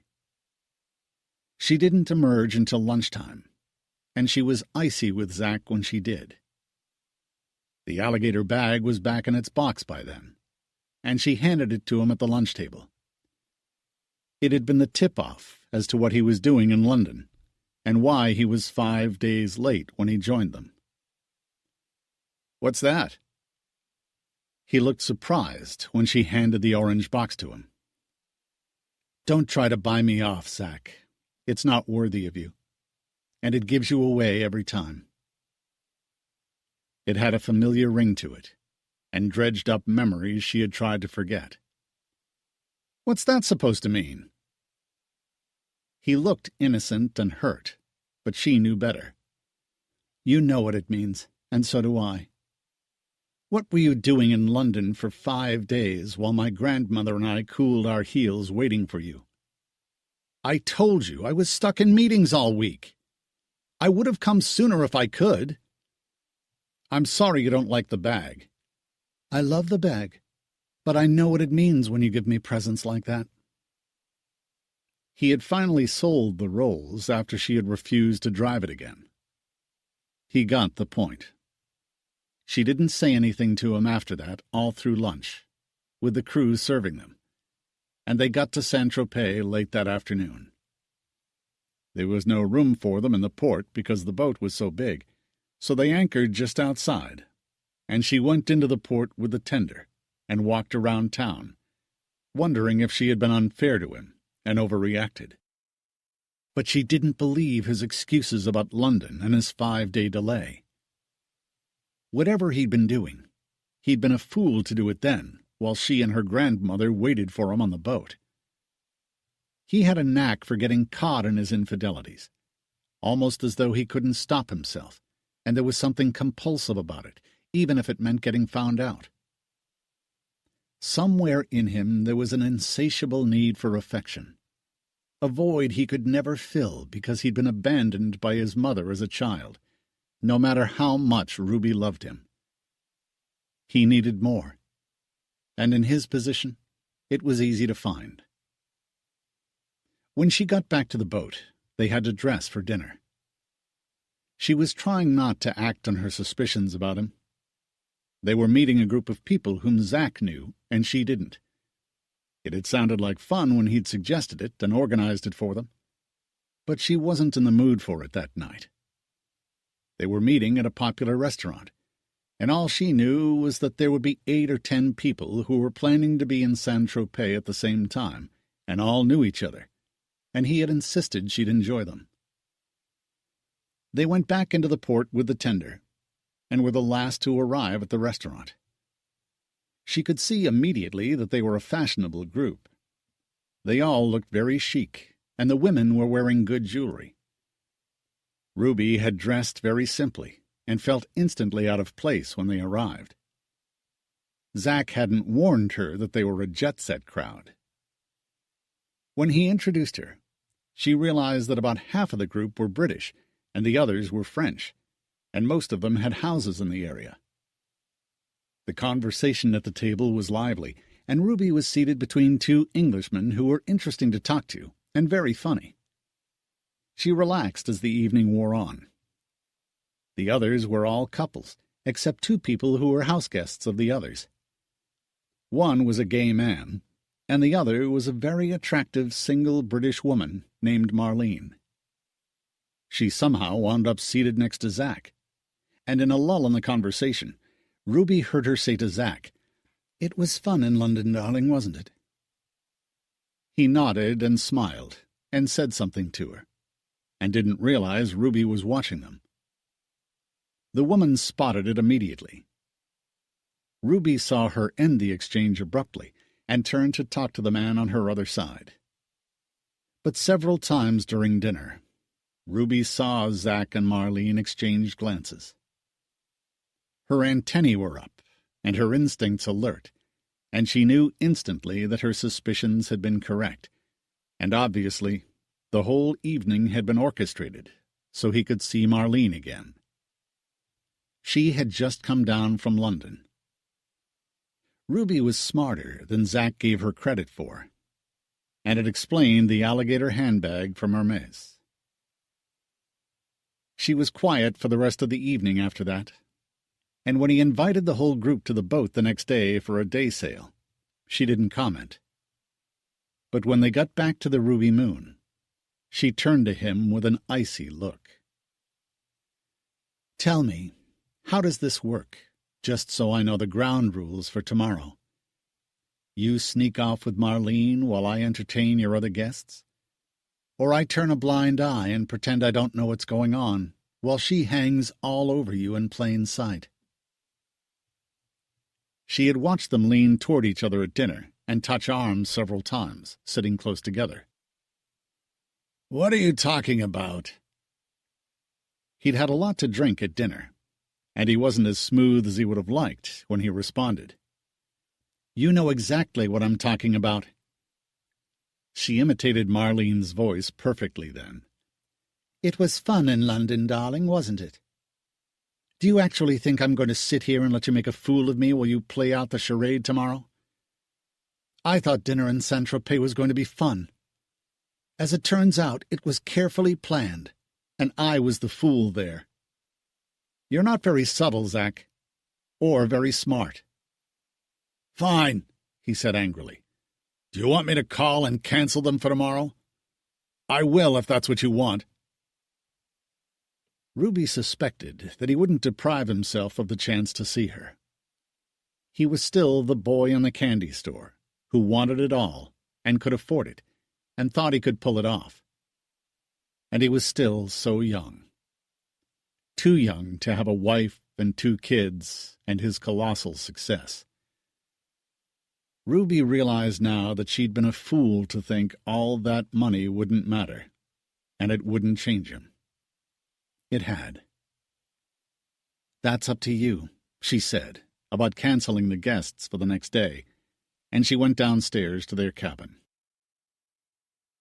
As it turned out, he didn't cancel, and the whole group turned up at noon, excited to be spending a day on their fabulous yacht. One of the deckhands gave it away when he said, "Nice to see you again, miss," to Marlene as she came on board. Ruby didn't say a word and let the whole scenario play out. Everyone went swimming topless before lunch, and then they sat down to a lively lunch. Marlene just happened to sit next to Zach, again, with Ruby at the other end of the table. Zach offered her a tour of the boat, which he didn't offer the others, and they disappeared for half an hour, and returned looking flushed and a little disheveled. She would have laughed if Zach had his shorts on backward or inside out. He didn't need to. It was obvious what they'd been doing, and he had a small lipstick smudge on his neck, which Ruby spotted immediately and pretended not to notice. She got through the day somehow, with her heart aching. At 6 o'clock they got back to their spot outside the port, and all the guests got in the tender. Marlene had swum topless all afternoon, and Zach could barely contain himself. They both waved as the guests departed back to the port, Zach enthusiastically, and Ruby with a sad, defeated look. He had won for the day, but lost so much more in the process. As soon as they left, Ruby headed downstairs to their cabin and started to pack. Zach followed her a minute later, sensing a showdown in the offing. "What are you doing?" "Packing," she said, filling her suitcase as quickly as she could, tossing her shoes in and the assortment of beach clothes she'd brought with her. She said nothing. "Why are you doing that?" He tried to look innocent, but wasn't convincing.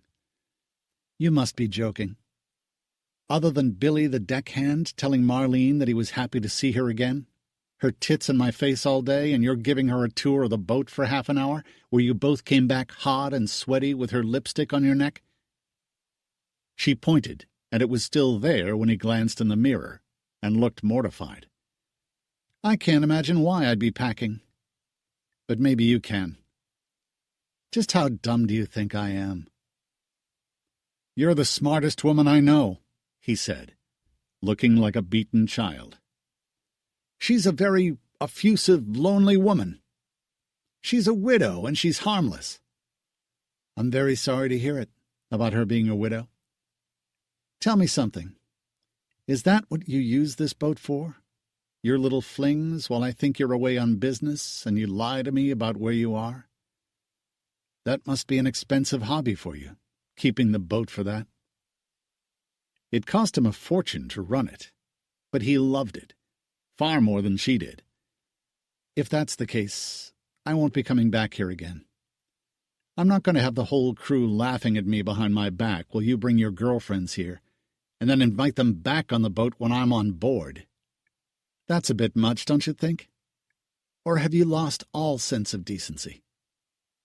Are you so rich and important now that you think you can buy anything and have anyone you want? Or is that really how it is? And you don't care if you have a wife and kids to come home to. You just want to grab it all. The eternal kid in a candy store.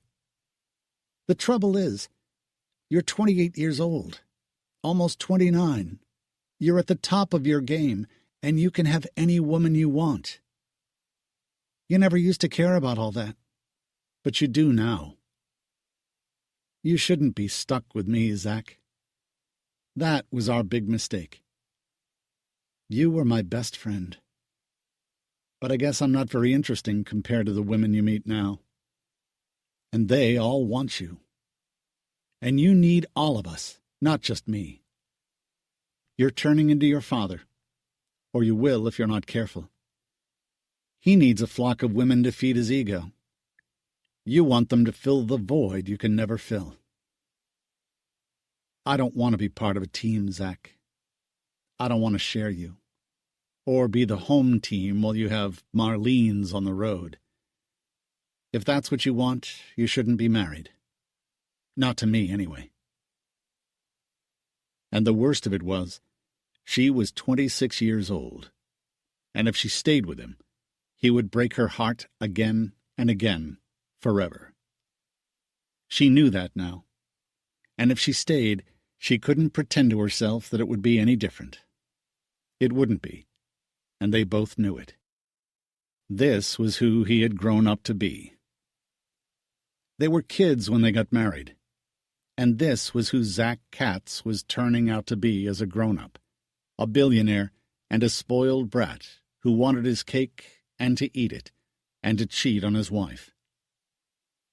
He needed the Marlenes, and whoever the next one would be, and he thought he could get away with it, and he deserved it. She realized now that there would always be another Marlene stashed somewhere. He couldn't help it, and didn't want to stop. "Are you leaving me?" he asked in a frightened voice. "Would you care?" she responded in a hard tone. "Of course I would. I love you," he said with tears in his eyes. And she could see that he probably meant it. His mother had more or less abandoned him when he was 11. He couldn't bear the thought of losing Ruby, too. And he needed all of them to fill that void. "Maybe you do love me. But you need the others, too. That's not what I want. The problem is we have 2 very young children, a 2-year-old and a 3-year-old. And I have this pathetic old-fashioned belief that children need a father, a real one. And if I leave you, they get screwed. If I stay, I do. So I haven't decided yet what I'm going to do." "Why don't you stay and we'll try to work it out? We'll have a good week together somewhere." His tone was pleading. He wasn't a bad man. He just couldn't be faithful to her, and never would be. She knew that now. "And then what? You go back to London for a week of emergency meetings to see Marlene until the next one comes along that you can't resist? I thought you were over that, but apparently not.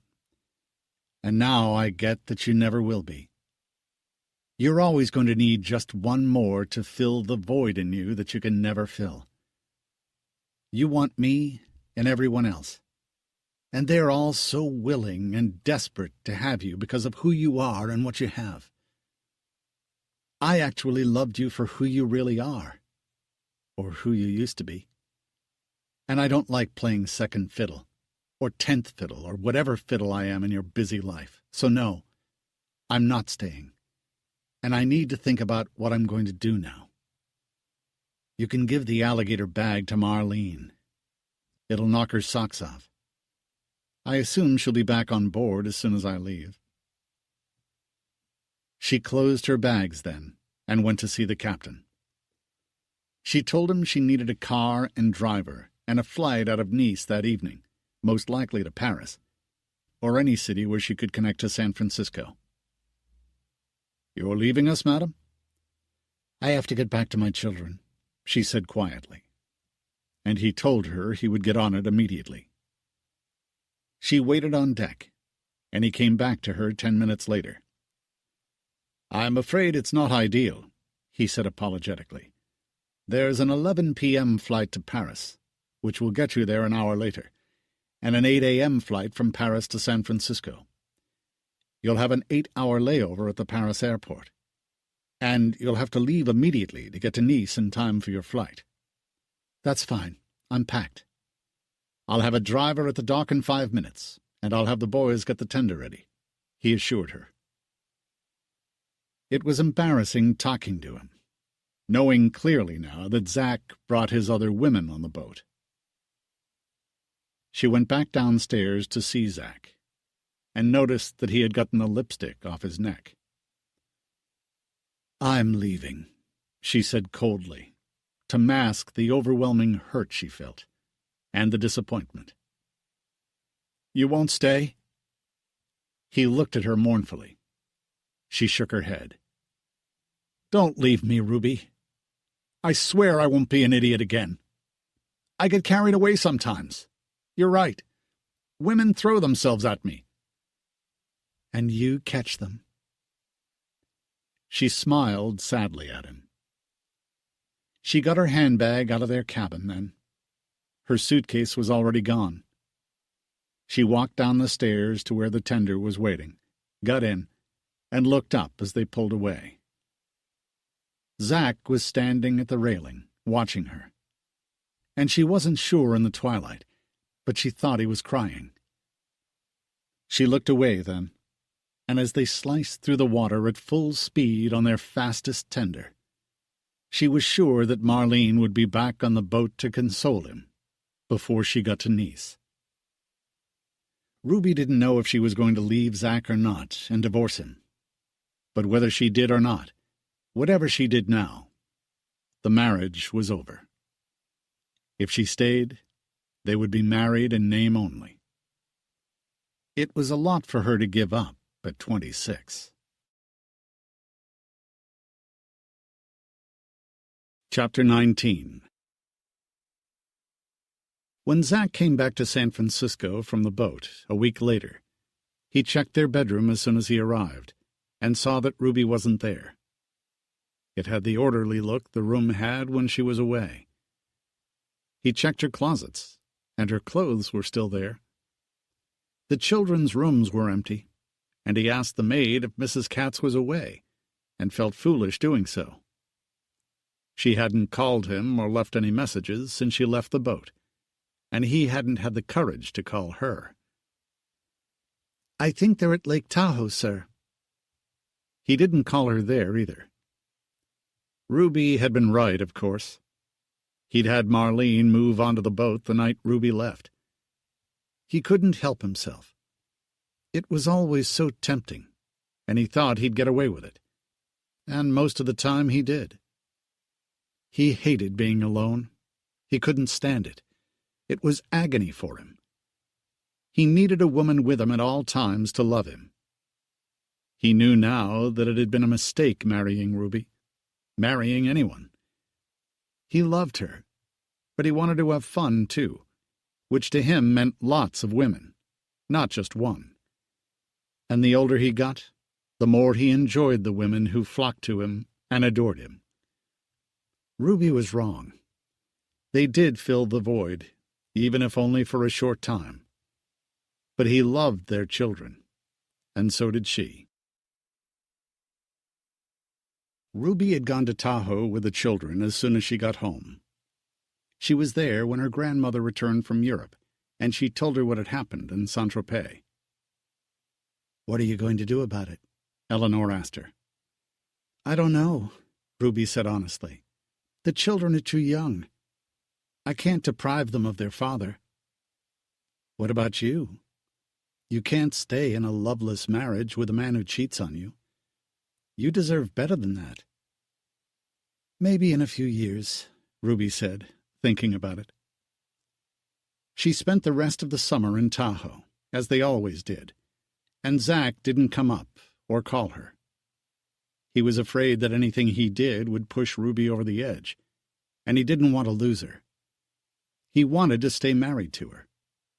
He didn't want to lose his kids, and neither did she.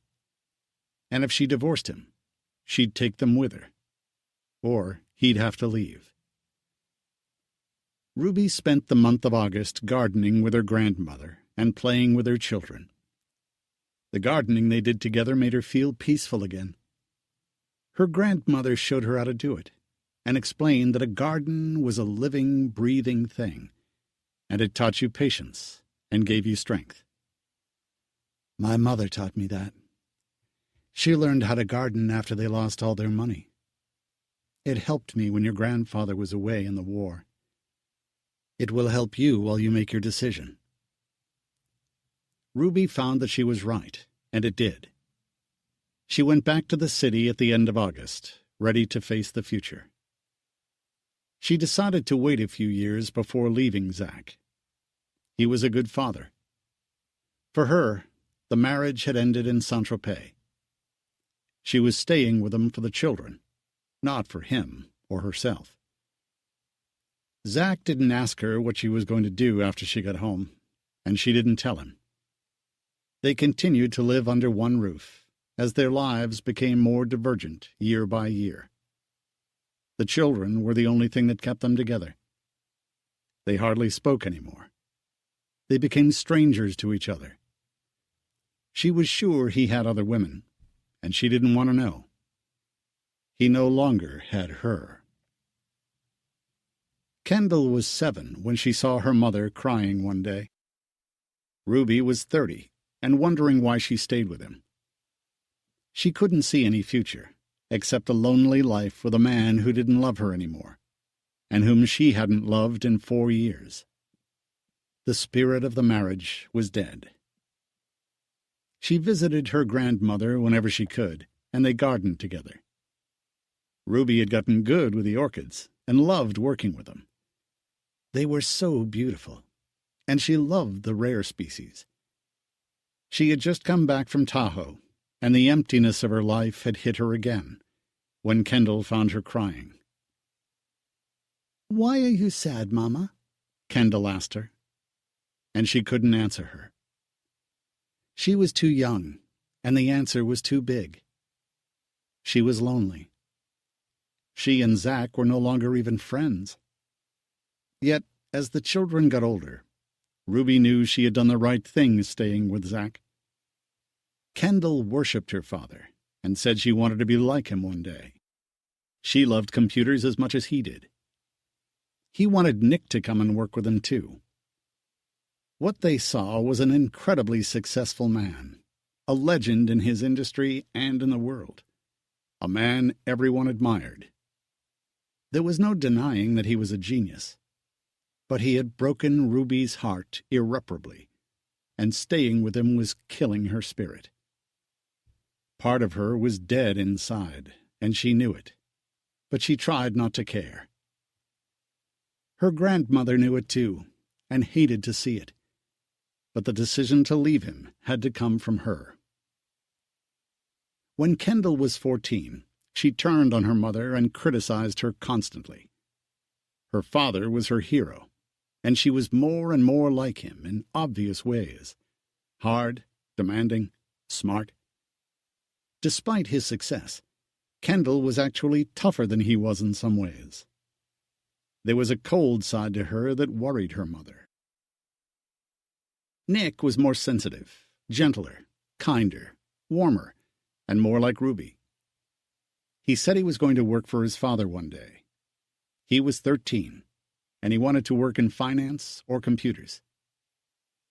4 years later, Kendall went to UCLA and loved it, and Nick went to the London School of Economics the following year and said he was happy there, But his mother didn't believe him, until he met Sophie Taylor in his second year there, and everything changed. She was a sculptress, and her father was a carpenter, and she taught Nick to make beautiful furniture. He dropped out of school, moved to the Cotswolds with Sophie, and opened a business with her. Ruby loved visiting them, and was proud of what he was doing. Zach constantly criticized him, and Nick stopped talking to his father entirely. He thought his father was toxic. Ruby didn't say it, but she thought so too. More than anything, Zach was selfish. Everything in life was about him and what he wanted. Kendall was somewhat that way too. Kendall sided with her father about Nick and told him what a loser he was to be making furniture when he could be working for their father when he graduated. The greatest blow of all, especially for Ruby, happened the summer before Nick left for college in London. His great-grandmother Eleanor was in fine form and had died peacefully in her sleep at 91. It was a tremendous loss for all of them. But Eleanor had led a rich life and was a happy woman. She missed Alex once he was gone, but they had shared a lifetime. They buried her in Tahoe beside Alex. Ruby couldn't believe she was gone. Her grandparents had been such a vital part of her history and had saved her. Before she had died, Eleanor told Ruby that Kendall reminded her of Ruby's mother, Camille. There was a fire and an anger in her that nothing would quench. She was on the wrong path and blazing a trail. She wanted to be like her father and was following him blindly, the way Camille had followed Flash to her own destruction. But Eleanor was at peace about her life when she died. When the kids left for college, Ruby was still married to Zach, though they barely saw or spoke to each other. He carried on his affairs, though less and less discreetly. Kendall blamed her mother for her father's loneliness, which drove him into the arms of other women. She didn't see the pain he had caused her mother, or the soul-deadening abuse of his constant infidelities. Nick had accidentally seen him with other women on several occasions, and hated him for it. It was exactly what Zach had felt about his own father. Kendall was willing to do anything to win her father's approval, including blame her mother for her parents' bad marriage. She no longer remembered the time she had seen her crying during her childhood. Nick hated the fact that his mother stayed and didn't have the courage to leave his father. Once both her children were in college, she no longer had the excuse that it was for her children. She was 41 when Nick left for school in London, and she had been miserable with Zach for the last 15 years. Eventually, she didn't even know she was. She was just numb. Her grandmother had seen it for many years, and reminded her that she needed a life, too, not just a father for her children. Once they were gone, what excuse would she use? Her grandmother hadn't lived long enough to see her free of him. Ruby spent more and more time in Tahoe maintaining her grandmother's gardens, in memory of her and for her own peace of mind. She had no reason to go back to the city, to the house where her grandmother and her own children had grown up. It felt hollow now, with no love in it. She was more at home in the simple cottage in Tahoe. Her grandmother's house in Tahoe stood empty now. Zach traveled extensively and had apartments in New York and London, and still had the boat. Ruby disappeared to Tahoe when he came back to San Francisco, so they didn't have to be in the house together. It was an unspoken agreement, and she came back from Tahoe when he left. They both attended Kendall's graduation from UCLA, and left separately immediately afterward. Zach had flown in from London, and Ruby had successfully avoided him for 6 months before that, although officially they still lived at the same address. And the rare times they saw each other, the house was large enough that they could avoid each other. They'd had separate bedrooms for years. Kendall went to work for her father as soon as she graduated, and met a young architect, Ross McLaughlin, when she moved back from L.A. He was tall, dark, and handsome, and he looked surprisingly like Alex, her great-grandfather, although she didn't notice it. By contrast, she was blonde and blue-eyed, like her grandmother Camille, who had died shortly after her mother was born. Ross was building small, beautiful homes in San Francisco. He loved fine craftsmanship and small, elegant spaces, combined with a cozy, warm feeling throughout the house. Kendall gave him a tour of the house she had grown up in, and he was overwhelmed by the sheer beauty of it. He told her that his dream was to buy houses and restore them, and then sell them. He didn't have the funds to do it yet, but he hoped to one day. She thought his dreams were paltry, considering what he was capable of. He didn't have great financial ambitions. He was an artist at heart. "You sound like my brother when you talk about fine craftsmanship," she said with a slightly patronizing tone. She was a tough girl with a sharp tongue, but Ross was intrigued by how smart and ambitious she was. "What does your brother do?" He was curious about her and wanted to see more of her, but she was often busy with her father and still lived in their family home, although both her parents were away a lot, and she usually had the enormous mansion to herself. "He makes furniture in England with his girlfriend. He dropped out of the London School of Economics." It was obvious that she didn't approve of him. Their father was an icon, and Ross already understood that she worshipped him and everything he stood for, although Zach Katz had a reputation for being ruthless and self-centered, narcissistic, and had a huge ego. He didn't sound like a good guy to Ross. "Your brother sounds like an interesting guy," Ross said gently. "He's an underachiever. He could do a lot better. He doesn't get along with my father." Few people did, from what Ross had heard about him, but he didn't say that to Kendall. She had a hard shell that made him want to melt it. "What does your mother do?" He was curious about them. "She grows orchids and takes care of her gardens." "So your family is composed of 2 underachievers and 2 stars. You being one of the stars, if I'm assessing that correctly," he teased her, and she laughed. She liked him a lot, but he didn't fit the profile of the kind of man she wanted to be with. She wanted to meet a man like her father one day.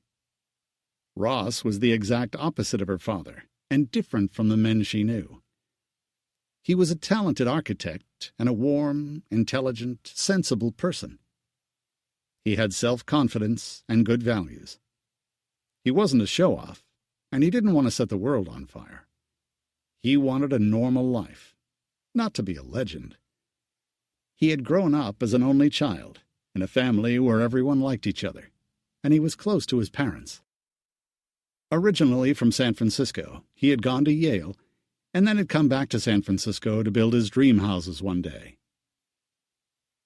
"I think that's about right," she said, dismissing her mother and brother as the underachievers. She didn't respect either of them, only her father, for everything he had achieved, and wanted to be like him.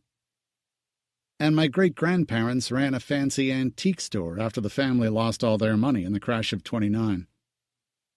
"But they kept the family mansion," he said, digging for clues to who she really was, what she came from, and what was important to her. It was easy to believe that she was very spoiled, given who her father was, and there was a hard shell around her. He wanted to know what was beneath it, ice or fire. He hoped the latter. "No, they sold the house," she explained, "and everything they had. My great-grandparents started the antique store with furniture from the house they sold, and my great-grandmother became a decorator after the war when my great-grandfather was wounded and lost his legs. Before that, when they lost everything, she was a teacher, and he became a bank clerk when he lost the family bank in '29. "That sounds impressive. Brave people, he said admiringly. I guess so, she said, pensive. My father bought back the family mansion when he married my mother, and gave it to her as a wedding gift. Wow, generous man. Ross was intrigued by her family history. He knew her father could buy many mansions if he chose to, and yachts and planes. Very generous, Kendall confirmed proudly. And how do you fit into all that? Ross asked her, searching her eyes for clues. She was outwardly cool, but he sensed someone warmer inside, or hoped there was. He wasn't sure. I want to be like my father and be a genius like him and blow everyone's minds, she said. And he smiled at her honesty. And live happily ever after in a cottage with a man you love and 2 adorable children? Or maybe 3 or 4? That was what he wanted one day. Kendall made a face the minute he said it. Definitely not. She laughed at him. No kids. And I don't think happily ever after matters all that much. No? How so? She was becoming more intriguing by the minute. My parents don't get along, and never have. I think they stayed together for us, or whatever reason. My mother probably likes being married to a legend like my dad, but doesn't admit it. And I'm not sure traditional families are all that important. My mother's mother died right after she was born. She was kind of the bad seed of the family, or black sheep, or whatever. And my mother's grandparents raised her, and were wonderful to her. The ones with the antique shop? Exactly. He was bright and fun to talk to and interesting, and very good-looking, and she couldn't understand why he had such meager ambitions. What about you? Son of an artist and a building contractor. Put them together and you get an architect. They both laughed at that. Your father was the contractor and your mother the artist? Nope. Which is why I don't believe in traditional roles. My mother is the contractor. She inherited the business from her father, and she runs a tight ship. I use her occasionally for my clients. He smiled at Kendall. And my father is the artist, Stuart McLaughlin. He was a well-known contemporary artist, and she was impressed. And both families were pissed when they got married. My mother's family thought my dad wouldn't amount to a hill of beans, and my father's fancy East Coast family thought that my mother's family were a bunch of redneck construction workers. And they did live happily ever after, and had me. They got it right on the first try, so I'm an only child, and I'm looking for the woman of my dreams, and I'm 33. It's a shame your mother's not single. She sounds like just my type with the gardening and the orchids. He laughed. And Kendall very definitely wasn't, with her fierce ambitions and determination to outdo her father. He had picked up on that immediately. She behaved like a shark, and he wondered if there was something meeker under the armor. If not, he wasn't interested. They were intrigued by each other, dated for 6 months, and had fun together. And then the man of Kendall's precious dreams really did come along. Cullen Roberts worked for her father, and was exactly the kind of man she had always wanted to be with. Ross had finally admitted to her that he was falling in love with her, and a month later she dumped him for Mr. Ambitious. Princeton undergraduate, Harvard Business School. He had impressed her father, who had hired him in New York and lured him to San Francisco. He was as tough as nails and a computer genius like her father, and Kendall fell head over heels in love with him, and they lived together for 3 years. He had as little interest in marriage as she did, and neither wanted kids. A match made in heaven, with their careers as their first priority. Then she figured out that dating the boss's daughter was part of his scheme for success, when he bragged to his coworkers that he had his future sewn up, and how little she meant to him. But it was a small sacrifice to make to get ahead with her father.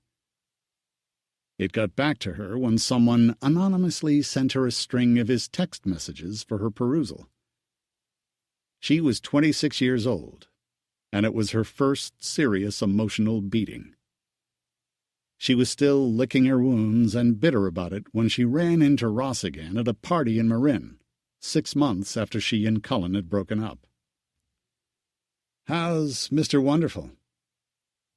She had told Ross exactly why she was leaving him when she did, that she had met the man of her dreams. She had left Ross flat, and it took him a while to get over her. He had dated a few women since, but no one he cared about particularly. He looked around to see if Cullen was at the party with her, but he didn't see him. He hadn't seen Kendall in almost 4 years. She was beautiful, but she had been heartless with him, and he was leery of her. He didn't have a penchant for mean women, and didn't want to get one now. "Not so wonderful after all," she said honestly. "Ah, when did you figure that out?" "About 6 months ago." "And you never called?" He seemed good-humored about it. "How's your interesting brother who makes the furniture in England? I wanted to meet him." "Still there, and making money at it hand over fist," she said sheepishly. "There's a market for what he does in England. Old-fashioned craftsmanship. He says he'll never come back here to live. He thinks all people care about here is money, and they have no soul." "Harsh, but possibly right," Ross said, thinking about it. "I think that's where we parted company. You thought my small dreams to do tasteful houses with fine craftsmanship was pathetic and unambitious of me." She winced when he said it. She vaguely remembered telling him that, but she was younger and tactless then. "Still working for your father and striving to be like him?" "Yes." But in the meantime, she had seen how he ran over people and used people, and how cruel he could be, although she didn't say so to Ross. Her father had hardened over the years and lost the innocence that her mother had originally loved. A fortune in billions had corrupted him in some ways. He was used to getting his way and expected nothing less. "Are you happy working for him?" "Sometimes." And then she added, "Not really. It's hard to mix that kind of success with the milk of human kindness." It was the gentlest way she could think of to say it. Ross nodded and knew it was true. People like her father scared him. He had had clients like that and hated doing business with them. You always came away with your wings singed and the taste of ashes in your mouth. "I'm going to start flipping houses one of these days. I can afford to do it now. I couldn't when I met you. Some dreams take longer than others." He smiled at her. He had a warm, easygoing style that was irresistible to most women, even to her, and he was the opposite of Cullen Roberts in every way, and her father. She opened the subject cautiously. "I might be interested in doing that sometime, as an investment, flipping a house." He nodded and didn't leap at the opportunity. She had been harsh with him before, but she was still a beautiful, intriguing woman. He wondered if Mr. Wright had knocked the wind out of her sails a little. He told her it had been nice seeing her, but didn't ask for her number when he left. He wondered if it had changed. It gnawed at him for days after he ran into her. He liked her, but he didn't want to get burned by her again if another Mr. Wright came along from the business world. She had seriously disappointed him the last time. And then he figured, what the hell? What did he have to lose except his sanity and his heart? And he called her. The message was the same, so it was still her number. He left a brief message and then forgot about her. He had a busy few weeks finishing up 2 houses for clients. Her father had left for the boat in the meantime, after telling Kendall how tired and lonely he was. Her mother was almost always in Tahoe now, ever since her grandmother had died 7 years before. Kendall felt sorry for him and decided to surprise him over a long weekend, and she had nothing else to do. He had looked so sad when he left. It was a big trip for her, but she decided to do it.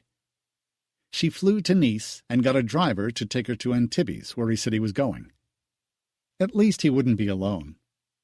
She knew her mother hadn't been to the boat in years. She wouldn't go near it. Her brother Nick wouldn't either. She was the only family member who occasionally joined Zach on the boat, when invited, which wasn't often, but she enjoyed it. It was a fabulous 280-foot yacht. She saw the boat immediately when she got to the dock in Old Town Antibes. It was the biggest boat there. She paid the driver she'd hired at the airport and carried her small bag on board. The boat was quiet, and there was no one around, except a deckhand on the dock to keep strangers from coming aboard. He had greeted Kendall courteously, and had seen her when she spent time on the boat with her father.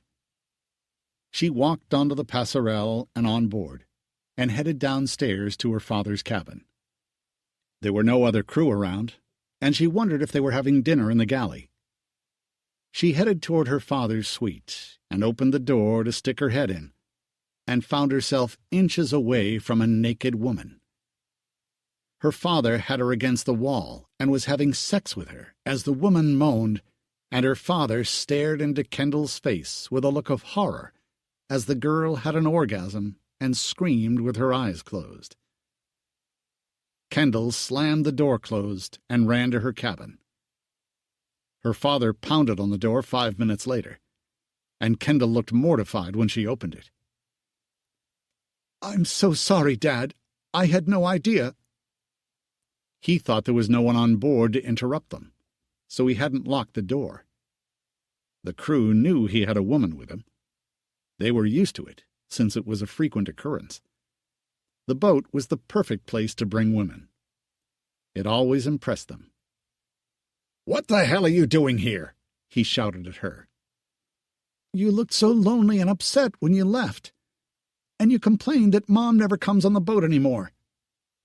I spent my weekend and my money coming over to see you to cheer you up. How was I supposed to know you had a woman with you?" She was angry and hurt, confused and embarrassed. She had misjudged the situation entirely, and had been misled by her father. It wasn't the first time. "Do you expect me to check my guest list with you?" He was still shouting at her, and she was fighting back tears. The woman hardly looked like a guest to Kendall. She looked like a hooker, or something very akin to it. "Is she staying on the boat?" Kendall asked in a shaking voice. "Obviously. She's here from Paris for the weekend. She's an old friend," he said gruffly, which only made him seem more ridiculous. "Are you leaving port tonight?" Kendall asked, still horrified that she had caught her father having sex with a woman in his cabin. "No." "Then I'll go back to San Francisco in the morning." "I'm sorry you made the trip for nothing," he said. But he didn't want her there either. It would spoil the weekend for him. "I'm sorry I walked in on you," she said meekly. "I don't make a habit of this, you know," he said awkwardly. But it was obvious even to his daughter that more than likely this wasn't the first time, and she really didn't want to know.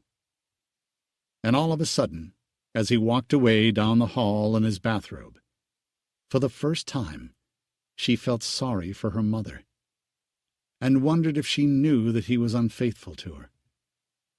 If so, it explained a lot about their marriage, and her mother's years of withdrawal, and avoiding her husband. Kendall had known, more or less, or guessed, that he was unfaithful, but she had always blamed her mother for it. But seeing him with a girl who looked almost like a hooker cast a whole different light on it. She wondered suddenly if this was the cause, not the result, of their unhappy marriage. She was hungry, and went up to the galley a little while later and helped herself to something to eat. The crew were either out or asleep. She made herself a sandwich and took it out on deck to eat it, and minutes after she sat down, the girl who'd been having the orgasm came bounding up the stairs. She looked to be about 20 and was considerably younger than Kendall. She was wearing one of Zach's bathrobes and looked delighted to run into Kendall, who stared at her father coming up the stairs behind her. This was definitely not her night. She kept running into them, although the boat was certainly not small. Her father rolled his eyes and sat down at the table as the girls slid over next to Kendall. "Hi, I'm Bridget. That looks so good. I'm starving. Can I have some? Sex always makes me hungry." She smiled, and without a word, Kendall offered her half her sandwich. The girl had a low-class British accent. "The last time I was on the boat, they made us omelettes and caviar at midnight. Is there no one in the galley?" Kendall exchanged a glance with her father. The point was not lost on her. The girl had been on the boat before. "This is my 3rd time here. We went to Portofino last time." Zach looked like he wanted to strangle her. Kendall didn't know whether to laugh or cry.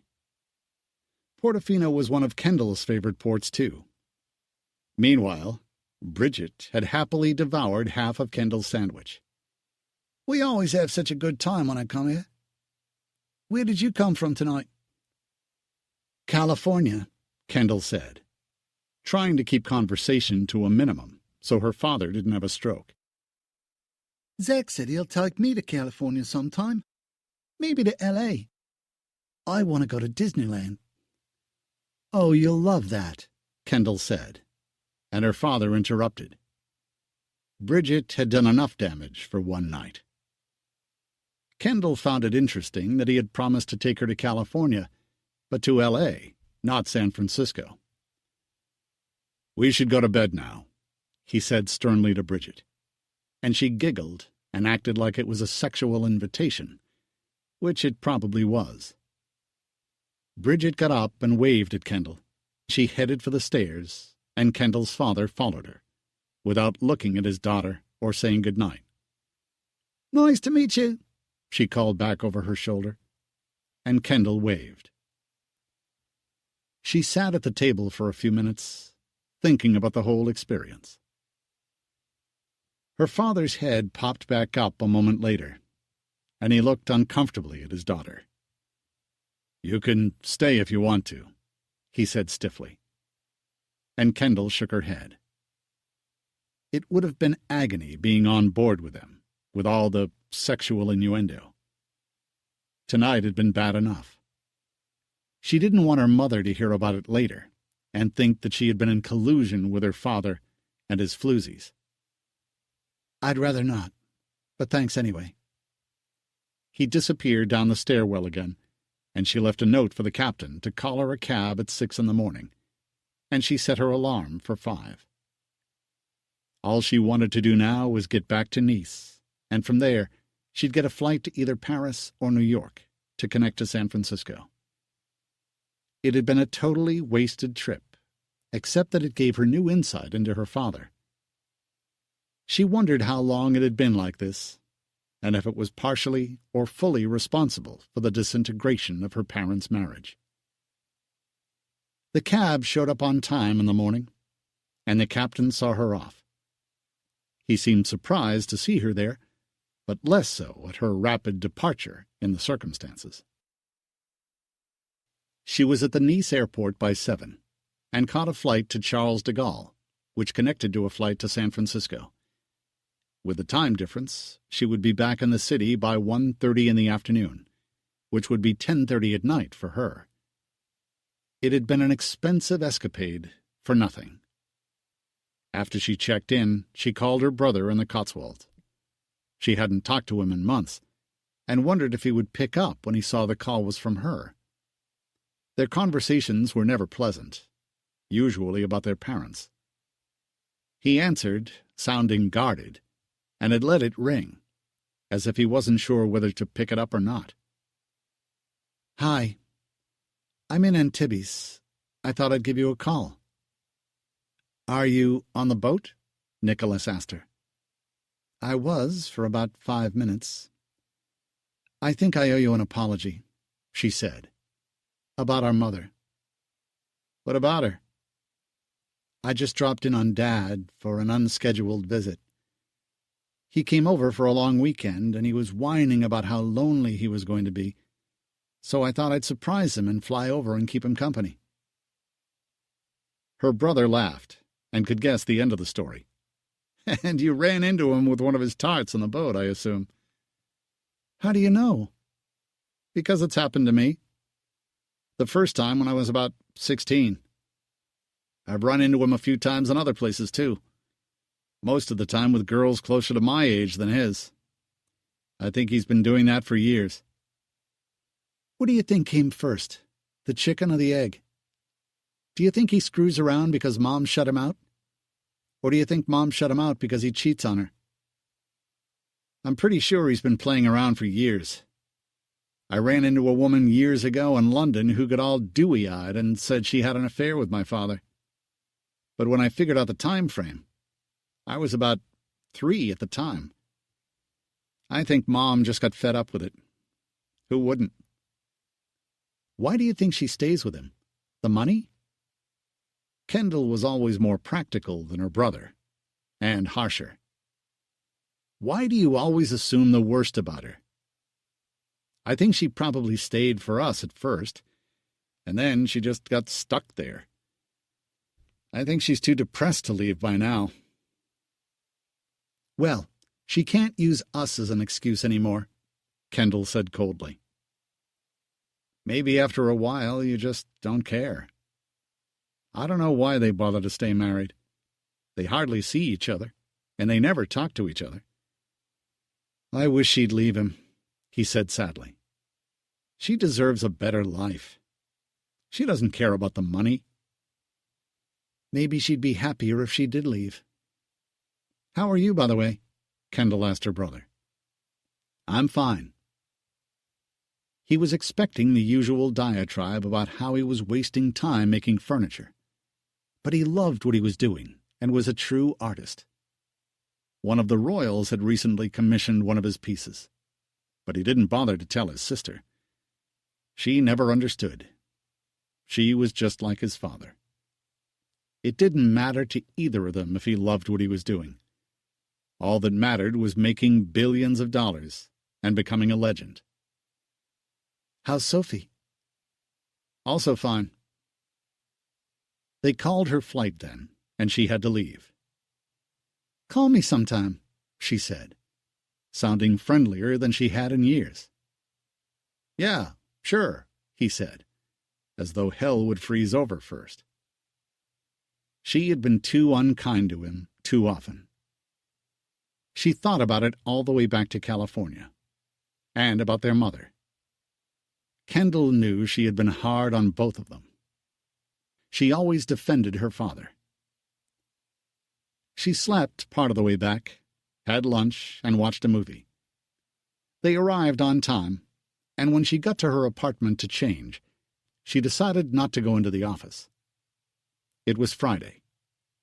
She got her car out and drove to Tahoe instead. She arrived at 8 o'clock. It was already dark, but her mother was coming back from her garden. Her hands were dirty, and she looked relaxed. She was startled and jumped when she saw her daughter. Kendall didn't know where to start, so she got right to the point. "I just saw Dad on the boat, and I wanted to come and see you." "Why?" Her mother looked instantly suspicious and guarded. Kendall was usually tough on her, and never kind.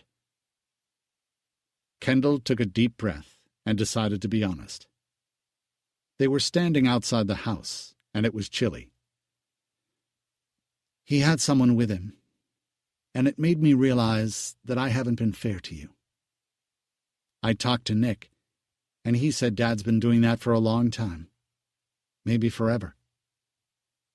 Her mother didn't comment. She never complained to her children about their father.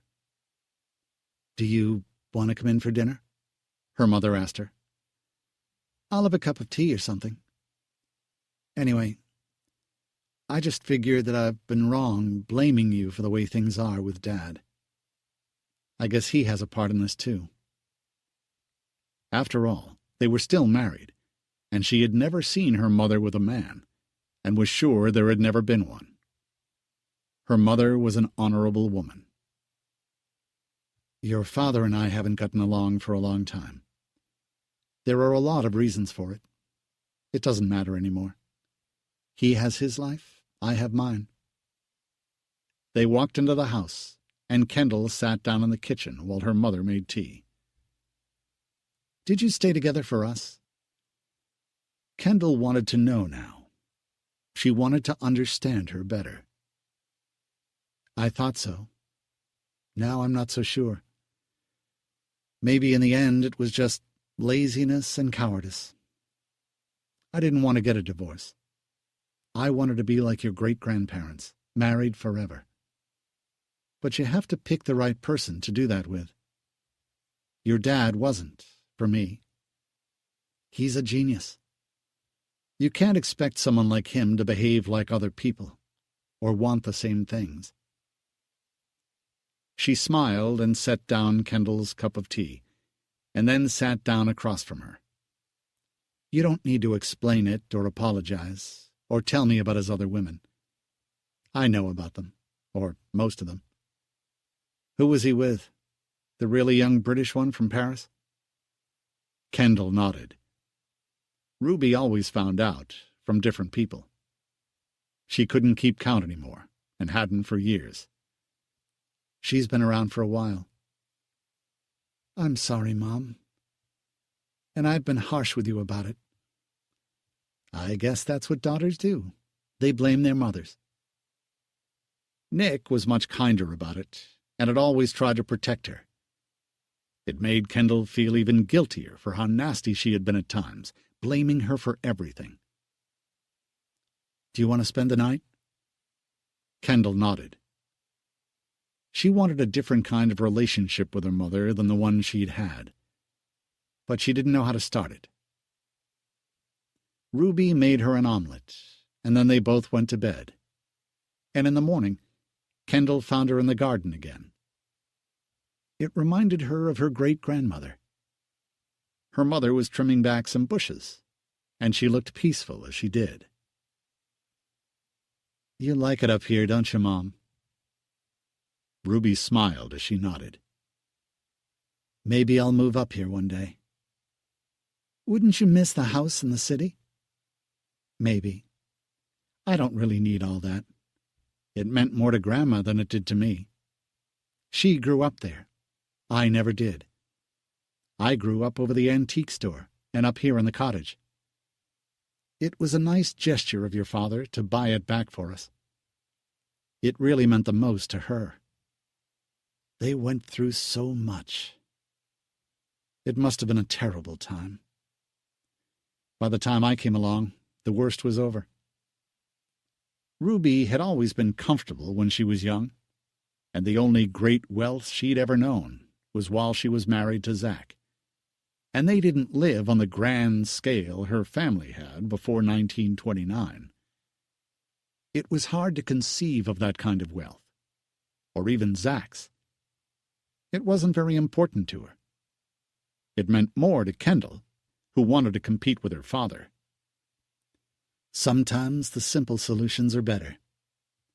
Maybe I'll be a gardener when I grow up." She smiled at her daughter.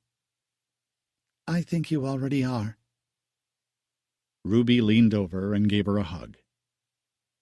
"Come up and visit whenever you want." Kendall nodded and waved when she got in her car and drove away later that morning. It was the first peaceful visit they'd had in a long time, and she realized again how hard she'd been on her mother, and it was painful now to realize she might have been wrong, and in fact, probably was. Kendall found Ross's message when she went back to the city.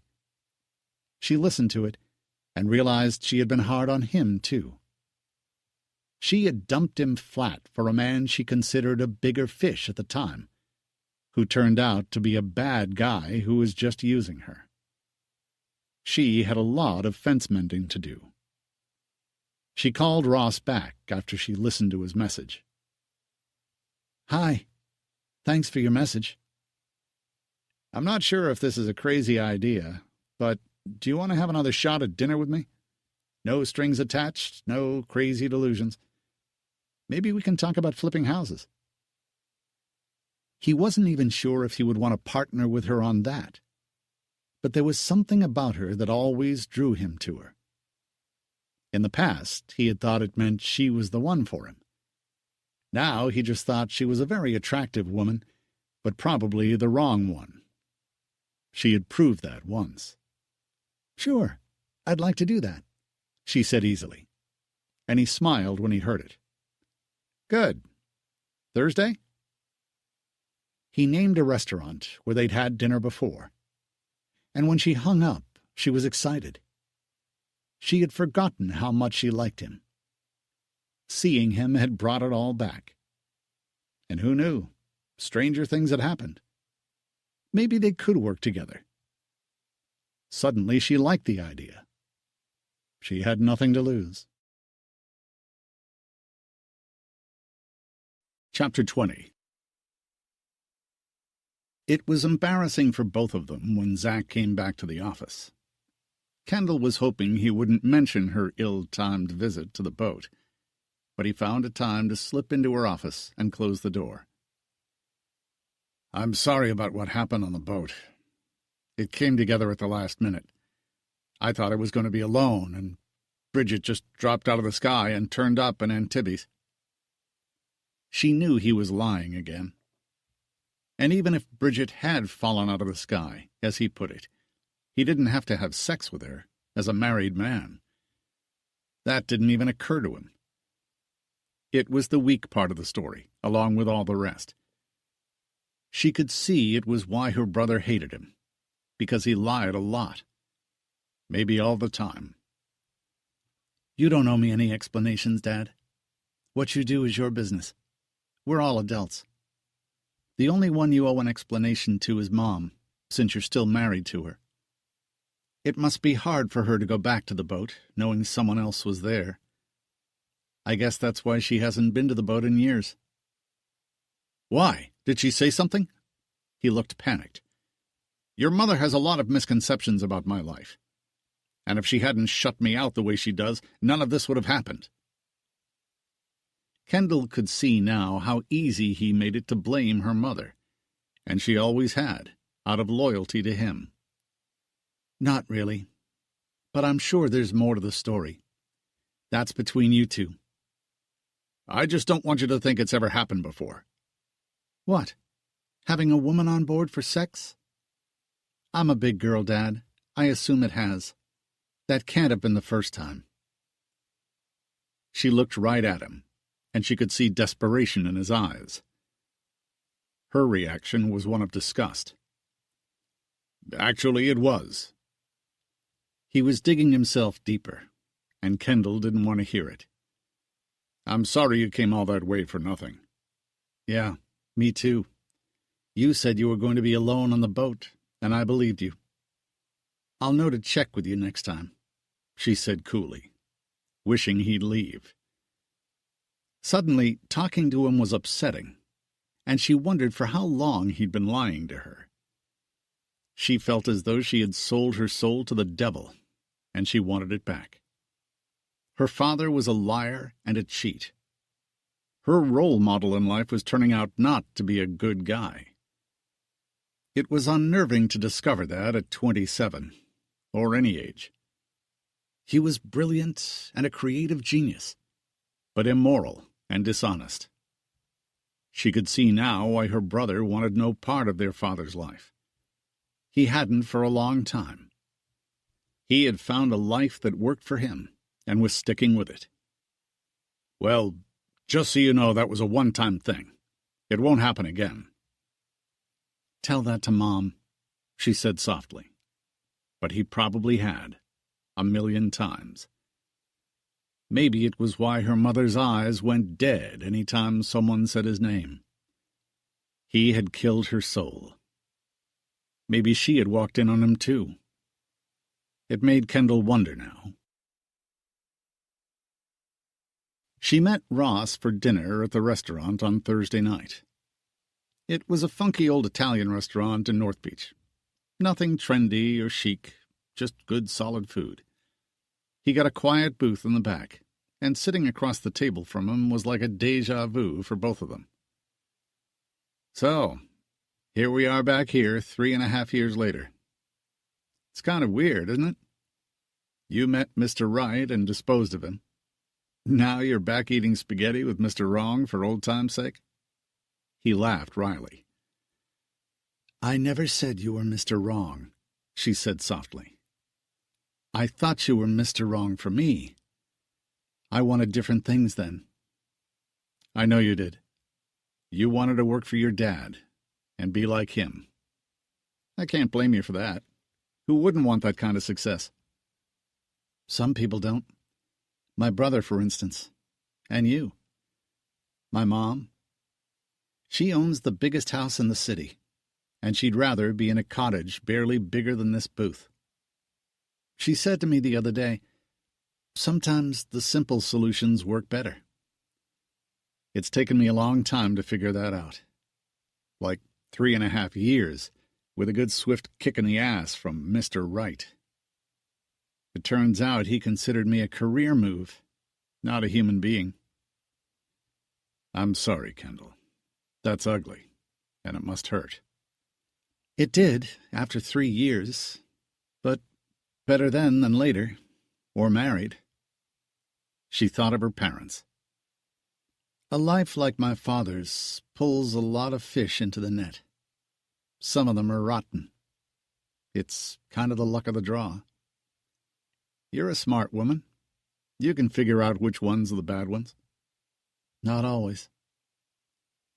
She thought about being duped by her father and going all the way to France to hold his hand, when in fact he was getting laid. So, are we going to flip a house together? He asked her to change the subject to something less personal. He didn't want to go off the deep end over her again. It sounds interesting. Tell me what you have in mind. There are 2 I'm considering right now, he said. They're both in good locations, both currently a mess, one slightly bigger than the other, both with good bones. One needs a little more architectural work, which is fun for me. I was going to do one of them alone, but it might be nice to have a partner. We can look at them if you like. I'd like that. She didn't know why, but the project sounded like fun to her, and he'd be good to work with. He was a solid, reliable, responsible guy, and a talented architect. How long do you think it would take? Probably a year, maybe less. Some of it depends on permits and how fast we can get them. Do you want to take a look on Saturday? We should move pretty quickly if we want to buy either of them. They're both good fixer-uppers at a decent price. Someone else is going to see that and make an offer soon. I'd like to get there first, so we can keep the profit margins appealing for us. He was businesslike and professional, talented, and had good taste. If she wanted to learn how to flip houses, he would be a good partner. At the end of dinner, they made a date for Saturday to meet at the first address. He said he'd set it up with the realtors for both houses, starting at noon. She was busy with work for her father the next day, and on Saturday she met Ross again. She liked both houses and was excited about the project and the idea of working with him. "Do you have a preference?" he asked her. She had a tough time deciding, and so did he. They went out for a glass of wine afterward and discussed it. "I've got some plans I roughed out on both of them, or what I would do without spending a fortune on it. I can show you if you want. I've moved since I last saw you. My house is just around the corner." She was startled by the invitation, but it made sense to see the plans. They walked 1.5 blocks, and he lived in a very good-looking, well-designed house, which was much nicer than his last one. He had come up in the world in 3 years. She followed him up the stairs while he turned off the alarm and let her in. He walked her to a large studio on the 2nd floor of his house, with a drafting table, and he laid out the plans for both houses. Once she saw them, she had a marked preference for the first one. "I think you can really make a difference with this design," she said, and smiled at him. She was trying to concentrate on the drawings, but he was so damn handsome, and the glass of wine had hit her. She was having trouble keeping her mind on the designs he was showing her. And then she noticed him staring at her. "I'm sorry. I think I'm a little drunk," she said, looking embarrassed. "Actually, I think I am too." And he put an arm around her and kissed her. And she no longer cared about the houses or the blueprints for the remodel. She didn't care about anything but him. He had been determined not to fall for her again. Afterward, she had no idea how it happened, but she wound up in bed with him, and, drunk or not, it was the best sex she could remember. And to make things even more complicated, she remembered how much she liked him. He had been back in her life for 5 minutes, and she was falling for him. After they made love, she lay in his bed for a minute, trying to catch her breath, and she turned to look at him, and he looked woebegone. "This is really bad," he said.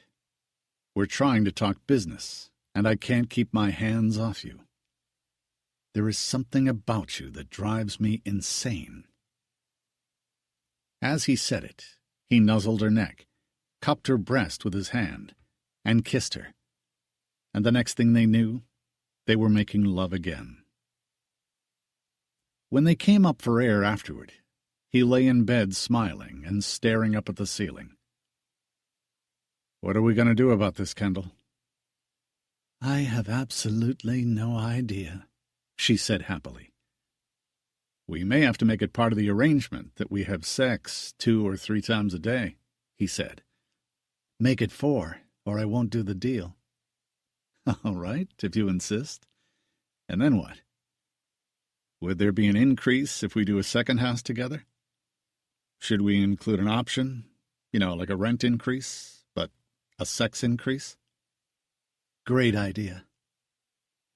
"I swear, Ross," she said, rolling over to look at him, "I only had business in mind when we agreed to meet today."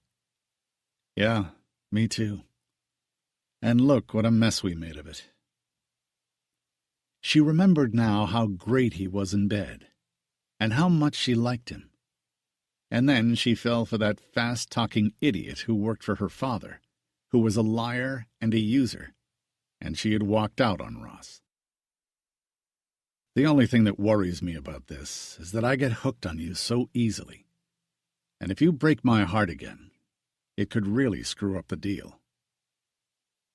He was half serious. He had been upset about her for months after they broke up. She looked at him solemnly. "I promise not to break your heart again. Will you give me another chance?" "Maybe," he said, thinking about it. "Maybe we should just check things out again to be sure." They made love again, and forgot about the blueprints and the plans. She spent the night with him, and they ate dinner naked in his kitchen, and then went back to bed. In the morning, they decided to buy the first house together, and made love again. And afterward, they called the realtor and said they would make a written offer by that afternoon. "Do you think we can stay out of bed long enough to do it?" she whispered to him as he hung up. They raced through the forms they had to fill out, and then leapt into bed again. And afterward, they dressed, dropped off the offer, and went to lunch at the Zuni Cafe on Market Street to celebrate. They had oysters so he could keep up his strength, pasta and salad, and went for a long walk afterward. He didn't tell her he was crazy about her because he didn't want to scare her off. But he was, and she felt the same way about him. It was as though she hadn't been ready before, and now it was all different. She couldn't remember why she had thought being with him was a bad idea, except that he didn't want to be her father when he grew up, and Cullen Roberts did. Their offer was accepted the next day, and they got to work on the plans immediately. Ross was going to file for the permits. She transferred the money for her part of the deal. Everything went smoothly, and they had fun doing it. He hired his mother's firm as the contractor. Kendall met her and liked her. She was a smart, efficient woman who knew her stuff and made many good suggestions they agreed to follow. So far, she and Ross agreed on all of it. And then they wound up in bed again. "I'm worried," he admitted to her late that night. "What about?" "We're slipping. That was only twice today. We've been in business together for 3 days, and it's already affecting our sex life. You may have to spend the night." She did, and they made love more than once to make up for it. They were running together at full speed, on the house and personally, and they were both excited about their project and each other. Every now and then Kendall felt a wave of panic about how fast it was going, and then she decided to ride the wave. He made everything easy for her, and she felt safe with him. 3 months into the project, they had hardly left each other, and the remodel was going well. They could already see improvements in the house, and Ross was holding a hard line with the budget. He was good at what he did. She hadn't told anyone about him, and after 4 months of working on the project, she knew she was in love with him. At the 6-month mark, they were halfway there on the house, and she moved in with him. "I think maybe I should introduce you to my mother," she said one day over breakfast. She felt less inclined to introduce him to her father after the scene on the boat. They went to Tahoe that weekend, and Ruby liked him a lot. He reminded her of Alex, her grandfather. While they were there, Kendall asked her if she would do the garden of the house they were working on, and she was excited to do it. Ruby met them in the city a week later and had wonderful suggestions for the garden. She submitted an estimate, and they approved it. She had done another job for a family she had met at Lake Tahoe, and it had given her an idea. She told Kendall that she wanted to open a landscaping business and design gardens for people. Kendall was proud of her, and she was in much better spirits than Kendall had seen her in years. Ruby had made another decision as well, but she hadn't told anyone yet. The house was finished on time, and they put it on the market. Before it sold, they had another one picked out, which was slightly more challenging than the last one, but exciting. "Are you game to do it again?" Ross asked her. "Definitely." They had an offer for the first house 3 days later, and they accepted it, and made an offer on the second one. They were on a roll, and their relationship just seemed to get stronger and stronger. She and Ross talked seriously about it.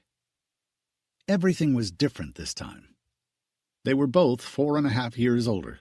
She was more mature, and her goals had changed. Kendall had also made a decision about her father, which was a big one for her.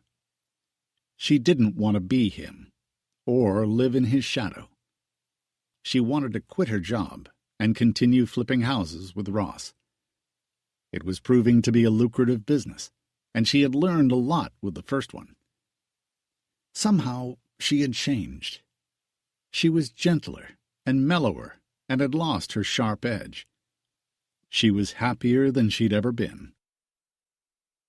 She told her father at the office that she was quitting, and predictably, he was furious. He thought her remodeling projects were ridiculous, and assumed that Ross was incompetent and trying to take advantage of her.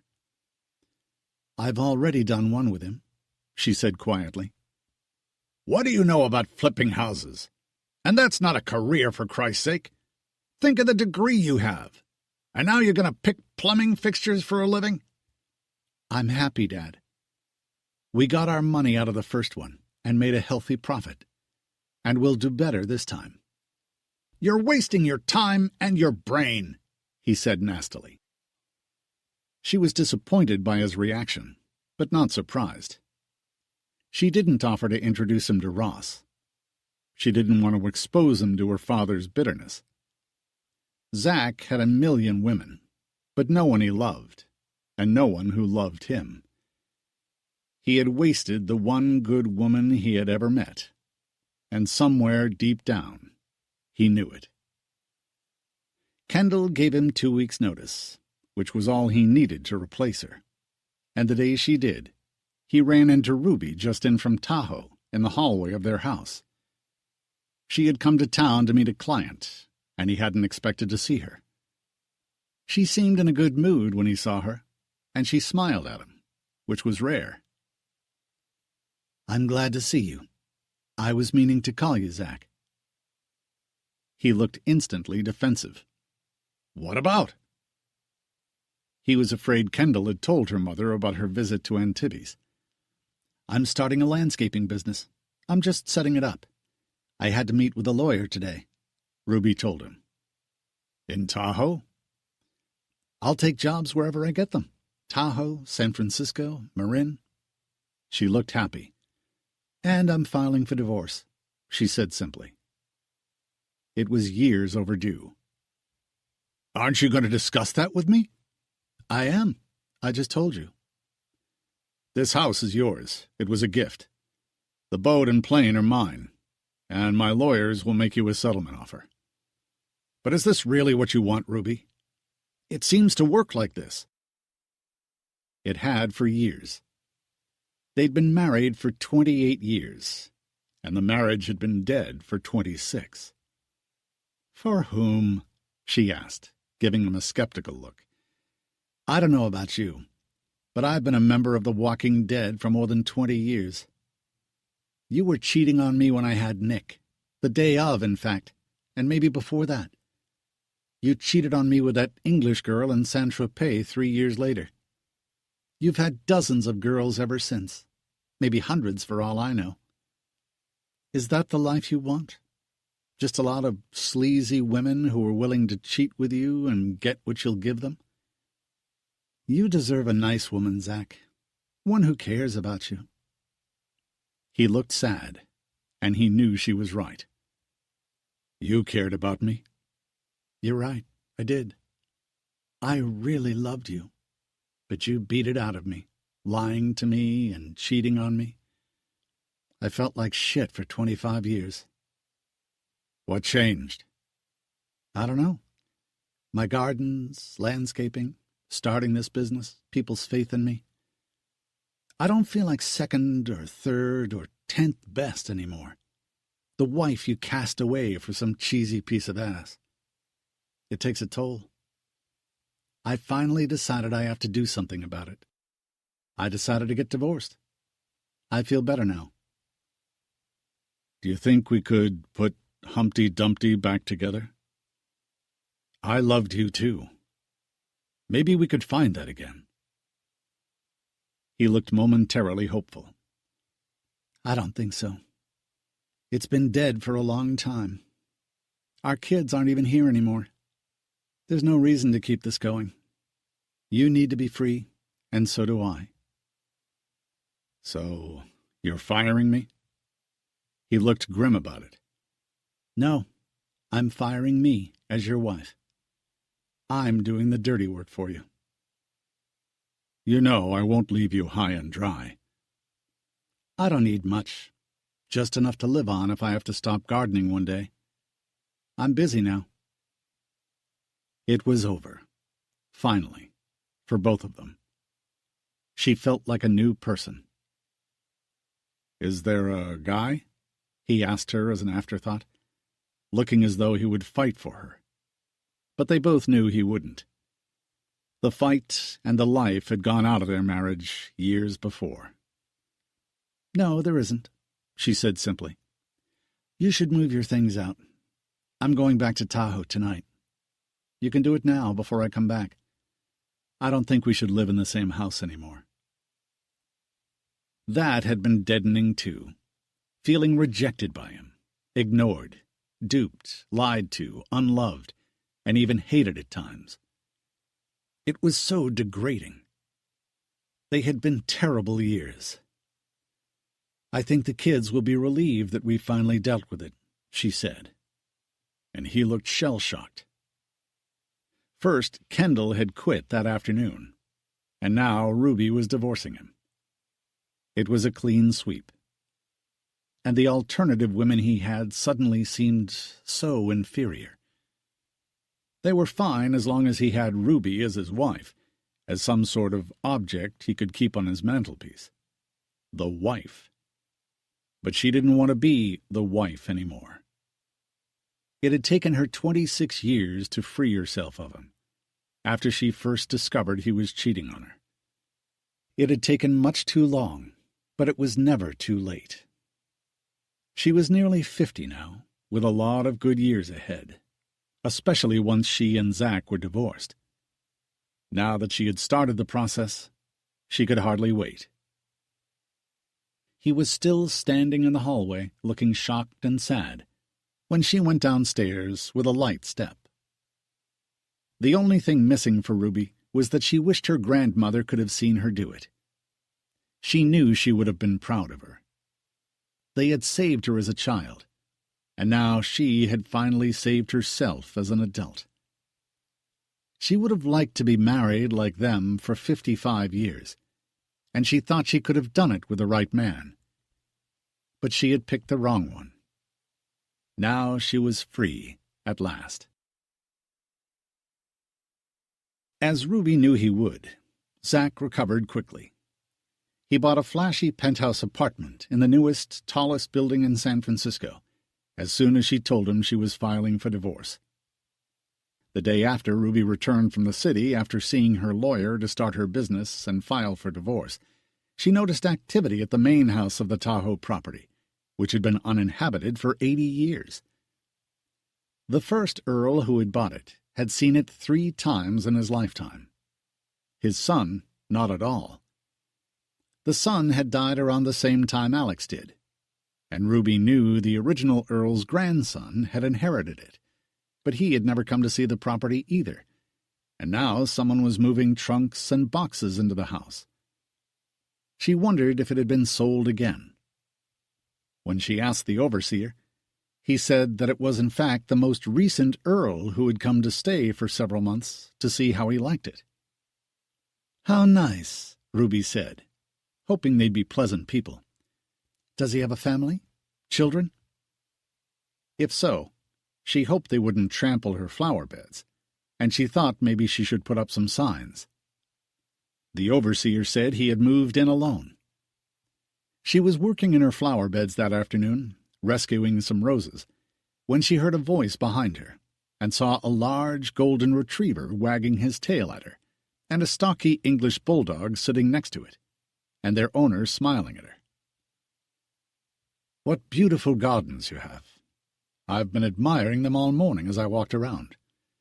And I peeked and saw that you have orchids in the greenhouse." He looked friendly and agreeable, with gray hair, blue eyes, and a neatly trimmed beard, and looked very British. He was very distinguished. "I'm sorry, James Beaulieu." She knew he was the Earl of Chumley, but hadn't known his other name. And then he turned slightly behind him and pointed to his companions. "This is Rupert, the bulldog, and Fred, the golden retriever. If I promise not to give away your secrets, will you help me with my garden? I'd like to get it looking more like yours. And I'm sorry for the intrusion. This property has been in my family for 80 years now, and no one wants to come here and love it and see to it.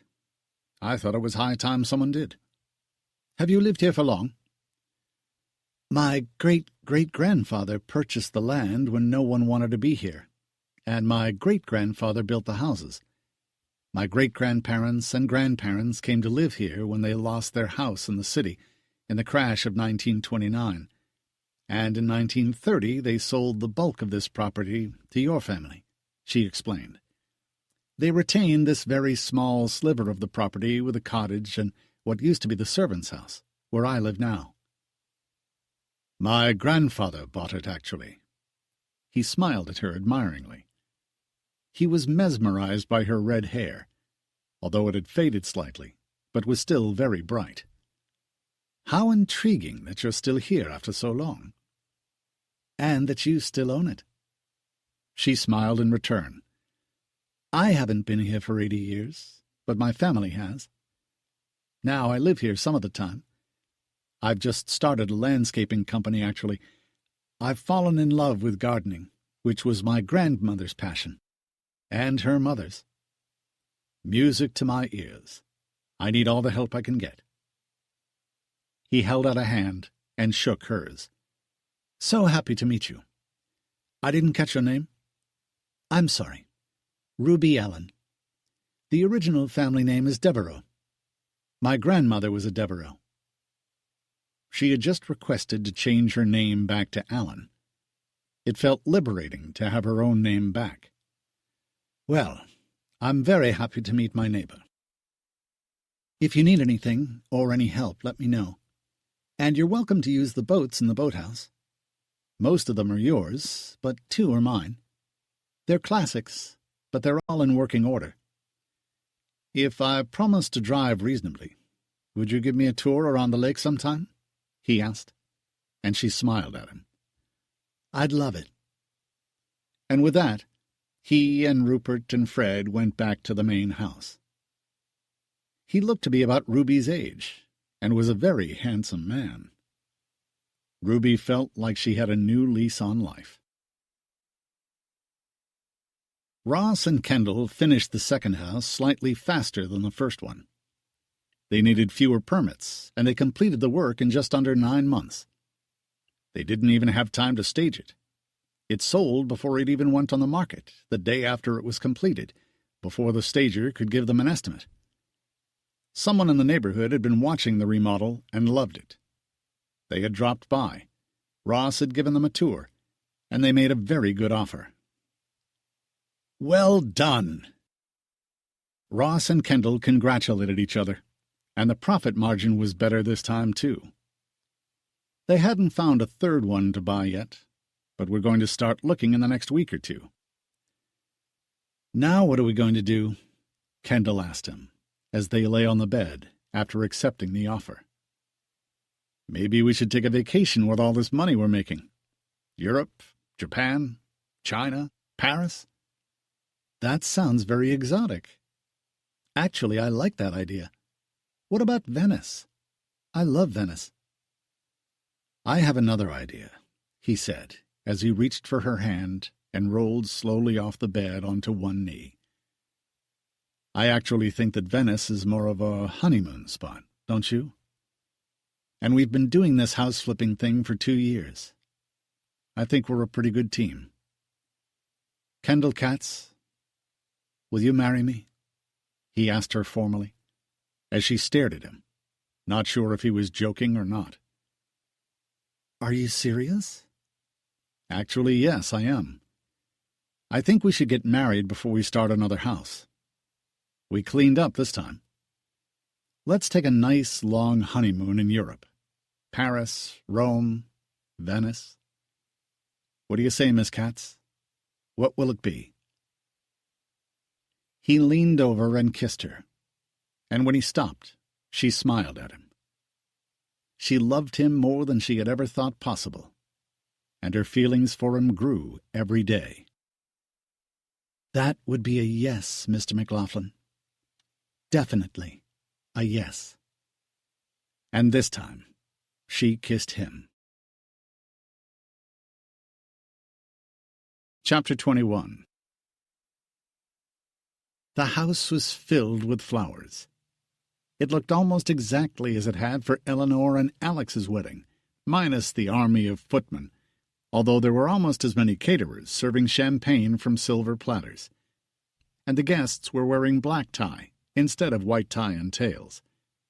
There were only 200 guests instead of 4 times as many.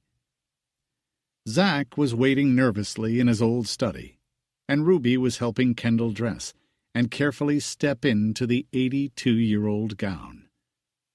It had needed just a touch of restoration where a few of the pearls had come loose. Kendall was the 3rd bride to wear it.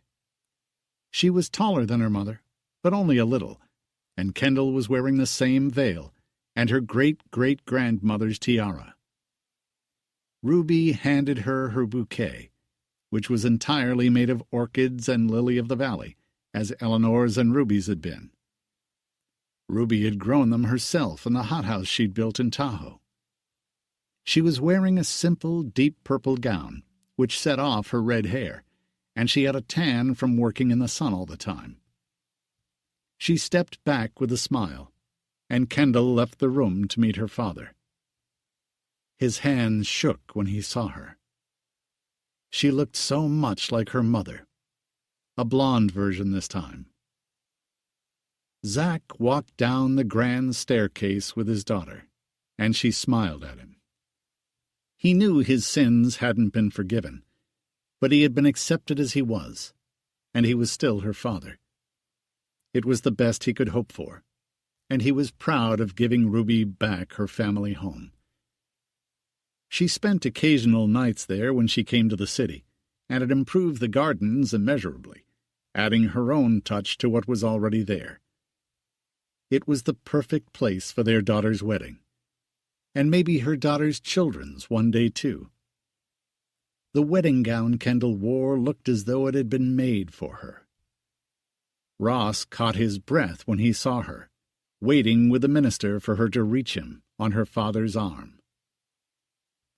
"Oh, my God, you look so beautiful," he whispered when she stood next to him. "You're the most exquisite woman I've ever seen." "It's the dress," she whispered back, proud to be wearing it, as her mother and great-grandmother had. "It's the woman in it," he said softly. She had just turned 29, and Ross was 35. It seemed the perfect age to marry in these modern times. They were ready. They both were. Kendall had found herself, and knew who she was, and wanted to grow old with.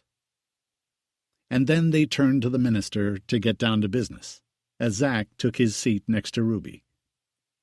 She patted his hand, and he smiled at her. He hadn't brought the woman he was living with now, and was glad he hadn't. It was right that he was here with Ruby. And Nick sat on her other side and smiled at his mother, with Sophie beside him. After the ceremony, everyone drank champagne and the band started playing. Zack asked Ruby to dance with him, after Ross and Kendall had their first dance. Ruby felt so familiar in his arms that it made Zack want to cry as he held her, thinking about what a fool he had been. "I don't suppose you'd want to try again?" he asked softly. Their divorce had been final for 6 months. She'd been ridiculously reasonable about it, and wouldn't take most of the enormous settlement he'd offered. Just enough to live on comfortably for the rest of her days once she stopped gardening, if that ever happened, and maintain the Devereaux mansion, which would belong to Kendall and Nicholas one day.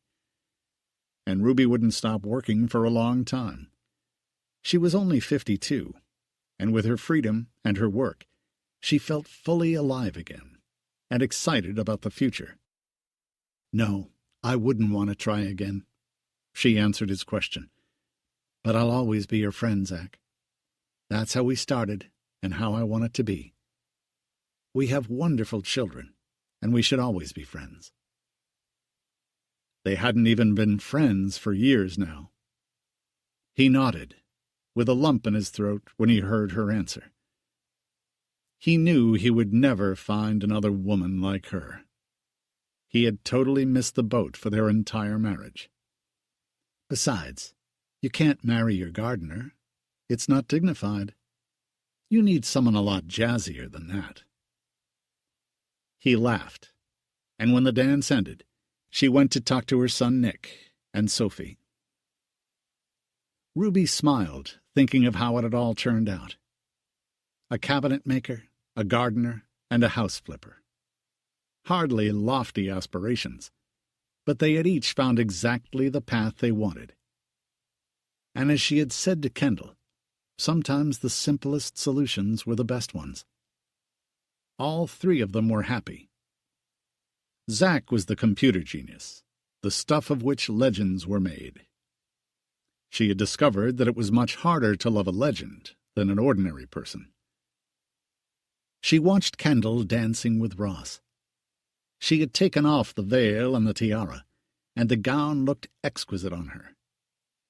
Ruby wished that Eleanor and Alex could have seen it, the grandparents who had saved her.